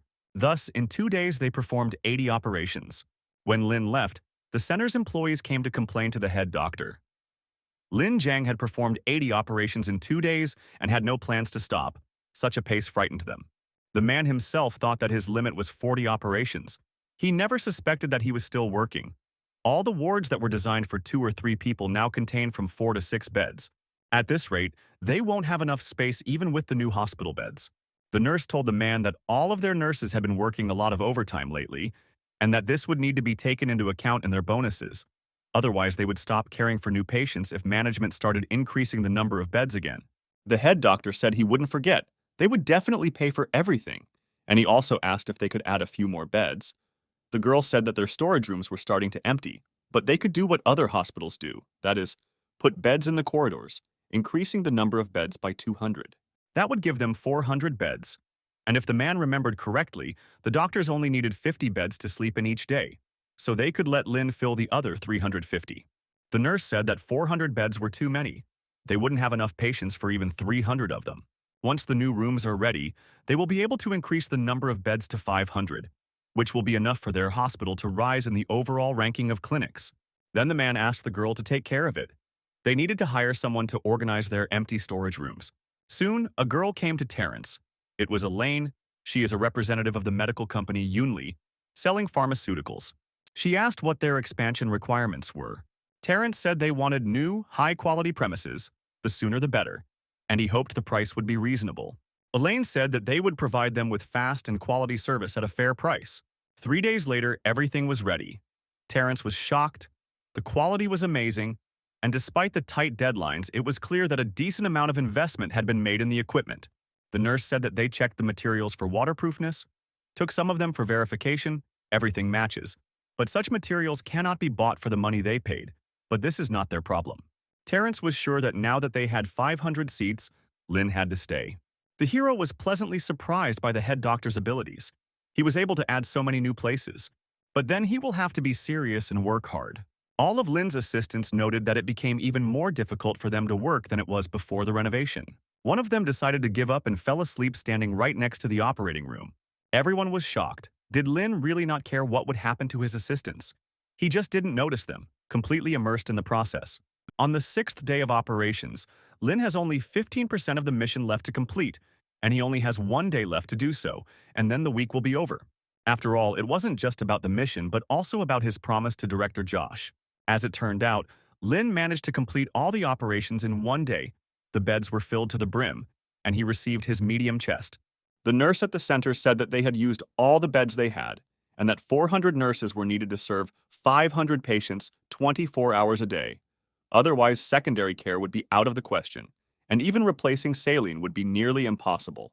Terrence asked Lin if he could reduce the number of new arrivals for the next 2 days. Lin was a little upset by this proposal. Then the man told him not to be upset. They have very complicated surgical cases. In 2 days, more patients will arrive. They will quickly set up another storage room for Lin, and they will have additional space. The nurse listened in horror to what the head doctor was saying. At that moment, Josh appeared in the hallway, pushed Terrence aside, and said that if they had patients for whom there was no room, they could always send them to Manhua Clinic for help. Lin was very happy to see the director. The man said that their emergency department was counting on the guy. They definitely had enough space for his patients. Josh said that he had a meeting with the conference organizers nearby, so he decided to drop in on Lin. The hero himself had just finished with all the planned operations, so they would have no problems returning to Manhua. So they will meet Josh at the hospital tomorrow. The hero decided to open the treasure chest. Inside was the X-ray analysis skill at the ideal level. And since it is an ideal skill, it is not limited to 4 limbs like MRI scanning. This is an evolved form of a weak skill. Lying in his bed, Lin was thinking that it would be great to get some interesting but professional skill. Suddenly there was a knock on the door of his room. It was Terrence and Unity. The man said he came to look at Lin's living conditions, and this girl helped him find his way. As soon as the hero opened the door, Terrence again began to convince him to stay with them. Then he asked if Lin was really leaving tomorrow. The hero said that he will definitely leave, he just talked about it with Director Josh. Terrence said they had just finished setting up the new wards and Professor Tobias was still contacting patients. Then Lin said that after some time their wards would be empty and new patients would appear, someone would have to take care of them, and Lin would return. He wouldn't want to waste the new premises. He promised that he would come here again, and Terrence was very pleased with this answer. Soon the hero came back to Manhua. Josh said the guy spent a whole week in surgery and should have rested at home first and then returned to work. But the hero said that he had already rested on the way, so everything was fine. He could head to the hospital right now. The director chuckled and said that there was no need to rush, and they hadn't prepared the wards for his patients yet. Lin said he didn't need a lot of space. He was going to do finger replantation for patients. His parents were away, and there were people at the clinic who would look after his things. Then Josh said he would call Vanessa and ask her to prepare the operating room. Soon, all the nurses knew that Lin had finally returned. He went straight to the operating room, so the girls didn't even get to see him. The operation was already in full swing. Lin said that the patient has several fractures at the base of the palm, which are connected to the middle finger and little finger. The main fracture is a particularly severe case. They need to focus on treating the bones. Lin said he learned knee arthroscopy during his time in Shanghai. The doctor smiled happily. Since their last meeting, this boy had grown a lot and learned a lot of new things. Meanwhile, the emergency room was inundated with calls from a ton of people wanting to get into Lin's surgery. Josh realized that he did the right thing by helping Tobias. Now even foreigners are lining up for Lin. Suddenly, he thought that before opening the emergency medical center, he needed to take care of Lin's special forces team. He soon announced that Unity, Larry, and Marty would be on the team. They will not be required to do anything other than help Lin. The other doctors were discussing it, some saying that being on this team was suicide. And although Lin's assistant Larry had recently been able to buy himself a car and a house, the hair on his head was turning gray. At that moment, Josh entered the office. He said that the assignment team was a specialized group of workers who were entitled to the same special treatment. They would discuss all the details next time. Then he said they had a few spots left and all the doctors immediately raised their hands. Josh looked carefully at all the applicants and chose 4 more people. Clyde was also among them. The next day, the first patients, athletes from Kenya, arrived in Manhua. Also arriving at the hospital was reporter Kevin, who asked Josh to tell him when the big thing would start. The man chuckled. This was proof that Lin, the surgeon at their emergency center, had already reached the world level, something that needed to be immortalized. Soon, Lin and his team were ready to operate. Kevin was filming the whole thing, and Lin was truly amazing at his job. The newcomers to the heroes team were puzzled as to why the doctor liked such huge incisions. Vanessa and Larry explained that this is the Tobias and Lin method of operating on the Achilles tendon. Thanks to such incisions, it is possible to avoid blood loss. One of the doctors said that the ends of the patient's tendon were completely flat and they needed to use a reinforced suture. Marty said it was worth a try. Larry added that the reinforced suture will affect the stretchability at both ends of the tendon. Lin then said that they would use a regular suture, but with fewer threads so that the tissue would not react as strongly to the foreign body. Then everyone understood what the doctor's plan was. Josh said the real deal was starting. Kevin should have caught it. The reporter took several photographs and recorded the important moment on video. Soon, Lin reported that the operation was completed. When Josh came out of the operating room, he went to the orthopedic department. Everyone else should be there. At that moment, Larry ran up to him and said that the orthopedic department said that from now on, they will not perform operations on the Achilles tendon. Josh wondered, it was good that the photographer left. Otherwise, they would have been laughed at. Were they really afraid that they wouldn't be able to match Lin's level? Then it was decided that they would simply do these operations instead of them. There were still several foreign patients ahead of them. They could attract a lot of attention with this. Soon, Lin caused a fire that never stopped, successfully completing surgeries on foreign patients. Jacqueline reported that Lin Ran had cured foreign athletes one after another, which attracted the attention of not only Yunhua but also the entire Changsha province. Josh was about to show everyone their spirit and speak freely, and then he saw his enemy from the orthopedic department. Jacqueline said that Josh needed to learn to forgive, but the man was outraged. He didn't think that they would see each other today right after he refused them. There were a lot of people here today, so he would listen to him, but he wouldn't say anything. Josh's colleagues laughed when they heard this. The director asked them not to laugh at him. They started performing surgeries on foreigners. Now they have the right to hang the sign of the emergency medical center outside. Jacqueline said that was right. The board of directors agreed with their way of going international. Josh and his clinic were very lucky to have someone like Lin. He hadn't signed a contract yet. They had to take care of him. Then Josh said that he was negotiating with him to sign a contract after the new year, but he needed a few more months. The man also wanted to talk to Jacqueline about Lena's special forces team. Marty is a worker in the hand surgery department, and Josh wondered if something could be done about transferring him to them. Then the director of hand surgery screamed, Josh was going too far. He couldn't give him someone who was already at the limit. Josh said he too wondered if he was good enough for them. He then turned to Jacqueline again, saying that they would then need someone else on the team. Everyone who worked with him was a professional in their field. Once they had this team together, it would be quite difficult for him to leave. Jacqueline replied that now everyone only talks about how they lack manpower. It is easy to find new doctors, but their professionalism remains a mystery. Then the woman decided to help old man Josh. He could transfer someone from his department to Lin's team. Josh said that Marty had accidentally ended up with Lin and began assisting. but that this was not his main job. When they worked, they should give him as few tasks as possible. Otherwise, they would have to talk to their superiors again. And although Marty was the most important person in the operating room, Josh promised Lynn that he would resolve this issue. He called someone inside. It was Sid. He was 42 years old. He was the new assistant that Josh had found for Lynn.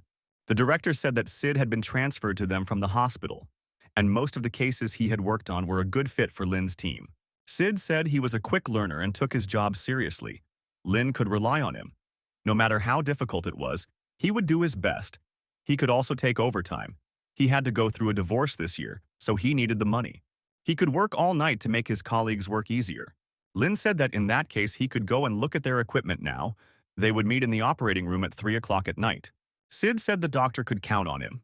Lynn said Marty can work a normal schedule until 7 or 8 p.m. Larry said a normal schedule usually runs until 6 p.m. Then Sid thought that this small boss did not look reliable. Lynn smiled and said that in that case Marty could work until 6. Sid chuckled. What kind of young leader is this who doesn't even know what time the workday ends? Is it all because he's rich? However, the more unreliable, the better. Since Sid was not far from promotion, he was very lucky to get here. Soon, the next work shift began. Sid thought that starting it at 3 o'clock was very early. Suddenly, he noticed a Rolls-Royce in the parking lot. Such expensive cars could only be owned by the richest people in the city. And when he saw Lynn getting out of it, he realized that his guess was right. This Lynn was from a wealthy family. The hero said that the man arrived on time, and that was good. Then Sid handed him the bag. He said he was busy making steamed gyoza. He didn't know which ones the doctor would like, so he made a little bit of everything. Lynn said that he ate in the car so Sid could eat it himself and then come to the operating room, but he shouldn't be too late. Sid exhaled tiredly. That's right, a rich man won't eat ordinary people's food. Soon, everyone arrived in the operating room. The newbie was here too. Lynn said that Sid would be in charge of the retractor and Larry would hold the thread. Sid began to get ready for work. The retractor is not difficult. He tried to convince himself of this. However, time passed and he couldn't do anything. It was harder than he thought. He lacked experience. His old body couldn't compare to the young one. Sid couldn't cope. The man underestimated Lynn, but he must cope. This is his last chance, because he is already 40 years old. Previously, he had to stand for hours outside the office just to treat his boss to lunch. But in the end, his wife cheated on him with his own boss. Sid had vowed to be a different person after the divorce, so now he had a choice. All or nothing. Soon the man succeeded, and the operation was almost complete. Lynn asked Larry to do the suturing and called Sid along. The man said he could give the doctor a massage. He was certainly not a professional, but at the city hospital he had learned about several traditional Chinese medicine methods, but Lynn said they didn't have time for that. They were already behind schedule, they had to wash their hands, they had another nose job. He said that they would be performing 4 operations in just the morning, so there was no point in wasting their efforts. Meanwhile, Lynn's team completed 3 more operations. Sid was very tired. He couldn't hold out until the end and missed the opportunity again. At that moment, Chandler came up to him and asked if he wasn't interested in assisting Lynn. Sid said that it was good. They had 4 surgeries that morning, Sid helping with 3 of them. Chandler said that Lynn was full of energy. Sometimes he could work 20 or 30 hours straight. Sid wondered how these guys even had time to eat. Chandler said they were ordering delivery and didn't have time for anything else. Then Sid thought that God had not abandoned him. Maybe he had not been able to show himself this morning, but he still had a chance. After a while, he ran up to Lynn again with a package, because the doctor was obviously very tired, so the man ordered delivery for him. However, Lynn said that he had already ordered food for himself, and soon a courier in yellow clothes appeared at the door. Sid wondered, is this really what a rich man's order looks like? Following the courier, Valerie entered the office. She was also wearing a yellow courier uniform. She said she decided to work as a courier as an intern. Lynn smiled. She brought so much food, so he invited the girl and Sid to eat with him. Soon, Larry and Unity entered the office. The hero invited them to join him for dinner. Sid thought, these guys are easy to get along with. Lynn even invited the delivery girl to the table, and when the man thought about it, his excitement receded. Dr. Lynn is completely different from other rich people, and Sid is blessed to have him as his boss. Meanwhile, 2 weeks have passed since Sid was transferred to MANHUA Clinic. Vincent was telling someone on the phone that Dr. Lynn was in high demand right now. He couldn't go to other hospitals just for 1 patient. He needed at least 5 or 6. Then Dr. Lynn would come and do them all at once. Sid overheard his conversation. Vincent said that 3 patients would be fine. Not necessarily chronic ones, Dr. Lin doesn't want to deal with chronic cases right now, if it's about Achilles tendon surgery. His main method is Tobias and Lin's method, which only applies to recent injuries, but they can discuss that later. When the man hung up, he said he now understood why people were afraid of fame, just like pigs are afraid of getting fat. And he had never realized there were so many Achilles tendon injuries in China.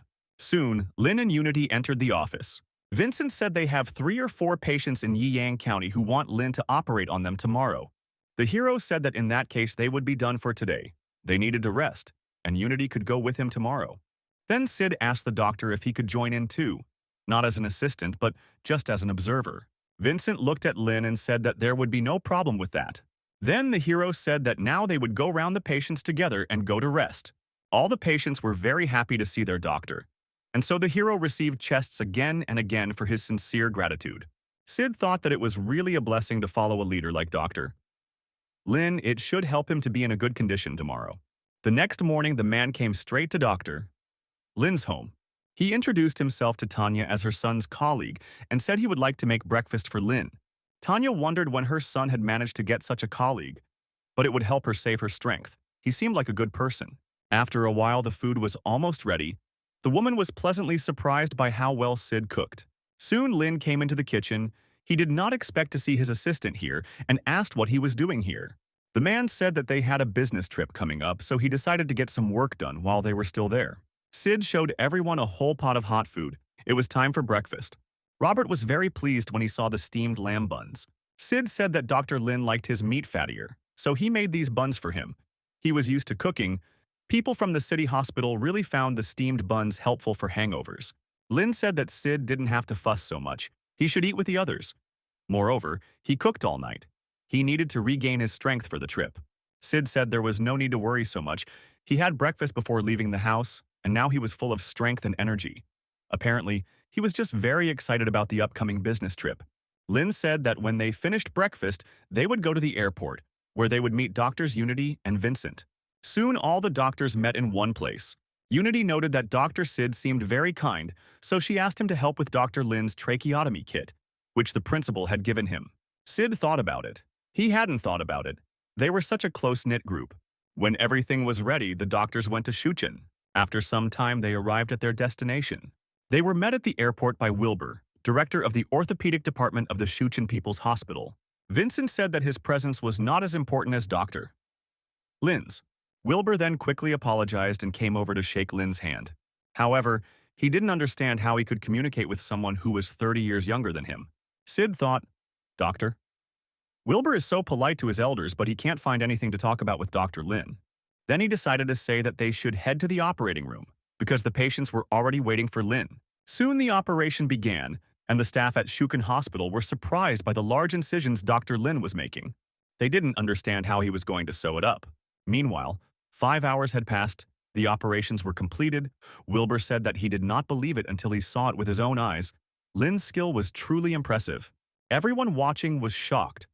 Lin carefully monitored his every action. If he performs an operation of this level on the Achilles tendon, then it is not difficult to believe that he is one of the best surgeons in the world. After everyone left the operating room, Wilbur invited Lin to have dinner together. Then the hero asked if they perform knee arthroscopy here. The director said that it really was going to start soon. Lin asked if he could watch her, a question that left Wilbur stunned. Sid said that it was against the rules. Even if he wanted to practice, he could do so after returning to Manhua. Lin whispered that there were no vacancies in Manhua, but in Sid's opinion that was still no reason to interrupt the progress of other people's operations. Then Wilbur said that if Dr. Lin wanted to see it, they could do so after dinner. Soon it was time for the operation. Everyone was assembled. The surgeon asked Lin to secure the tourniquet on the patient's leg. While the hero was working, the man asked him how he felt. Lin said that everything will work if you work through the anterior medial area of the thigh. The surgeon said the patient had a problem with the anterior horn of the lateral meniscus. Lin thought, it doesn't matter what area the doctor works through, he can still come up with a plan that will work. Meanwhile, the operation continued. The surgeon was shocked, Doctor. Lin predicted his every move. It was just amazing to work with him. Then he said that thanks to Dr. Lin, the operation was over much earlier. Wilbur added that Lin's arthroscopic skills were simply amazing, and if he had known he was so capable, he might have scheduled 2 or 3 more surgeries for him. Then Lin said that he could still do it. They could finish what they had left together. Soon, a new patient was brought into the operating room, and Lin's entire team also arrived for the operation. Lin asked Wilbur to tighten the tourniquet and check the patient's condition. The doctors thought, even if it is just a lancing device, it requires a lot of experience and a full understanding of the anatomy of the knee. During the operation, it is necessary to precisely control the pressure and understand how deep the lancing device goes. If the force is more or less than necessary, then it will be necessary to try again, which usually leads to a bad outcome. But Dr. Lin's methods are better than they suspected. The surgeon soon reported that the patient was unstable.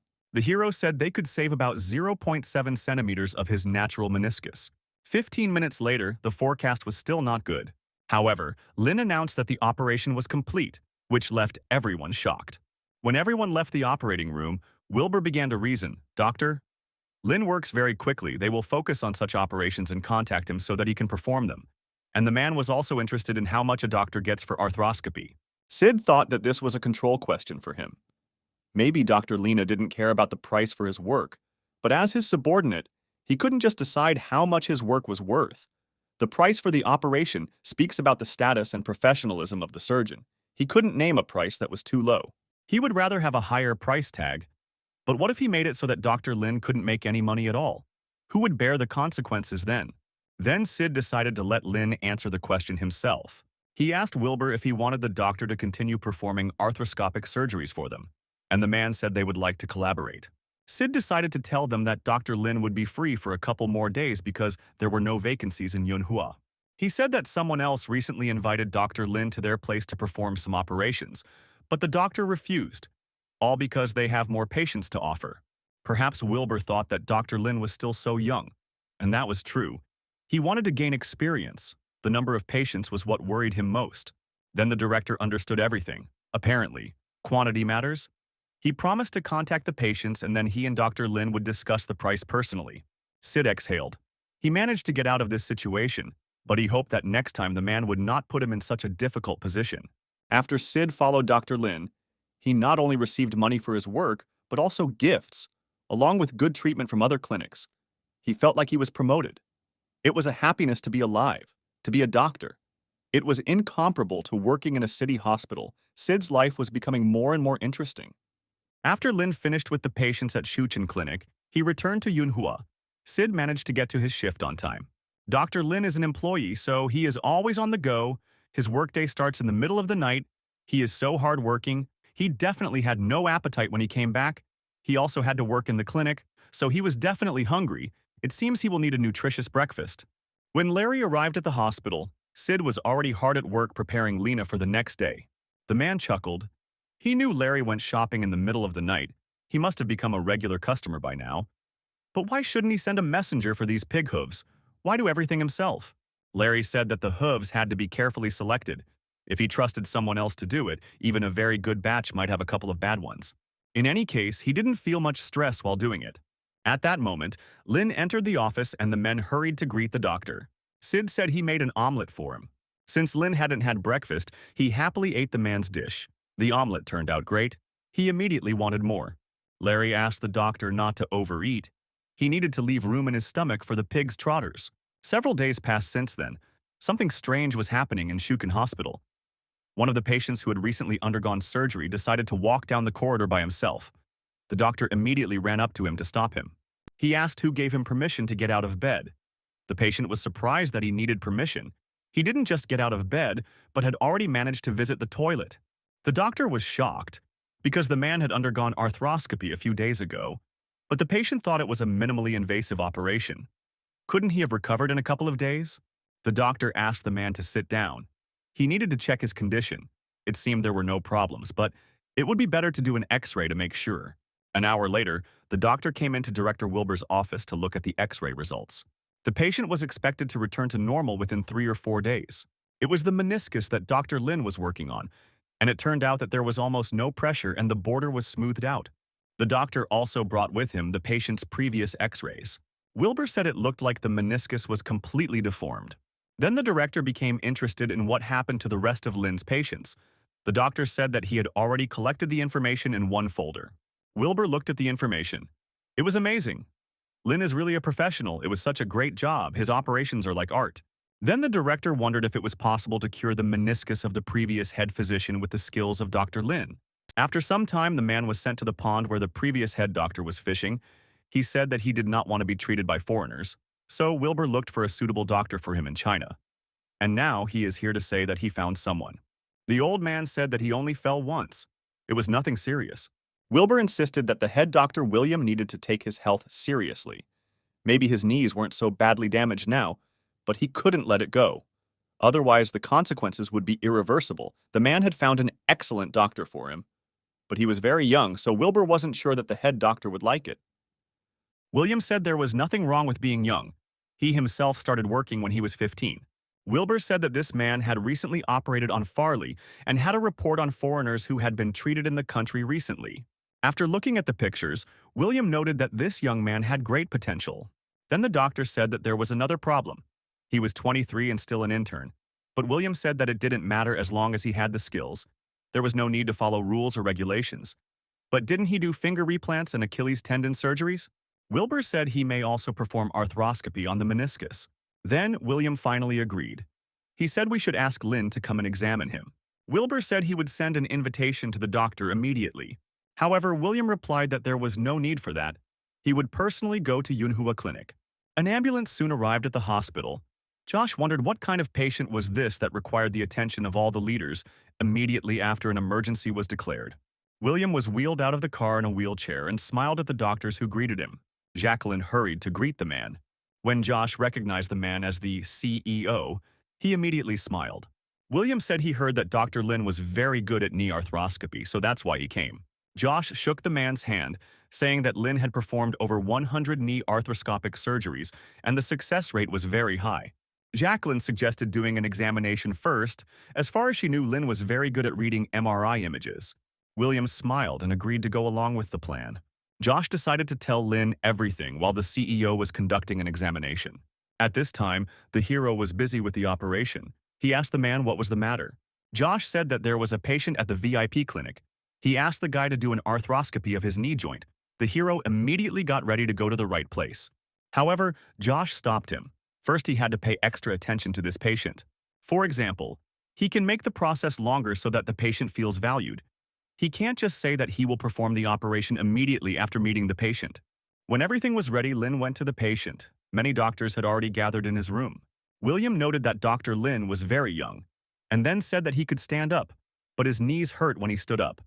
And after the flight, he felt even more uncomfortable, so he would have to use Lin's skills. The hero smiled and said that he needed to examine the man first. William said that he suddenly remembered a storyteller he had listened to in his youth. The characters always like to say, "Please forgive me for not greeting you properly because of the armor I'm wearing." And now, William understood why they said that. The hero touched the man, and information about his condition immediately appeared before his eyes. The result of some indicators was quite high. Then Lin said he wanted to see the patient's result. When the photographs were brought to the hero, he examined them silently for 10 minutes. All the doctors who were in the room looked at the guy in bewilderment. William asked the doctor why he didn't say anything. Lin replied that he was paying attention to the patient. All the doctors were confused, and then Josh intervened in the conversation. He chuckled in confusion and asked Lin to show his professional side. William laughed and asked Lin not to worry about everyone present and to do everything he could. The hero said that the man's meniscus was worn out from old age. There were several displaced fragments and cracks along the edge. He suspected that there were cracks in the meniscus. If the man underwent arthroscopy, he would get better results in terms of treatment. The doctors looked at each other in bewilderment. The hero asked if it was worth performing the operation right now. There was just enough time to pay attention to complete the operation. Everyone present was surprised. Are they really going to do this right now? Lin was surprised because the man had come here for the operation. Josh then said that Dr. Lin's previous patients had used the Lies-Holm knee grading scale to assess their recovery. Most had scored 90 or higher, and only 2 had scored below 80, which was a really good result. William thought this boy looked very much like himself in his youth. The man said he came for the surgery and thought they would need a few days to prepare, stabilize, do a blood transfusion or something. But now he agrees to have the surgery today. So the surgery only took 15 minutes. Josh asked how it went. Lin said that the VIP patient would have some special medical conditions or something, but in reality, it's just a regular patient having knee arthroscopy. Josh got the impression that the guy was not happy that he didn't have any particular illness. Then the hero said that no unforeseen problems arose during the operation, so tomorrow the man would even be able to walk. Josh looked at the doctor happily and then decided to go with him and report this to the authorities. When the men arrived at the reception area, Jacqueline announced that a family member of the patient had arrived. It was Worth, William's son, who immediately ran up to the doctor to ask how the operation had gone. Lynn said everything went smoothly, but the man was interested in details.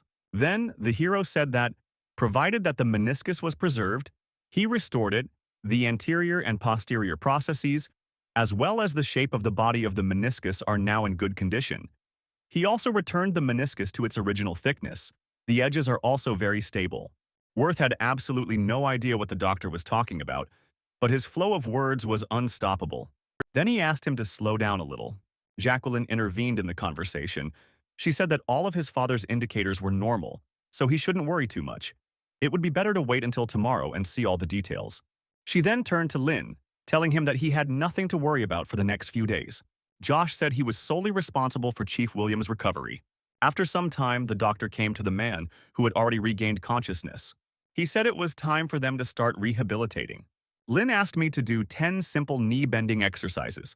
He then said that William should rest on the first day after the operation, not go for walks and avoid fatty, spicy foods, and follow a diet high in calcium and protein. At that moment, Worth entered the room, bringing breakfast for his father. The man said that the doctor could rest assured that he was only eating light food. On the fourth day after the operation, Lin came to the man again. He said that the recovery effect over the past few days was very good, and this indicated that it was in line with the norms. William smiled. It seemed his recovery was in full swing. Then Lin said that the man could start using crutches. There was no problem. It was already the fourth day after the operation, so he didn't need to worry. The man was surprised. He felt good, but did he really recover so quickly? Worth then said that over the past few days he had learned from other people that the recovery of Dr. Lin's patients was completely different from that of other doctors, with those doctors taking weeks to recover and Dr. Lin only taking a few days. The man had already brought crutches for his father. The doctors wanted to help him get up, but William decided to try to do it himself. Everyone watched the man's movements with a little fear, expecting something to go wrong. But William stood up on crutches and said that it didn't hurt at all. Worth even cried. He was very glad to see that his father was not in pain. William was truly grateful to Dr. Lin for the excellent surgery. The hero said he was just doing his job and that the man's knee was currently recovering normally, but he could have another MRI if he was not happy with it. Worth then asked if there were any side effects to having another MRI. Was there any radiation? Lin replied that MRI does not involve radiation. The only side effect is cost. Then Worth said that they could live with this side effect. It would be better to do another MRI to be completely calm. Soon after, news of Chief William's successful treatment spread throughout Jiangxi province and reached the leaders. The director came to Manhua Hospital. He saw that everyone was going to see Dr. Lin. And then Josh decided to say that they really needed an emergency medical center. The other doctors were not very happy with the fact that so many resources were being devoted to this department. However, the director said that this issue could indeed be included on the agenda. The directors of other departments were shocked. They now have limited funds, and even the rehabilitation wards in their departments are occupied. Josh said that he didn't want to take over their recovery room, but Lin Zhan had been looking for an operating room all day. If he didn't give him that room, he would make a fuss. The man asked not to use Lin as an excuse, and Josh said he wasn't doing that. Look at it this way. Lin had been in the VIP building for a week and hadn't performed any surgeries. Wasn't their recovery room free right now? Another doctor said he couldn't use Chief William as a shield. It was nothing more than a knee arthroscopy. They could just find someone in the department who could do the surgery. They were just lucky. Josh chuckled. William walked to the door and looked specifically for Lin. How about the orthopedic department getting a patient like the chief and working with him? The man was seriously angry. Then the director decided to end this quarrel. He said that if they take advantage of this opportunity and create an emergency medical center, it will benefit them. He asked Josh to bring Lin's documents in 2 days. Even if there is no place for it, they will create it. The director said that the doctor's qualification certificate must be obtained in advance. There will always be special treatment for those who are especially gifted. If they allocate a place for him on the list, it will not be a guarantee. Josh must keep an eye on him. The man was incredibly happy with such a wise decision on the part of the hospital director. Josh then went to William's room and was very surprised when the patient himself opened the door for him. By all appearances, his recovery was well underway. He said that his knee no longer hurts, his whole body is completely fine. Lin was sitting at a table nearby, busy writing a research paper, and then Josh said that he had some business for him. As they left the room, the director asked Lin if he had any thoughts about the emergency medical center when they would finish building it. The hero was very happy that permission to build the center had been received, but Josh said that it was impossible to say for sure yet, but the chances were high, which is why he asked his opinion. There will definitely be 200 hospital beds. If they want more, they can make 220 or 230 beds. But Josh wondered what Lin would do if they really asked him to lead the treatment team. The hero said he would give everyone 2 alcohol-based hand sanitizers, one they could use at any time, and the other would be a spare, so they could strive for complete sterility during the treatment process. Josh noted that this was a very good idea. There have been many changes in the emergency center in the past month, with only Lin Zhang in charge of the left ward. The nurses did their job well and did not allow anyone in who had not disinfected their hands. Dr. Lin said every doctor must wash their hands when entering or leaving a room. Even senior doctors are not exempt from this duty. You need to wash your hands very thoroughly from fingers to wrists. All nurses were very careful about this. Everyone entering had to wash their hands with an alcohol-based sanitizer. Some were concerned that the product would damage their skin if they applied too much. The nurses immediately stood up for Lin, saying that he certainly would not have given any good advice. Larry tried to calm the girls down, saying that their boss never makes mistakes, and that they were just getting some fresh air. Soon a man tried to enter the department. Vanessa stopped him, asking him to wash his hands. The man smirked and asked her if she knew who he was, and the girl replied that she knew he was Hong, the department director of the respiratory hospital. But even his position does not give him the right to enter the department with germs on his hands. Hong noted that the young woman was quite an interesting person. Then he asked if Chief William had been discharged and how well his recovery had gone. Vanessa said he scored 92 and was able to walk with support from a wall by the time he was discharged. Then Hong said that he hadn't seen Lin at all lately, and old man Josh said that he was on duty here today. Then the nurse asked why he was looking for him. The man said that he had an aunt who had problems with her knees. She had gone to the hospital for consultations and was thinking about having knee arthroscopy. When Vanessa realized that he was not trying to find someone to blame, she immediately smiled and decided to help the man, saying that during the renovation, most people really can't find Lin. She will invite him on behalf of Hong. Meanwhile, Lin was explaining to his team the new rules of the department when a doctor comes to the operating room. The first thing he should do is change his slippers. After a while, dirt accumulates on the slippers, so he believed that slippers should be changed regularly. Sid, Larry, and Unity listened attentively to the doctor and even took notes. At this moment, Hong entered the office. Lin asked what brought the director here. The man said he wanted to introduce him to a patient with a meniscus, but he couldn't find one anywhere, and thanks to Vanessa, he's here now. The hero replied that the office had been temporarily moved here during construction, but that it had not affected the progress of the operation. He asked when the patient would arrive, but Hong asked him not to rush. As long as Lin was able to do it, they could line up. The hero said that there weren't many surgeries these days, so she could be scheduled in 2 days. Hong agreed and left the office, as he didn't want to disturb these busy guys. Lin then returned to his team and asked if they had any ideas for a separation policy. Unity and Larry said their goal is to have 0 bacteria and to constantly inspect medical equipment. Sid also said that they need an infectious diseases ward. In other words, they need to tighten up the policy. Lin then said that they should implement these rules and see how they work. A few days later, Dr. Tian Ren visited the department and noted that the policy of Lin's treatment group had been implemented quite well. The man also noted that the nurse washed her hands with an alcohol-based hand sanitizer before entering the room. At that moment, Lin came out into the corridor and said that everyone was in a cooperative mood. Even the patient's family members, they also followed all the rules. Tian noted that it is rare to hear about cooperation in their department these days. At this moment, Olivia approached Lin and said that she had bought a pack of alcohol-based hand sanitizer with a wolfberry flavor. The hero noted that wolfberries smelled very nice. Tian noted that the doctor was really good at handling interpersonal relationships. Unity chuckled. It was the first time she had heard anyone praise Lin for his interpersonal relationships. Tian was surprised, he wondered. Since when this girl was standing here, Unity replied that she had been here all this time. With such observation skills as the man, It was no wonder that infections were breaking out in their hospital every now and then.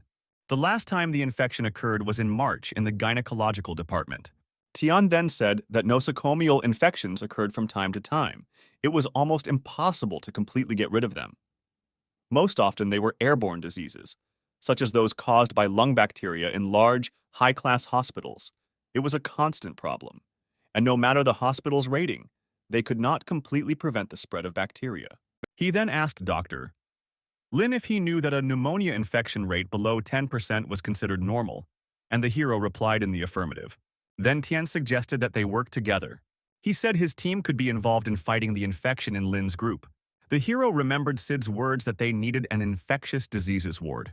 Tian continued.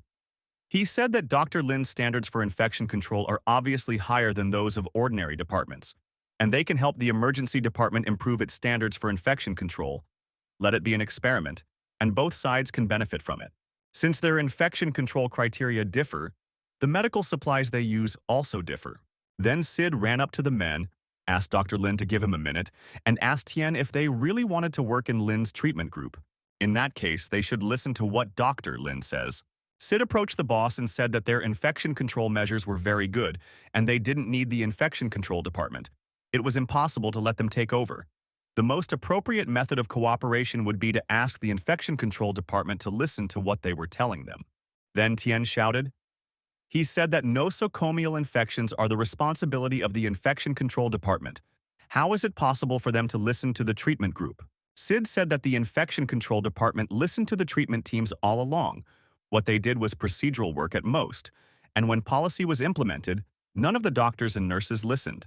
He told Tian not to try to control them, Doctor. Lin was just an intern who didn't understand such things. Tian asked who the man himself was. Sid gave his name and said that he was a member of Lin's treatment group. At this moment, Tian's colleague whispered to him to talk about cooperation, and everyone unanimously declared that they would listen to Dr. Lin. Sid chuckled and asked what Lin himself thought about it. The hero thought there are only a few people in their treatment group, which means they cannot spend money on fighting nosocomial infections in the long term. In addition to hand washing and disinfection, infection control also includes managing the closed cycle of drug use, problems associated with storage, logistics, transportation, and others. There are people who can help the hospital, but they cannot ask for it. Then Lin said that everything was decided. Sid said he thought they should write a document, similar to a joint statement, and it would be evidence in the future. Following the implementation of the policies of Dr. Lin and others, the construction of the emergency medical center was completed. Soon there was a real crowd of interns standing outside the hospital. Josh asked everyone to come up one by one. Their emergency center had 5 treatment groups, but after the center expanded, that number increased to 7, with the 7th row students following Josh and the 6th row students following Junior Department Director Du. One of the interns whispered to another, if it was possible to change groups, he was not feeling well and did not want to be in the most tired group. Then Josh shouted that changing groups is not allowed. No matter if their group is good or bad, no one is allowed to change it on their own after the distribution is over. Changing groups is allowed only if the group leader wants it. Then the man continued. He said that the 2nd row would follow the head Dr. Leo, and the rest would follow Dr. Lin. One of the interns, Gwen, couldn't believe she was assigned to Lin's group. Josh said that the group leaders would lead their group, and now everyone needed to go and get ready for the ceremony. Soon, the man announced that the Manhua Emergency Medical Center had officially opened for business. All the doctors and directors present congratulated Josh and Lin on such a significant day. They all wanted to see Dr. Lin in person. After all, the news that Josh was opening his own urgent care center with his best student was surprising to everyone. Josh turned to Lin and asked him not to tire himself out by standing for too long and to go do his job. At that moment, the hero received a call. It was Mariabella. She said that she would like to make an appointment with a man for a massage. Lin didn't understand at first who he was talking to, but he still said that he didn't plan to take massage requests. Mariabella insisted. It took her 3 hours to get here. The girl was already standing near the hospital, so after a few moments Lin came face to face with her. However, she asked him not to speak too loudly. Her visit here was a secret. The doctors and directors couldn't figure out what this girl was doing there, but she seemed familiar to them. Mariabella grabbed Lin's hand and pulled him inside the hospital, and once they were alone, she pushed him onto the couch and closed the door behind her. The guy asked her, confused, what she was going to do with him. The girl said that she did not intend to do anything bad to the doctor. When Lin stood up and dusted himself off, he chuckled, saying that the girl had pushed him to get a massage, and then he said that he no longer did massages in the hospital. The next time the girl wanted to make an appointment, he could go to the Nizhnyaya Kanavka clinic, and if Lin was not there, others would do the massage. Mariabella said another massage was far from pleasant. When she recorded the show, her neck felt like it was bursting. Lin sighed tiredly and still agreed to help. He sat the girl down on a chair and gave her a massage. Mariabella was very pleased. Lin saved her again, just like a true knight. At that moment, Vanessa entered the office and saw Lin giving the girl a massage. She said someone took a photo of Mariabella, and the crowd got out of control. They were pushing, resulting in many injuries. At that moment, Josh came up to the office and told the girl to leave it to him. He then looked into the office and greeted Mariabella, saying that he was also a fan of hers and that it was an honor for him to have her in his urgent care center. The girl smiled awkwardly, not knowing how to react to this. Then Josh said that everything was okay. Although the incident was unpleasant, the injuries inflicted were still manageable. Moreover, they are located in an emergency medical center and specialize in such cases, Mariabella thought. So the accident that happened because of her was his plan. And since Lin was already done with the girl, he needed to hurry up and deal with this incident. Vanessa said they would definitely handle it. Lin soon went to his group, and as a result, more than 70 people injured in the accident received medical assistance. Josh smiled. This is what an emergency room should be like. The next day, Lin led a treatment team around the wards. His team members were amazed at how hard the doctor worked. As a result, the hero received 129 treasure chests and decided to open them all at once. There were a total of 8 skill books inside. The 50 experience in anatomical dissection of the lower limbs and the 300 experience in anatomical dissection of the legs were undoubtedly useful to Lin. But unfortunately, he could not use them at the moment. Yesterday, an accident took up most of the beds and he was unable to perform the operation today. Suddenly, Sid asked Lin if he had Chief William's phone number. The hero said that he did, but his knee joint did not need surgery. Sid said that wasn't the reason. He was offering to conduct a consultation for Chief William, then briefly mention his desire to get a patient and see how he reacts. At his age, William probably knows a lot of people who need knee surgery. If you contact him and give him the opportunity to contact others, he will be able to bring many patients to them. And people who manage to establish contact with the boss through any indirect methods will definitely get a hospital bed when they come to Yunhua Hospital. Then Lin understood everything. They would be able to use the VIP wards. There were not enough beds here, but there were some in those wards, so he decided to contact him right away. He proposed to follow up all his patients who had undergone knee arthroscopy with meniscus. William soon arrived at the hospital, but Lena was not there. The director was a little unhappy. The doctor himself asked the chief to come for a checkup. But why he didn't come, Josh said that Lin didn't quite understand this whole situation. The director asked the man to call him immediately. William didn't understand what was going on because he had just come for a checkup. Soon Lin came. The man said that he came for a follow-up examination and did not expect that the doctor would actually take care of him. The hero said this time was a little special, with a little exploration. William smiled.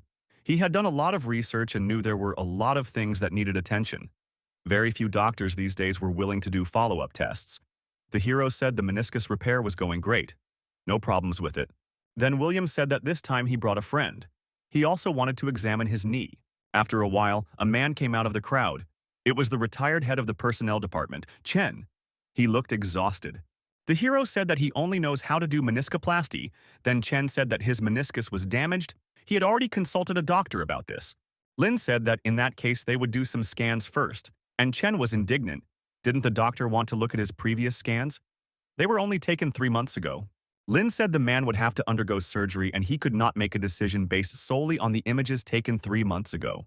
Chen was not happy. He said that they would be able to do a scan as soon as he decided to have the operation. After all, radiation is harmful to health. The doctor tried to calm the man down.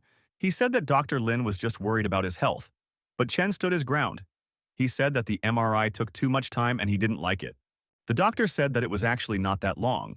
They could give Chen priority and he wouldn't have to wait. Then he handed over his business card and said that if the man had any requests, he could call the number on it right away. His phone was always on. After the scan, Lin Zhan returned to the man. He said that he had knee effusion and inflammation. This is an indication for meniscoplasty, but meniscectomy can also be chosen. Chen stated that they had cured William, and that was all they needed to do for the man. And now they needed to go and help him register at the hospital. Lin looked at the patient in bewilderment. Then, Sid intervened in the conversation and asked the doctor to leave it to him. He turned to the chief, saying that he would first take him to the examination room and try to organize a better ward. Chen said he retired as an active division leader and deserved to be treated like a district leader. Lin chuckled. This patient was interesting and he hoped the operation would be the same. Soon, Section Chief Chen was placed in the ward. From the first minute he was there, he was unhappy. He said that all the nurses here were clearly inexperienced. The fixing needle was in the wrong position, and he was very uncomfortable. He demanded that someone experienced be sent to give him another injection and quickly change the medicine. He also said that the food in their buffet was complete crap. There shouldn't be such a kitchen in this branch, otherwise he would deduct the money. The nurse decided to remain silent and then headed to the reception desk to meet her colleagues. She was told that this patient was passed on through Chief William, so all nurses needed to be more vigilant. The girl was indignant, because it didn't depend on them. If the food in the canteen wasn't tasty, what could they do? Suddenly the girl remembered something. He was going to have an operation tomorrow, and he asked to be operated on first. The nurses were surprised. Did he really ask to have his first operation on the day of Lingjiang? The girls immediately burst out laughing. This patient is a real joker. The next day, Chen was woken up at 2 a.m. The man was unhappy. He didn't want to get up and get ready. He can choose when he sleeps, and he doesn't like that the nurse is with him all night, and he just fell asleep. Then the girl asked if he really asked to be the first to operate, and Chen replied that he had. As it turned out, his operation was scheduled for 2:30 in the morning, and the man needed to get up and get ready. Chen jumped out of bed. He couldn't believe that the operation was scheduled so early. Then the nurse asked, "Wasn't he notified yesterday?" Chen remembered Sid telling him that the hospitalization procedure was complete. The operation the man wanted to perform tomorrow would also start at 2:30 in the morning. It would be the very first one, apparently. Chen either didn't listen to him or didn't take it as something serious. The nurse said that since there were no other problems, she would go and prepare the operating room. Soon the man was brought into the operating room, Sid thought. No matter how arrogant a person was, when the time came to do the operation, he would stop being so. Lin said that it was time for them to get started. Chen would be in a bit of pain, so he would have to be patient. The director thought, this doctor is performing the first operation of the day in the most energetic and best condition, and since Chen was sent into retirement, it was worth it. Soon Lin began performing knee arthroscopy. 15 minutes later, the operation was completed. Chen couldn't believe it. Was this all? Lin thought about it. He thought that it would be an interesting operation, but it turned out to be the most ordinary meniscus operation, which he had been looking forward to yesterday. Then the hero asked Dr. Sid to quickly go to operating room number 2. Sid said it was one of the easiest surgeries he'd had to date, a bit enjoyable and relaxing, even though he hadn't done much of anything. But he wanted the doctor to be sure he would be watching his work and learning from him. When Chen was left alone, he thought, Dr. Lin really is one of those who are called geniuses. When his leg gets better, he will show it to Chief William and everyone else. Thus, Lin's team was busy until 10 p.m. The task was completed for today. He asked Sid to schedule tomorrow's surgeries and make a special note to patients who brought their own hospital beds. Sid said that if these people could bring their own bed, it would be like choosing one after another in a machine nest. But the nurse was upset. She thought she would not last even a few days. The problem was whether it could be solved. A few days after the surgery, a nurse informed Dr. Lin that they were running out of space. The emergency medical center is only half complete, and most patients are hospitalized for long periods, so the turnover rate of available hospital beds is low. Unity sighed. Everything was as she expected. Larry suggested taking a temporary leave and waiting for hospital beds. However, Lin said there will be no rest. The current solution is to reduce the patient's recovery time. Sid was surprised. Isn't it against policy to reduce the length of hospital stay? Lin responded that they would stick with the long-term hospitalization system, but they might consider reducing the time it takes for patients to recover while they are undergoing surgery. Everyone was shocked by this decision. Is this really possible? The hero continued. He said that they can reduce blood loss, reduce the operating time, perform simpler and more precise operations. Thanks to these 3 factors, they will be able to reduce the average hospital stay by 1 day and save many beds for every 100 patients. Lin's team was surprised to hear this decision. They were glad that Dr. Lin always found a solution in his own way, so they became determined. Then Lin said that it was time for them to stop chatting. They needed to check on the patient. Unity came to bed 42 and told the man that his surgery was scheduled for tomorrow evening. But the patient said that yesterday the nurse said that blood needed to be taken and today the surgery would take place. How could everything have changed so much? At this point, Sid intervened in the conversation. He said that the blood was taken at noon, and they received the report only recently, so the operation could only be postponed until tomorrow. The man was unhappy. He shouted that he was a patient of Dr. Lin. He enjoyed the best conditions of the hospital, which meant that the operation could be scheduled for any day he wanted, and he wanted the operation today. Lin looked at the patient in bewilderment. He was talking nonsense. But the man did not calm down. He says that he works like this with all patients. Old man Chen from the neighboring building wanted to be the first, and he was given the operation on first request. The hero was surprised at how this information spread, but Sid tried to calm him down, telling him not to pay attention to people who like to talk wind from their mouths. Then Lin said that Senior Chief Chen was waiting for his turn, so the man could drop in to see him. The patients here were all the same. There was no one special. The patient began to calm down. He said that it was very difficult for him to get a sick leave. He did not want to put it off any longer. The pain in his knee was killing him. Lin sighed wearily and said that in that case he would take action as soon as possible. Unity and Sid understood that the doctors had deceived them. Lin asked his team to go to the medical laboratory department and asked them to expedite the results. Soon the man was brought in for surgery and asked to prepare. At that moment, Sid ran into the operating room. He said that everyone needed to stop immediately. The fact is that he received the results of Mr. Selby's morning blood draw. They show that the man is HIV positive. The whole team was shocked. Lin stopped for a moment to study the results. He then asked Selby if he understood that the surgical risk would be significantly increased by his HIV status, and the man did. The hero explained that HIV-positive patients have a much weaker ability to recover than ordinary patients. So after arthroscopic knee surgery, the recovery of the nervous system in a man can also be very slow, and perhaps it will not even be able to recover. The heart, lungs, liver, kidneys, and other internal organs may be in a state of perioperative organ failure. The likelihood of spontaneous cardiovascular and cerebrovascular diseases is significantly higher than in ordinary people, and the possibility of developing cardiac and respiratory failure cannot be ruled out. Lin then asked again if the man was sure he wanted to continue the operation. Selby burst into tears and said other doctors at other hospitals had refused to perform the surgery on him, but Dr. Lin was still willing to do it for him. The hero said that the man had his own difficulties, but the doctor must adhere to professional ethics. For the operation, they will put on a full set of protective clothing. He will also schedule a consultation with surgical infectious disease specialists. This will lead to the fact that the patient's medical expenses will be higher than for an ordinary person. But Selby understood this and agreed. Lin's team was hesitant. Shouldn't they refuse such operations? The hero said that if they wore protective clothing properly, the chances of getting AIDS would be very low. He asked Dr. Sid to contact the pharmaceutical department representative, Huang Maoshi, and ask him to send protective clothing immediately. Immediately after that, the protective clothing arrived. Unity said that Dr. Lin would be back soon, and the others needed to practice putting on and taking off their protective clothing. The interns did not have to observe the operation. Gwen reached for her protective clothing.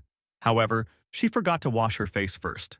Unity noticed this and grabbed the girl's hand, asking her to put the clothes back. Gwen snorted in displeasure and dismissively threw the suit. Unity asked her not to throw a tantrum in the operating room if she didn't want to do it, then let her go and throw a tantrum at her boyfriend. But here she needed to behave adequately. Gwen turned away silently, tears welling up in her eyes. Unity said there was no point in crying. The girl had dared to pollute the operating room, and that deserved to be sent back to school immediately. Today they had to treat a patient with AIDS. Tomorrow it might be a patient with bird flu. The emergency room was full of patients who couldn't even undergo the 4 classic transfusion transmission infections before operating on them. Now they at least have a choice of protective clothing. The development of protective clothing has taken a lot of blood, sweat, and tears from medical staff, as well as the lessons they have learned. During the SARS epidemic, a large number of local and foreign medical workers were infected at work. However, they didn't have time to think about something like that right now, so Unity called everyone over to teach them how to wear protective clothing. Soon Lin returned to the operating room and put on his suit. He was ready to begin. He said that Larry would be his first assistant, Unity should be ready, and Sid could go out first. Then he asked for a frame to fix his hip. The operation began. The old man happily thanked Dr. Lin, but the doctor said that there was no need to thank him. The old man remembered the process of visiting other hospitals, being sent away and told that they would not treat him here. And now the old man was moved to tears. He really wanted to thank Lin. Lin said it was his responsibility, given the patient's condition. He agreed to use local anesthesia. Lin ordered Larry to use a frame to fix the hip and avoid slipping. Josh stood outside the operating room, thinking anxiously, hoping that Lin would be a little more careful when dealing with patients like this. And then the man walked inside. The man was shocked. This child was still as fast as usual, but this time he didn't dare to speak. If he scared him, he might cause an accident. 4 or 5 minutes later, Dr. Lena asked Josh why he was there. Dr. Josh was angry. This is the first time they have done an infectious surgery like this. How could I not come and watch? He also pointed to Larry and asked why Lin didn't find a second assistant. Unity raised her hand, saying that she was here too. And behind the girl stood the interns. Josh said she was in charge of the interns, so she wasn't counted. Josh looked at Lin, who continued the operation. He asked him to slow down a little. Lin said he thought it was better to use a normal rhythm, as it made work easier and there was less chance of accidents. Josh thought that was a good option too, to reduce the exposure time. One of the doctors raised his hand and asked if he should bring a set of protective clothing for the director. But the director didn't care. He had been in this business for decades. There was no battle he hadn't fought before. HIV was not Ebola. He didn't need to be completely isolated. Josh said the boys were very lucky that Dr. Lin was willing to give them a chance, but do they know what the most important thing is when being monitored in the operating room? He said that since Dr. Lin had given them permission to watch the operation, they all better keep their mouths shut and take advantage of the opportunity. Interns do not have the ability to remind others what they need to do, especially doctors and directors. Then Lin said that Josh's voice was too loud. The director became embarrassed and apologized. It was rude of him. Meanwhile, the operation continued. Director Josh was amazed. The side was well restored. Unity also said that all the edges were still fresh and not painful. The grasping forceps, hook scissors, reverse knife probe, and hook probe worked well. The arthroscope, which was not flexible in the hands of others, became flexible in the hands of Dr. Lin. 25 minutes later, Lin said everything was ready. Larry reached out to wipe away the sweat, but Unity quickly stopped him. He couldn't wipe away the sweat now. Lin said all surgical staff should memorize the sequence of putting on and taking off protective clothing. After taking off surgical clothing, they need to wet their hands with disinfectant solution and then change into another pair of clean slippers. Soon, everyone left the operating room. Lin said that he had wasted too much time today. The usual rhythm is not fast, but it can still be improved a little. Dr. Josh asked how Lin was feeling after the surgery was completed. Lin expressed helplessness, saying that the operating room's efficiency was too low. Dr. Josh chuckled and noted that he had never even thought about buying a new operating room for people with infectious diseases. But the fact that he dared to operate on a person with an infectious disease exceeded all his expectations. He said that Unity was also great. He saw how hard she tried before the operation, and after a comprehensive review at the hospital, from today she is now the senior resident in the department. The girl was incredibly surprised by this decision, but at the same time very happy. The man put his hand on Lin's shoulder and said that the patient room had already been set up separately, so they would work as usual at night. But for now, they needed to go home and rest. He said that the operation would not be necessary tomorrow morning. Lin wanted to object. However, Josh insisted that they needed to rest after the major surgery. Soon, Lin went to the parking lot. Suddenly, a man flew into him. Lin looked at the stranger with displeasure and asked who he was. It was Juan. He said he heard that the doctor had just performed surgery on a patient with AIDS, and he wanted to know if it was true. He said that he would like to recommend their cleaning product because disinfectants are essential supplies in the operating room, and their company is currently also acting as an agent for some brands. The guy understood that getting an order from Dr. Lin was the biggest victory. The hero then said that the protective clothing they provided was of very poor quality. Juan was shocked. At that moment, he was thinking about liquidating the stock. They are kept in the warehouse because they are of good quality, but he promised to immediately report this to the factory and ask Lena to give him an explanation. The doctor said he didn't need their explanations or cleaning products. Before Juan could answer, the hero started his car and drove away. The next day, Lin came to the hospital. Larry noted that the boss rarely came at such a time. The hero said that the director did not allow him to come. The guy noted that he always felt uneasy when Lin performed surgery here. He said that with the doctor he feels like he can speed up. The hero thought that Larry had grown a lot, and their patients were becoming more and more complex. Larry wondered if the boss had lost his mind during the operation. but that wasn't like him. When the operation was completed, Lin thought that despite the development of modern medical technology to the point that AIDS patients can live for a long time, their immunodeficiency caused by HIV always remains a time bomb, and there is nothing a surgeon can do to defuse this bomb. At that moment, Valerie entered the office and asked if the operation had gone well, and the hero answered in the affirmative. The girl said that she had just returned to Manhua and invited Lin to have dinner together. The hero agreed, but sounded completely emotionless. Valerie noted that the doctor did not look well today. Then she took his hand and decided to take him out to eat. She said they could eat in her car and they would go somewhere with beautiful scenery. Lin noted that the girl had a very advanced vehicle. Soon the car set off. Valerie noted that the landscape of Goosefeather Mountain was beautiful. Then she asked Lin what he wanted to eat, but the hero had no particular preference. The girl smiled and headed towards the refrigerator. However, when she opened it, she found that there was only pizza in it. Valerie was rushing to meet the doctor after getting off the plane and completely forgot to buy elite ingredients. However, to her surprise, Lin smiled and said that they could eat that too. When the food was ready, Valerie decided to ask what happened to Lin, why he was in such a bad mood.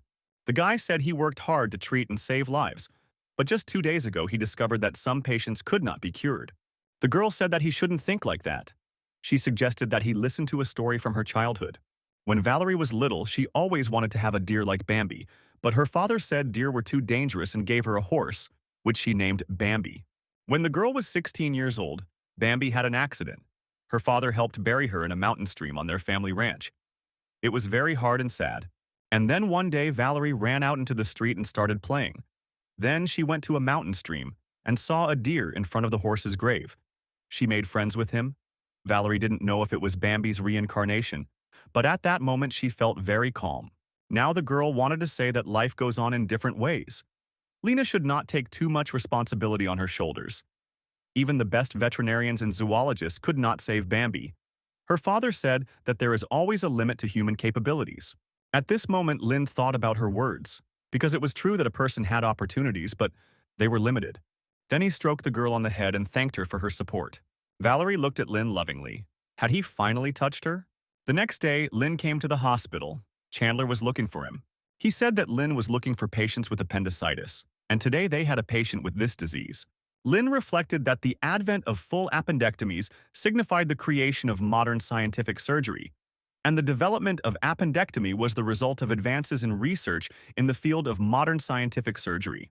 In fact, for surgeons, appendectomy was practically a sign and a good omen. When the men arrived at the room, Chandler said that the young couple had appendicitis and both needed surgery. The young people lay in the same bed and looked at each other lovingly. They could not decide who would go to the operation first. After all, pain in one's body is pain for another's heart. The doctors and nurses looked at the couple with bewilderment. They were acting too dramatic. Lin asked which of them was more seriously ill. Chandler said that the girl was more ill. She could tolerate pain and her appendix needed to be removed, and the boy could theoretically receive a conservative solution. The hero asked if he wanted to take on another operation, since each of them had to operate on their own. Chandler said the couple believes that an incision and stitches made by the same doctor will be the same, so they want the same doctor to perform the appendectomy so they can have matching incisions. Lin then said that he would perform the surgeries and promised to make the same incision for them. Soon, the hero arrived in the operating room. He decided to start with the girl. He needed to give her anesthesia. The hero took a scalpel and made an incision. Chandler noted that this guy has always been known for his fast hands, but why is he so slow today? Lin thought that abdominal surgery could not be performed with a sharp scalpel. It was more convenient to close it later, because the abdominal cavity would have to be stitched together in parts. Lin's movements were very smooth and precise, but the speed was relatively slow, so the overall operation had no advantage. Now came the difficult moment. Appendectomy. Searching for the appendix was like playing hide and seek. If the incision was small, there was a possibility that the doctor would not be able to find it. For an unlucky and inexperienced doctor, it was completely normal to spend half an hour searching for the appendix. Many small doctors spent 2-3 hours searching for it during their first operation. However, Lin found it in a split second. Chandler just thought that he had no advantages for this kind of operation, but the guy proved him wrong. Soon Lin said that the wound was sutured with a bursa suture, the rest was closed, he and Dr. Chandler should do it again. When both the girl and the boy underwent surgery, They noted that their stitches were absolutely identical. Lin removed both of their appendixes. The couple noted that this is proof of their love. Lin confirmed the examination of the surgical scars and delegated the rest to Dr. Chandler, and the hero had a plan to perform the surgery using the transverse suture technique and arthroscopic joint repair in the operating room. The nurse immediately informed Director Josh about Dr. Lin's night visit and the shortage of beds, which prompted Director Josh to expedite the completion of the hospital renovation. The nurse noted with surprise that this time the hospital had a new ward and a new bed. Lin happily added that the entire floor belonged to their team, and he discussed the possibility of getting another floor if the number of patients increased. At this point, Sid informed Lin that someone had brought a silk banner to express gratitude. Selby was being discharged and decided to give the doctor a parting gift. The old man expressed his deep gratitude. He praised Lin for his excellent medical skills and noble medical ethics, and the photographer captured this moment. Lin's treatment of AIDS patients was recognized by major hospitals in Chengxi, and his admirers claimed that Dr. Lin could do what others could not, and stressed the need to learn from him. As a result, these doctors visited the emergency department of Manhua Hospital, learned the procedures, and spoke highly of Dr. Lin's skills and reputation. Larry warned them not to talk loudly in the operating room. Tian soon joined them. He expressed his intention to discuss the treatment of infectious diseases with Dr. Lin. Larry questioned the need for change, suggesting using a sodium hypochlorite generator for disinfection. Tian, stressing that this requires a lot of money, mentioned the change in priorities after the SARS epidemic. He also spoke about the delicate situation of the Department of Infectious Disease Management. Larry insisted on maintaining previous standards, emphasizing his boss's concern for infectious disease management. Tian said that Dr. Lin is the only doctor who carries 2 bottles of antiseptic with him at all times. During their discussion, they noticed a patient in a hospital bed. Tian expressed surprise that there was an American in Manhua Hospital. Larry explained that Americans come to Manhua Hospital for treatment, especially if they want to be treated by Dr. Lin. In the operating room, Lin handed over the remaining tasks to the team, announcing his transfer to operating room number 2. After the operation, observers praised Lin for bypassing all the blood vessels and asked whether he had used the famous method of suturing the tendons. Tian asked how many surgeries Dr. Lin performed on a regular basis, and Larry proudly stated the number of people waiting for the boss to perform an operation. Tian expressed concern and suggested waiting until Dr. Lin finished his work. Larry repeated the idea of waiting until Dr. Lin finished his work, but asked about the late hour and whether they had confidence in waiting. He mentioned that Dr. Lin was assisting in an operation at hospital number 3. Tian noticed that Dr. Lin was the busiest doctor he had ever seen. The next morning, Principal Josh handed Lin the medicine. It was called Lamivudine. Josh said that hospital number 3 was an infectious disease hospital, so he advised Lin to take medicine if he felt unwell and downplayed the possible side effects. After this, a group photo was taken. The purpose was to show Manhua Emergency Center's support for the number 3 hospital. Then, everyone got into the car to go to People's Hospital number 3. Lin got out of the car first, and an older man, Donald, expressed his joy at his arrival, mentioning patients who had suffered from osteoarthritis of the knee for many years. Lin has directly stated that he is capable of performing meniscus repair surgery. The man said that his mere presence here was a blessing. Soon, all the doctors were inside the hospital. An elderly woman approached them, arousing the suspicion of strangers. The old man hurriedly asked for protection for Dr. Lin, but the hero remained calm and reassured them. The old woman quietly left, and Donald, doubting her motives, shouted for the head doctor to be called. Lin thought that some infectious diseases could cause mental disorders. Donald apologized and asked if he had scared Dr. Lin. The hero suggested giving priority to visiting patients rather than inspecting the operating room. He instructed the rest to check the equipment. Unity instructed Juan to check the instruments and equipment in the operating room. The old man considered it unnecessary for the hospital equipment to be checked by an outsider. He expressed concerns about cross-contamination. Lin didn't know what to answer. Donald looked strange, as if he was mocking the guy for not answering. Sid was watching all this. He noticed that this old man was making Lin angry. And this was bad, since Lin was leading a team for the first time. And if he was guided by Donald's impulse, he would easily make a mistake. He approached the two of them and stated that they had their own standards, and Manhua had hers. He questioned the invitation, wondering why they would be invited to a hospital that boasted of its perfection. In response, Donald mentioned the glory of his standards in Yunhua. Sid disputed this by comparing the surgical standards of their resident surgeon and Dr. Lin, and found no basis for the old man's claim. He pointed out that other hospitals had invited Dr. Lin, and each operation cost between 5,000 and 10,000 yuan, with additional costs for air tickets. Lin, expressing his disinterest in the argument, asked Dr. Sid about the purpose of such discussions. The man stressed the importance of following the rules before starting work. Donald supported his opinion, noting the rarity of Dr. Lin.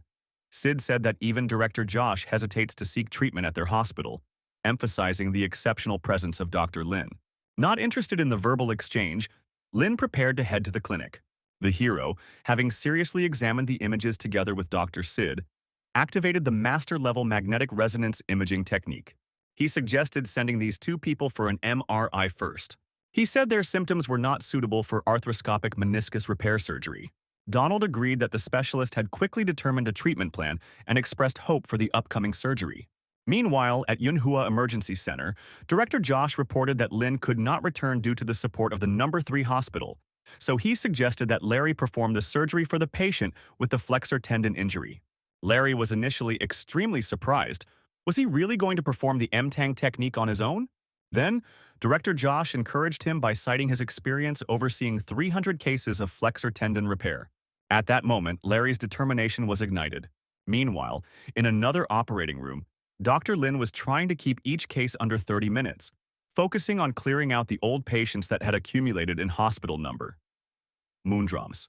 Sid acknowledged that the pace of work was challenging, but stressed the need to overcome difficulties, especially since Dr. Lin was leading a team for the first time at another hospital. Larry became nervous, fearing that he would have to work hard without his boss present, but his colleague assured him that the processing was ready. This boosted Larry's confidence, and he said that he had to work even better in his boss's absence. Soon, Lin began the operation. Sid watched him and noted Dr. Lin's excellent condition during the procedure. The first surgery took less than 30 minutes, but Unity felt some difficulty cooperating with Dr. Lin that day. The hero thought about the numerous patients at Hospital No. 3 and calculated that about 11 operations needed to be performed daily, and he believed that the speed of work should be increased in the coming days. During the surgery, Larry mentioned using a skin retractor, surgical loop, and tweezers. The assistant next to him noticed that all of Larry's instructions were similar to Dr. Lin's. Larry thought.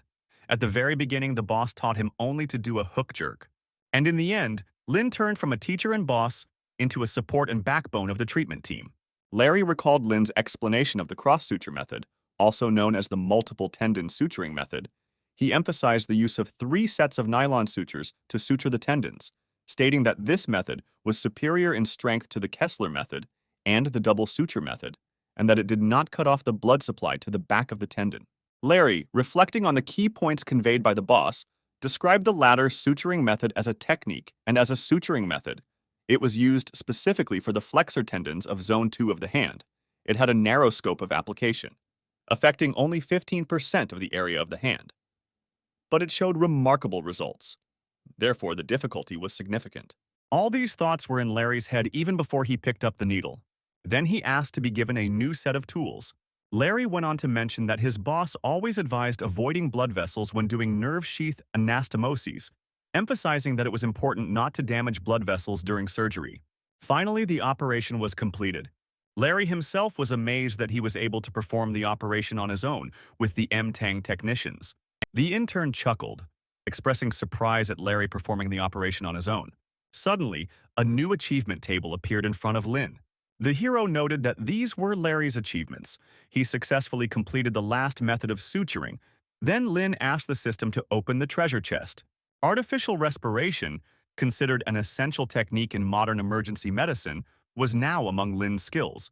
In the past, if a doctor saved patients with respiratory or cardiac arrest using artificial respiration, he was considered divine, demonstrating true life-saving skill. Lin expressed a desire to return to the emergency center as soon as possible. Suddenly, the speed of the operation unexpectedly increased. Sid was surprised and tried to keep up with the doctor. After 4 days, Dr. Lin had cured 45 patients.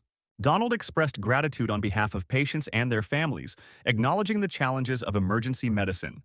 The director noted that no problems had arisen during the 40 operations, adding that if he had not known that Dr. Lin was an emergency doctor in Yunhua, He would have thought that he was a professional infectious disease specialist. All three of them laughed loudly, after which Lin got into the car and drove away. Following the doctor, men ran out with gifts for Lin, but the hero had already left. The man suggested finding a courier company to send the gift to Dr. Lin. Soon the courier arrived at the location. The man expressed dissatisfaction, asking why the courier arrived alone. Despite the fact that he was informed about the many things that needed to be sent, the courier confidently replied that he could handle any number of items. He did not agree, emphasizing that he would not be able to carry all the gifts, which weighed a total of 2 tons. The courier got scared and quickly suggested calling a car. Soon the courier van was filled with luggage. The employee expressed disbelief about the 2 tons of gifts, suggesting that the doctor only wanted money. Soon all the gifts were delivered to Manhua Hospital. Larry and Vanessa praised the boss, saying that he becomes famous wherever he goes. Director Josh, impressed with Lin, noted that he could no longer be an intern. He advised him to take the medical examination in the current period when there would be fewer operations. Soon, everyone started talking about how Lin was also preparing to take the medical examination, and everyone was wondering if he would fail that day. The hero had been performing operations since early morning, and his tired mind was causing him to worry about possible failure in the exam. Another doctor said that a person like Lin did not need their concern. He continued by saying that Lin had already performed 4 scheduled surgeries, and Director John, concerned about his punctuality, had sent a private car for him. As it turned out, the hero was indeed sitting in a separate car. The doctors sighed. A man who could do almost anything deserved such treatment. Soon Lin arrived at the provincial hospital. A nurse called out to him at the reception desk. She directed him to the examination room. Soon Lin found himself at the right office. There were 3 examiners sitting inside. Department Director Kong expressed distrust over Dr. Lin's presence. The hero, not at all embarrassed, greeted Director Kong and suggested that the exam begin. Kong noted that the doctor seemed to be just playing games with them, but said nothing. The man explained that the practical exam consists of 3 parts: a medical history, a physical examination, and a multimedia test that includes reading scans. The medical history taking is a written exam that either Lin fills out or Kong could fill it out for him. The other 2 examiners were surprised. Lin suggested to Director Kong that the exams be conducted in the usual manner. Director Kong chuckled. Apparently Lin wanted to play seriously. Then he began to describe the medical history. It was a 54-year-old woman, severe pain in the right knee, has been working for 3 years. Lin wrote down the answer without hesitation. When finished, the 3 examiners examined the written answer and came to the conclusion that it was impeccable and did not raise any questions. Director Kong then moved on to the second point, technical operations, explaining how to choose a tracheotomy technique. Lin got to work very quickly. Director Kong and the other examiners were incredibly surprised by the speed of his work. It seemed like it was a science fiction movie. Soon, the hero announced that he was finished. The final subject involved reading scans, with Lin providing a transcript of the image while 3 examiners listened and took notes. One of the examiners made an awkward comment about Lin's exceptional reading abilities, suggesting that taking notes was a waste of time. Director Kong concluded the practical exam, assuring Dr. Lin that he did not need to strain himself. He said he would visit him in 2 days. The female examiner expressed surprise as to why an expert like Lin would take this test, and Director Kong replied that he had no answers to that question. Lin passed the exam successfully, receiving universal congratulations. Principal Josh congratulated him on successfully passing the qualifying exam. As a gift, he provided a list of patients in need of arthroscopic surgery in the city's districts and regions. The list was handed over to the emergency center, and the hero happily studied it. A nurse commented on the efficiency of the appointment system with Dr. Lin, with people queuing up to get his attention and presenting their medical records. A group of people asked where Dr. Lin's office was, and a nurse cautiously advised them to go up the stairs on the other side and turn left. The girls breathed a sigh of relief that in the end there were no problems. They were glad that Lin chose them for the job. They saw some hints in this. Meanwhile, Lin began performing 2 to 3 surgeries and then returned to his office to check on patients who had made appointments. This made the work quite stressful. However, people felt better because of it. Time passed quickly, and Valerie realized that she had not seen Dr. Lin for a long time. She excitedly made plans for the day. Soon the door opened and the hero greeted the girl. She said with a smile that she was not sick, did not deliver food or drive a car. She just came to wait for her boyfriend to come home from work. Valerie pointed out a popular restaurant nearby, but Lin's attention was drawn to a sudden scream in the hallway. He looked up and noticed an elderly man and woman asking for help. Lin noted that the patient was breathing too quickly. The woman was seated on a gurney, and the hero watched her closely. Valerie continued talking about the restaurant, but Lin, busy thinking about the patient showing weakness and lack of strength, did not pay attention to her question. Instead, he ran to the woman. He had to examine her. The nurse, having worriedly asked about the patient's condition, informed Lin that the patient complained of pain and discomfort in the abdomen after lunch, experienced constant dull pain and vomited once, raising gastric juice, and had a history of chronic gastritis. The hero asked when the patient last experienced abdominal pain and placed a stethoscope on the patient's chest. The elderly woman answered awkwardly, mentioning that she had not taken any stomach medication for several years, suspecting that the disease had returned. Lin immediately ordered an ECG and a call to the cardiology department for consultation. The woman was soon brought into the office and given ECG electrodes and a blood pressure cuff. The nurse panicked and told the hero that the patient had atrial fibrillation and shock and asked him to give her recommendations. Lin administered asynchronous defibrillation at 150 joules and applied conductive gel. He ordered everyone to stand back before beginning chest compressions and intubation. He soon began the process of cardiopulmonary resuscitation. The hero thought about the importance of high-quality cardiopulmonary resuscitation. Chest compressions are to keep the heart pumping, and rescue breathing is to keep the oxygen supply up. Theoretically, rescue breathing can provide 30% of the normal supply needed, but that is a very low limit. Since the patient was still unresponsive, Lin called for preparations for defibrillation. The man used his perfect resuscitation skills. Valerie watched Lin's focused and calm demeanor. She felt his dedication was worth it. The extremely long cardiopulmonary resuscitation never ended. The nurse noted that a lot of time had passed. The doctor suggested that it was an acute myocardial infarction, or acute posterior myocardial infarction. Valerie understood that the situation was not very good. The doctor advised that they should consider transferring the patient for interventional cardiology. Lin ran, without losing his persistence, asked for more time and continued external cardiac compressions. The doctor doubted the effectiveness of such persistence, but suddenly movement appeared on the electrocardiogram, and the nurse excitedly shouted about the resumption of heartbeat and breathing. Valerie rushed towards the hero, acknowledging his amazing abilities, but Lin, looking exhausted, began to fall to the floor. The girl barely managed to catch him. She was worried about his condition, but the hero said that he was simply exhausted. However, he stressed that the feeling of saving a life can overcome any fatigue. Lin found himself in the duty room in the middle of the night lying on his bed and asked where he was. The doctor told him that after the end of the extra-long CPR, he fell asleep. The doctor, after talking with Valerie, carried him to the bed. The girl watched him for a while and left dinner. The hero expressed surprise at the fatigue caused by the extremely long CPR and suggested that he might miss moments due to physical exhaustion. He decided to take energy medications earlier, in case of unforeseen circumstances. Suddenly, an emergency was announced over the loudspeaker. All on-duty personnel were ordered to immediately go to the emergency room lobby, at which point Chandler approached Link and informed him of the collapse of the building, which contained more than 50 people. The hero immediately jumped out of bed and ran out of the office. Chandler told everyone he didn't know exactly how many people would arrive, but they said the collapsed building affected mobile homes at the construction site, and the total number of victims varied widely.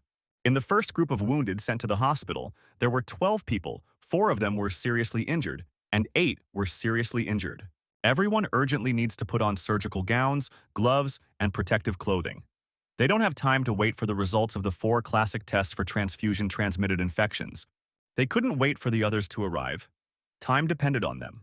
The hero understood that this was the largest public appearance since the emergency center was founded. Then he decided to open all his treasure chests at once. As a result, he received 5 new skills. In the emergency room, a nurse rushed to report a patient with a head injury sustained when a brick fell on him. Chandler said he would give him first aid. There was also a patient who fell from a crane, with multiple injuries and shock. Lin thought, the wounded man who was brought here first was very bad, and in the main zone it would probably only get worse. Another nurse referred a patient with a broken arm, a crushed finger, and multiple injuries to Dr. Lin for treatment. The hero took hold of the handles of the gurney and quickly moved into the procedure room and assessed the patient's condition. Finding the injury not very serious, he ordered that the patient be closely monitored and, if there were no problems, that he be transferred to the plaster room. Soon, Dr. Chandler announced a patient with a ruptured spleen. Lin volunteered to take care of it. Dr. Chandler agreed, asking him to stop the bleeding manually and assuring him that someone would be available to perform the splenectomy. The hero expressed his seriousness of intentions and stated that he would be able to perform a splenectomy. After this, the patient was transferred to the emergency room. Lin, observing the patient's condition, felt panic due to the ongoing bleeding. Chandler abruptly demanded to slow down. He explained that the situation was different from usual. He suggested that Lin first manually stop the bleeding and act as an assistant in the operating room if the operation was performed later. The hero quickly followed the doctor's instructions, stopping the bleeding manually and demonstrating effective techniques. Chandler noted Lin's skill and told him to get ready in the operating room, and he soon joined him. The hero, preparing to assist, asked if Dr. Chandler would be the chief surgeon, to which the doctor explained that there was no one else. It turns out it was a level 3 injury and they had to perform a splenectomy. Upon examining the wound, Lin noted a partial rupture, rendering the splenic blood vessels unusable. Chandler praised the boy's anatomical skills and urged him to proceed with the operation. Lin, even as an assistant, decided to do his best by activating the total splenectomy technique. Chandler instructed him on the procedure, noting that the assistant's role was to completely expose the tissue and ligate the blood vessels. During the operation, the man noticed that his technique had become very smooth, and he wondered if this was the result of the years that had accumulated or the pressure caused by the important incident that day. After the surgery, Lin asked about the doctor's condition. Chandler said that everything was fine and that they could work faster. The hero appreciated the doctor's experience and recognized his talent. They could speed up the process, and that was exactly what Lin wanted. 30 minutes later, Dr. Chandler confirmed the success of the operation. He went to the emergency room and asked Lin to come see him when he was finished here. He soon completed the last procedure and told the nurse to take the patient to the recovery room while he returned to seeing patients at the clinic. The emergency department continued to fill up with patients with complex injuries. Ambulances kept arriving at the hospital and the cases were becoming more and more complicated. Soon, a patient was brought in with a ruptured intestine. Unity and Gwen immediately ran to help. The girl instructed the intern on anatomical positions. She stressed the need to clear the patient's abdominal cavity of fecal matter in the operating room. Unity told Gwen to hurry. They needed to take the patient to the operating room immediately. The girl immediately ran forward along the corridor. Meanwhile, one patient reported pain, describing discomfort and tightness in the chest. Larry asked about the pain in his chest.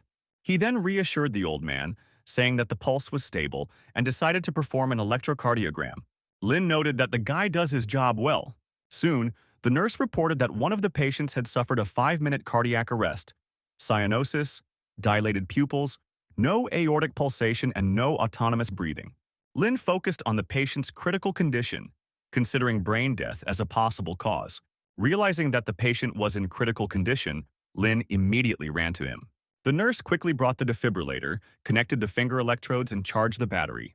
Lin delivered a direct shock of 150 joules, but there was no reaction. The hero emphasized that the defibrillator is not a panacea. He then began performing perfect CPR. However, Lin soon noticed that there was still no reaction. There was not enough adrenaline. He instructed the nurse to administer 16 minimum doses of atropine and 811 minimum doses of lidocaine to the patient. At that moment, Chandler came up to them. He wanted to help. He intended to have a tracheotomy to ease his breathing, knowing that the recovery period would be prolonged. Lin understood that the key factor here was only high-quality resuscitation. Only it could save the patient's life.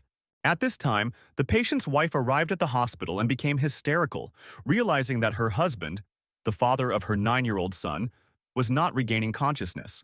The nurse advised the woman not to come close. The doctors resuscitated her husband, and she could only make the situation worse. Lin focused on administering adrenaline, atropine, and lidocaine every 5 minutes. But despite constant efforts, the patient was not responding. Olivia suggested changing doctors in 25 minutes. But the hero, given the tense situation and the lack of available doctors, continued emergency cardiopulmonary resuscitation. Lin explained that CPR lasting more than 20 minutes can determine whether to continue or abandon it. He said that 10 years ago, many hospitals considered prolonged CPR unnecessary, but it remained the only way to revive a patient on the verge of death. Lin decided not to stop there. Director Josh, upon learning of the prolonged resuscitation, approached Lin, noting that he had been selflessly performing CPR for almost an hour. The hero said the patient was only 32 years old and had no medical conditions, and he believed that continuing CPR could bring the greatest benefit to the patient. Director Josh replied that the boy could decide for himself.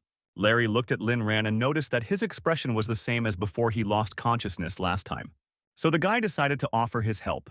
Lin asked him to prepare a 200-joule electrode. After this, defibrillation was performed and Lin began cardiopulmonary resuscitation. Suddenly, the sound of an electrocardiogram was heard in the ward. Family members watching what was happening could not believe their ears. The nurse noted with amazement that the heart rhythm had begun to regulate itself. Larry noted that it was a QRS with a small amplitude. Lin, feeling tired, asked to touch the aorta because his hands were shaking. Olivia reported that she was very weak. Lin insisted that lidocaine and adrenaline needed to be administered again, and 15 milligrams of dexamethasone added. After the injection, the nurse quickly reported that the pulse was 130. The heartbeat was spontaneous. The blood pressure was 127/74. At this moment, Lin let go of his hands, and Director Josh anxiously asked how the guy was feeling. Lin was out of breath but still said that the patient had a clear heartbeat. The patient's wife burst into tears of happiness. She could not believe that her husband was saved. Lin said it wasn't certain yet. They had to continue the blood transfusion, apply ice packs, and administer sodium bicarbonate. The hero, feeling tired, sat down on a chair. He asked the nurse to quickly find blood plasma, ice packs, and sodium bicarbonate. Josh noticed that the patient had a slight reflex and ordered glucose. The nurse handed a bottle of glucose to Dr. Lin. The hero remembered that he forgot to take the energy potion. However, he realized that it was not too late to take advantage of it now. Feeling a sudden revival, he immediately felt good. Olivia, who was watching the guy, noted his rapid recovery after taking glucose. The director told Lin to go and rest, adding that the neurology department's counsel had sent the patient to the intensive care unit. Director Josh was surprised. He noted that the critical condition was declared, and Lin performed a miracle again. At 3 o'clock in the morning, after a midnight break, the hero noted that he felt much better after resting. He suggested that Dr. Chandler go and rest and he would take care of everything. At that moment, the phone rang again and the nurse announced that 3 more ambulances were on their way. 4 victims, seriously injured, 1 patient unconscious. The men decided to take 2 people each. Josh ordered the patients to be sent here, assigning each doctor to be responsible for 1 case. Lin, who had been performing CPR for a long time, was told that he was no longer up to surgery but would be doing CPR. The hero said that his group could take on the patients, but Josh knew that they needed to rest first. Lin's group was sent to a separate room. Larry complained that he couldn't sleep. Unity also noted that usually their team is the busiest, but today they are being treated in a special way, and it even seems wrong. In that case, Lin decided to offer them CPR training. He said they could practice in a group instead of doing chest compressions alone. CPR can be performed by 1 person, but it is more effective when performed by 2 people, increasing the patient's chances of survival and requiring a well-trained and highly skilled team. Lin held the model and Larry tried it first. He suggested to the others that they not stand still either, and eventually they were training together. Half an hour later, Larry asked about their results, and Lin was thinking about the need to maintain compression depth and minimize runtime. Dr. Sid asked Lin if they should take responsibility if another patient needed CPR. Lin replied that the director had not given such an order, but advised them to be prepared to carry out this task, expressing confidence that the director would not object. Unity suggested that Manhwa Hospital should take responsibility for establishing a specialized CPR team. She mentioned that the international CPR guidelines support the idea of establishing such a team to shorten resuscitation time. The hero noted that the work of a small team on cardiopulmonary resuscitation is much more difficult than that of a large team. They could use the free time for practice, and a team of 4 people would be enough. Sid suggested that information about the CPR team not be released to the public for now due to possible issues with poor quality supplies and medications. Lin agreed, saying that while they can't disclose anything at this time, the resuscitation team must adhere to strict standards. All 3 agreed with this opinion. Suddenly, a new task appeared in Lin's system. It implied that the hero had to perform a hepatectomy. Sid noticed that Dr. Lin had only spent a long time teaching them, and now he had developed a passion for surgery again. Larry and Unity exchanged sinister smiles, assuring the boss that they would immediately take care of the matter. The 3 of them giggled and made an excuse to slip out of the break room, saying they needed to go to the bathroom. Larry and Unity asked the doctors about the liver damage patients, and Dr. Sid went to the nurses. The nurse replied that one of them had pain in the right upper quadrant of the abdomen, intra-abdominal bleeding, but she was not sure if it was liver damage. Sid asked the girl to refer this patient to their team. The nurse felt a little awkward when she mentioned Director Josh's order that all emergency cases could only be assigned to junior chief physicians and above. Sid asked if there was any possibility of including Lynn in this group. Given the danger of a critically ill level 1 patient, only the director can decide this issue, but the woman can inform Lynn of the patient's arrival. Sid thought about it. Soon an ambulance arrived, and Lynn, having received a message from the nurse, hurried to it. Director Josh told him that he had arrived just in time and asked the doctor to update him on the patient's condition. The man presented the patient as having been dug out from under the ground, experiencing prolonged hypoxia, acute hemorrhage with multiple fractures and bruises. Lynn inquired about the condition of the head, and it turned out that there were no obvious wounds. Director Josh explained that they would first deal with hemorrhagic shock, then contusions and fractures. When the patient was brought into the operating room, Lynn was asked to help with the abdominal cavity, where the bleeding had already been stopped. Director Josh inquired about the location of the bleeding. One doctor diagnosed a ruptured spleen, and the second one diagnosed a ruptured liver. Lynn voiced his opinion that it was liver, earning Josh's praise. The director stressed that it was necessary to check the spleen for bleeding and examine the abdominal cavity for a detailed assessment. He asked Lynn to suggest a surgical method for liver injury. Lynn elaborated on the surgical method, emphasizing the incision through the rectus abdominis muscle or the midline incision. Director Josh praised Dr. Lynn for his skill in both surgery and theoretical knowledge. The disgruntled doctor asked why he had not been consulted, and the director then asked him a hypothetical question about the supposed location, length, and depth of the liver damage, which confused her. But the director demanded an answer from him. The man suggested that it might be the middle share. Principal Josh screamed, saying that this was nonsense and they couldn't say anything based on the information they had. Soon one of the doctors confirmed a liver injury with an uneven rupture and damage to the inferior vena cava. Director Josh was still unhappy with the doctor's behavior and responses. He noted the ruptures of the duodenum and gallbladder, suggesting their removal and emphasizing the severe damage to the right lobe. One of the doctors suggested clamping the liver notch, using a clamp to separate the liver, cutting the blood vessels and bile ducts. Josh asked Lynn what he thought about it. The hero said that laparoscopic surgery to remove the hepatic duct would be more appropriate. Another doctor criticized Lynn, saying his plan was contrary to the director's intentions. Director Josh demanded that he explain the advantages and disadvantages of a conventional liver resection and a debridement liver resection. The man looked at Lynn defiantly. He was sure that he would defeat him. He said that in standard hepatectomy, parts of the liver are removed depending on the region. In general, the area to be removed is larger. If the patient cannot withstand it, there will be post-operative complications and even death. Laparoscopic debridement of the liver area is not performed uniformly. Debridement is not carried out according to the liver segments or the distribution of the lobes. The operation requires continuous ligation of blood vessels and bile ducts. This can ensure significant preservation of liver tissue, but it is difficult because different parts of the liver will be affected differently. Josh said that there is another point. Standard hepatectomy requires a higher skill level. If the surgeon's skill is not very high, then mistakes are easy to make, and they need to compete with time, so they will use laparoscopic debridement of the liver area. In the end, Lynn was declared the winner and will be the second assistant director. Josh said to pay close attention to the pH level and remember to add sodium bicarbonate. They needed to hurry and perform an emergency hepatectomy. He said he would remove the liver tissue where there was no longer any blood circulation. Lynn said he had to tie off the blood vessels and the torn liver ligament. The director reminded him of the urgency of the emergency liver resection and noted that Lynn had completed everything fairly quickly. Soon, Lynn reported to the director about the completion of the resection and suturing. Asking about the ligation of all small blood vessels, Josh received confirmation from the hero. He explained that this was done to prevent relapses. The director expressed surprise at the successful washing of the liver wound. The man left the rest to Lynn's discretion, assigning another doctor to take Lynn's former place.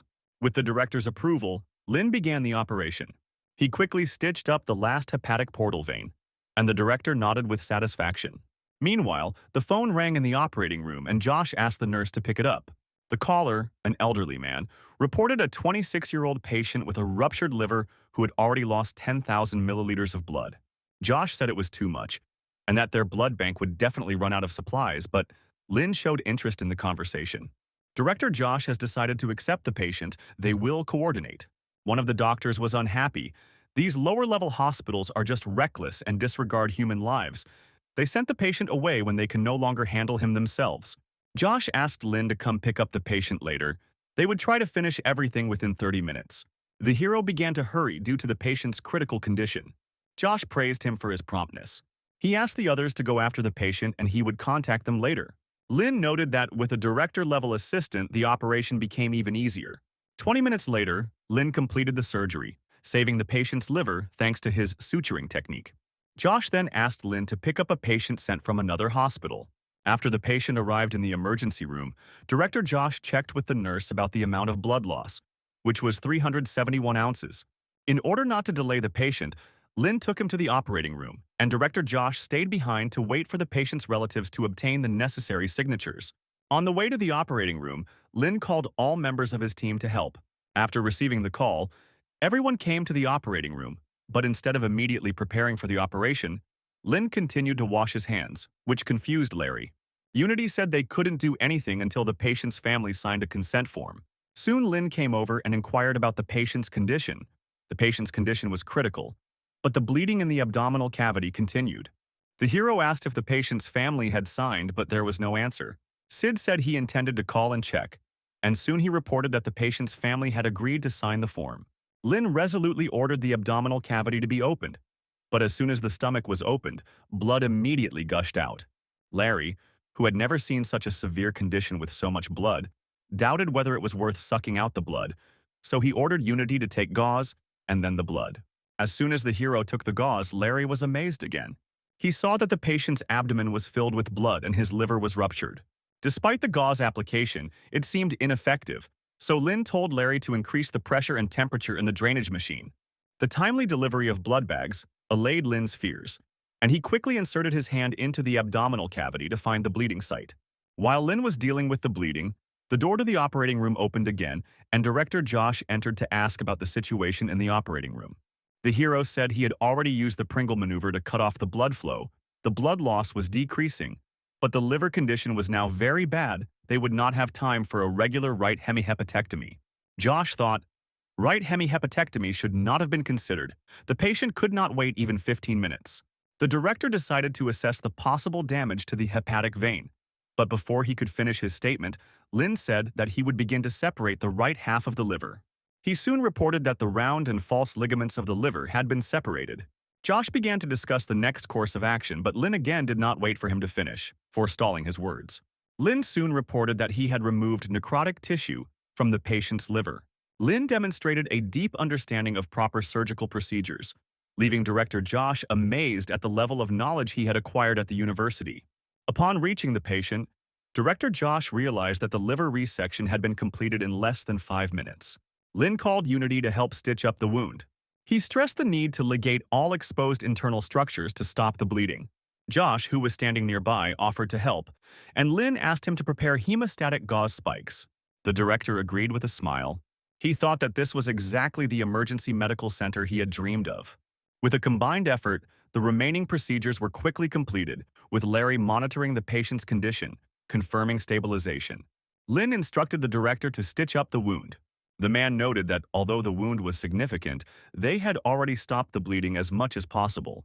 Director Josh expressed confidence that the patient would certainly survive, and taking the clamp in his hands, he announced his intention to stitch the wound, emphasizing that this was at least what he could do.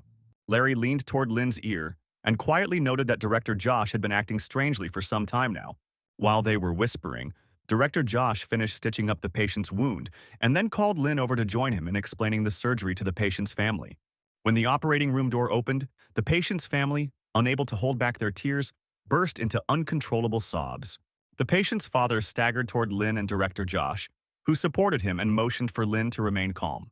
Lynn explained that if nothing unforeseen happened in the next 2 or 3 days, the patient had every chance of surviving. Before Lynn could finish his speech, the patient's father's emotions overwhelmed him again, bringing him to tears. Lin, having regained his composure, became a little embarrassed and asked what else they wanted to know. He mentioned that if the patient recovered in 3 or 4 days, the gauze would be removed. After Lin's words, the man fell to his knees, but the hero quickly reacted and supported him, which meant the completion of the liver resection operation. After the operation was completed, the system generously opened an intermediate treasure chest. Lin didn't waste any time and immediately opened it. A skill book appeared in front of him, and the system displayed all the basic skills he had mastered, including the bleeding stop technique. Lin chose the skill of stopping hot bleeding because if he learned to stop bleeding using thermal hemostasis, his control on the operating table would be greatly enhanced. Although it had not reached the level of the so-called bloodless surgical field, it still meant that with these skills, Lin could already begin the bloodless surgical field. After he interacted with the system, Director Josh patted him on the shoulder. Lin, realizing that the patient's father had left, removed his surgical cap, smiled at the director, and asked if their team could continue with emergency surgeries. Director Josh, annoyed, reminded him that it was almost dawn and ordered him to rest. At that moment, a girl with a pleasant voice asked if Dr. Lin was busy, and it turned out to be Valerie. Director Josh couldn't help but suggest that the girl could determine Lin's employment. Valerie knew that Lin had been busy all night, so she brought food and drinks for him. Director Josh, feeling a twinge of jealousy, decided he should leave. But then suddenly Valerie decided to invite the man too. His face turned red and he immediately agreed. As he reached the food area, he smiled broadly, noting the abundance of drinks and the carefully arranged sumptuous dishes, complemented by 2 personal chefs. Valerie said it wasn't just for Dr. Lin, she had prepared a little more. Director Josh, looking at the hero, could not help but praise him. He waved his hand, giving a sign to everyone who wanted to come up and replenish their energy reserves. The 3 members of Lin's support team ate happily, acknowledging the benefits of working with the boss. The hero said that they should thank Valerie for the delicious food. Meanwhile, work in the provincial hospital was in full swing. Vic, the most famous young doctor in Shanghai who has participated in many types of endoscopic surgeries this year, performed resuscitation of the patient. His assistant noted that 35 minutes had already passed. Their work was closely monitored by Dave, Vic's teacher, and one of China's leading cardiovascular surgeons. Vic noted that the teacher didn't say anything, so he told the man to get ready to open the airway. They would use a ventilator. Soon the men began performing a tracheotomy, but there was no result. Vic said the patient was dead and the operation was over. Dave told the man not to worry. The success rate of CPR had never been high. Their country was just starting to pay attention to the field of resuscitation, and now Vic needed to rest. They still had plenty of time to try again. There should be such patients at the construction site in Luxia, so the guy should go there. Meanwhile, the doctors at Manhua Hospital were so full that they didn't want to eat anymore. Principal Josh walked up to them with a big smile and said he had more good news to share. Hearing this, Valerie and Lin turned their heads to listen. The news was that Luxia City would no longer send patients, and all patients from Manhua were out of danger. The tense atmosphere finally eased. However, the director said that caution was still needed, as the famous cardiac surgeon Dave and his student Vic were expected to arrive in the afternoon, supposedly as reinforcements after the accident in the city of Luxia. Josh ordered everyone to take a rest, since these people were always trying to get him to work, and it was not worth it to be seen by them. He said that Dave was elected to the academy later than academician Tobias, and serves on a lot of committees, his role being more important than that of the academician. Half a day later, Dave and Vic arrived and were received by the director of Manhua Hospital and Director Josh. Dave immediately asserted his authority by noting that the cardiac surgery department at Manhua did not appear to have been built yet. Director Josh, shocked, explained that they had been converted into an emergency center. Dave asked Director Josh to discuss the situation and find cardiovascular patients for his students. Josh reluctantly agreed. The hospital director awkwardly asked the academician to wait while he prepared the patients and medical records. Vic, looking through the medical records, expressed surprise at the absence of cases of aortic dissection. Dave said that the quality of patients in Manhua City is very poor. He couldn't believe that they didn't meet a single patient with aortic dissection. Apparently, the people operating the ambulances aren't doing their job. Josh responded by saying that hospitals don't decide what diseases patients have. Dave remained unmoved, suggesting that patients could have died in the county hospital without them knowing. Director Josh felt his anger boiling. Just as tensions were reaching their peak, Director Josh's phone rang. Vic finished looking through all the medical records and noted that there was almost nothing of value in them. The director loudly said that a myocardial infarction was suspected. The patient complained of chest pain, increased sweating, and uncontrolled urination. An agitated Vic stood up upon hearing this and insisted on seeing the patient. After Director Josh finished the call, the emergency center transported the patient to the emergency center. Vic informed the family that the patient needed surgery, and they were to pay for the sick leave and sign a consent form once the patient's son arrived. Since the patient was accompanied only by a relative, the signature will have to wait until the son arrives. Vic said the current diagnosis was acute myocardial infarction, and the patient needed to be taken to the operating room first. The hospital agreed that Director Josh would accompany the family to complete the paperwork, and they would head to the emergency cardiac care unit. The patient's heart stopped beating as soon as he was placed on the operating table. Vic, shocked, focused completely on the situation, urgently requested a defibrillator. Vic ripped the patient's shirt off and began performing artificial respiration. Unity offered to replace him, but despite being tired, Vic refused. In an unfamiliar hospital, he could only trust his teacher. Soon, a nurse brought a charged defibrillator, and Vic used it on the patient. After defibrillation, he resumed resuscitation and the heart rhythm was restored, bringing relief. However, the electrocardiogram machine again signaled a heart attack. Suddenly, the man stopped, apparently about to surrender. Dave, who had been watching Vic in a daze, urged continued resuscitation. Vic immediately performed another round of CPR. After one round, he defibrillated again. Vic repeated this process for 3 rounds, but the electrocardiogram showed no improvement. Recognizing the need for advanced airway management, he decided to perform endotracheal intubation, marking the transition from rapid CPR to prolonged resuscitation. Dave was pleased to see the prolonged CPR they were aiming for. Vic performed another defibrillation, but after 15 minutes of continuous CPR and defibrillation, he became fatigued. Unity offered to take charge of him, put on gloves, and began resuscitation. The prolonged artificial respiration required considerable strength, and Unity quickly felt tired. Vic took charge again. After 40 minutes, he was about to announce the time of death, when suddenly someone raised a voice. Lin suggested continuing CPR. He stressed that multiple external compressions of the heart create interference, and he believed that the patient, who is over 50, still has a chance of being saved. Vic, skeptical, suggested that Lin take over the controls as a demonstration of his skills. He said that this was now his patient. The hero activated the skill Perfect Artificial Respiration. Vic was surprised that he did this without assessing the patient's condition, but the hero immediately repeated the artificial respiration procedure. It seemed like Vic's efforts. Lin told the nurse to administer epinephrine, atropine, and lidocaine. Vic disdained the frequent use of epinephrine, doubting its magical properties. Larry decided to offer his help to the boss. However, Lin told him to check the ECG. The guy noted that, based on current readings, the patient would have been considered dead by the criteria 20 years ago. Realizing that the boss was not giving up, Larry accepted the challenge. Lin ordered the nurse to administer 1 dose of epinephrine per minute. After an hour of CPR, he asked the support team to get ready. Doctors doubted that there was any point in this.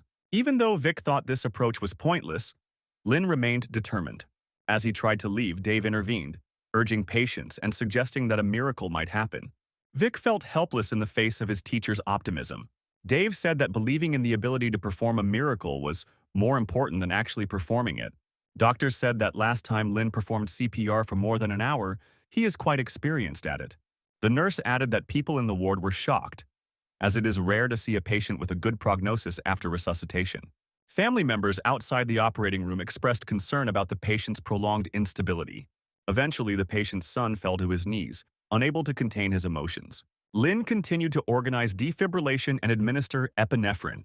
At this point in the process, a sound was heard indicating successful defibrillation.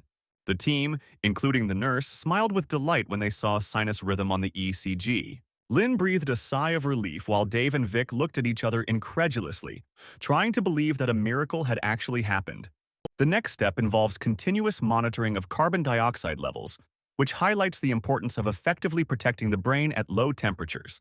From a practical point of view, the critical moment of waiting for the patient to wake up does not involve the use of strong drugs to immediately solve the problem, but careful, long-term drug treatment. In addition, luck plays an important role. The operating room door opened slowly, causing the patient's son to see it and ask anxiously about his father's condition. Other relatives, including the patient's wife, rushed to her side, but Larry stopped them. warning them against touching the patient because of the potential danger. Sid warned them of the consequences if anyone touched the patient with even a finger. Despite the family's desire to see the patient, the man repeated that the patient had had a myocardial infarction and they needed to wait until he regained consciousness before beginning rehabilitation treatment. The patient's worried son asked what would happen if his father did not wake up. Sid said that they all finally saved the patient, but it remains unclear what the consequences will be. Just as they were about to continue the conversation, Dave assured them that the endoscopy was no longer needed and everything was going well. The patient's son finally understood the situation and thanked Lin and his team. Vic just looked at the doctor with displeasure. Dave also praised Lin, noting that each generation has its own talents.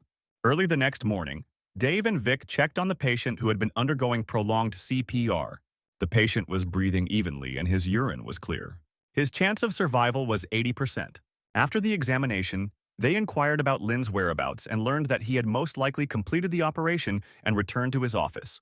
Although the man was surprised by such strange working hours, he was assured that there were no problems with the standards of patient care in the ward. Dave decided to return to his office, and the male doctor realized that his examination was complete. Back in his office, Vic, thinking that his teacher must be attending a remote meeting, decided to look through Yunhua's internal log. Opening his computer, he came across Lin's thesis, noting that as a university graduate, Lin had far exceeded the level expected. Remembering how Lin had stopped the bleeding, Vic felt something was wrong.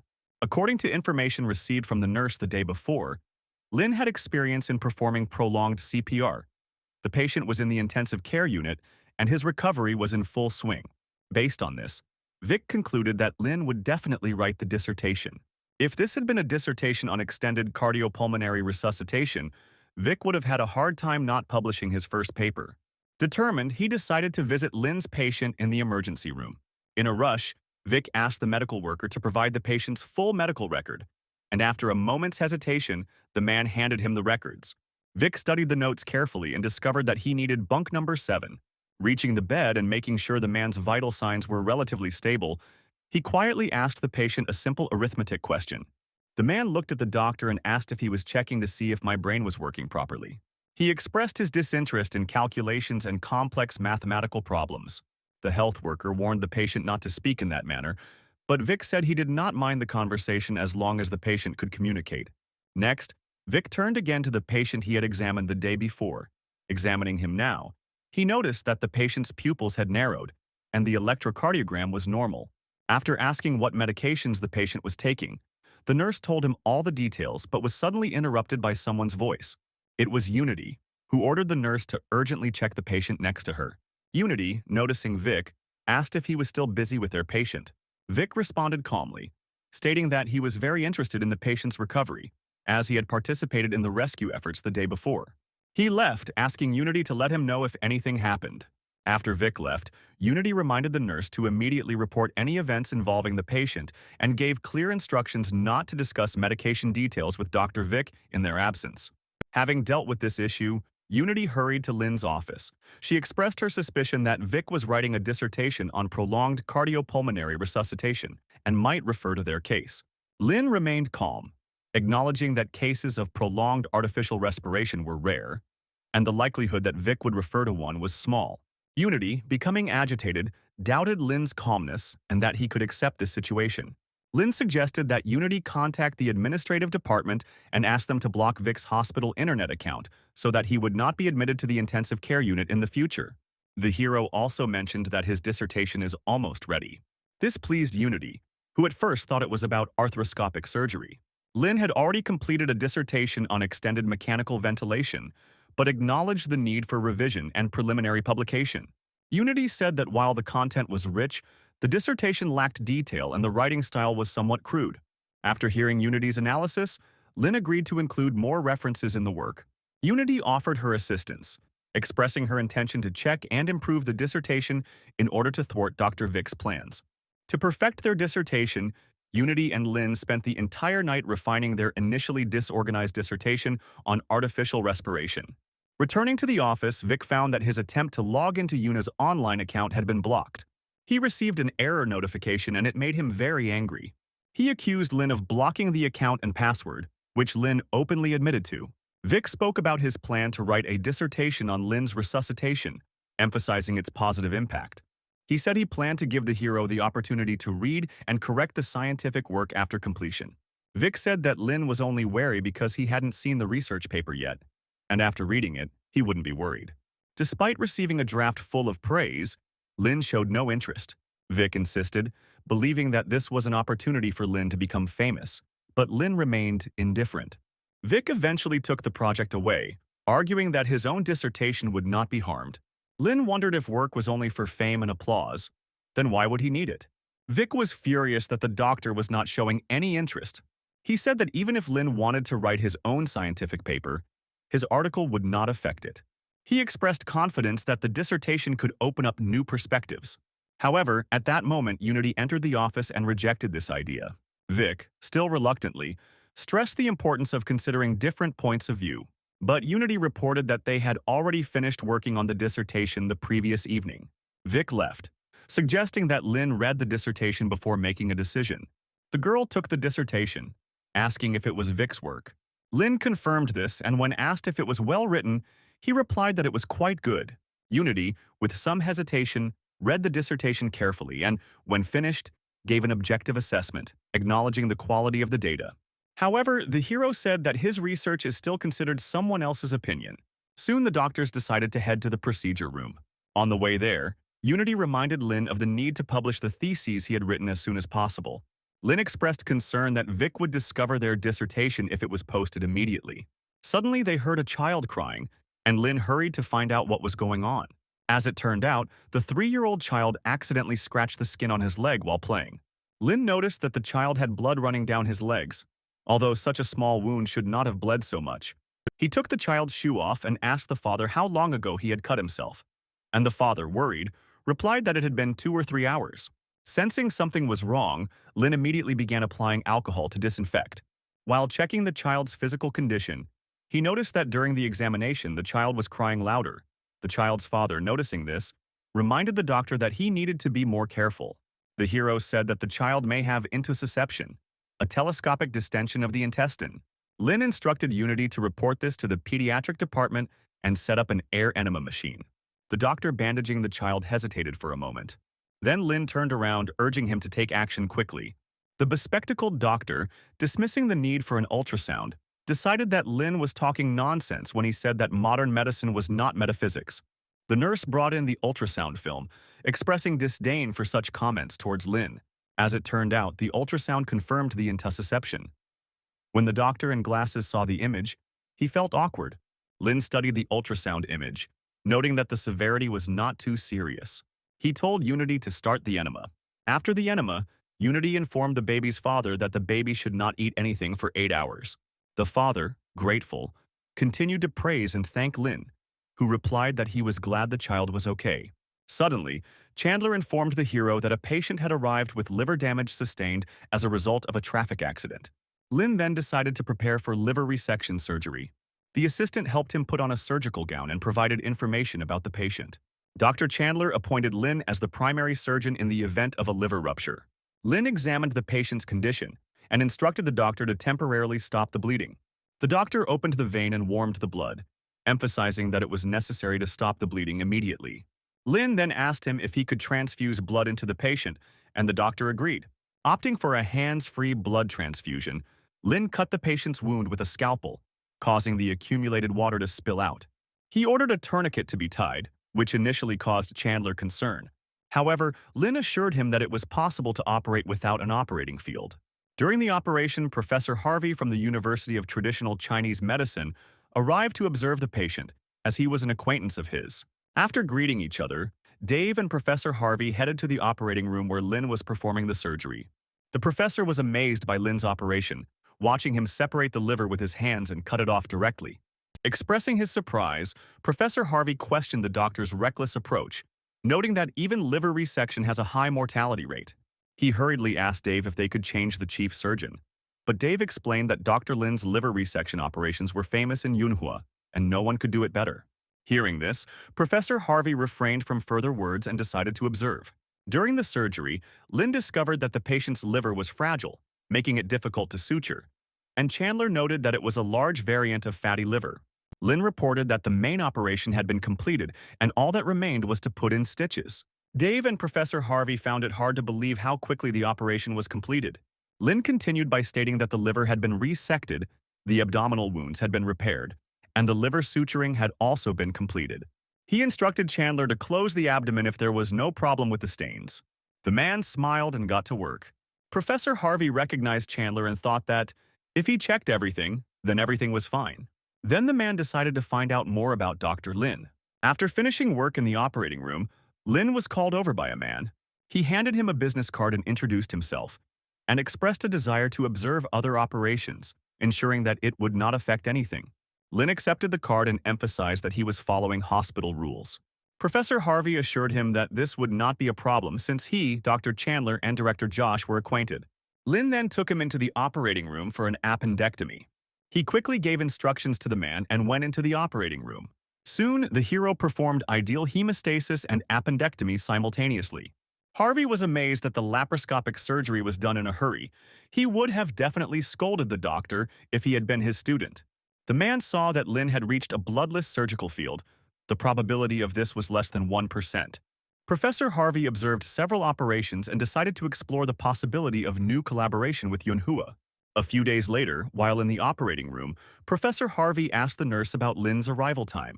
The patient, transferred from the university hospital with intrahepatic bile duct stones, was in stable condition and suitable for surgery. Olivia informed the professor that Lin would arrive after the operation was completed. Soon the hero entered the operating room. He reviewed the prepared MRI results and determined that the patient had a typical case of biliary stricture with degeneration in both the left and right lobes. A decision was made to perform external resection of the left lobe. Professor Harvey expressed regret, saying that the patient had been using traditional Chinese medicine intermittently and only used painkillers while at work, and Lin, hearing this, reassured the man. The professor took a scalpel, began an incision, and effectively drained a significant amount of accumulated fluid from the abdominal cavity. Although the operation was not bloodless, Lin's speed was commendable. However, he suddenly slowed down, causing Professor Huang to inquire about the situation. Lin paused and announced a successful resection of the left outer lobe, emphasizing the need to remove the lesion and attempt to clear all stones. Professor Harvey, initially cautious, was shocked by Lin's statement. If the gallstones are completely removed from the gallbladder, it can significantly reduce infection and recurrence of symptoms. Lin explained his plan to check for any remaining stones and remove them if there were any. Although the hero had not mastered cholangioscopy, he expressed confidence, noting the similarity with conventional arthroscopy, and he accelerated his hand movements, adapting to the process of removing stones. The professor, unaware of Lin's sudden competence, was amazed when he quickly completed the operation. This guy had only tried this procedure a few times and already acted like it was his. Expressing his surprise, Professor Huang concluded that the decision to collaborate with Lin was correct. He called him a star in the field of liver surgery. The hero asked to send the patient to the intensive care unit and to report on his condition from time to time. Harvey watched the guy go and thought again that he had made the right choice in following him. It would be a great idea to collaborate with Lin in the future. As Lin was about to leave, Professor Huang chased after him, offering to have dinner together that evening. He wanted to express his gratitude for the previous operation to his friend, but admitted that the chaotic circumstances of the time did not allow him to do so. Lin instinctively asked if this was a banquet, to which Professor Harvey nodded meaningfully. Hearing this, Lin sighed and expressed his disapproval of such banquets. Professor Harvey, in a state of mild panic, waved his hands and said that Lin could invite 2 other doctors. Lin suggested the idea of organizing a consultation instead of a banquet, which greatly surprised Professor Harvey. Professor Harvey was a little surprised when he heard this. The nurse explained that Lin's idea was to skip the banquet and have a consultation. Then, the professor understood the meaning and agreed to organize a consultation on a difficult case. When Lin was about to leave, his parents called him. They spoke enthusiastically about meeting an interesting girl on the way home. Lin felt uneasy, suspecting that this might be a religious organization. To clear the situation up, he decided to go home immediately. At the door of the Nizhnaya Kanavka clinic, Lena met his mother. She took him by the arm and led him inside. Then the hero felt something was wrong. Tanya said that the girl wanted to take her and Robert on a business class plane. The hero thought that this was a strange dating scheme. Suddenly, he received a message from Valerie on his phone. and Lin finally realized what was going on. He wondered if his mother really liked choosing girls like that. Meanwhile, Valerie was very happy that she was able to communicate with Lin. In her head, she was already practically married to him. However, she understood that it was better not to indulge in dreams but to work more. A few days later, Professor Harvey called Lin to review the patient's medical records. Lin, thinking that this was a common thing, became impatient. Professor Harvey, without giving much explanation, insisted that the patient was unusual. Soon they arrived at the right place. The patient's family asked not to take photographs in the room. As it turned out, the patient was a former provincial leader. He had suffered from liver problems for a long time and had always controlled them with medication. Now he is considering the possibility of surgical intervention. Lin wondered if this was the same consultation session he had talked about last time. The hero said that it would be better to conduct a consultation, since, based on the man's words, the patient should contact several doctors at the same time. They soon arrived at the patient's room, and the guard leading them reminded them of their arrival. Entering the room, Lin observed the patient, the former leader of Changxi province, Marcus, mentally preparing himself for a possible abdominal surgery. The master's daughter, Mona, suggested that her father be treated like any other patient. However, Marcus's son, Nate, has 3 conditions for Lin. Although Lin didn't pay much attention to it, he nodded in agreement. The first requirement is confidentiality. The second is advance notice of medications and no private tests. And the third is to be open about any requests without taking advantage of Marcus's family. In response, Lin assured Nate that he could fulfill these conditions. Nate said that if the man healed Marcus and kept his promise, he would receive benefits. The hero said that he needed the patient's medical record. Nate, finding Lin interesting, quickly ordered the guard to bring her. Taking the medical record in his hands, Lin activated 3 skills at once. He diagnosed Mr. Marcus with a very serious disease, gallstones in the liver. The man's son was not surprised by the diagnosis, but he was more concerned about the treatment. Lin confidently assured him that he could cure him and suggested what he considered to be the best solution at the moment. Nate decided to turn to his father. He immediately agreed to the proposed treatment. When he turned to Professor Harvey for confirmation, he was reassured by the complimentary reports of Dr. Lin's skill in liver resection, and repeated that he would fulfill all the doctor's wishes if he cured his father. In response, Lin asked for a special intensive care unit or, if that was not possible, 100 cadavers. The unexpected request stunned all 4 present. Nate said that no one gives corpses to other people. It would be impossible. Lin then added a request for additional beds at the Manhua Emergency Center. Professor Harvey explained the logistical challenges associated with such requests, highlighting the need to increase staffing levels. The master's daughter, Mona, was taken aback and suggested that Lin make a personal request. He explained that the requests in question were indeed personal in nature. The woman was speechless, not knowing what to answer. Then Marcus said that this was truly an exceptional case and that we would rely on Dr. Lin in the future. However, Marcus preferred to have the operation performed at the Wuxi City People's Hospital number. First, he was well acquainted with the institution, and if any problems arose, it would be more convenient to discuss them with Lin. Lena had no particular preference regarding where the surgery would be performed, but she insisted on inspecting the operating room and equipment at another hospital before the procedure.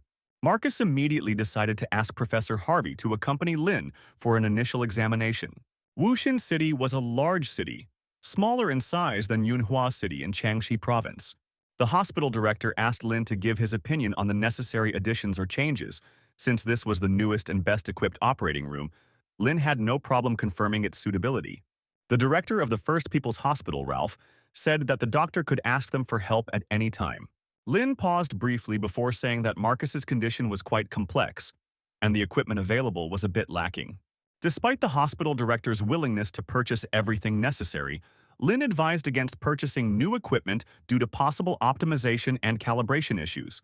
While recognizing the limitations of the new equipment, the hospital director understood the urgency of Marcus's condition. Lin then suggested using the same equipment as Yunhua. Although Ralph did not understand this decision, he still agreed to purchase identical equipment.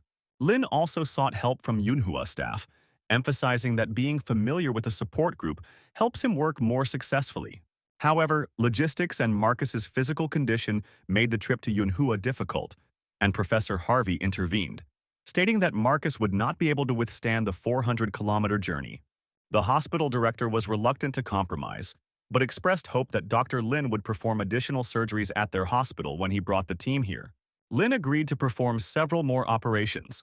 He also expressed concern about Marcus's weight and hoped that losing weight would help the procedure go more smoothly. Professor Harvey, acknowledging that it was difficult for an elderly man to lose weight, promised to give Marcus some serious advice. Once at the hospital, Lin's team performed continuous segregation and compiled liver function reports.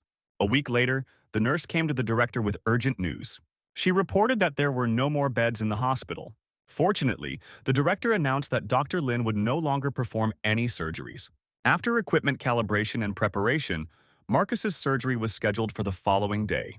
Early the next morning, Dr. Lin looked at Marcus and asked if his message about losing weight had gotten through.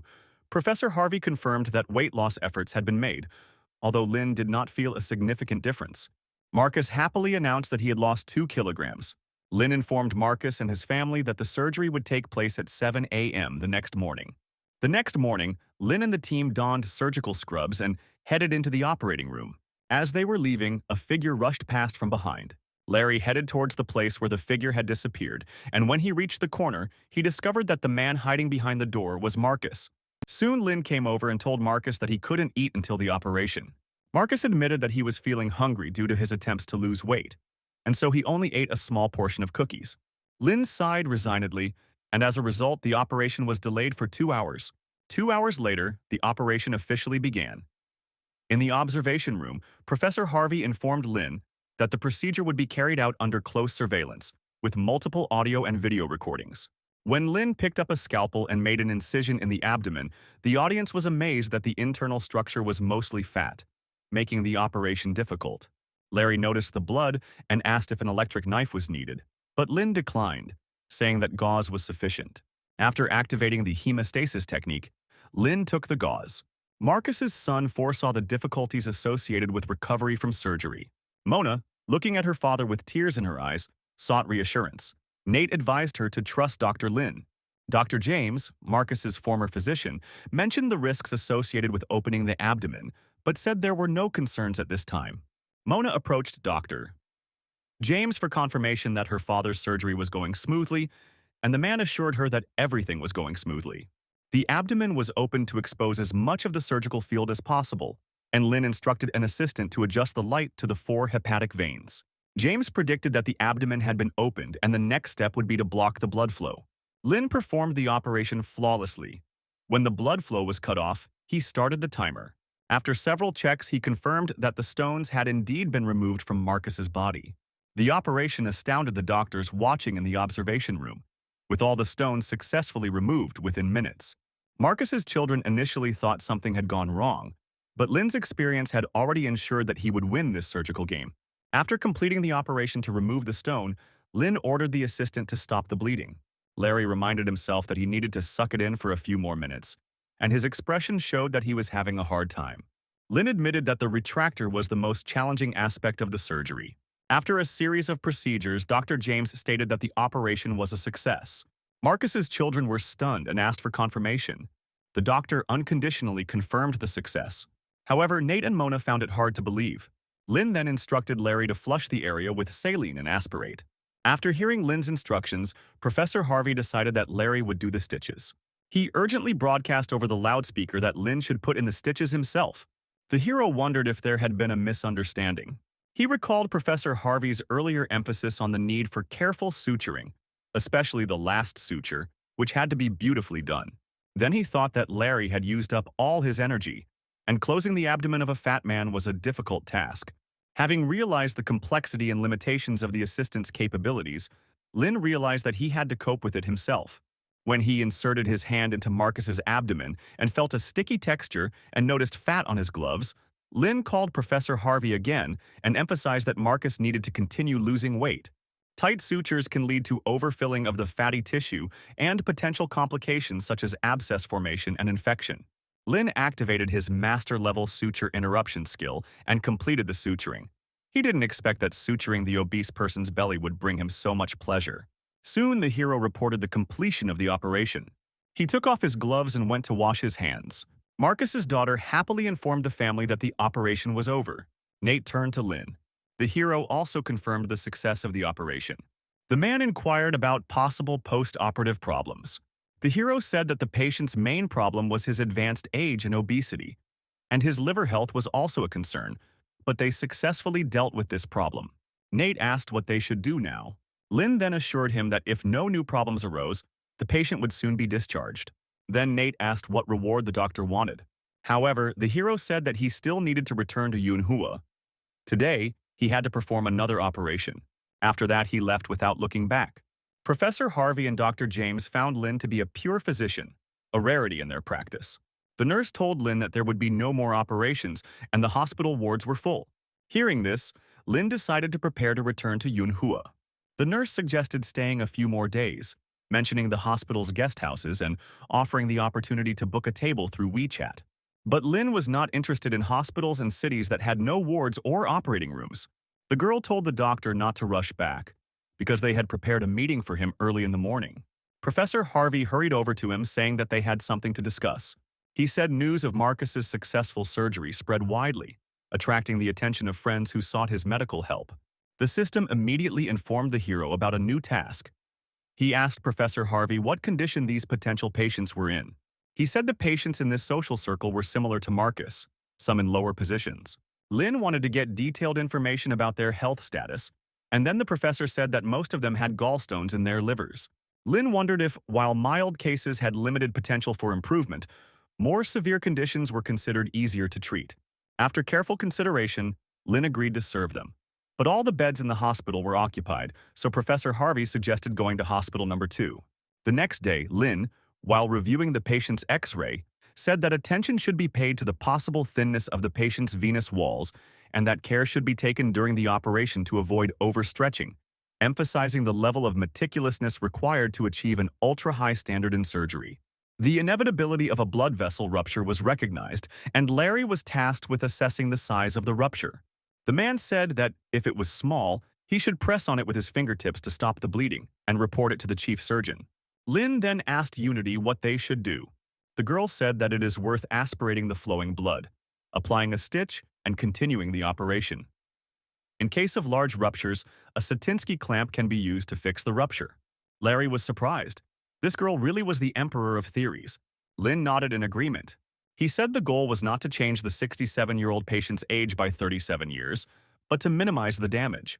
They must allow him to lead a life comparable to that of other healthy people. When everything was ready, Lin believed that the operation had been carried out at an extremely high level. The system sent him a notification that one stage of the task had been completed, confirming Lin's prediction. He informed Professor Harvey that his friends should make appointments promptly. The faster his team can get it done, the better. Contrary to Lin's expectations, the number of seriously ill friends in Vaughn was insignificant. In the subsequent period, Professor Harvey helped establish contact with another 24 seriously ill patients.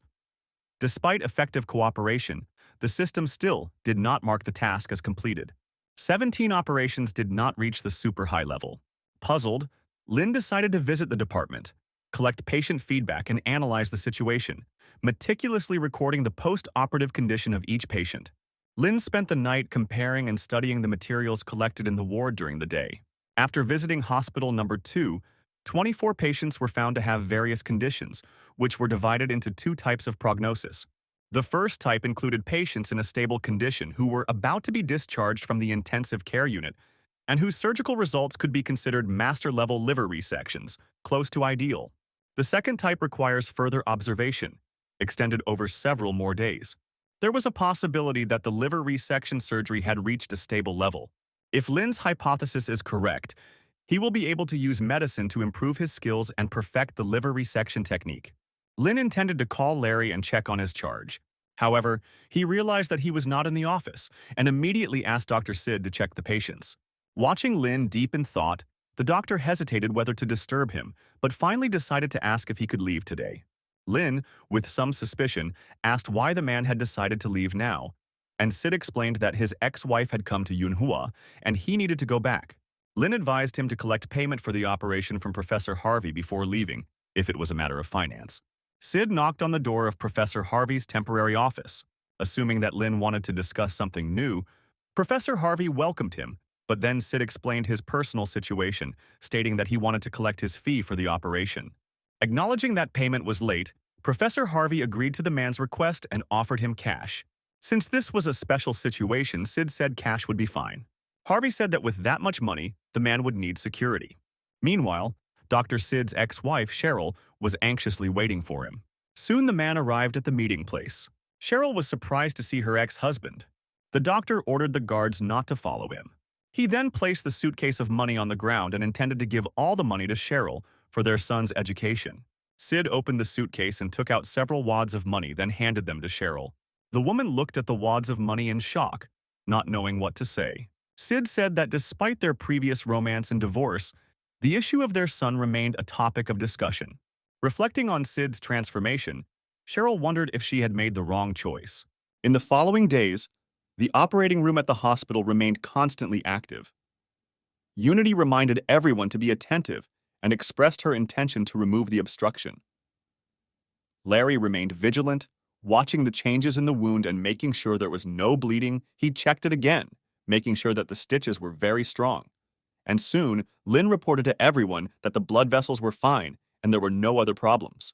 After several days of analysis, Lynn discovered that the ultra-high operation rate was due to the complexity of the system and was rewarded with a mid-level treasure chest. Without waiting for the system to respond, Lynn quickly opened it, finding a set of lymph node scanning techniques. These skills meant that he had the basic requirements to perform liver cancer surgery. Lynn said goodbye to Professor Harvey, noting that all the patients in the hospital had been cured and they should return to MANHUA to continue operations. Larry and Unity also thought it was time to go back, since the level of resuscitation at Hospital Number 2 was not very good. When the hero returned to MANHUA, the hospital director Josh asked if he had returned early.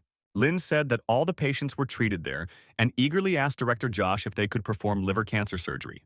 The emergency center sometimes admitted patients with liver ruptures, but after treatment they were transferred to the hepatobiliary department, which disappointed Lynn, and then Josh suggested that he go to study in the hepatobiliary department.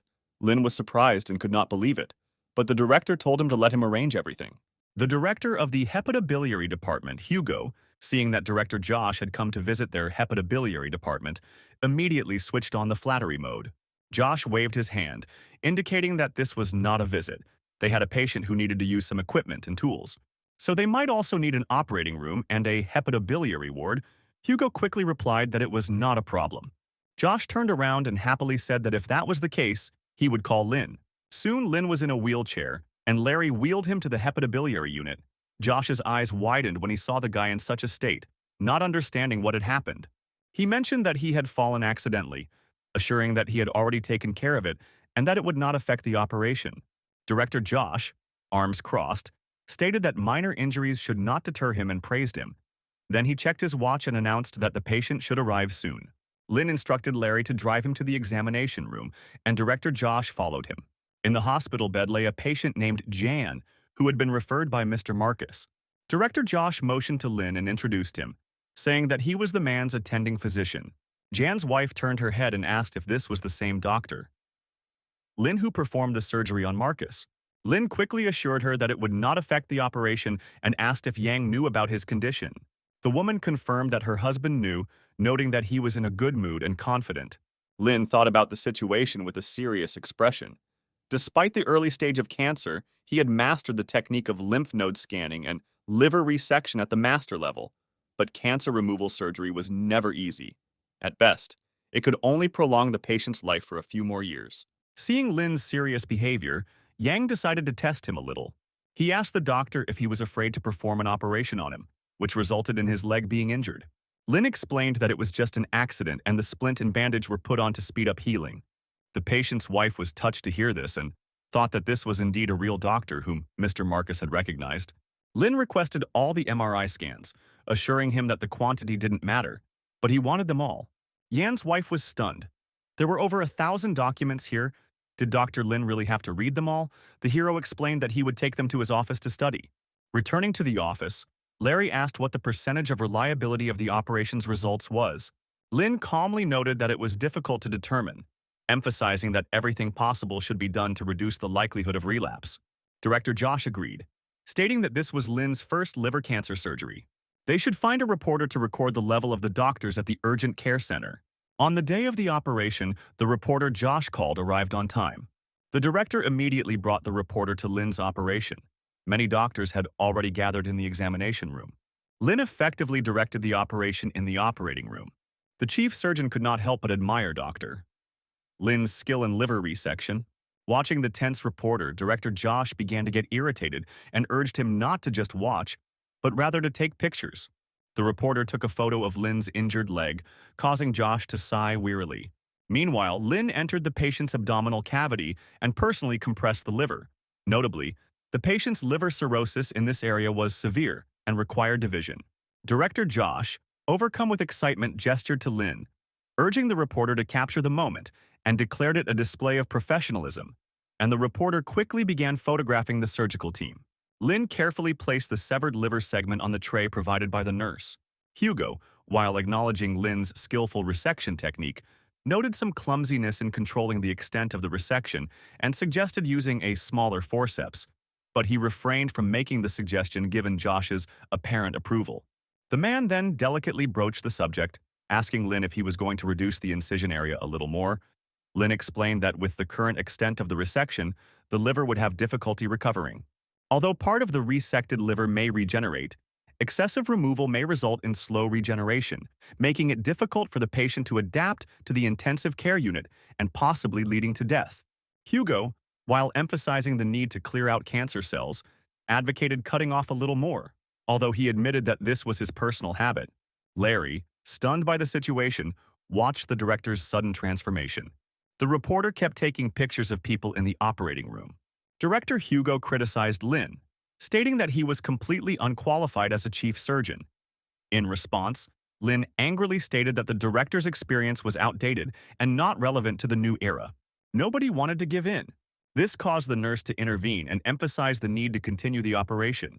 Director Hugo and Lin Jiang turned away from each other, admitting that the operation could not continue in the current stalemate, and they both emphasized the dangers of reckless surgery, equating it to murder.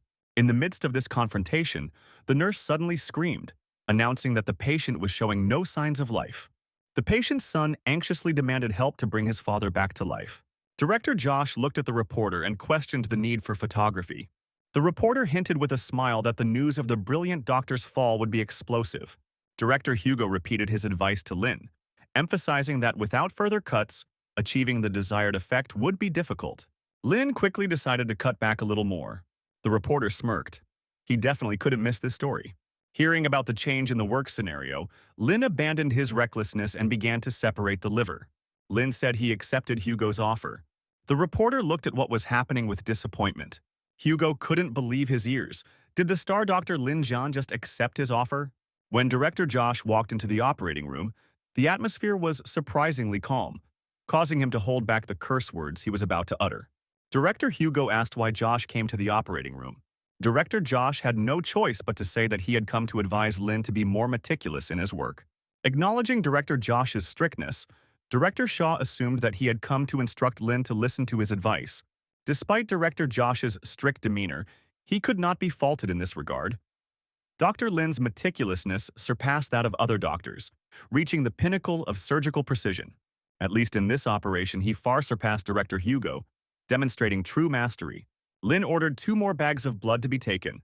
Hugo asked if this would be enough, and Lin explained that with extreme liver ruptures, controlling blood flow was very difficult, emphasizing the need for timely replenishment. Having completed the liver removal, Lin prepared to change his gloves for the next step. Larry handed Lin an electric knife and he began to clean out the lymph nodes. The hero's movements resembled the work of an experienced farmer in the fields, but Lin maintained a serious expression on his face. As the reporter watched the proceedings, he wondered whether the operation was going smoothly. Director Josh, leaving the operating room, assured the reporter that everything went very well, but the reporter asked why Dr. Lin did not look happy. Josh expressed uncertainty, wondering if Lin's thoughts extended beyond the operation. Lin was hoping for a successful abdominal suturing operation, but the patient's future remained unclear. Despite the smooth progress, Lin's face remained serious as he prepared for the final surgery, the removal of lymph nodes and stitches to his abdomen. Director Josh, urging the reporter to take quick pictures, emphasized that one should never doubt the doctor. The reporter nodded in agreement and began filming.